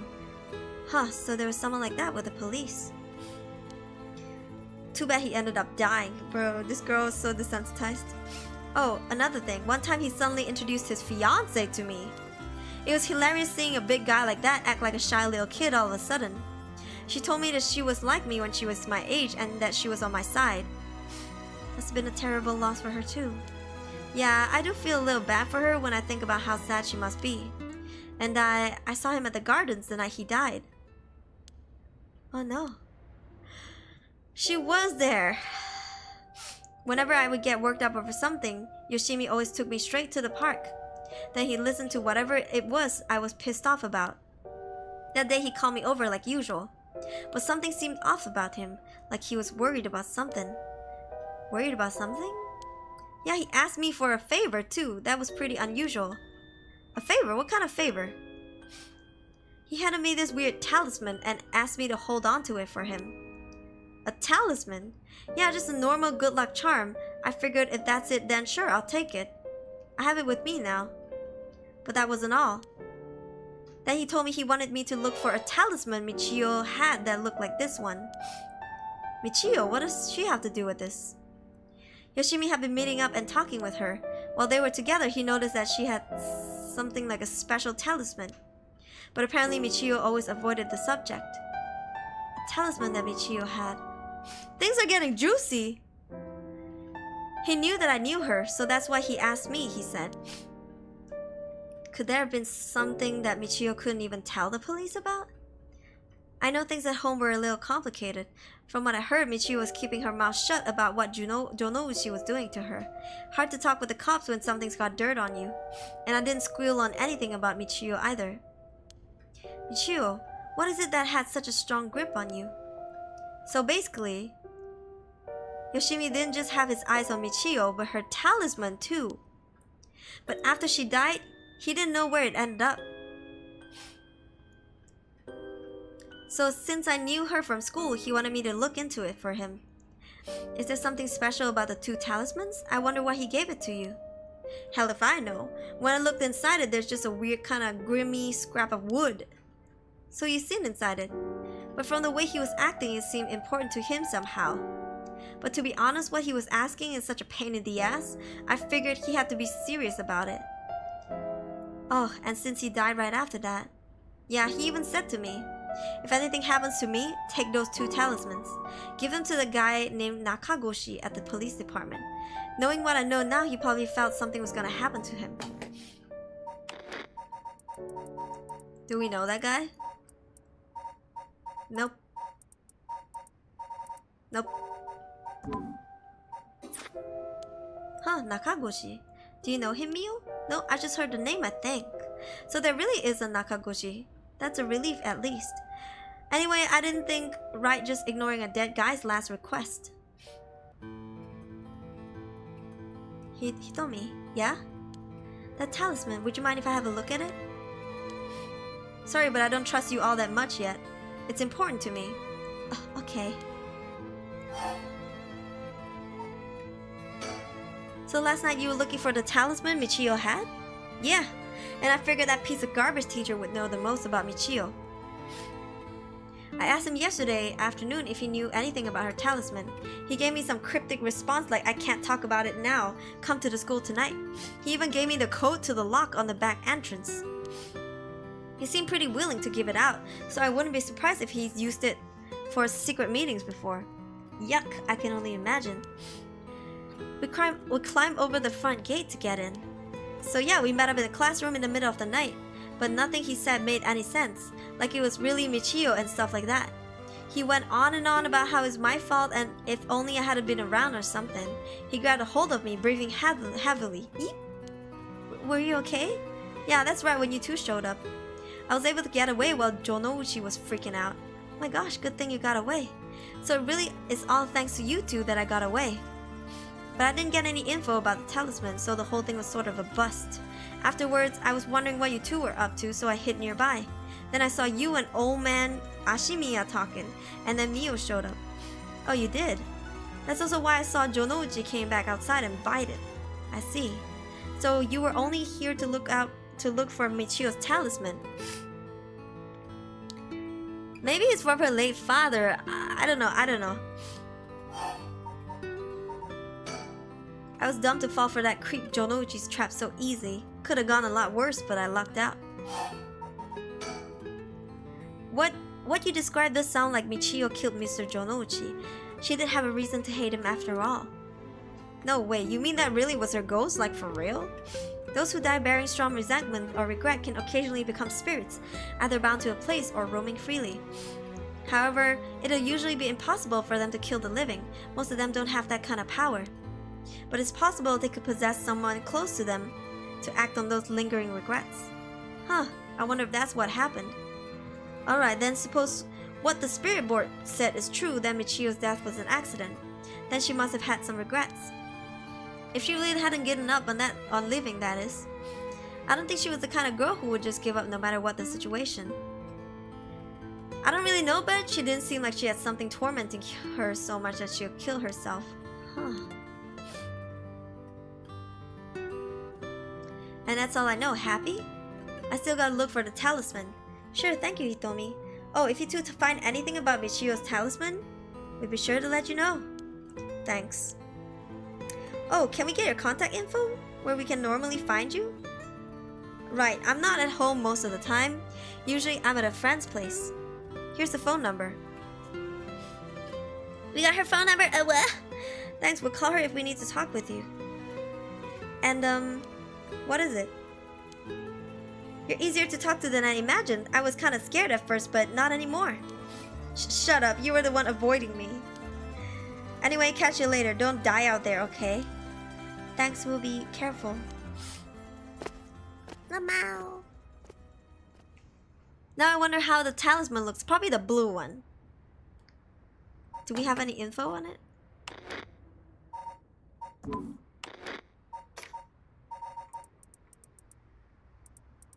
I mean, it showed us earlier. Yeah, they showed us earlier, but that's about it.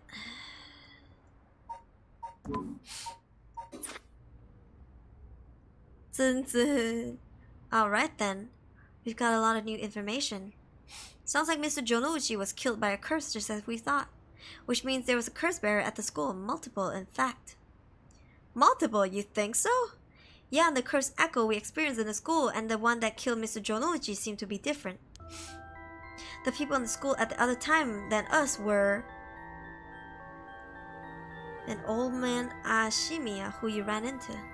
I was thinking it would be among them, but there was one more person Hitomi saw, a girl in a school uniform with braids. From what Hitomi was saying, it doesn't seem like she's the one. Mr. Jonouchi is pretty suspicious though. If he were a curse bearer, it would certainly explain why he was killed. Right, that's why I say there were multiple. Alright, the person who killed Mr. Jonouchi would have been one too, which means it'd either be the mysterious girl or the old man Ashimiya. Yeah, we should certainly be careful of them. That said, the mysterious girl and the fact that Mr. Jonouchi thought it was Michio was attacking him has me wondering. Of course, I thought Michio herself was actually there, but... Oh, I just remembered. I saw Mr. Araishi outside the main gate last night. You did? It's likely he's involved with the curses given that he's the one doing research on the rite of resurrection. Hi, Takakazuki! Thank you! You know... I have a feeling it's Yako. I have a feeling it's Yako. And... Hi, Ahiri! I have a feeling it's Yako because she's not giving Mio the stone, so it's hard for us to know how much soul shard, what's it called again? How much souls she has collected.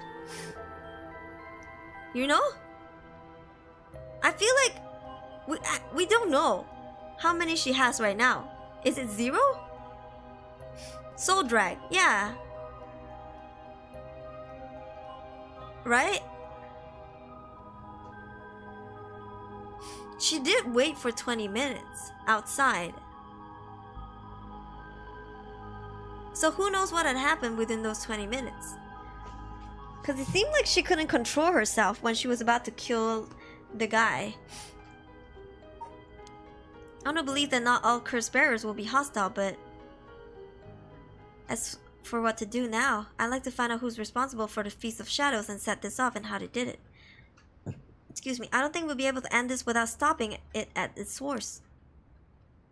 That makes sense. In which case, where should we... Next, we should do what exactly? We'll need to talk with Mr. Araishi. He definitely knows something. It should be safer during the day, so I think we should try to look out for him. Got it. I'll help in any way I can. But the school is closed, so I wonder where he would be. Let's try heading to someplace someone may know where he is. Isn't he like he frequents a shop, right?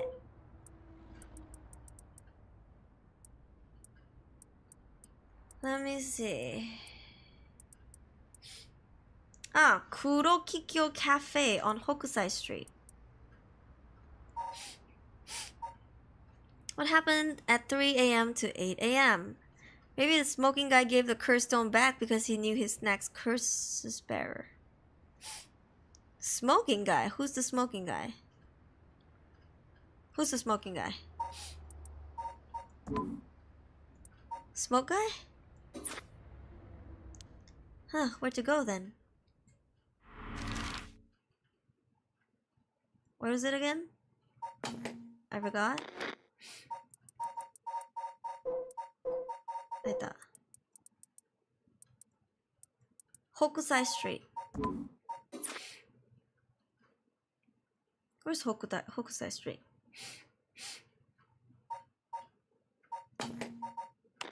Oh, sorry.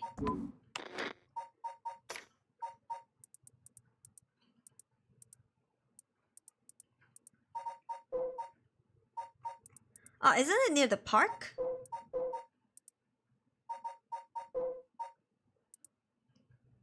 Hokusai lives here, right?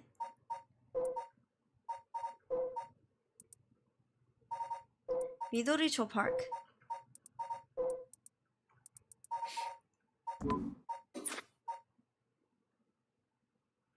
Oh, we can't go to any of those. Okay. The janitor is the smoker. Oh, okay. Oh, we can kill the janitor. If we have the flammable one, the mother can kill the janitor. Ah, Aichimiya.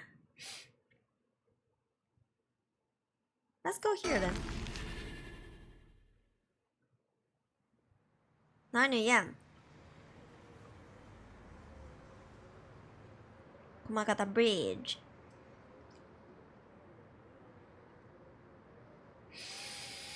And so, Mio and Yako decided on the next location to investigate.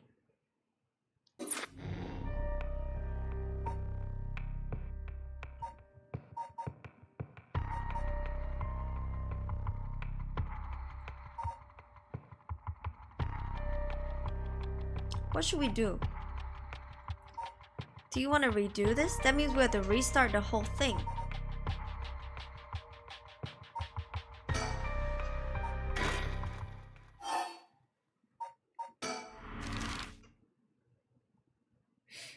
Kind of pointless to come here. Let's go to here then. 9 a.m. Ryogoku Bridge.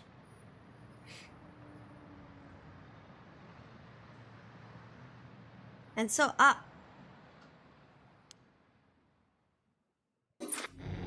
Not here?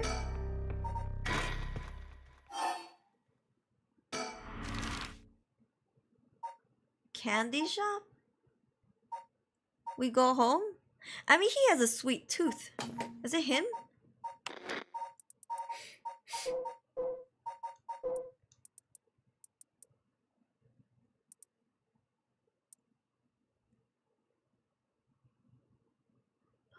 Hokusai Street. Hokusai Street. Alternate timeline? Maybe it is. Seems like none of the place. Let's try. 9 a.m. But we've already passed 9 a.m. for all of the timelines.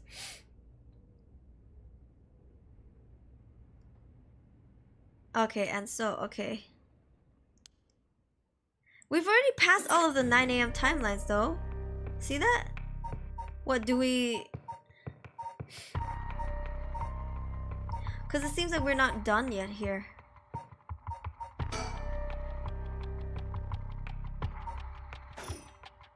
How many times do we have to redo this?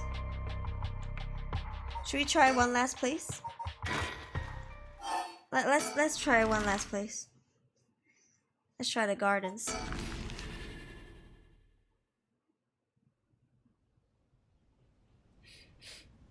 Actually, no, we should have gone to the high school. Yeah. We should have gone to the high school. Maybe we bump into the detectives. The detectives, right? Right?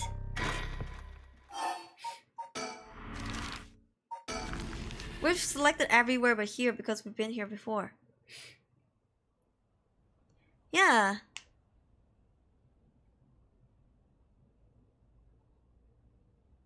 No? Okay, well...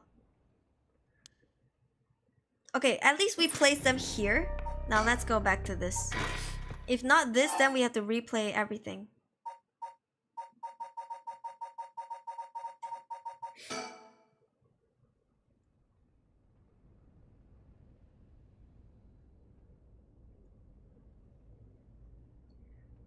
Anyone? No.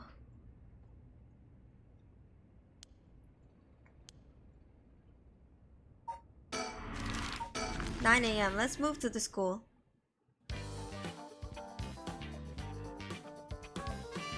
Are we gonna meet them? Ah, yeah! We see the students now!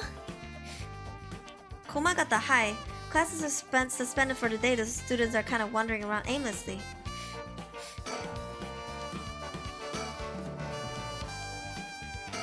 This is so trippy, you know what I mean? Like it's like playing The Sims. I'm like lining them up so nicely.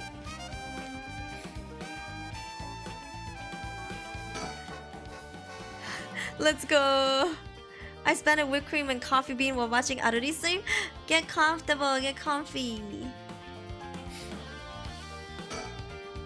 Huh? That's... Boss, what is it? You want to talk to those girls? Yeah, I do. This is divine intervention. We were brought here for a reason. Come on, Ario. Huh? What?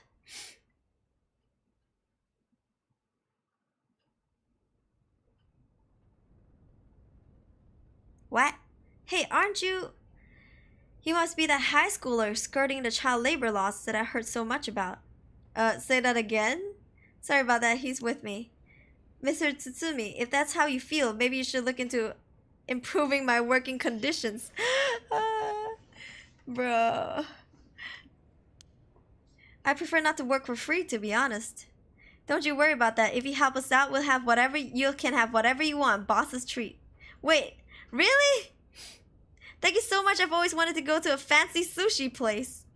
Yeah, like the one of those places in Ginza. I've never been. Let's go. We got ourselves a deal, right, boss? The girls are at our service, bro. I never said sushi. Looking forward to it, boss. Since when were you included? You guys are funny. You should do stand-up.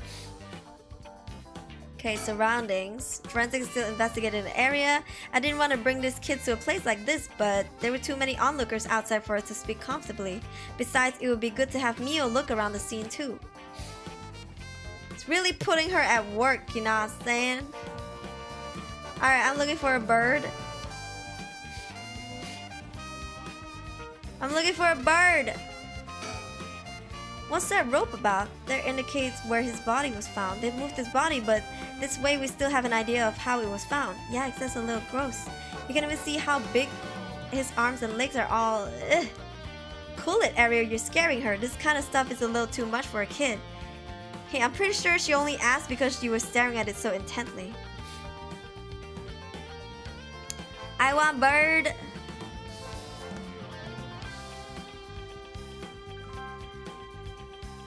Y'all see any bird? Anakin and Obi-Wan? I don't see birds.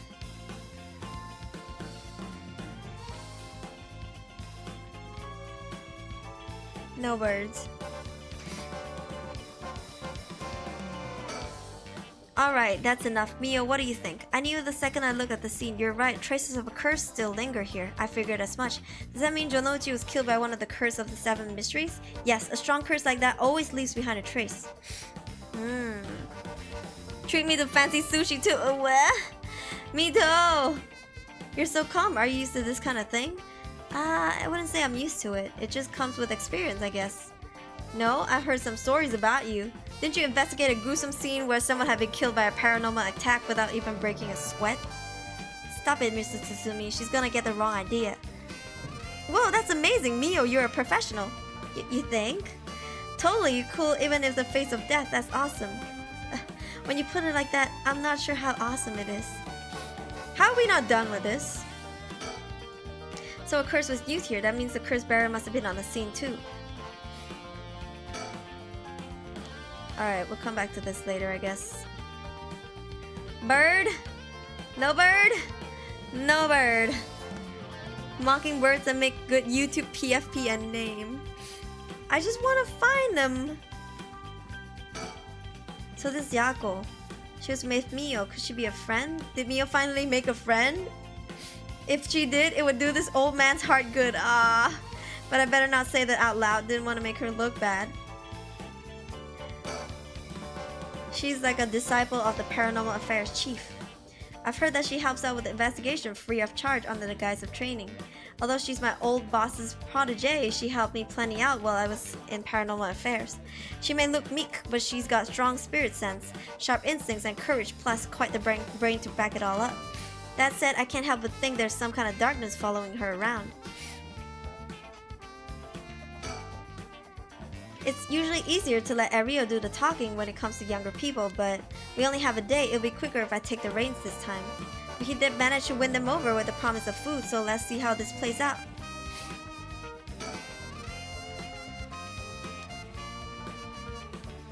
Okay. Just one hell of a coincidence, huh? That this random girl you know is already involved with the case. Okay, we talked with him. Mio's so small, it's cute, right? Huh? You want to talk to me? You'd probably be better asking Mio. So how much have you been able to figure out? Well, I know what happened around here midnight last night. Someone invoked the Feast of Shadows, which boosts the power of curses, then brought forth the 7 mysteries of Honjo. That allows even those who do not have the power to cast curses to gather soul drags for the rite of resurrection. At least that's my hypothesis. Sounds about right so far. I'm sure you know there are actually 9 mysteries, not 7. When the Feast of Shadow was cast, the cursed stones appeared before those who wanted the rite at the locals of the 7 mysteries. We've managed to gather 3 cursed stones so far, including the one I got when I got first, the Evergreen Beach. You got 3 already? Wow. We have the cursed stones of the Fool's Possession. Yako, the girl standing behind me, does. That's me, Yako, the girl standing behind Mio. She does. Is she alright? We could take it off your hands. Well, the Feast of Shadows has no effect during the day. There's still something I want to find out. Alright, I'll leave the Fool's Possession with you two then. Give it to me! I want to see how the progress is. Yeah, I want to know the progress. Thank you. Please keep collecting the other curse stones. I'll be looking for a way to stop the Feast of Shadows. Okay, got it. That should make things go more smoothly. What about the other curse bearers? Have you run into any of them? Well, last night at school. You were here last night? Yes, you see. Huh. You two were using a spirit box? Spirit board? That's so cool. So that's when you ran into the cursed echo. I'm glad you survived the encounter. Somehow, we managed to get away without accidentally setting it off. The cursed echo we saw took the shape of a woman missing an arm and a leg.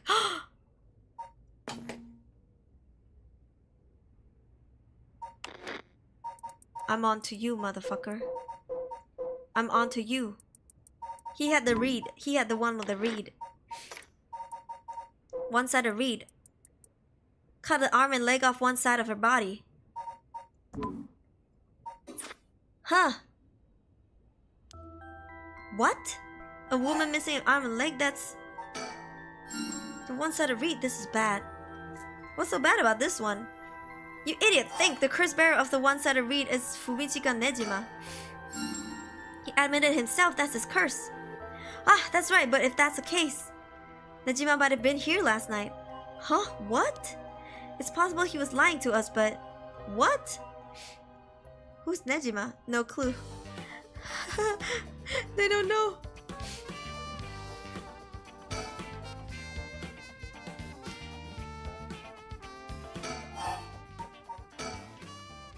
Trying to take advantage of Feast of Shadow for his own nefarious purposes. He says he's going to massacre the city at Sounddown today? He's trying to get your daughter too? That's why we've been trying to find him, but to no avail. Honestly, this information has been the most useful we've gotten so far. So just to be sure, could you tell me who else was in the school last night? Well, as far as we know, there was... Ishimiya... Hitomi...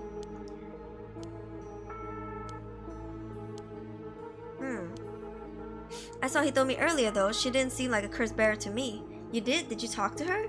Yeah. Would you mind if we asked you a few questions about that? She didn't want to talk to the police because she was afraid she'd become a suspect. So I can't tell you anything unless you swear you won't drag her into this. Don't worry, this is a different matter. Different matter? You mean about the police officer, Mr. Yoshimi? You know about that? Did Hitomi say something about him? She did, actually. Damn! Everything's tying up together! Killed by that fat guy. Yeah, maybe the janitor. There's one more person I'm not too clear on the details. There was someone else? Apparently Hitomi saw Mr. Jonouchi getting cursed and killed last night. Talk about some vital information. But what she said happened was... Michio? Are you sure it was really Michio she saw? That's what she told me. I wasn't there. That must mean that there was another curse bearer here last night. Mr. Jonouchi was killed by a curse, so someone had to have been there, whether it was Michio or not. Damn, boss, do you really think that could have been Michio's ghost? I mean, based on what we heard, she does have plenty of reasons to be vengeful. Calm down. Just because paranormal exists doesn't mean just anything is possible. It's possible that Nejima was behind Jonouchi's death. What about Hitomi's story?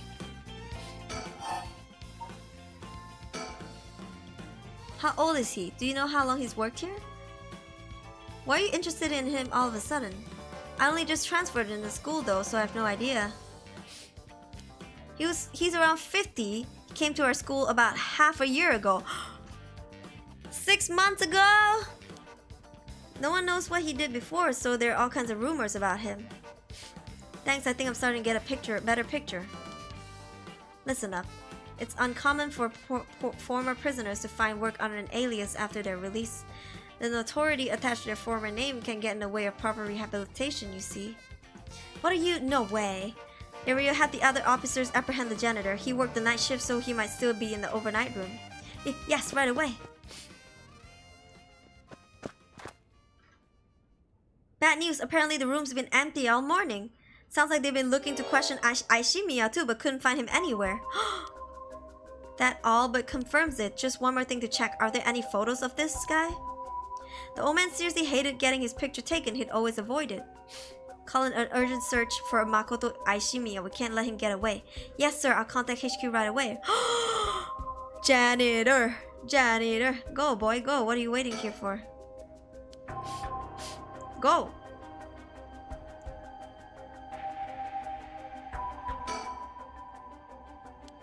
Something about a grudge? Do you know anything about her? What's your relation? I'm her friend. I was actually planning to resurrect her at first. I see. We gained quite a lot of information from you two. It's only a fair share as we tell her. Okay. Keep in mind this is just a theory though. Okay. After re-examining the crime scene, Yoshimi concluded that Michio's death wasn't a suicide but a vehicular collision.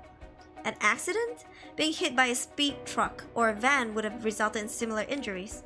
The investigation was ordered by Yoshimi, so it seems like he had his doubt about it being a suicide. A van speeding?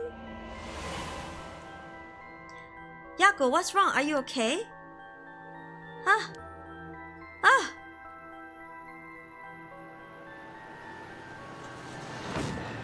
Ah!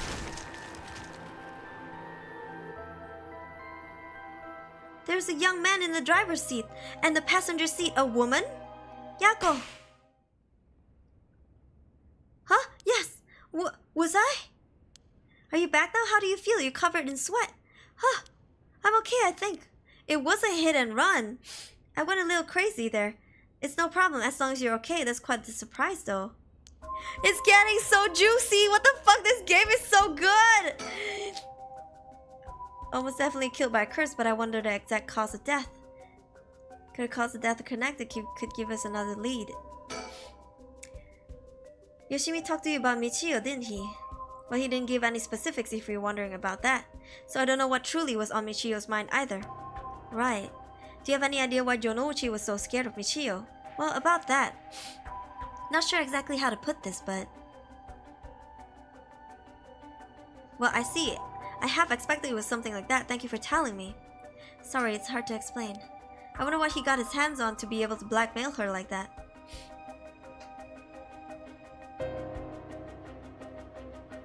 You like the music in this game? Me too. I didn't expect this at all. How could an old man have been some horrible criminal mastermind? I can't believe this. And a cursed bearer on top of that. To think he was so close to us this whole time. Ugh, it gives us chills. A guy like that shouldn't have been allowed to work at a high school. Let's hope it isn't already too late. Oh! I may have shown Aishimiya my curse stone last night. What? I don't like this one bit. Nejima said he wasn't specifically targeting curse bearers. I'm glad nothing happened to you. Wait, but then could it have been old man Aishimiya who attacked you in the hallway? Ah, I almost told him that you were still in the building too. What, you did? Yikes, good thing I didn't say anything. You might have gotten very lucky there, kid. Eee! This is too much. I hope they find him soon. Come on, long arm of the law, help us. Okay. You know, he got the OnlyFans pick to blackmail her. She's too young for OnlyFans. Then again, I thought in certain parts of Japan, I guess the what do you call that? The age of consent is like 13 or something. I don't know if they changed it though. Especially IRL. Yeah. To put a stop to the Feast of Shadows, it would help if I knew more about how the curses of the 7 mysteries first came about. In that case, you're probably best off talking to that crabby researcher guy. Araishi, I would very much like to talk to him. He's a teacher here too, isn't he? You know him already. He might be more inclined to talk if one of his students is doing the asking. Do you know where he is? Try to talk to him, he refused to cooperate, but you two should give it a try. He's at his usual cafe working on his papers. Ah, Kurokikyo Cafe in Kamezawa. Thanks, I will head over there now. School rules say we're not allowed to go to cafes though. Don't worry about it, I'll allow it. Thank you. Huh? That's all it takes? Lamau! Want to find out why. Okay. Teacher's getting more and more sus. The illegal OnlyFans. Imagine a student being on OnlyFans. I'm sure they need you to like verify your oops, sorry. Your age first, right? Before I'm just adjusting my blanket. I'm sure they'll ask you to like identify your age, right? Before you can use OnlyFans. I'm sure they don't just let anyone, even jailbait, to use OnlyFans. You love cafes? Hitomi Okuda. Hitomi did say that Mr. Yoshimi entrusted her with something. He did what? What was it? I'm gonna drink some water.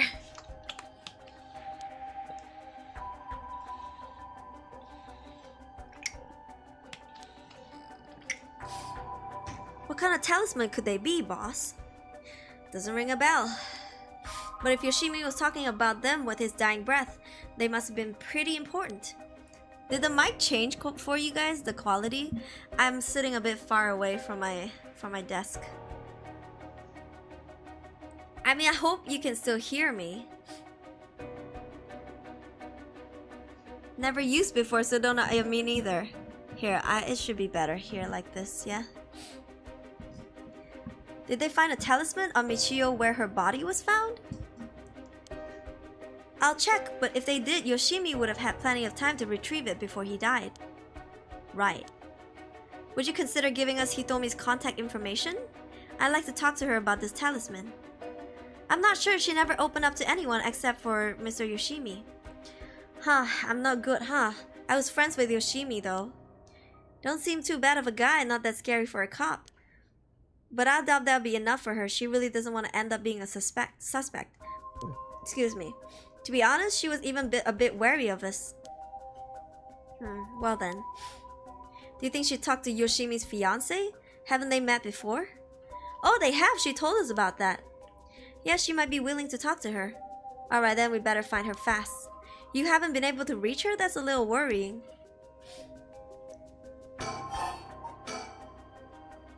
Mayu Chozawa, we'll let you know as soon as we manage to contact her. Okay, I'll be willing to give Hitomi's contact information to her. Alright, one more thing. Hitomi told her that Mr. Yoshimi gave her instructions in the event that something happened to him. He told her to give the talisman to Mr. Nakaguchi from the police headquarters. Huh? So it was Nakaguchi. It was a Nakaguchi case? Huh, why would Yoshimi tell her that? Can you check on that?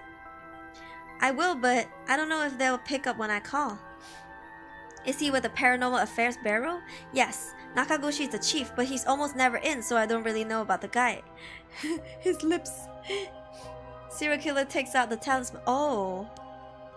To be honest, I'm not even sure if he exists or if he's just a figurehead. I've never spoken to him myself. All of Paranormal Affairs cases are referred to as Nakaguchi cases. Jeez, what's up with that? The amulet Hitomi was looking for may be the missing puzzle piece to this mystery. Okay, we're done with her. Let's talk with this girl. Michio, what happened?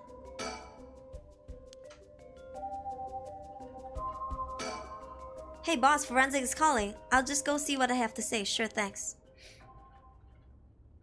Boss, they found this on the ground a short distance away from the scene. What is that?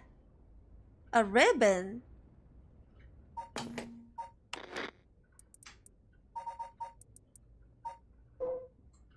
Oh. White ribbon. Yeah, the kind you use to tie up your hair. Connections, huh? Yeah. What? I've seen that ribbon before. You have? Go on then. That's the ribbon that Michio always used to wear. What? Does that mean that Michio was here? They're so dramatic. Are you sure? Definitely. I have the same one at home. We bought them together. That has to be hers. Then, did she come back to life somehow? But how? Okay, we're done with that. Bird. I don't know if the bird will show up halfway through.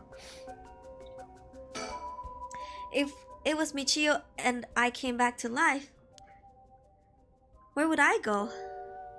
That's the question. If I was Michio, sorry. She got her revenge on Jonouchi, but she may have more revenge to dish out.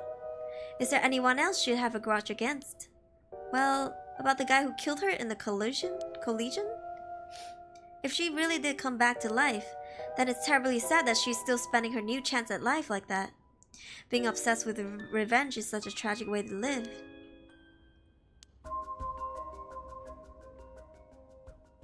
I'm afraid that's all we can tell you. Don't worry, you were a big help, thank you.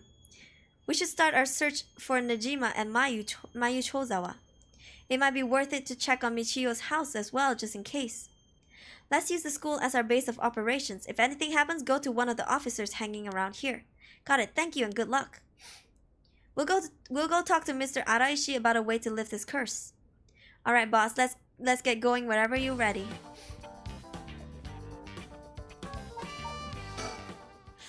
So much info dump, but this was very crucial info. Yeah. This was very crucial info, this whole thing. Oh. Hold, squeaky. Yeah, I'm just gonna ignore it because I don't fucking know what it is. Oh.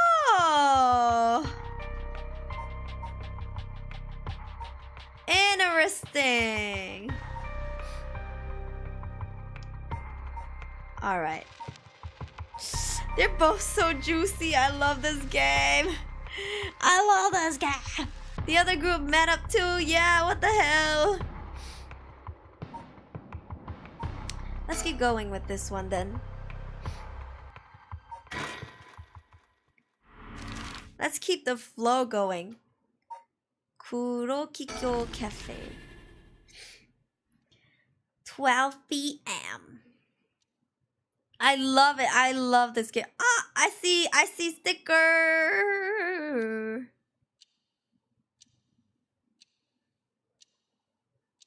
You know, normally you'd be breaking school rules just by stepping foot in a cafe. I'll be in hot water if you lie about having permission from the police, remember that. We know it'll be okay. So, what did you want to ask me?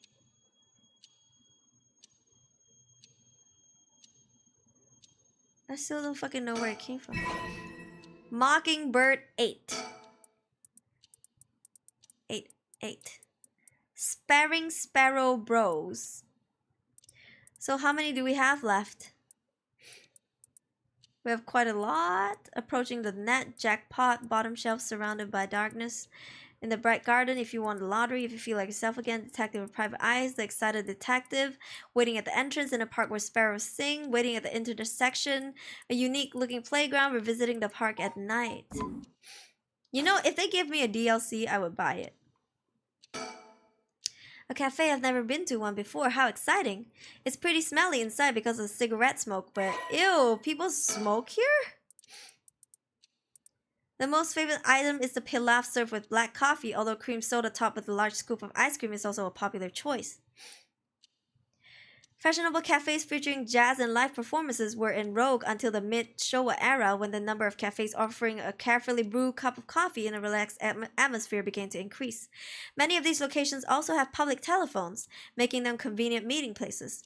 However, they also developed a reputation as hangout spots for delinquents, leading a large number of schools to forbid their students from patronizing them. In recent years, table arcade games have also become a big hit, affording cafes installing them as a steady stream of customers. Ooh, jazz music. I'm not hearing jazz music though. Okay.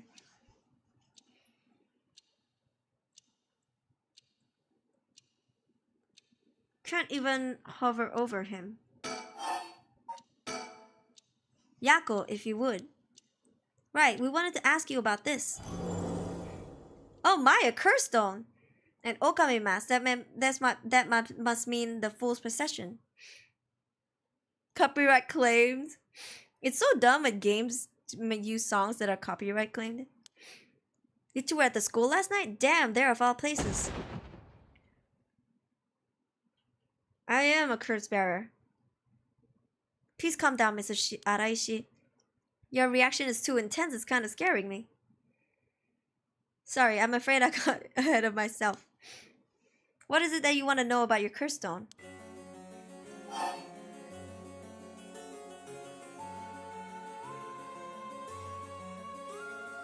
How?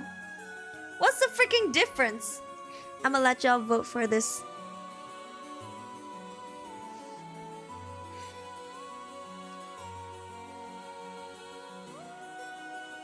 What do we do?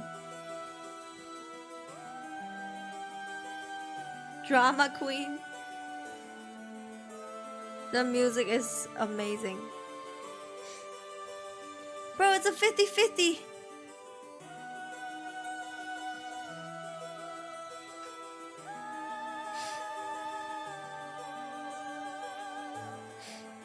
It's a 50-50. Flatter him, you mean flatter him? Oh, flatten him, bro. He seems egotistical.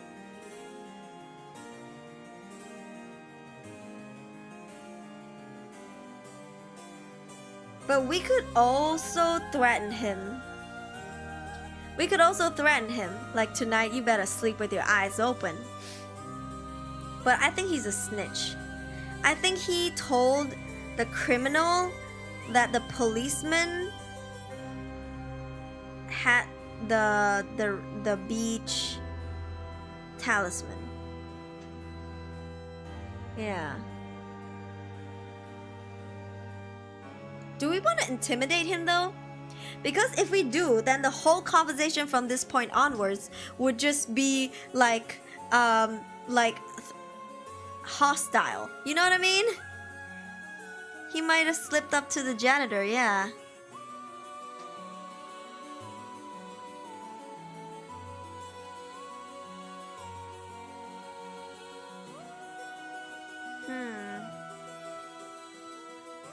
What do you guys think? The poll is so close. I'll give you guys 1 more minute. You know what? 2 more minutes.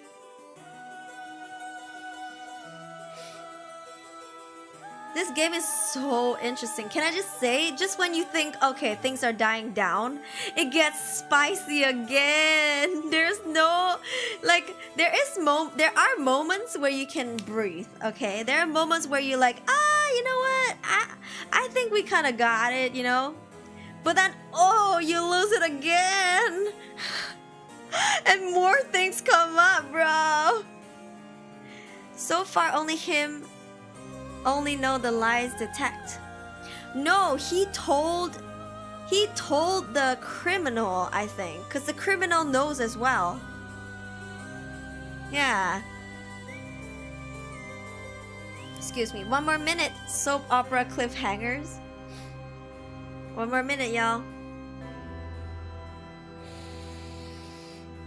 This game is just juicy. How the detective took his curse stone. I think we also threatened him and said that, would you want to spend the rest of your life behind jail, or do you want to hand it over now? And he was just like, alright, fine, you can have it. Maybe he doesn't know the janitor was a serial killer, but he still told someone about it. Yeah, he still told somebody about it. Spilled that juice. Alright, time's up. Sad I didn't see the first drink because I was busy at that time. No, it's okay. Feel free to rewatch. The story is honestly juicy. I'll say that. I'm gonna drink water, by the way. Okay. Ending the poll.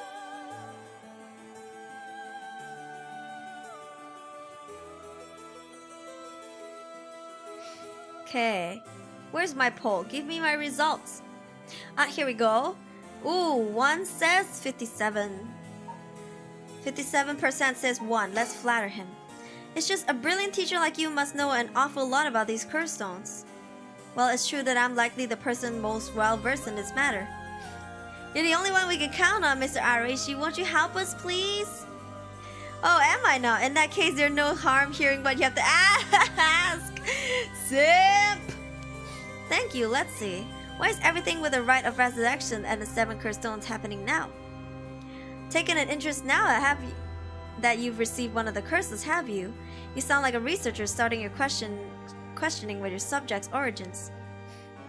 You're not the one who triggered the curse, are you? No, I'm afraid I had nothing to do with that.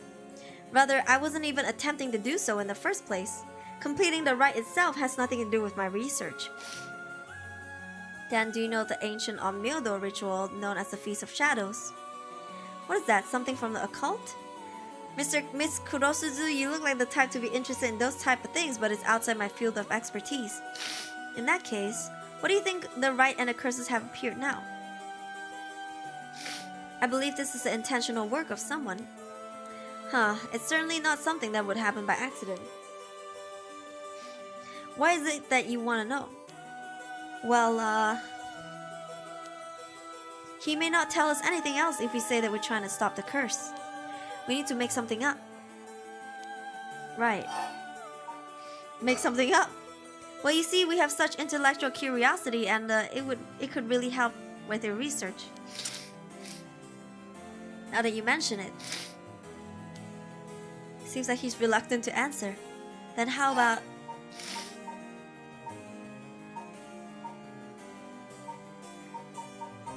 Should we act disappointed?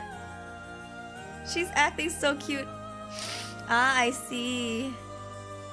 Easy to procure. Which one? Which one?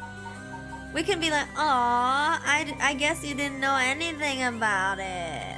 And he's like, no, no, no, wait, baby girl, I know a lot.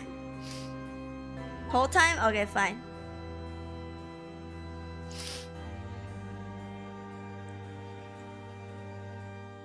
Mia's so cute, best girl for real, for real. Her mole keeps switching sides. It keeps switching from the left side to the right side. Brr. Alright, here you go. Excuse me.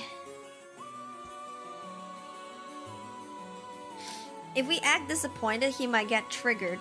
If we're like, eh, so you didn't know anything? He's like, no, baby girl, I do. Imagine being second. He would move on to the next topic. Huh. Second image is flipping. I choose one, can switch topic, then back with easy question.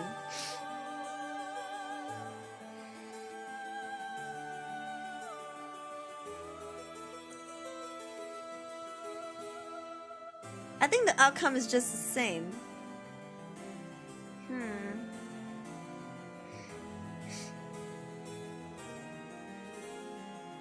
Maybe.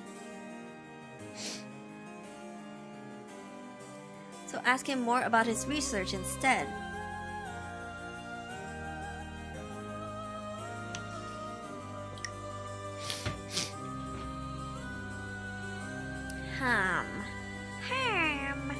I wonder how far I am into the game. I wish they would tell us. You know, I wish on Steam they tell us how much we've progressed.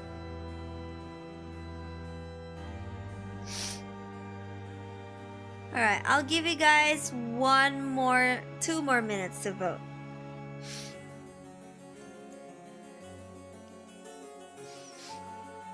Very far, right? You know, on Google it says like the game takes 12 hours to complete. You can tell the progress by time. Yeah, I'm pretty sure I'm well over 12 hours. I've spent 7 hours yesterday playing it. And right now we're on, let's say I spent 7 hours playing it. Let's say 1 hour on food. Okay, let's say we spent 8 hours playing it because 2 hours 1 hour we spent on food for both lunch and dinner. Let's say we spent 7 hours yesterday, 8 hours today.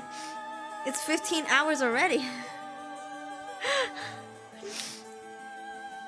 2-3 days addict to this game. 60%. Yeah, I don't know. And this is like day 1, phase 1 or whatever they call it. Cause it will go until 6 p.m. Oh really? By dawn, it will go into dawn. Won't we get into nighttime again to see the killing?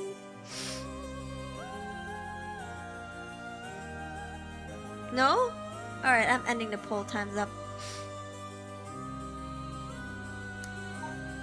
Which? 68% says number 1. 31% says number 2. Alright, let's ask about his research. Then, what does Record of Fates that you've been researched say about the Rite of Resurrection? Ah, I see, that's what you want to know. Allow me to first elucidate you regarding the author of the Record of Fates. A special privilege, I might add, since I have yet published this in paper. Yeah, okay.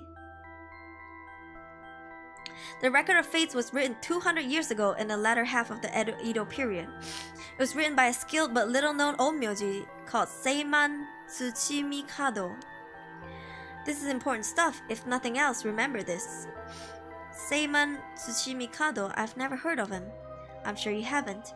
He was born into a famed Onmyoji family but split away to practice forbidden arts in secret. He used whatever name the most convenient for this situation, so his real name barely exists in records. So it is written in the it is written in the records of fates. Huh. As brilliant as Seiman was, he was also an eccentric. He delved into researching the Rite of Resurrection, a legendary forbidden ritual that had never been completed. However, by involving himself with this forbidden ritual, he was expelled from his family and eventually found himself in Honjo in Edo. The record of fates are writings Seiman recorded on the road to Edo. I see. So he wrote how to perform the rite itself? The Rite of Resurrection makes use of Abe no Seimei's specialty, the Taizan Fukun ritual, a means of communicating with the afterlife. It uses soul drags to replicate the soul of a dead spirit that has been called. Oh wow, I never knew something like that existed. Thus, it is only the only ones who can use it are those with the ability to turn human souls into soul drags in the first place. So the Rite of Resurrection calls for that ritual to be performed in advance. Then, when the soul drags are gathered and infused with the wish of whoever is performing the ritual, it can be completed. The contents written in the Record of Fates ends here. There's no more? What about the 7 mysteries or the curse stones? There's nothing written about them in the Record of Fate. The curse stones are separate from the Rite of Resurrection. The curse is one used to enable one who is unable to perform such rituals to be able to use the rite. That's similar to what Mio said, actually.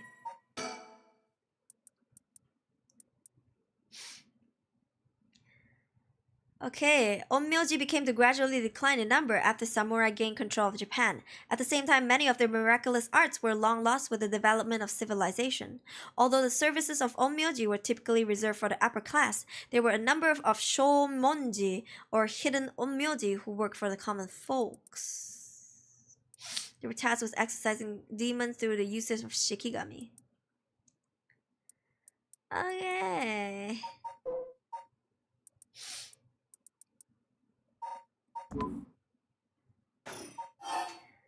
How are the 7 mysteries related to the rite? Excuse me, Mr. Araishi? What is it, Miss Kurosuzu? You published a theory before the incident took place. It said that the Rite of Resurrection and origin of the 7 mysteries of Honjo are related somehow. What proof did you have of that? You really know your stuff, but about that, there was a somewhat sensationalized piece written for the occult magazines. Oh really? It was just nonsense then? Not really, rather, it's not a complete fabrication. There is a basis for it. And that is, well, I suppose there's no harm telling a couple students so passionate about this topic. Thank you. This is something I discovered from referencing numerous texts unrelated to the records of fates. It was just after Seiman arrived in Honjo. There are records of a conflict over a ritual used to resurrect the dead in Honjo. A conflict over resurrecting the dead? I don't know the details. A man enticed to the public with claims of a spell that could resurrect the dead, causing a conflict that ended tragically with 9 dead. That is the only remaining reference. 9 people fighting over a resurrection ritual? I call this tragedy the Honjo incident. It has long been a subject of my research, and I suspect that this Honjo incident might be the very origin of the 7 mysteries of Honjo. So what you're saying is, the resurrection ritual at the root of the Honjo incident is Seiman's Rite of Resurrection? Yes, that is how the Record of Fates tie everything together. To put it into chronological order, first, Seiman brought the Rite of Resurrection to Edo. We can assume that by this point, Seiman was likely using a different name. Then in Honjo, 9 people fought to the death over this rite, the Honjo incident. After that, the incident was covered up by an interesting party, preventing it from being recorded in history fully. Eventually, it was passed down in incomplete pieces, becoming known as the 7 mysteries of Honjo. That's more or less the course of events. The Honjo incident, huh? Just actually very passionate on his research, which he should be, you know? So that's how they're connected. Then if I'm getting this right, the 7 mysteries were basically required to gather the soul drag necessary for the rite. And there's more. Okay. With this most recent occurrence of the case, I've become even more confident in my theory. You are? Yes, the reason for it being.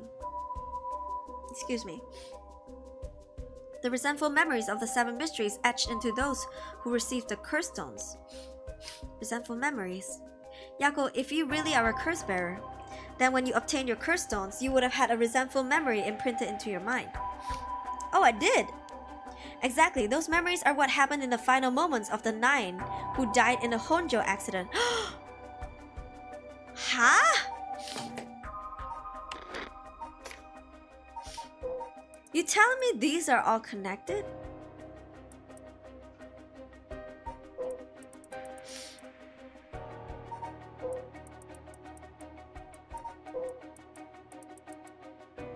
These are all connected.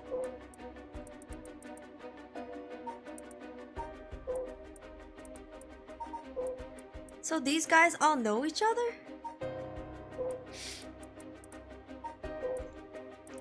Interesting.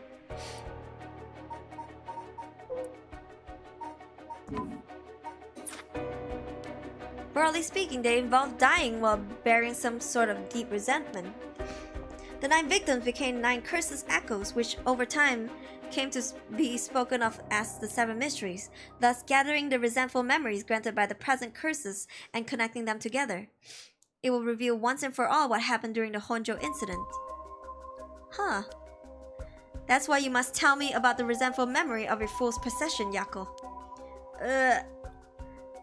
Should I? Yeah, I think it's okay. We need all the information we can get.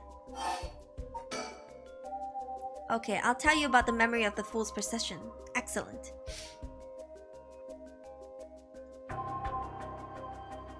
Falling from a Yagura tower at the festival. Interesting. It's not that one then. What do you mean? Among the 9 victims, that is to say, the 9 curses echoes, one of them is Seimen himself, or so I suspect. You know what's interesting?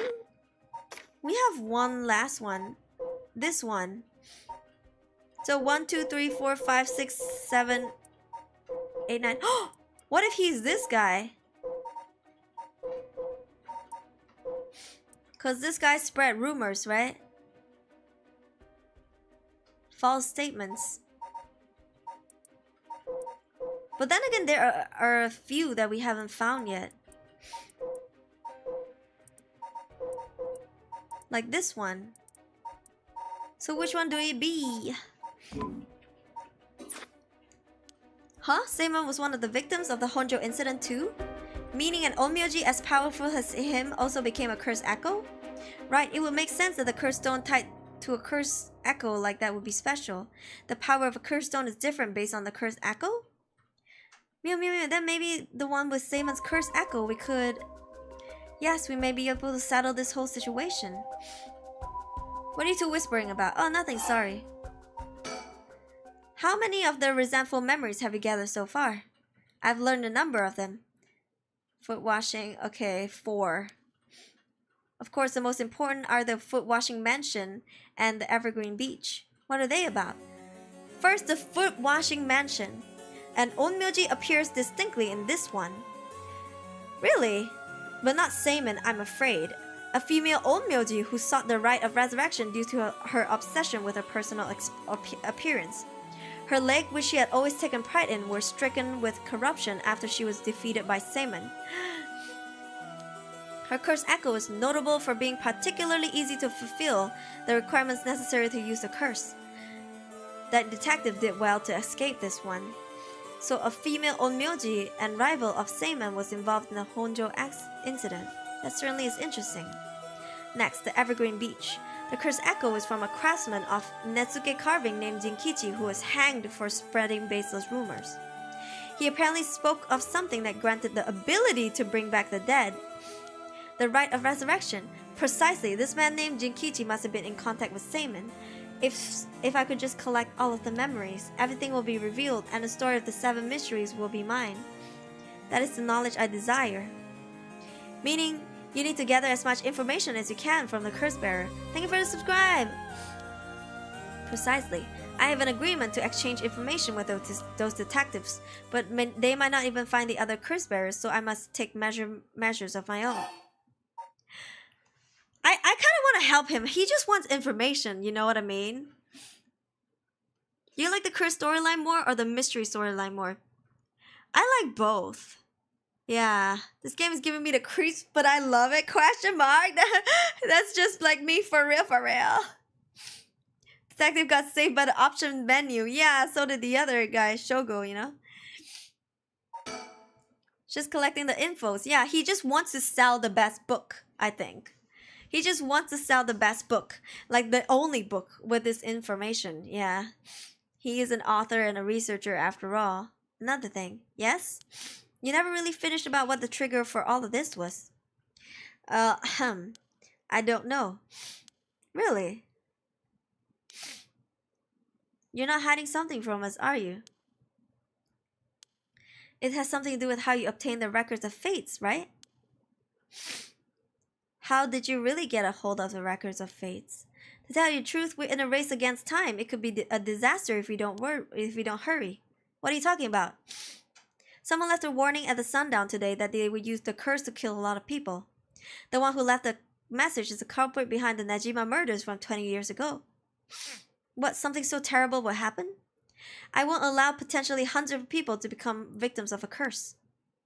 I'll do anything in my power to stop it. Mr. Araishi, please tell us everything you know. I'm sorry, but I truly don't know anything. The truth is, I was given the records of fates by a woman. A woman? Where her voice sounded like a woman's, but I didn't actually see what she looked like. 1 month ago, I was investigating at night. I suddenly heard a formless voice. A woman's voice. It said, I entrust you with this ancient manuscript, the right of resurrection held within its pages. Spread rumors of this ritual as far and wide as you can in the coming month. And before I knew, an old document had fallen at my feet. 1 month, she specified the time period. I was told that if I did that, I could study the manuscript as much as I pleased. Yeah, I wanted it so badly to verify its authenticity, I ended up accepting. I haven't heard anything from this voice since then. Wait, I thought he was commissioned. I thought someone was about to pay him, so that he didn't have to worry about money ever again and he could continue his research. It must have had you spreading rumors in order to strengthen the power of the curse, to tie together the curse and the desire to seek out the right. This makes it likely that the owner of the voice is the mastermind behind all of this. It's a woman. Yeah, what do you guys think? Hence, I went public with the records of fates. Hihaku and occult magazines immediately jumping at the news was a financial boon for me. Hihaku, as in Hihaku soaps? Right, I mean, no, that's not important, just some personal business. It is Hihaku that paid for him I think they paid for him to find the rest. I think women are dangerous. Yeah, be afraid. Be afraid. Be very afraid. After that, I waited trying to predict what would occur in a month's time. That's when the curse began. Those are all the details I have. Is there anything else you know? Very well, I've told you this much. I may as well give you one more thing. Thank you, what might that be? About Samon's record of fates. There is a sort of continuation to it. Another document called the Records of Fate's Yin Scroll. If there's a Fate's Yin Scroll, there's gonna be a Fate Yang Scroll, you bitch. He didn't give his stone to the Hihaku soaps. Not yet. I think he's supposed to collect all of them before he does that. Aruri is a cat, so Aruri is not scary. I can be scary if I want. Just kidding. Actually, a section written in Seiman's own hand was appended to the manuscript, according to which after the Honjo incident, Seiman lamented such a calamity taking place. He apparently wrote the addendum for the event that the tragedy became its own curse. It seemed he had an idea that the victims of the Honjo incident would turn into curse echoes, and be used to gather soul drags. It supposedly details how to handle any trouble that occurs as a result of the rite of resurrection. Really? Hold on a second. Don't you find that strange? What's the matter? You think my information is inaccurate? If Seiman died in the Honjo incident, then he couldn't have written an addendum. That's what I thought too. If he died, how did he write it? You really don't get it, do you? Huh? Am I wrong? Have you forgotten the ability Seiman possessed? Of course not. How could he could use the rite of resurrection? Oh, you're telling me Seiman used it on himself? He can be carried out in advance, so it activates when the soul drags are gathered together. Then it is not possible that Seiman himself. Then is it not possible that Seiman himself was resurrected by the rite after it all took place? But he'll still have to collect the soul drags he needed to use the rite. Yes, and that's why they died, the 8 others besides Seiman. Huh? They died in a Honjo incident for their soul drags? That sounds like it's the same as what's happening now. That's why I need the resentful memories to learn the truth. I get it now. The issue at hand is that the Yin Scroll and the Record of Fates were supposed to have been passed down as a set. There's a Yang if there's a Yin, ya bitch. When I received the Records of Fate, the Yin Scroll was gone, only this information was left. Supposedly, Seiman's blood descendants guarded it as they passed it down across generations. It seems that over their long history, the 2 documents became separated and the scroll's location lost as the family line branched. Seiman has descendants, so there's someone out there related to him by blood even now? Yes, in fact I've tried to trace the line as far as I could. He wasn't a well-known onmyoji to begin with, so a detailed family tree does not exist. It seemed likely that the use of manuscripts has long forgotten, only being passed down out of tradition. And since they aren't aware of what they have, tracking it down is quite tricky indeed. I wish I could ask whoever that voice belonged to about the Yin Scroll. I'm sure you do. So basically, in the Records of Fate's Yin Scroll, Seiman himself wrote about ways to handle the curse and the rites, yes? Yes, that's right. I've been searching for it all this time, but I haven't found a single lead. So if you two find anything about the other resentful memories or Yin Scroll, tell me immediately. You owe me that much for telling me for telling you all this, do you not? That's the real extent of everything I know. Okay. It sounds like this game is gonna go on for another 24 hours. What's the difference between yin and yang? So yin and yang comes from a Chinese words, yin and yang. Yin means dark. Yang means light. So yang it's a part of the word taiyang, which means like the sun. That's how it shows you like that yang is actually the light. And yin means like dark, like a place that's very damp and eerie. So okay, when in Chinese culture there are people who are yin and there are people who are yang. People who are yin, they get to brush shoulders with spirits more often because they are weaker in energy. It's much colder, they have a lower energy. People who are yang are more approachable, they're more vibrant, they're more outgoing, they're more extroverted. Yeah. So yin and yang, usually yin it's the black part of the yin yang. You know the yin and yang, right? The symbol that kind of it's like a round symbol with 2 dots, and one side is black and one side is white. Fire versus cold, yes. So yang is fire and cold is yin. So yeah. So for me and my brother, we are yin. For my sister, she's yang. So she never really experienced paranormal stuff. Me and my brother used to a lot. If dark love, people call sa yang, bro. Oh, excuse me. If you want to say you're the light of my light, you say sa yang. Oh, excuse me. I can't stop burping. But yeah, so if there's a yin, there's usually a yang because they come together. It it is said that the world comes in full circle. There's a karma. What goes around comes around. If there's a dark side, there's a bright side. Because one cannot exist without the other. There cannot be dark without the light, sorry. And there cannot be light without the dark. Otherwise, it's just normal. Like, just, how do you know if it's bright if there's no darkness? You know what I mean? So that's why if there's a records of Yin scroll, that means there should be a records of Fate's Yang scroll. I mean, at least in theory, in like usually, let's just say. I mean, this is a Japanese game. I don't know how much they respect the Chinese yin yang, but you know. Aruri is light extroverted. I'm not actually. I'm actually quite yin, yeah. So when a child is born in Chinese culture, they will bring you to a shaman or like a future a fortune teller. Okay, let's just say. And fortune tellers don't really only tell fortunes. They also like calculate your child's time of birth, like their future life and stuff like that, like what it's gonna be like. And for me and my brother, we're yin. Yeah, so my sister is yang for sure. Good versus evil in fiction, but in reality it's like positive and negative. Both exist and complement each other. Yes, one cannot exist without the other. So yeah, there has to be a negative when there's a positive, and there has to be a positive when there's a negative.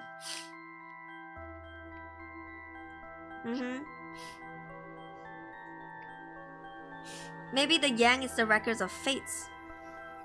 Maybe. I mean, it seems pretty dark to me. Yeah. If there's a yang mole for both of my moles placed in the same place, left one is white mole and the right mole is black. Huh?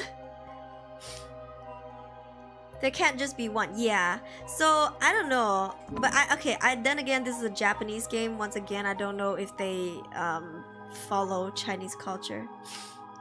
What if someone's both yin and yang? I don't think that's possible because when you're born, okay, in Chinese there's something called 八字. 八字 is like your date of birth, your time of birth. These are the two most important things. And then by the way, the date of birth is not like Asian time date of birth. It's according to the lunar calendar. And your name. What else? I think just these three. I can't remember. I think your name, something like that. Yeah, so when you're born, they use these to calculate whether you are yin or yang. And for the rest of your life, that's just what you're stuck with. Good Aruri, evil Aruri. I'm not evil. I'm not evil. I'm a softie. Yes, I understand. Thank you for your help. If you bring me some useful information, I'll take into consideration for your school grades as well. You asshole. This is very interesting. Yeah. I mean, I'm not the best person to talk about this because I only know what I know growing up. But if you do your deep dive and your own research, watch YouTube videos about it, I'm sure you'll learn more about it. Yeah. We've learned a lot. So to sum it up, there was a tragic incident with people cursing each other in the Edo period as well, and the records of Fate Yin Scroll may have info we want, since it details how to stop the right. I think that's about it. Right. If we could just find a Yin Scroll, we might be able to learn how to settle this situation. But even Mr. Araishi don't have any leads on where it is. How do we start looking for it? Someone involved in this now must have some connections to it, I think. I have a feeling that the mastermind who awakened the curses is involved too. What if it's inside of the talismans? Like, wasn't there 2 talismans? Right? 1 p.m., 5 hours left. Does it really stop at 5 hours or does it go for another night? I learn about them too. Not all yin is bad and not all yang is good, in my opinion. It's not about good and bad. Yin yang is not about good and bad. It's more about the dark and the light. Yeah, like It's more about what goes around has to come around. It's kind of like a karma thing. Yeah. Wasn't there a scroll at the mother's house? Whose mother? Yo, mama! Whose mama? Whose mama we talking about? Hey, Maku Bravo, welcome. Yeah, that's what I said. Yeah, so it's not really about the evil and the good. Yin Yang really has nothing to do with evil people or good people. It's more like when there's one, there's the other. When there's something, there's the opposite of it. Yeah. Harue? Who's Harue again? Who's Harue again? Harue. Oh, but the scroll was flowers. Hi, William. It's all about balance. It is. Yes, exactly. That is the word. Sorry. That's like TLDR. The whole conversation aside is literally about balance. Yeah. Yeah. The mother with the MJ detective. Yeah. But it's flowers though. I don't know. Okay. Right. Wait.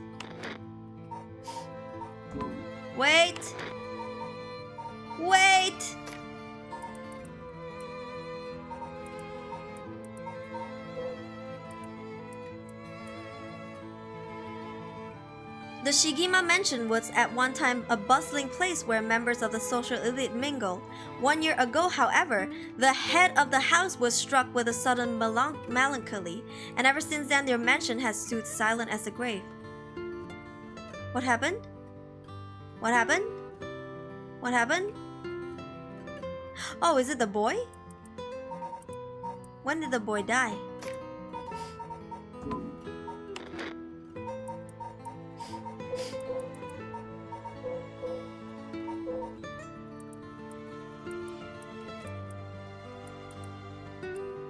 Ah, 1 year ago. Okay. I see. That makes sense. I thought her dad was sus. I'm going to bed. Take care. Thank you, Gravy. I hope you feel better tomorrow. Drink more water before you sleep. Burp check. I can't move. I have to choose about what to do next. About the nearby area. You know what's nearby here, don't you? Huh?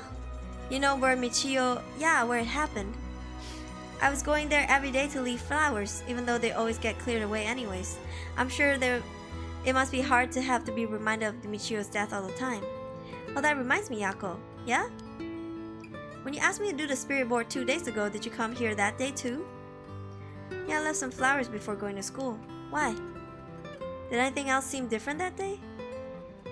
What's this all of a sudden? Now that you mention it, that day I suddenly felt lightheaded and ended up passing out for a bit. But I came right away and felt fine, so I didn't think anything of it. Did she get possessed? I see. That's all I was wondering about, thanks. Huh? I can't move! I think she was possessed by her friend. Whoever that's behind that voice that gave Mr. Araishi the records of fate. That must be the mastermind, don't you think? Yes, he sounded like it belonged to a woman. Whoever it is, I bet they're scary. Huh, you don't sound like the Yako I know. Then let's catch him and make him spill the beans. I thought you'd say something like that. Really? Guess I'm just not feeling that confident right now. I understand. I don't know if it's related to that woman behind the voice, but I'm also interested in the female Onmyoju who was the rival of Seimen. What are we gonna do next? Good question. It may be best to give the information we just learned to Inspector Tsumi. We got a pretty big clue after hearing about the records of Fate Yin Scroll. Mrs. Tsumi might know what to do with it. Should we go back to school then? Yep, that's our point of contact after all. Excuse me! You girls over there! Oh! Whoa! You not dead? Sorry, I don't mean to eavesdrop, but something you said caught my attention. And who might you be? I'm Yutaro Namigaki. I should probably tell you. Until yesterday, I was a curse bearer. That should clear things up. A curse bearer? You don't need to be scared. I've already given up the cursed stone of the foot washing mansion. So you're the one Inspector Tsutsumi was talking about? Ah, you already know the inspector. That makes it simple. There's nothing to worry about. Oh, hey, you're... Shut the front door! Shut the freaking front door! Are you kidding me? He's the one who killed Michiyo? What the fuck? I just got chills. I just got chills. Shut the front door. I just got chills. Shut up. Shut up. Yako? Yes, wait, what? What was I doing something? I'm sorry, Mr. Nabigaki. What's the matter? Maybe he wanted to revive her because he hit and run, right? Discuss something with us. You were talking about Michiyo Shiraishi, right? It's related to that, huh? I'm sure you'll learn a few things yourself, but if not now, later is fine. I'll be waiting around Ryogoku Bridge. Something rubbed me the wrong way about this when he mentioned Michiyo. What do we do? I got chills too! Probably an accident. Yeah, I think it was an accident, but maybe he wants to revive... Okay. His story.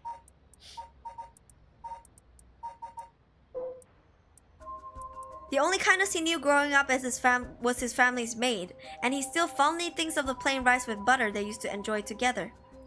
We don't know if he wants to revive that maid. We don't know if she died, or if he wants to revive Michiyo. What should we do? What should we do? What should we do? I'm freaking so curious though. I'm so curious though. Will curiosity kill the cat?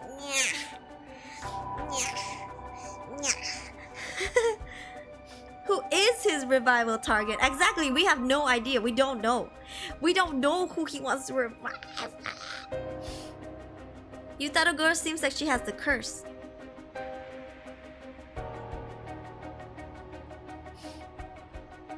I mean, she seems to be wanting to collect, but I don't think she's the curse bearer.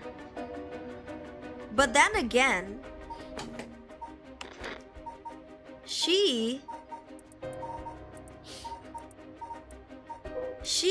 you know what she is? She figured that older men will fall for her if she acts a little stupid. So maybe she does have a dragstone. She does have a cursed object, but she doesn't say. Hard to decide. I think she has some tricks up her sleeves. Which catchy wooey? Curiosity will kill the cat. I hope not. I'm so curious though, bruh. I wanna know. I'm so curious. What do you guys think? Are you curious too? I mean, we could always go to the school later unless we die, but you know. Then again, he can't do shit right now. He can't do shit right now. Because it's daytime. Right? It's daytime. So unless he stabs us with a knife, I don't think he can do anything with us. Switching the curse stone with cursed object. Yeah, I'm just gonna say cursed object. Bro, I keep forgetting. The way this game gives us chills was so addictive. Yeah. He doesn't have the curse stones, but we don't know if his girl has the curse stones. We don't know if she acquired one or she had one initially, but she pretends not to know. Yeah. This game is so juicy. How is this so underrated? I have not seen anyone play this game. Maybe like one person. I've seen like one person's thumbnail. My guy.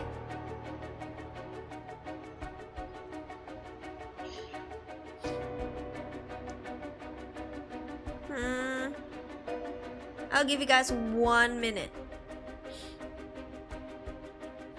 Spirit box? EMF? Ghost writing? Ghost orbs? If PewDiePie played this game, it would surely blow. I think PewDiePie would like this game because he's now obsessed with Japanese culture, right? Like, it seems like he's open to whatever that's Japanese or teaches about Japanese culture.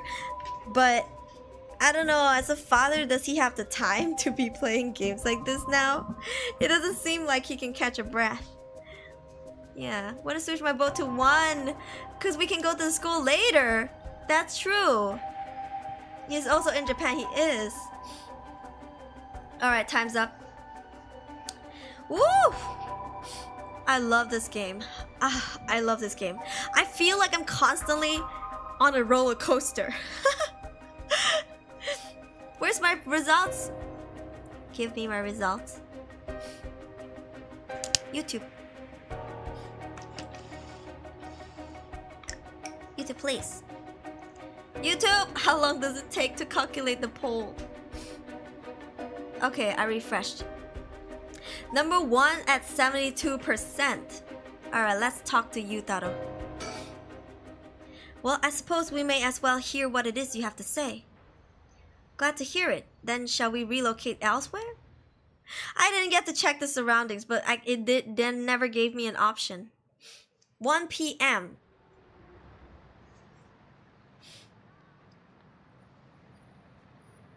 Ryogoku Bridge. He really likes this place. So, what did you want to discuss with us? Let's see, how do I put this? I'll tell you straight. I want you to use your curse stones to bring Michio Shiraishi back from the dead. What? That's why I was pursuing the rite of resurrection in the first place. Unfortunately, I had to give up my curse stone before I could succeed. But you two are curse bearers with some kind of connection to her. Which means this is the perfect opportunity for me to ask you for this. Well, I'm sorry this is so sudden. I still don't understand why you would want this. What exactly is your relationship with Michio? Well, we met briefly once. I was so sad to hear the news of her death the other day. Right. Well, it would be great if we could bring Michio back, but we've already decided not to use the rite of resurrection. He is not telling us. Is that so? It seems, however, that we share a goal. I wouldn't mind collecting the soul dregs for you if you gave me your curse stones, you know? We'll have to decline that as well. Our goal is to stop this curse. I see. Well, that's too bad. I suppose I'll give up on the curse stones. Where the fuck did she go? Thank you for understanding. Phew, I thought he was acting a little suspicious, but he left without making a fuss. But why does he want to bring Michio back? Huh? Yako? Did she go off somewhere while we were talking? She walked away. She walked away. How is this evening already? How is this evening already? I noticed her expression. Heh, I finally caught up to you. I didn't know if you noticed me following you or not, but leading me to a secluded place, you've got guts. I'm sorry, but I'll be taking your curse stones. Either you hand it over, or I have to take it by force.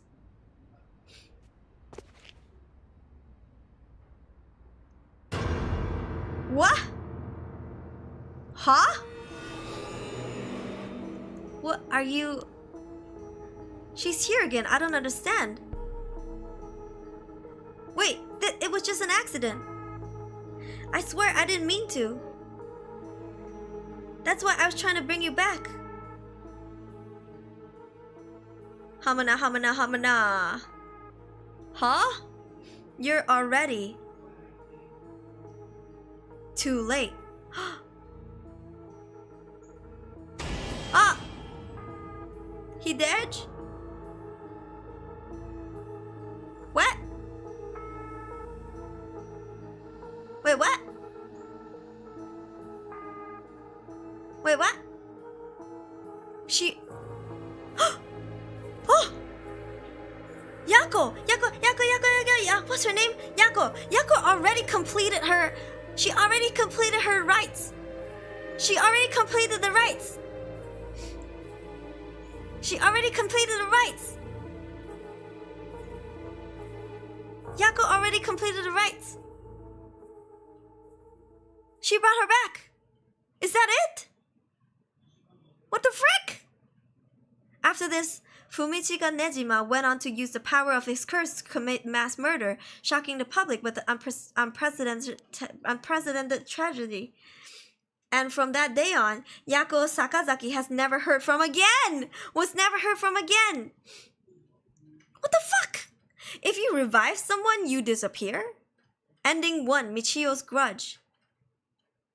What the fuck? More endings? Huh? Okay. Okay, ちょっと待って。ちょっと待って、ちょっと待って。Okay, okay, okay. You yacked your last yak, Yakko. Yeah, there's more ending, there's more ending. That was ending 1. Okay, can we do this again?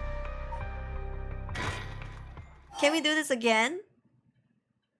Start from Namigaki's appearance, okay? Let's change where we go. This time we go to school. This time we go to school. I mean, we already have the information. My curiosity is cured. I don't want to talk to him no more.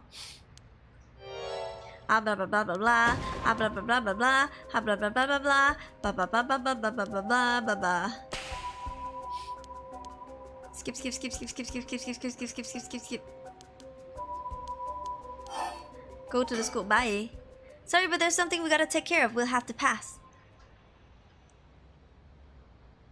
Is that so? Well, that's too bad. I'm in no rush, so I'll be waiting for you at Ryogoku Bridge if you change your minds. Ah. No. I think she brought him back. Okay, so this whole thing has ended. We have one. We unlock one here. Okay, but not yet. We have to do these first before we reach here. I think we will be in the same space because the timeline is the same. And it's almost evening. The pushes of his glasses move. With his middle finger too. Alright, let's go. 10 a.m. Ooh, the music. Near the Shiraishi household. Hello? Allow me to introduce one of our country's most elite detectives. My name is Jun Erio. Can hardly call myself an elite, but either way, it's nice to meet you. They're classmates, by the way. This here's the brilliant Chief Inspector Tsutsumi, and yes, he's just as rough and tumble as he looks. Sometimes I don't know if you're complimenting me or putting me down. So you two are detectives. This is my client, Mrs. Harue Shigima. Her father's a big deal in the police himself, so remember to mind your manners. A big wig named Shigima. Boss, you know this guy? Shit, I've heard of the name, but you don't know I don't keep track of who's who in the upper echelons. There's no need to worry. I am my own person after all, and my father has nothing to do with any of this. No, I mean, Michael Jackson looks young. He just dresses old. Yeah. He looks more foreigner. His eyes are so pretty though. Looks like you're getting off easy this time. Don't make it sound like I'm involved in some shady business. It ain't like that. You both seem rather jovial despite detectives. How rare. All of the police I've met have always been so dull. My throat is dying. Can we just get on? Well, you won't find any dull cops here. We'll roll up all our criminals with a smile. That's our motto. How lovely. Keep it up. Just hold on 1 second. This is the first I'm hearing that. Well, you're right about them not being your typical detectives. I thought we might cause trouble standing in the middle of a street talking like this, but so far we haven't drawn any attention. Then again, that might just be because nobody wants to get involved with this case. Bird. Bird. Bird. Ah, bird. There was one here, Lucky. Number 12, Royal King Penguin. King Penguin? Royal King Penguin. Meow. Hi Unibear. Because of the wrinkles on his eyes, I think. Aren't those lashes? Okay, we got a lot more to go.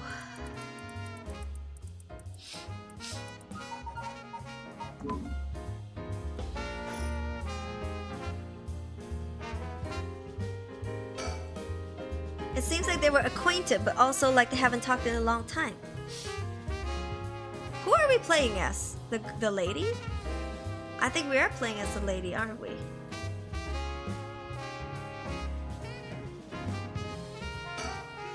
He seems like he's got a lot of experience working the streets. Most of the officers I know are the bureaucratic desk jockey type. The contrast is rather striking. A young and energetic detective, he seems to have a strong sense of justice. If my son had the courage to grow older, perhaps he would have become an officer just like him. I feel so bad for her. So these detectives are out here because of the recent string of strange deaths. It's best we keep quiet about our involvements with the curses.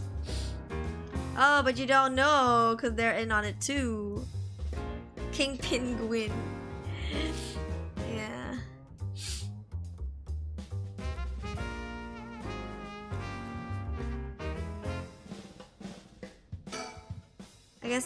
I guess knowing how to deal with cops is also a part of an investigator's job. Not quite. The two of us used to be comrades, it's all. Comrades? That's right, Richard used to be part of the police force himself. He quit a few years ago to go solo. Is that so? You should give it a try, Ario. There's more freedom in working as a private investigator. I can't say much for the quality of life, though. It's been 2 years, right? I hadn't heard of you since you quit. I didn't think your business would last, but here you are. I'm sure you wouldn't. I'm sure you don't want to return to the force. We'll take you back with open arms. What, to sit on my ass and watch the birds fly? I'll take a pass. I don't belong in that world. Come on, Richard. We need your talent. The public needs you. Now you don't. This is my calling. The police will manage just fine without me. I'll keep on tying up all your loose ends, saving the little birdies you abandoned. He's so beautiful. Look at his lashes. I think this one, people have that when they have really high noses.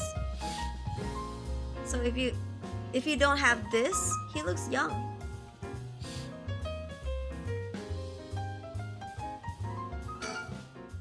By the way, ma'am, this might be son, but there's something I'd like to confirm with you. And that is? Do you happen to know anything about the 7 mysteries of Honjo? Sorry, Chief, but that's hardly... With all due respect, investigator, I think my question was addressed to the lady. Huh, if you insist. What do you say, ma'am? Can't you tell us anything? Told you so.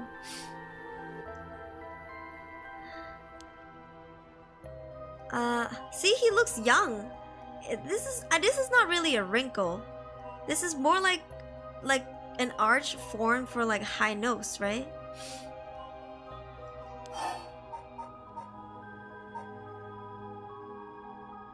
What do we say? Or we say nothing. What do we say? Do we tell him? I mean we might as well. At this point we should just give it to him, cause he's collecting, right? But we want our son back. You have a flat nose. I've seen a lot of American, like young Americans with tall nose have that wrinkle. Or have that arch, I guess.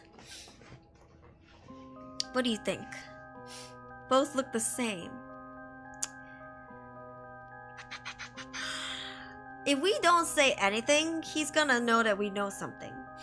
If we say we don't know much, at least we know something, but not too much. Kind of like Itachi Uchiha, eye-shaped wrinkle. Yeah.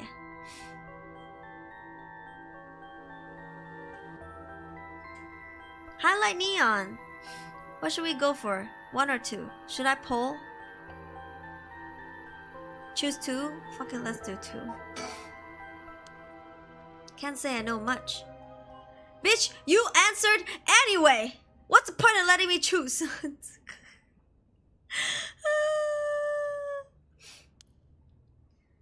Is that so? Well, I'm sorry for the intrusion. Come think of it, I heard some things in this area last night. Something about a strange yet conspicuous man dressed in white loitering around. Wait a second! I assume they were talking about you, investigator. Well, I won't argue that I'm strange and conspicuous dressed in white. And as it turns out, I was here last night to conduct my investigation. Did you run into anything strange or out of the ordinary? Out of the ordinary? Huh. I guess I did observe a few suspicious characters. You were talking about curses just now. Why would a public servant be interested in the occult? Boss, Richard's a smart man. He can help us if we tell him what we know. Can't promise I'll be any help to you, but I'm interested in hearing what you got to say. Something is happening in Honjo, isn't there? There must be something big if they got a head office guy. If they got you head office guys on it. I guess it's alright. Desperate time calls for desperate measures. Thank you, boss. Listen closely to what we are about to say, Richard. As if he doesn't already know. So by using curses to commit murders, these people collect drag souls to perform the rite of resurrection? And these curse stones are somehow connected to the 7 mysteries of Honjo. It's a tough story to swallow, but I don't see a reason to doubt you either. We figure the same occurrences happening around here recently are connected to these curses. To get the situation under control, we've been searching for the curse bearers to confiscate their curse stones. Do you have any information that might help us? That's tough. I never expected curses and other mumbo jumbo to play into this at all. But if we were talking about shady characters, there was a middle-aged fellow I saw on South Warigesui Street. He had an average build. He was anxious, like he was searching for prey. Boss, what do you think? Well, considering the location, it might have been Hideki Araishi. We've already got his curse stone. Impressive, you two are working quick. Did you see anything else? Not that I can remember. That's a shame. Do you see any characters who look like they might be carrying a curse stone? It'll be huge help if you let us know. Absolutely, I'll tell you if I know anything. Perhaps you could lend a hand on our case too? There's a number of people we can't track, and finding missing persons happen to be our specialty, no? I had to disappoint you, but I'm busy enough with this case. The faith of my clients is what keeps me afloat.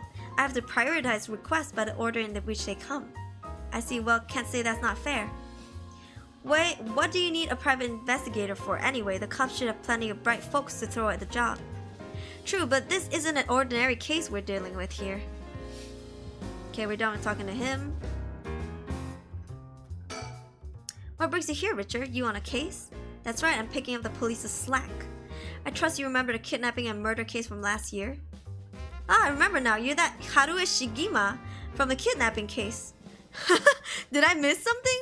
Don't be an idiot. It was a case where Munesada Shigima's grandson was kidnapped. Which must have been your son, ma'am? Indeed, the story was suppressed by the news. In the end, it was considered a huge failure on the police department's part. Most of the investigation was conducted in secret. And unfortunately, the department is unwilling to reopen the case. Any investigation carried out afterwards turned up to nothing at all, which is why I'm now on the job. So they never caught the culprit, huh? That's tough. So your findings have brought you to this place then? That's right, an individual connected to this case used to live around here. Used to? That's right, as of last week they're deceased. We're hoping to talk to the family. No one was home when I checked last time, so we figured we'd try again. Interesting. Nejima. Hi Nila Wafer! Hello, this morning I got Zhongli in Genshin Impact. Oh, nice. I don't play Genshin. But good for you, whoever that is. Such a pretty art style, right? The guys are cute too. Look at that. Whoa, I didn't think he was standing so close to us. I was like, oh. I thought he'd be further back. But, well, I guess we're snug up close and personal, huh? Look at the perspective. It's just amazing. Huh? By the way, that reminds me, Richard. Yes? You said the person who used to live here died last week. You wouldn't be referring to Michiyo Shiraishi by chance. You knew? I thought so. Seems like we're here for the same reason then. Seriously? Michiyo was involved with curses and magic? Strictly speaking, the curse part isn't our concern. We're looking into Yoshimi's case. Alright, Hajime Yoshimi's. That's right, he died on a job. I'm sure you heard of it. I'm so sorry. I'm so sorry. Oh, okay. Lamau! I forgot. I'm so sorry. There's a connection between Hajime Yoshimi of the juvenile division and Michiyo. Well, hold on. Let's focus on Michiyo for a second. You think she has got something to do with a kidnapping? Huh, talk about unforeseen developments. Exchanging information should prove mutually beneficial. I'll tell you what I know, but in return, I want the full scoop on your findings concerning Michiyo. Sure, to tell you the truth. You forgot a delinquent. I can't remember names. You believe Michio's ghost is the one who killed Mr. Jonouchi? So he wasn't just mumbling nonsense? I mean, we haven't fully confirmed anything yet, but the testimonies we've heard and the evidence we've found point in that direction. Testimony? You mean from those psychic high schoolers? Didn't they also say that there was a chance Michio hadn't killed herself? Well, if that's all true, then... Did you figure something out? Kankichiro Iwai. Is that the... Okay, no. Huh? Kankichiro Iwai, he'll be the next victim. We have to open the door to the Shiraishi house. We need to look inside. Huh? What's gotten into you? Boss? I'm sure the landlord would give us the key if we asked. Let's go! Police abusing power. Screw that. You know how long that could take? We can't ask for permission later. Richard? He broke in. What's with that MJ pose?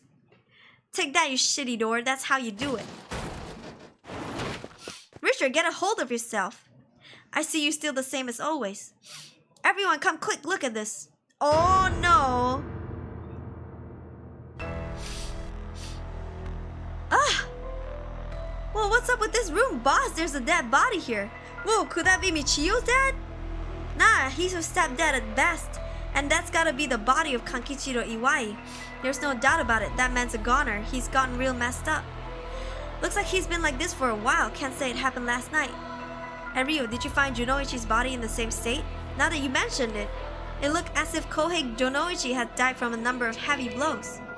What are you suggesting, investigator? It was Michio Shiraishi. She's alive. She used the power of the curses to get back at the man who ruined her life. That's ridiculous. You're suggesting she actually revived? It's gotta be that, and if she's alive, then... Can I look around? I can't. My apologies for interrupting. I know we just arrived at an interesting plot point. But you really think a dead girl is going around taking revenge from beyond the grave? Consider this. What if Michio Shiraishi never died? Huh?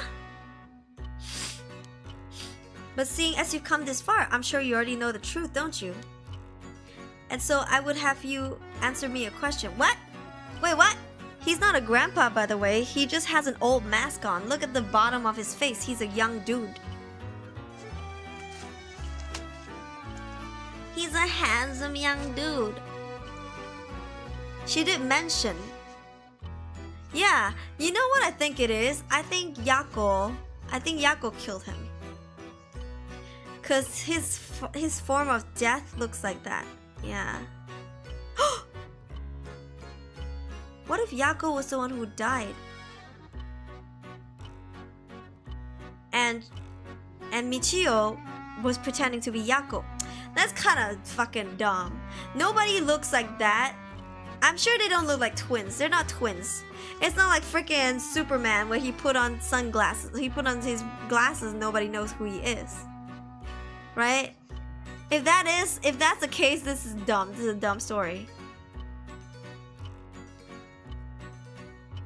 Mio would know that's true, that's true.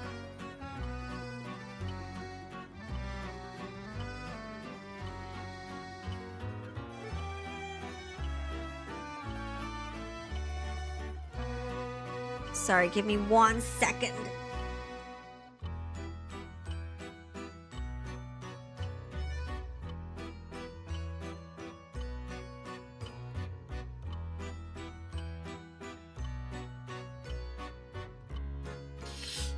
Because they say they both have the same ribbon. That is so true. Alright, fine. Where in Honjo was Michio Shiraishi at the hour of 8 o'clock this morning? This morning?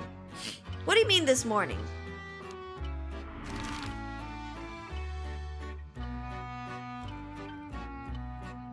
This morning?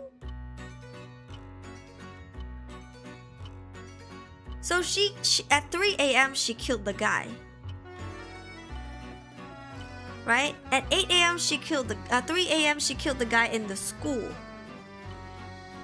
Where is she at 8 a.m.? The fuck is 8 a.m.? You think she's still at the school?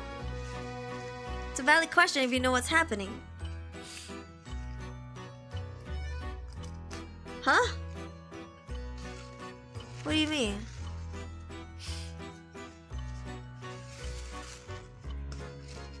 Who is Shiraishi? She's the dead girl, the best friend who died. This whole thing, Yako's best friend. Michio. When Mio woke up Yako at the candy store, it's 8 a.m. Oh. How the fuck we know where the hell Michio was? I think Michio possessed Yako. And I think that Mio knew that. Because Mio asked her if she felt any different. Do you know what I mean? Because Michio asked her if she felt any different. Yeah. What do you think? What do you think?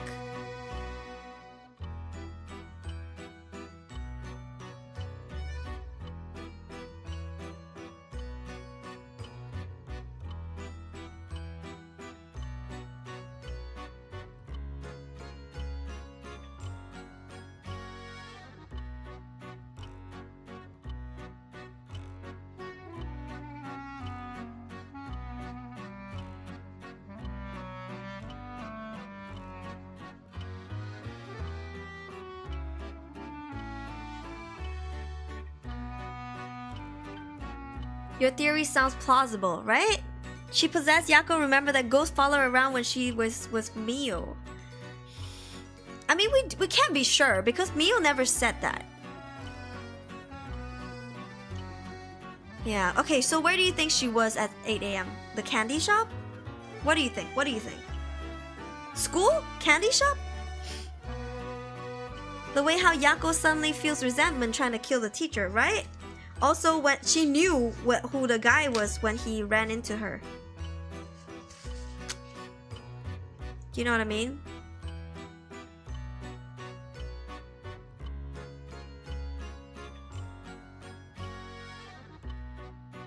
What do you think? Where was she? You think she was at the place where she got ran over? Candy shop?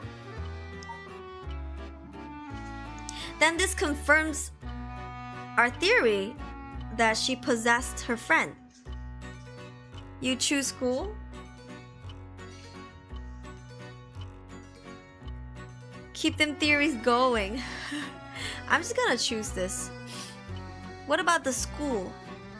But she killed the guy at 3 a.m. That's what the delinquent girl said, right? The delinquent girls... Okay. We only have 2 theories, right? Do we have more? Candy shop? School? I'm starting a poll. Where else? Where else?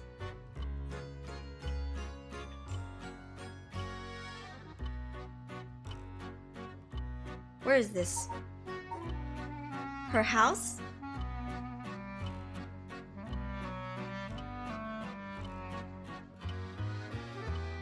$8 a.m. Were we at the school talking with the... No, 8 a.m. was when we woke up here. The girl came to our house, right?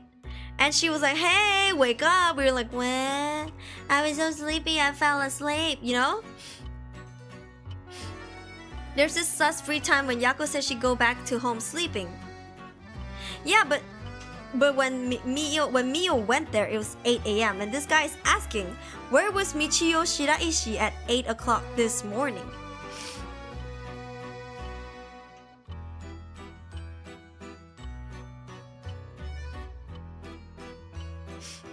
Oh my god, we're like brainstorming so hard right now. Like we're working our brain at like 10:37 p.m. Like, where do you think? Anyways, I'll let you guys vote. I'm gonna go get more toilet paper because I'm out of tissues, y'all. My nose keeps running. Also, I might get a drink real quick, but don't worry, I'll be right back.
I'm back. Okay. You played this before, Octavia? Let's see.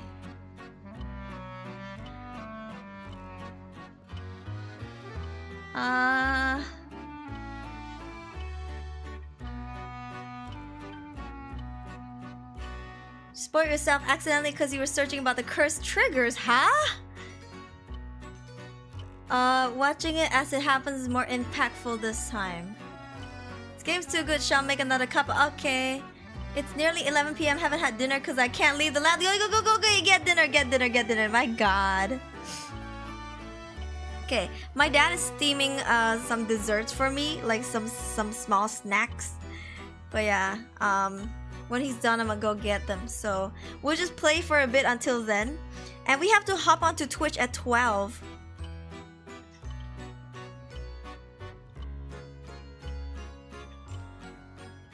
Yeah.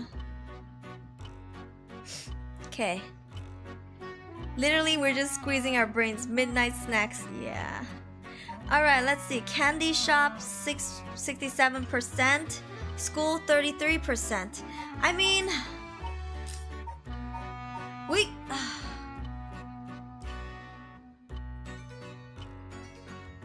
Okay. Okay, if we don't think about the poll, who died? Who died? The teacher. And then between 3 a.m. to 8 a.m. where was Yako?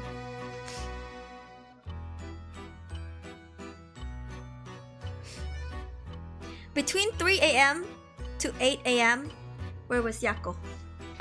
I think she went to her house to kill her dad. But here's the thing, where was she at 8 a.m.? Teacher at 3 a.m. Yako says she go to sleep. You trust her? Cause she blacked out. 8 a.m. she's at the candy shop. Cause between 3 a.m. to 8 a.m. she blacked out. She blacked out. So there's a high possibility that she did go to her old house to kill her dad.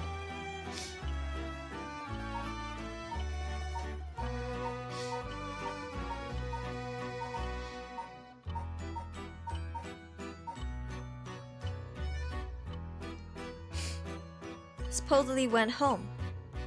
Alright, let's just choose candy shop. How about that? Let's just fuck it. Let's just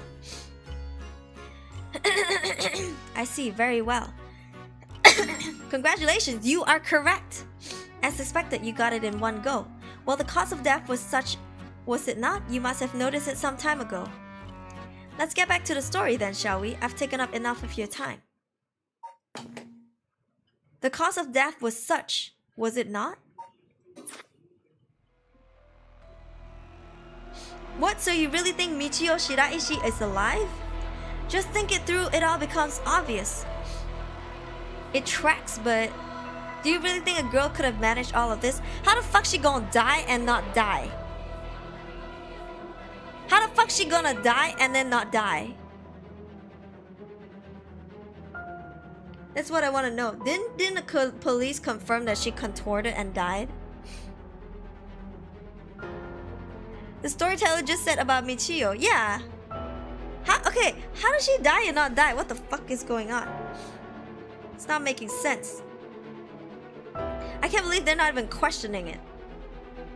Are you telling me the police brought her in, brought the body in, but like didn't know that was her and then said it was her? First of all, Ariel, go report this to HQ. So many spiritual phenomena. So are you saying like she did die, but like her soul is still here? That's dying already. If she died, she died. Don't fucking tell me her soul is here, she's not dead. Understood, I'll get on it right away. Yeah, that doesn't make sense, right? That's like a plot hole, right? I'll start investigating this place. It sure isn't lacking in stuff that needs a looking at. There's a bunch of photos of the same person pasted on the wall over there. Huh? Whoa, now hold on. These photos. These are Fumichika Nejima. Gross. Really, come to think of it, he was in the papers a lot back in the day.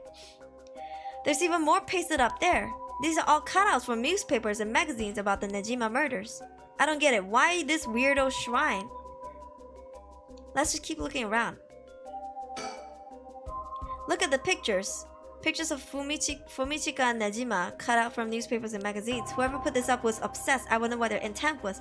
I think that they wanted to be a copycat murderer, copycat killer. Perhaps they did this as to not forget a grudge or something. It's crazy to think that Nejima might be involved in all of this too. You think that he might have anything to do with the body here? Maybe the man's already out on parole. He's a curse bearer with a curse stone. Now he announced that from sundown today he'll be going on a killing spree. Oh dear. Excuse me, there's an emergency search underway as we speak, but no one's yet managed to get a hold of the bastard. So he hasn't changed his ways. That doesn't bode well. To tell you the truth, the lady here isn't completely unconnected from the Nejima murders either. You don't say. That's right, we talked about it last night. 20 years ago, I found the hand in the Sumida River that brought the incident to light. You don't say! You were the kid from back then? You were really brave, you did a great deed. Were you the detective I spoke with? I had no idea. So you two have met before, fancy that.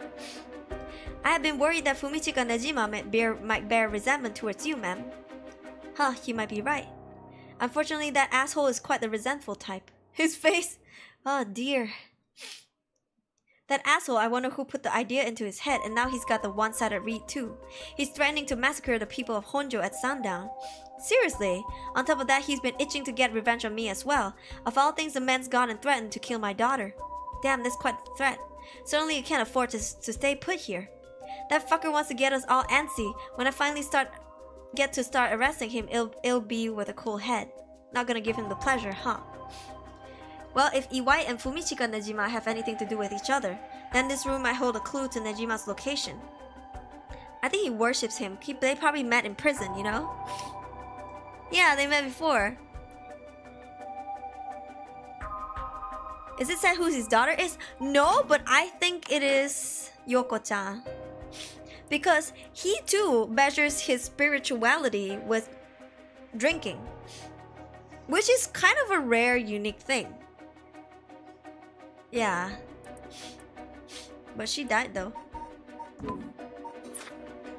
Let's hope so. Person who pulled out these photos must have been obsessed with Nejima. They might come up with they must have had some relation to Nejima's victim, or perhaps it was the opposite. The opposite? If it wasn't loathing but admiration? But then... Okay, window. Maybe the window and storm shutter closed. No lights get in here at all. It's pitch black. The neighbors mentioned they started to keep the house shut like this not long ago. Drawers, sliding door. Old books. These are old books scattered everywhere. I wonder what they're about, many of them written in foreign languages. It'll be a pain to look through all of this. Let's save them for later and continue to look around. Floor. It's off-putting to look at, but I can't help but wonder what on earth this is. They're magic runes. They're used in Western black magic rituals. Most of the time they're useless imitations, though. I wouldn't get too excited about it. Who knew the chief inspector was such an expert on the occult? I just chanced upon that information. That girl with the spirit sense we mentioned, she's pretty well informed with the subject. Huh. Someone was attempting to perform Western black magic in this place. Pretty absurd, if you ask me. Of course, the person in question was dead serious about it at all. Okay, while magic is often classed as a branch of mysticism, or may variously refer to the likes of witchcraft or astrology, here it refers specifically to Western black magic. In the Middle Ages, a line between science and magic was blurred, with the pursuit of the supernatural considered a legitimate academic discipline. Astrology was regarded akin to astronomy, while alchemy was accepted as scientific fact and would eventually evolve into what is known today as chemistry. One discipline, however, was considered wicked and shunned accordingly: black magic. The practice of using magical knowledge to strike a bargain with demons. In contrast to the socially acceptable subjects studied by the intelligentsia, Black magic was most prolific among the lower classes. It was the common people who suffered most from the ills of the day, war, famine, and sickness, which perhaps led them to seek aid from unholy powers. As hearsay,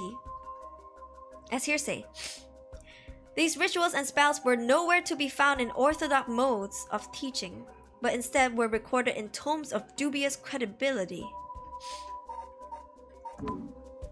Okay. Oh, we're not done?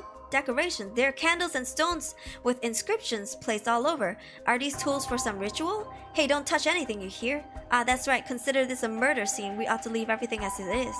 All this can be used as evidence. If anyone besides forensics toys with it, it'll cause trouble down the road. It looks like things spread around here have been like this for a while now. This ritual or whatever was something he attempted up to recently. Plenty of the neighbors mentioned having heard strange mantra-like noises coming from here during the night. You think Iwai was the one chanting? My theory is Yako got possessed, tried to use black magic to bring herself alive. Maybe. I'm pretty sure Yako got possessed. That is my theory. Hi Cloud, I bet on the theory the stepdad is very angry at Najima for killing someone related to him. Maybe he tried to use black magic to cause bad stuff to Najima. Could be possible, but they were both... He went to jail too. You know what I mean? Hard to say, could have been one of Shiraishi as well. If we look through these books in the back, we might learn whatever it is they're trying to do. So floor is done. Corpse, we'll look at the corpse later. Do you see a bird? Do you see a bird? No bird?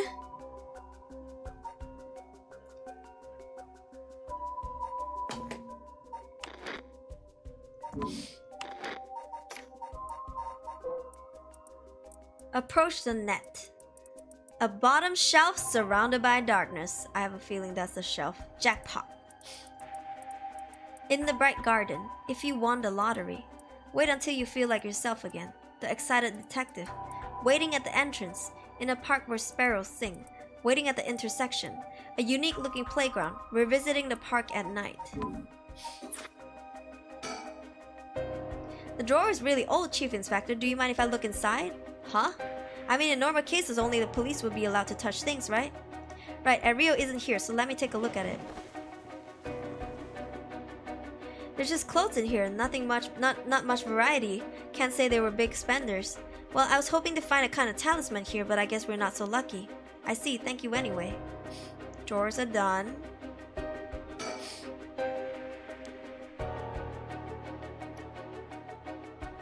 Bird. No bird. Annyeong. Did it say EY came from prison? I missed that. Yeah, he served time, I think. It seems he has served some time in prison, but the details are unknown. Yeah. I mean, a lot of killers are like this, though. They meet with each other in the prison, and they formed some kind of respect and admiration. Might kill the teacher because that time met Yako as Michiko, and Michiko is Nejima's daughter. Huh? Teacher could only die from the curse. Yako never let go of her curse.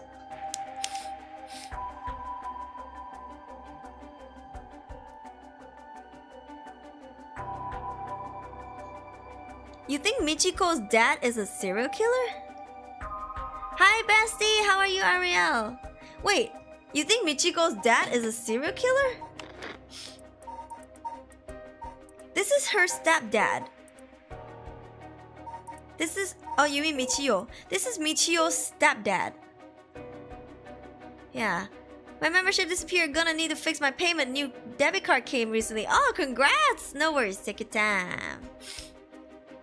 Yeah, they probably would know each other in prison, Iwai and Nejima. That's why I think that he formed some kind of fascination with him. Maybe this is how... Okay. Maybe Nejima told him to start this ritual.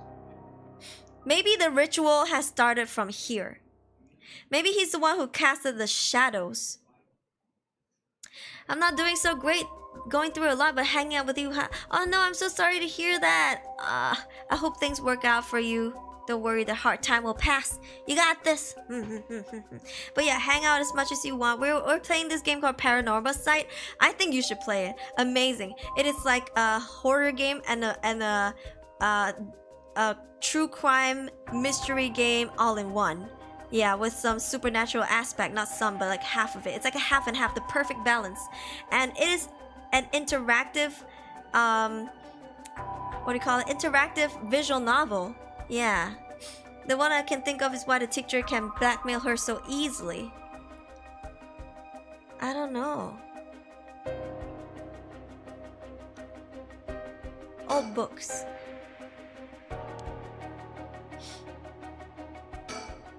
There's nothing around to confirm his identity, but by the looks of it, I say he's Kankichiro Iwai. You seen him before?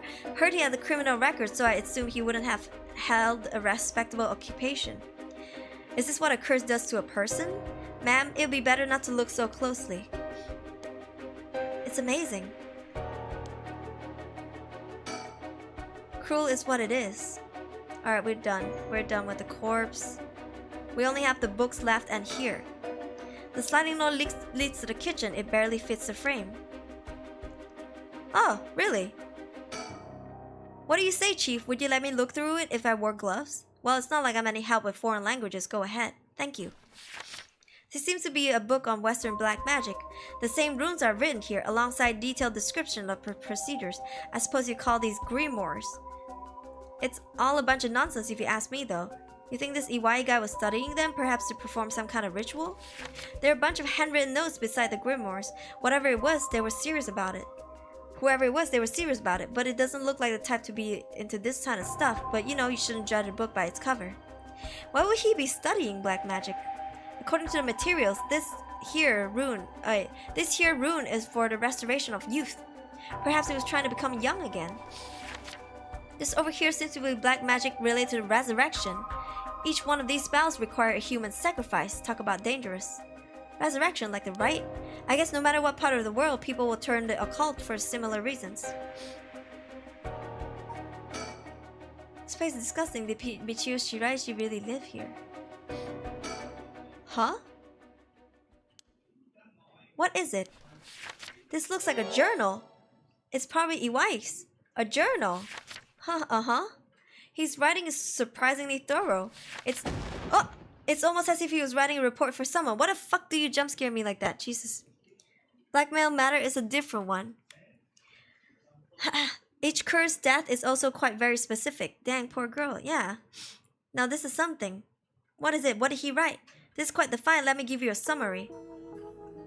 So this Kankichiro Iwai fellow, he'd been searching for a spell to restore youth for years. So he was into black magic from the start. He believed that if he would learn to successfully perform the spell, he could then use it to earn a fortune. To tell you the truth, it seems like he was already getting funded after he acquired this grimoire. You don't say, this is starting to sound kind of familiar. But first, let's find out how he got his hands on this grimoire. It seems like Nejima told him where he could obtain the book where they were both in prison. What? That's nearly too much of a coincidence. It's likely not coincidence. Seems like Iwai took an interest in the Nejima murders after it made the news. He admired him rather passionately, that's what I said. You might even say he worshipped the man. Worship Nejima of our people, of people. This was a time when the students were itching to rebel. Anyone who did something to shake the world was bound to gather admirers. Iwai had been collecting these photos ever since that time. Since he just so happened to land in prison at the same time as Nejima, he made sure to get in contact. This is a lot. I mean, even having it all laid out like this. The thought of Nejima being involved with these grimoires is staggering. I don't think we ever had anything pointing to that. What's the connection? To be honest, it's a shock to me too. For years we've been scratching our heads over the motives behind the Nejima murders. Yep, it's been a mystery to us, all of us from the start. Wait, now, just 1 minute. Do you think... No, wait, are you saying... That's right, the murders might have been for a ritual. He was attempting to perform black magic. The instructions written down for the sacrificial offering match up exactly with the acts carried out by Nejima. You've got to be kidding me. So that sadistic crap he was doing was all for black magic? That's what the evidence suggests. However, Najima tried to do some type of resurrection ritual, but Iwai had different motives. Chief Inspector, you might think this is all this stuff of fantasy, but this doesn't refute that Najima and Iwai were both acting in earnest. This is batshit insane. You telling me that Nutjob did this all for some hokey pokey resurrection? Shit, resurrection! That means there must have been someone Najima wanted to bring back to life. Ooh! Highlight F saying hi before I go to bed. Hi! Oh, it's got it. Sleep well and sweet dreams. Yeah. Oh, stop! Oh my god! Jesus. Damn, that's it. That has to be it. Fucking hell, it all makes sense now. What is it? So about the Najima murders. There's some information that's been kept from the public. Go on. When we broke into his house and arrested him, we also found a baby. A baby? It was a girl, looked to be about 6 months old, but she was covered in filth. She looked so weak and sickly. We called the medics right away. If we were a second late, I'm sure the girl would have died. So was Najima the father? He told us he'd found her under a bridge. He found her. She was abandoned.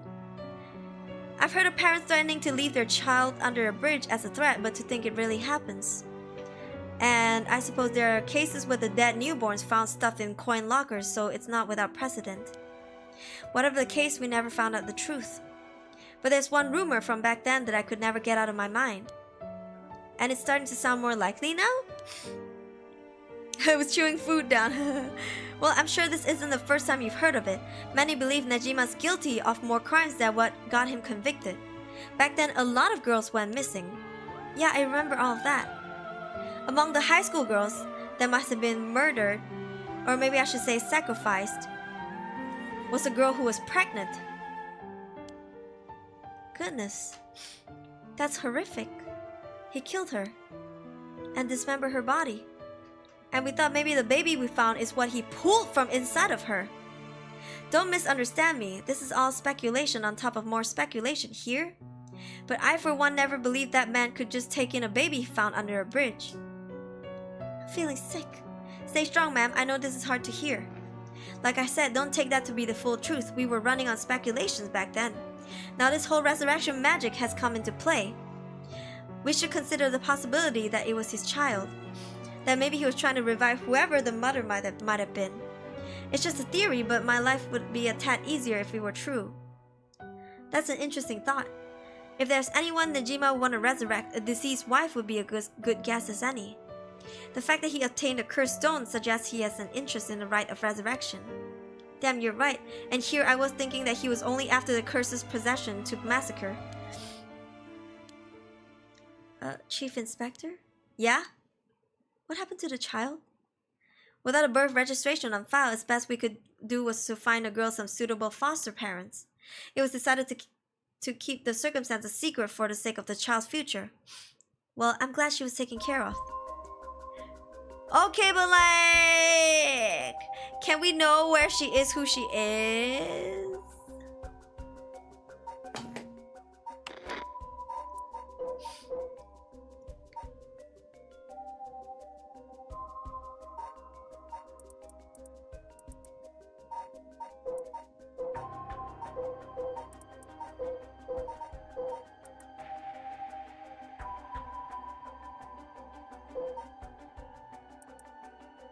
She's gotta be this old.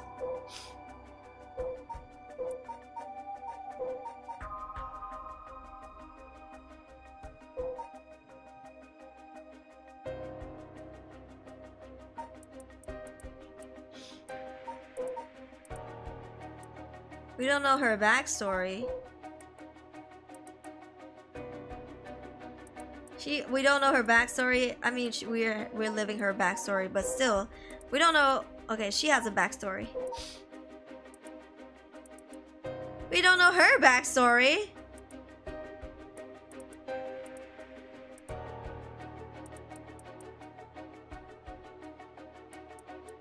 She seems like the kind that's, you know, edgy. Hitomi Okuda.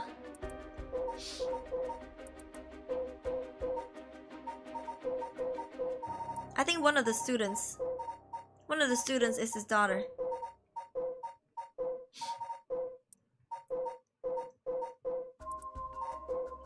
I think it's Hitomi. But I don't know. Remains sus. Nejima's picture. It's quite the spectacle. I don't think I'll ever manage to erase this from my mind. Don't worry, Richard. You're quite the spectacle yourself. Don't you mean to compare me with the likes of a bizarre? Do you mean to compare me with the likes of a bizarre criminal?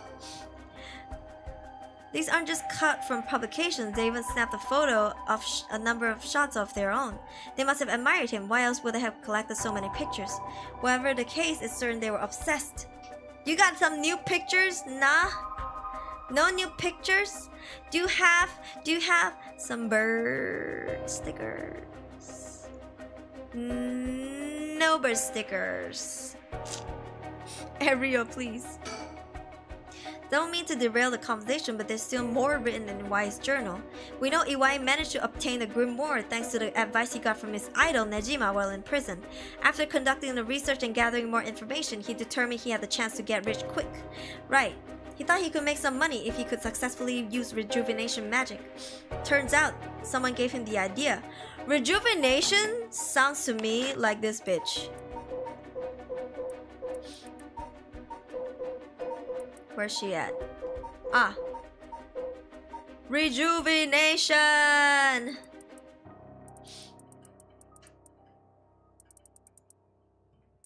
You know what I mean?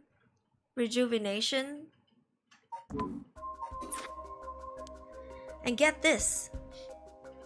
Oh! It was the one and only queen and chairwoman Hihaku Soaps herself! Let's go! Wait, the chairwoman of Hihaku Soaps? That's where this leads. Here, let me read what he wrote. The queen of Hihaku has a strange fear of growing old. Too late, girl. Her fear of death is even worse. If she does die, she wishes to be revived, and she will spend whatever it takes to preserve her beauty. Magic, rituals, and rites, she'll use whatever means necessary. Her tenacity is unbelievable.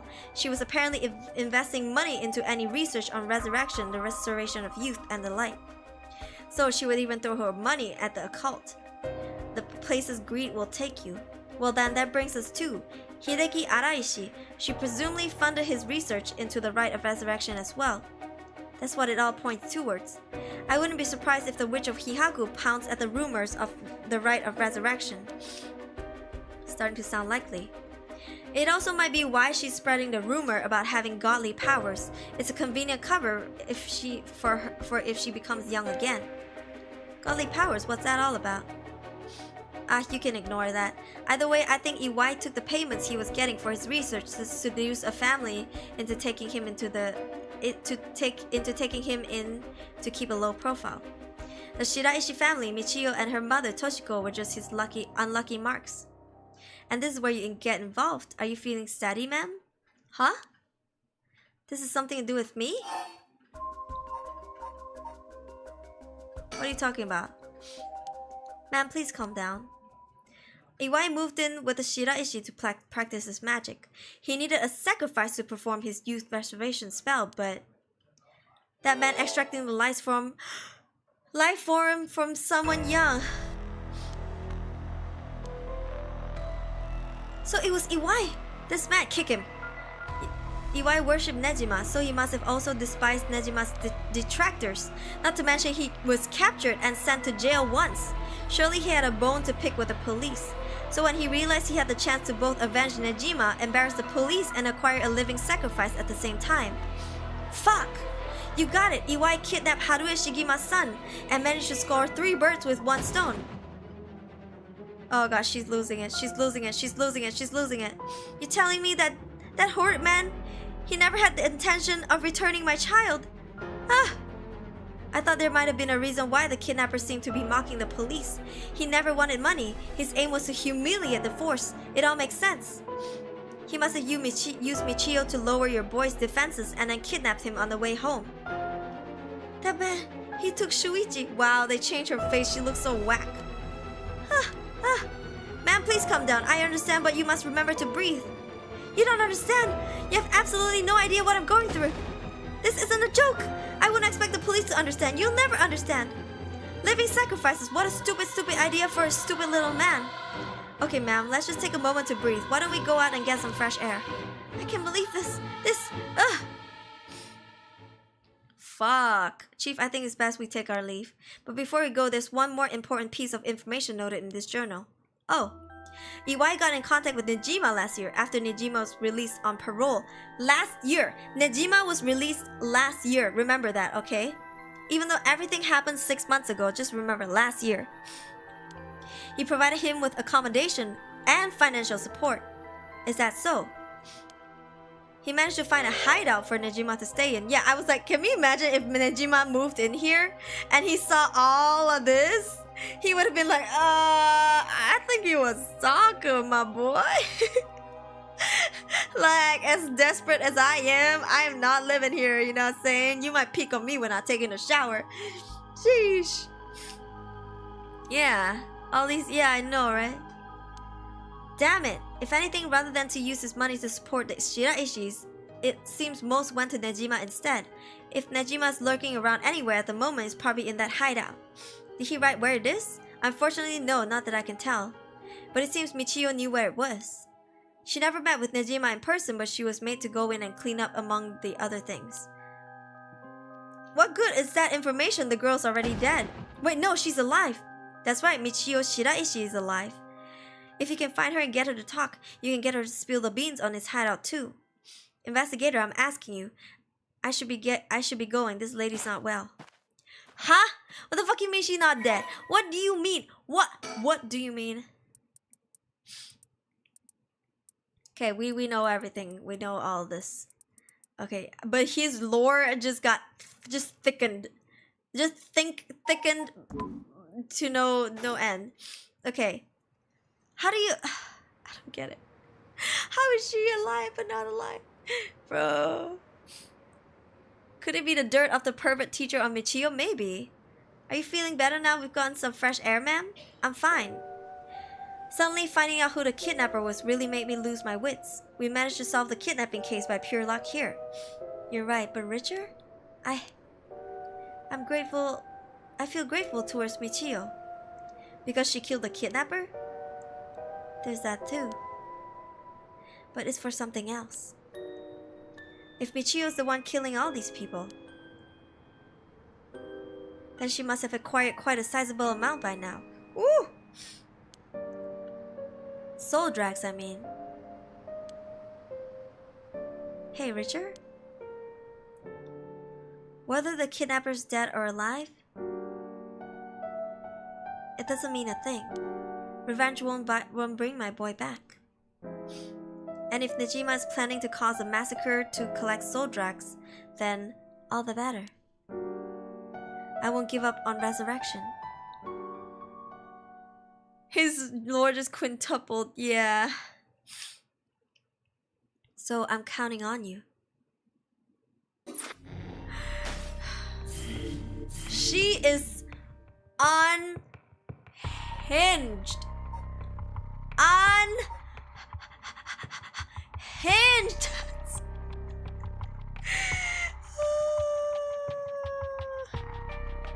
Whose lore is this again? Oh, the police. She is on MF hinged. Okay, let's do it. Too much to handle. She's breaking as the story goes. 1 p.m. Still early though, I'd say. Okay. You understand her reasons? I do too. Like, she's really determined to get her son back. That's how much she loves him. In further news, today the body of an adult male was discovered in the residence of one of the Toshiko Shiraishi around noon. The man, identified as Kankichiro Iwai, is said to have been in a relationship with Toshiko. He was unemployed at the time of death. While further investigations are still underway, it's suspected that his death is connected to the recent serial killings in Honjo. Evidence on the scene may also implicate that Mr. Iwai in the unsolved child abduction and murder case from last year. What?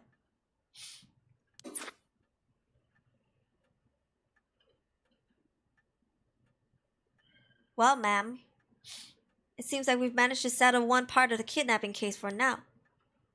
Let's begin discussing our next steps. Right. He doesn't have to look so good, you know what I'm saying? Feel bad for Haruhi, yeah. He doesn't have to look so good. The lights. It's a little dim even during the day, but I like it that way. I've stopped watching the news. There's too much stuff. I wish they cut out the pointless stories and just reported on what's important.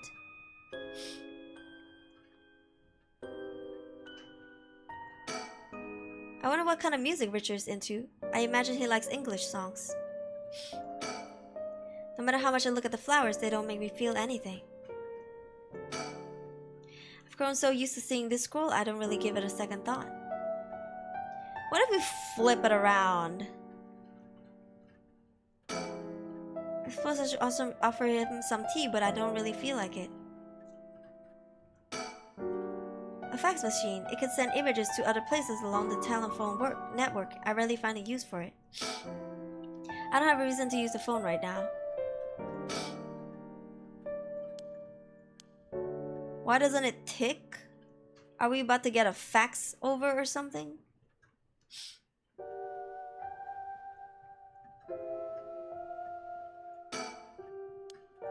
Doesn't have a tick.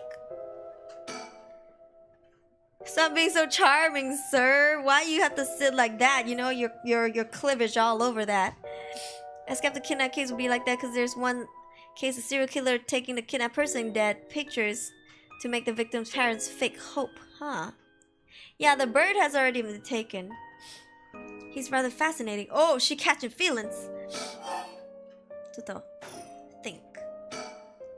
Next up, what we need to do to get our hands on a cursed stone filled with soul drags. About the kidnapping. Judging by the official announcement, it seems what Iwai wrote is likely true. With both the kidnapper and his young accomplice dead, the police should be able to handle the rest. Now that it's over, I can't help but think how pitiful it all is. We would never have known a thing had we not found his journal. Carelessness is what usually leads to crimes like this being exposed. It was pretty much the same with the Najima murders. But stumbling across the answer by pure chance really makes you think. It makes my skin crawl to think how many cases like this are left undiscovered. Me too. It's certainly disturbing.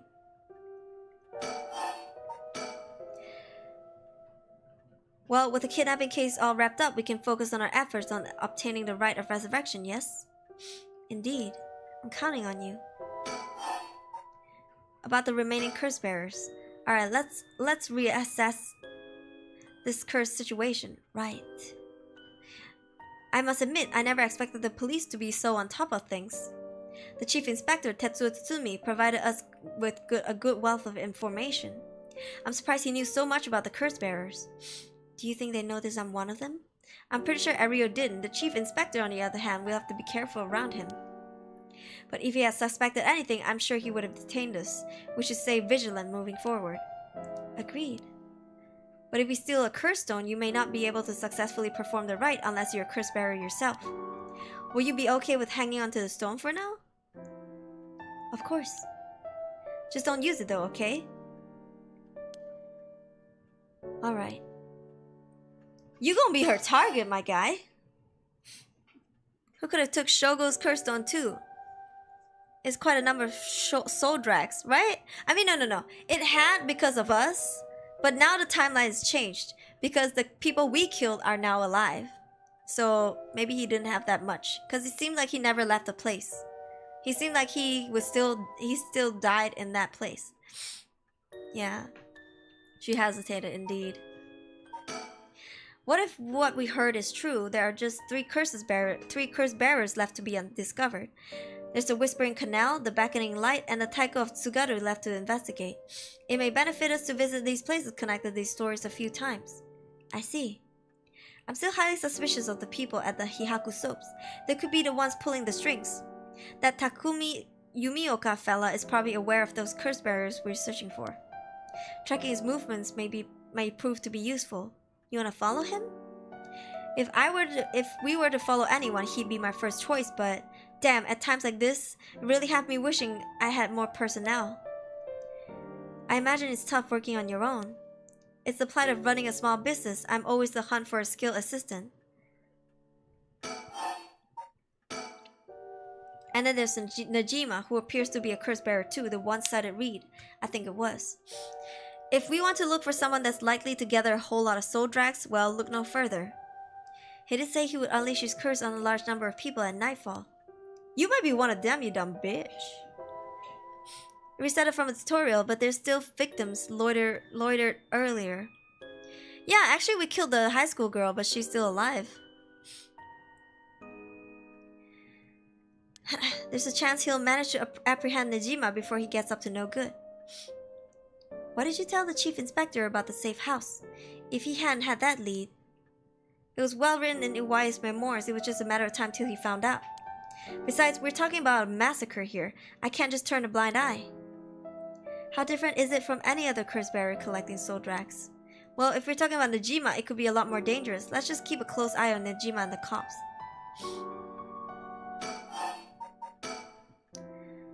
What about the girl from before, Ayame Tono? Do you think she could be a curse bearer? Well, there's a chance she could have gone and stolen someone else's curse stones by now. That's possible too, but... Huh? We haven't been to Midoricho Park yet, the place connected to the Taiko of Tsugaru. Alright, that's close to where she lives. What if she was a curse bearer this entire time? She could have lied. It's possible. It could make her a brilliant actress to boot. The idea's got me itching to investigate her again. That place is rather suspicious. If only we could run into someone there. Sorry. I keep clicking on his titties.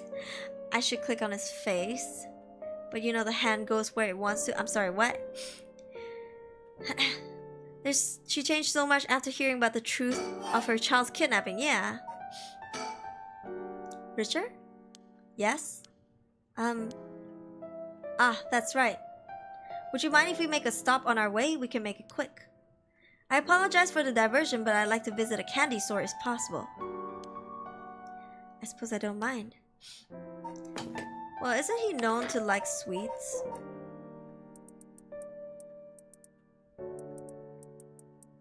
Wait, what added?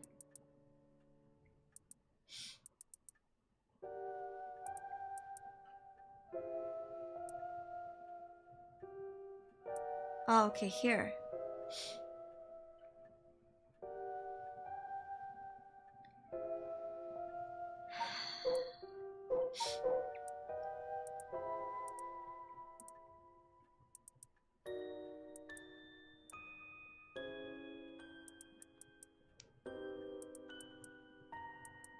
Wait, he's not the one who likes sweets.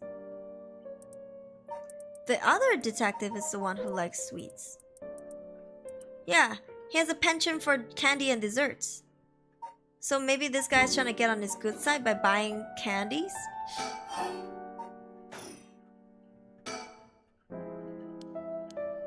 I can't take this. I don't know why. Why? Why can't I take it? Why can't I take it? BGM makes me feel unsettling, yeah. Shall we depart? From this part out, you will be given the option to finish investigation, which will allow you to immediately end this part. From there, you can continue on to the next part. You may also come back and restart this section from the point which you left off. Well, let's go to the candy shop then. Yeah, right? No check marks. I couldn't.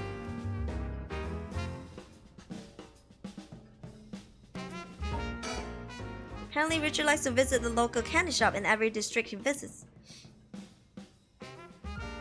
I figured once you've seen them all, but in reality, each one has its own unique displays and colors to match the locale. It kinda irks me where we stop by here simply for the sake of entertainment, but I suppose he needs time like this to relax and recenter his mind. He works so vigorously every day. Stop staring at his fine ass!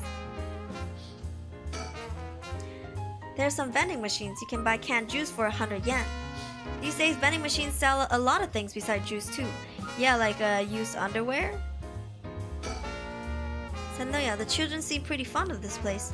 Looks comparatively new. They must have had renovations done not long ago.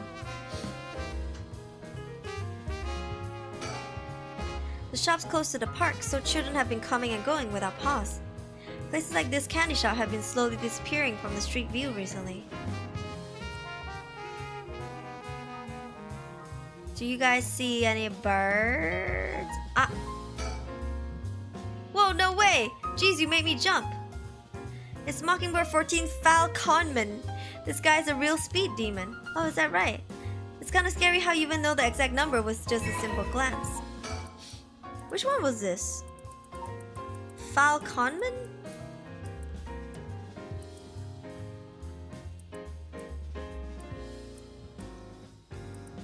Let's see.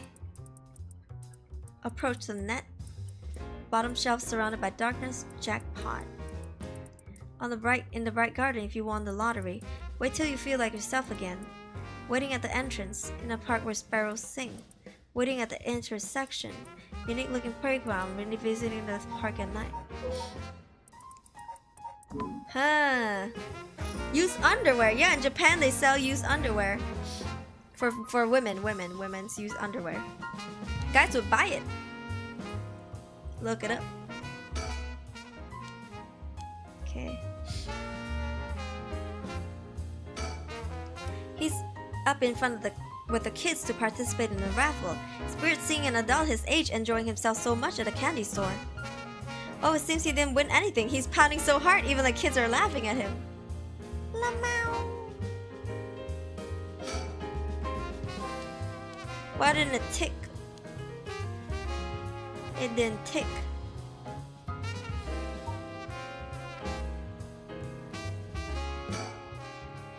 Alright, ma'am, should we go for monjayaki or something?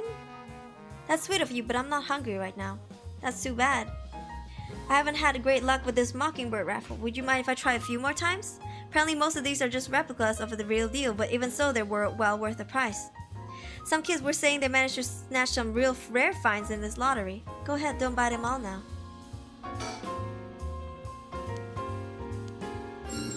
Oh, look at his smile. He must have won something. How nice. Holy crap, this one's super rare. Mockingbird collector. Collect 10 mockingbirds. Ah, the lottery mockingbirds. Fairfeather, the coolest peacock around. So this is it. That's a pretty big win, huh? Oh, shit. Ah. There's a few, though. If you won the lottery. Didn't I win the lottery? Didn't I just win the lottery? No?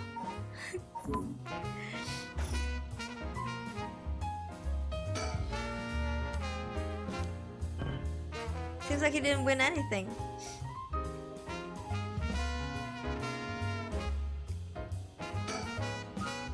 We'll just click until he wins. Excuse me. Yeah. Look at his smile. He must have won something. How nice. Hot damn, it's Mockingbird number 10. Cacophony. He's a nihilist, but he gets the job done. Oof. Well, you seem pretty happy. Mockingbird number 10 discovered. Yay. Yay. Alright. I think we can end it here. Just let me know when you want to leave, okay? Okay. Alright, I think we're done with everything. Because there's a check mark now. Leslie, thank you! RNG based? 3 birds in 1 place. Yeah, right? Alright, finish investigation. Let's move. Also, we gotta move to Twitch in 20 minutes. Midorisho Park. The cops have yet to determine the remaining remaining curse bearers are. We have to find them soon. Birds. Oh, there she is. But birds? Can I get some of that? Birds. I don't see birds. Y'all see birds? 20 minutes. Are you gonna continue this game on Twitch or different games? Continue. Yeah, I'm gonna try to finish this game. Y'all see any birds? Everyone is relaxing so peacefully in the park. It's hard to imagine this was the site of some horrid curse.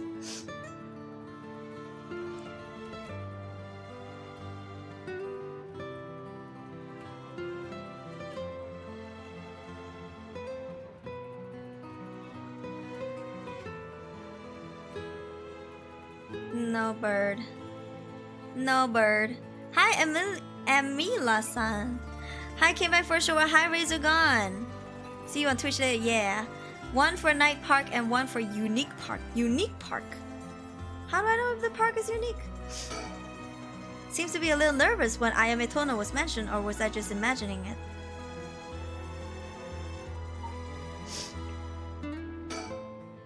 With reason to believe the cursed bearer of the Taiko of Tsugaru was here last night. It's possible they're already dead, but we haven't found any definitive leads.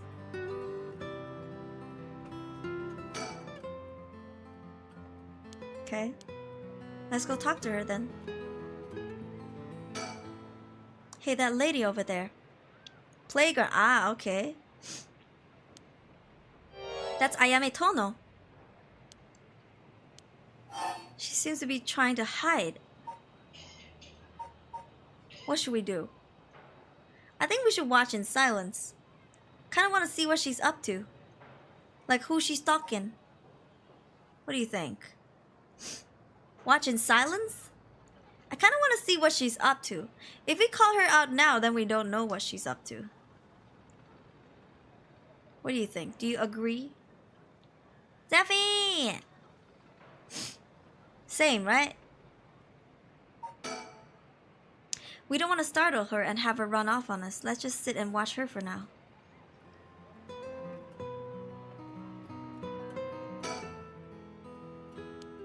Same conversation. Well, I guess I have to just call out to her.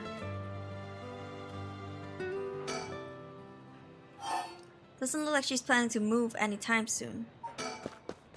Alright, I'll be right back. A hottie just runs up to you with a deep V-cut shirt. Yeah, he's gone. Suppose he really wanted to talk to her.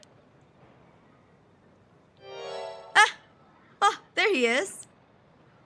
Did he mean to jump up and surprise her from behind? Huh. Did he mean to intimidate her? Ah, she noticed. I guess his purpose was to talk with her after all. Wonder what they're talking about. She doesn't look like she's planning to run. Oh, they're coming here. Here she is. What do you think? Smooth work by the master, huh? Yes, very smooth. Ah, thank you so much for yesterday. I noticed the sun, but I'm actually being pursued right now. Huh? Pursued by whom? I think it's the police. Will you be willing to provide me shelter? From the police? Figured we could hear her out and see what kind of mess she's gotten herself in. Don't make it sound like it's some sort of criminal. Yeah, you are. You ran a bitch over. Why she's being chased? The policemen have my apartment staked out, so I haven't been able to return home. I heard they say something about wanting to protect me, but something didn't feel right and I got scared. Do you have any idea why they're after you? Well, I've been searching for the curses, so we shouldn't trouble ourselves with hiding you if they're after you for a good reason. Huh, how cruel! But this handsome investigator wouldn't turn me in so easily, would you? It's unfortunate, but we got reason not to get involved with the police ourselves. What a shady reasoning. But if you got some murky secret to hide, we might as well cooperate with each other, no? Huh? Yeah, she's in the car. But if you got some murky secrets, we might as well cooperate with each other, no? Anyway, how are your plans to resurrect Hokusai going? Fortunately, that's been going quite well. Oh.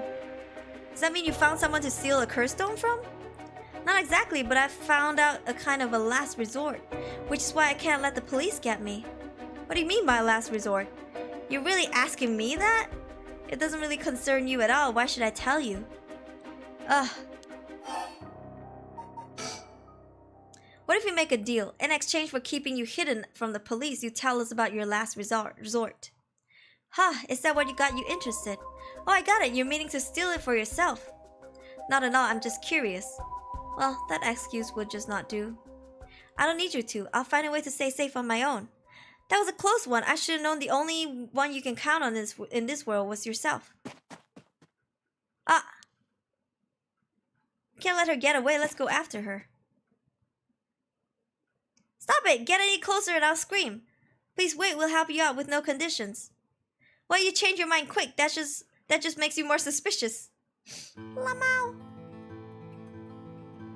Tried my best, but I couldn't convince her to stay. Could it be you don't know how to handle a girl like that? Oh! Huh. Since she's looking for a safe haven, would you mind sharing your address with her just in case? Well, it doesn't really bother me, but you do recognize that there are police officers in my close family. At least it'll allow us a way to keep in contact, no matter how small.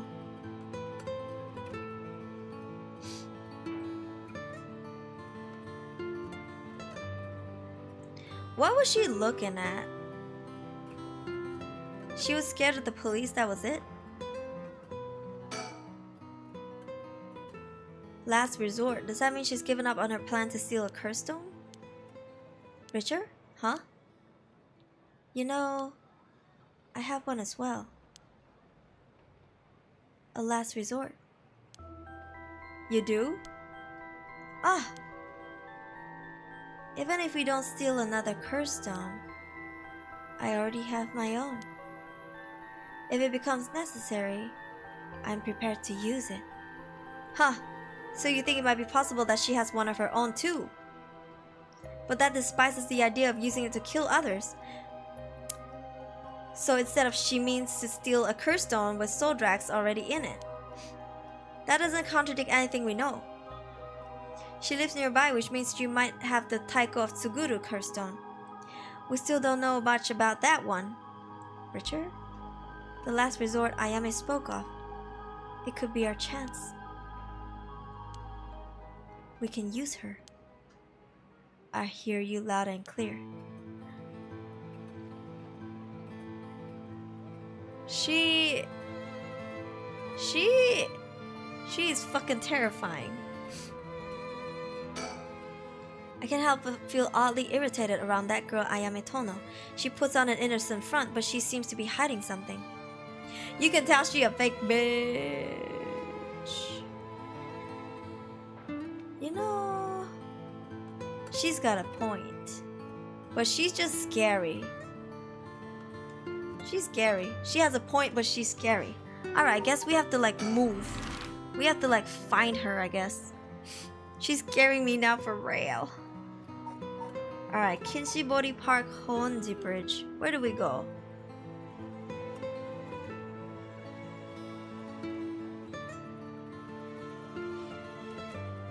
I guess she would go to the bridge, wouldn't she?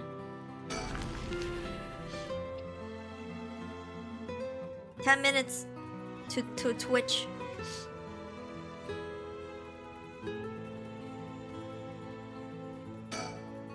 Did something draw your interest? No worries. No worries here. I made sure to take a quick shower this morning. Hot. There's so many old factories along this river. It must have been quite different in its glory days. But now most of them are closed down due to the tightened regulation on waste disposal. Huh, it doesn't seem like anyone's been here for quite some time. Bridge. Last place before Switch, yeah. She lost her precious son, and her willpower to get him back by any means is also scary, right? Yeah, she's scary ever since that event. She like lost it and then something in her just snapped. I wonder if this is one of the factories that got shut down when they tightened up regulations.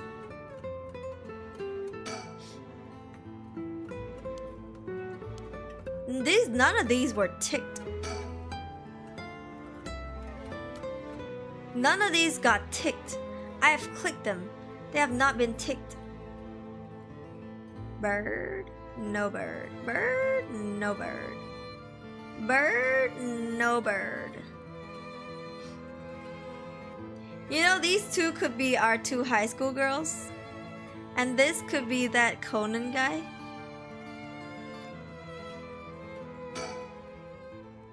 Look at this thing floating there. Someone must have received the beckoning light curse here last night. Look at that. Richard? What do you think that is? Oh. I don't see anything. Really, you don't see that?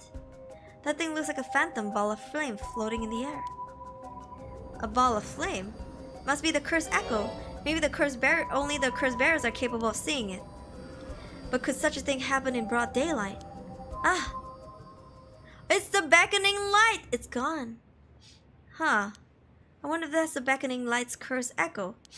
The phantom flame you saw might have been a manifestation of the lantern. In that case, does that mean a cursed bearer is nearby?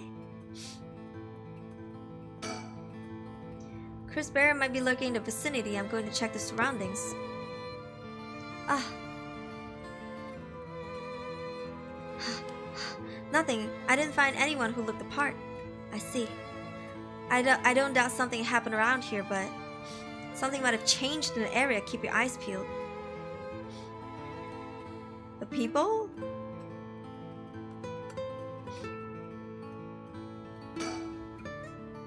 Huh, doesn't seem like anyone's been here for some time.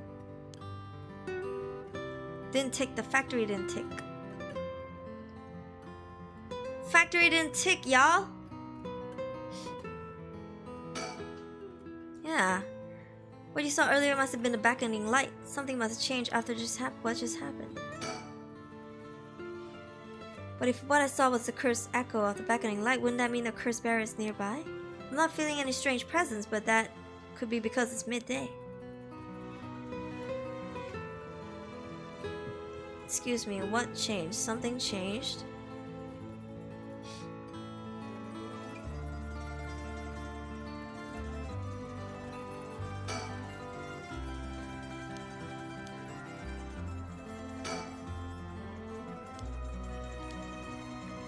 I don't know.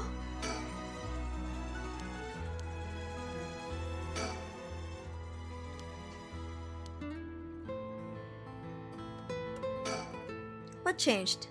Give check mark. Background character changed. Yeah, but I can't click them. Yeah, they disappear. I think they're just passerbys.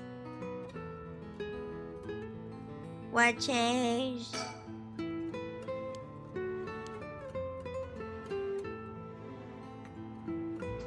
Yeah, the guy's back.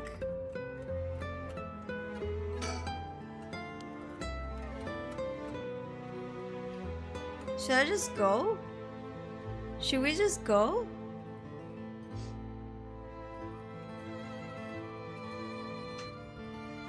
"7 days. What are you trying to reach?" What do you mean? I have 46 days to go. Right side? I can't go to the right side. This is the most I can go. What's on the right side?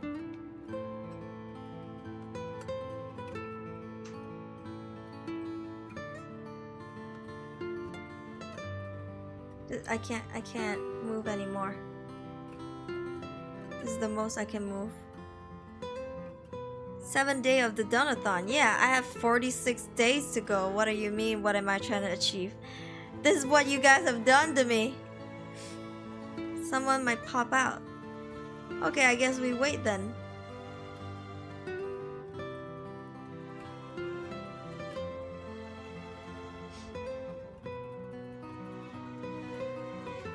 And now we wait. This looks like our high school girls.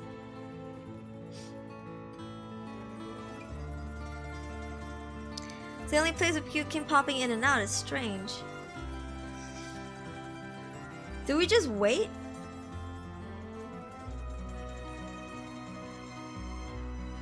Do we just wait for the beckoning light? Because the beckoning would try to lure us. So maybe we'll see a beckoning light trying to lure us. Is that how it works? I'm looking. I'm looking.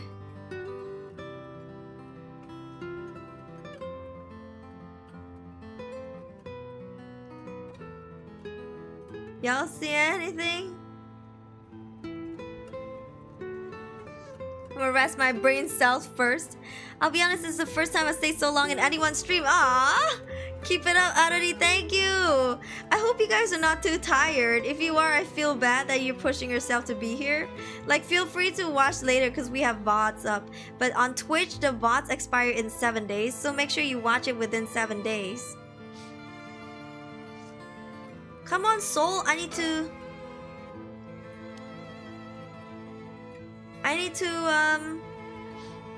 to go to YouTube, my guy.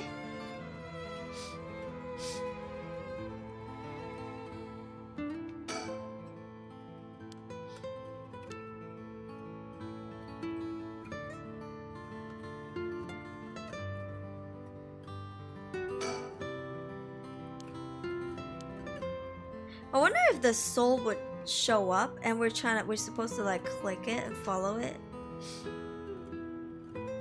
I'm afraid what's gonna show. I'm actually afraid of what I'm missing right now. 3 more minutes, yeah. 14 days on Twitch. I think if you're a subscriber, 14 days. 7 if you are regular. No, I think 7 for affiliate, 14 for partner? I don't know. This stuff not giving check marks. Should we just go then? And they don't say to tell us to go.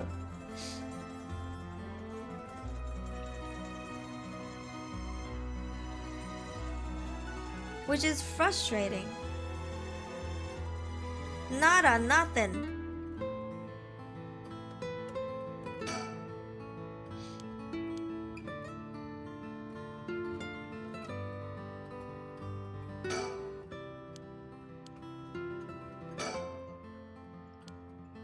Something might have changed after what just happened. Like what?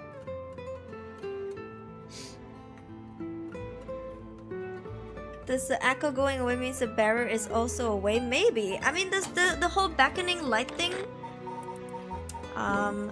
It's supposed to. Yeah. See.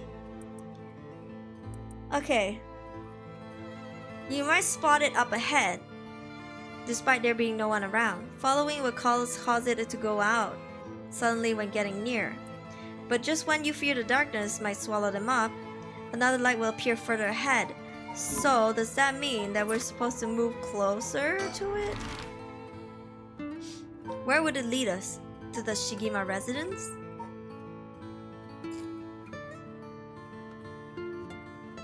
Let's just move. I like the game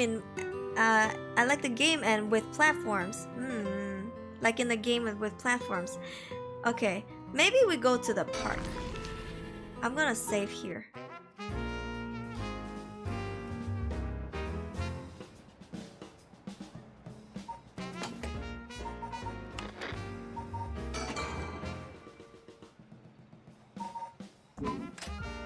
Oops. Alright.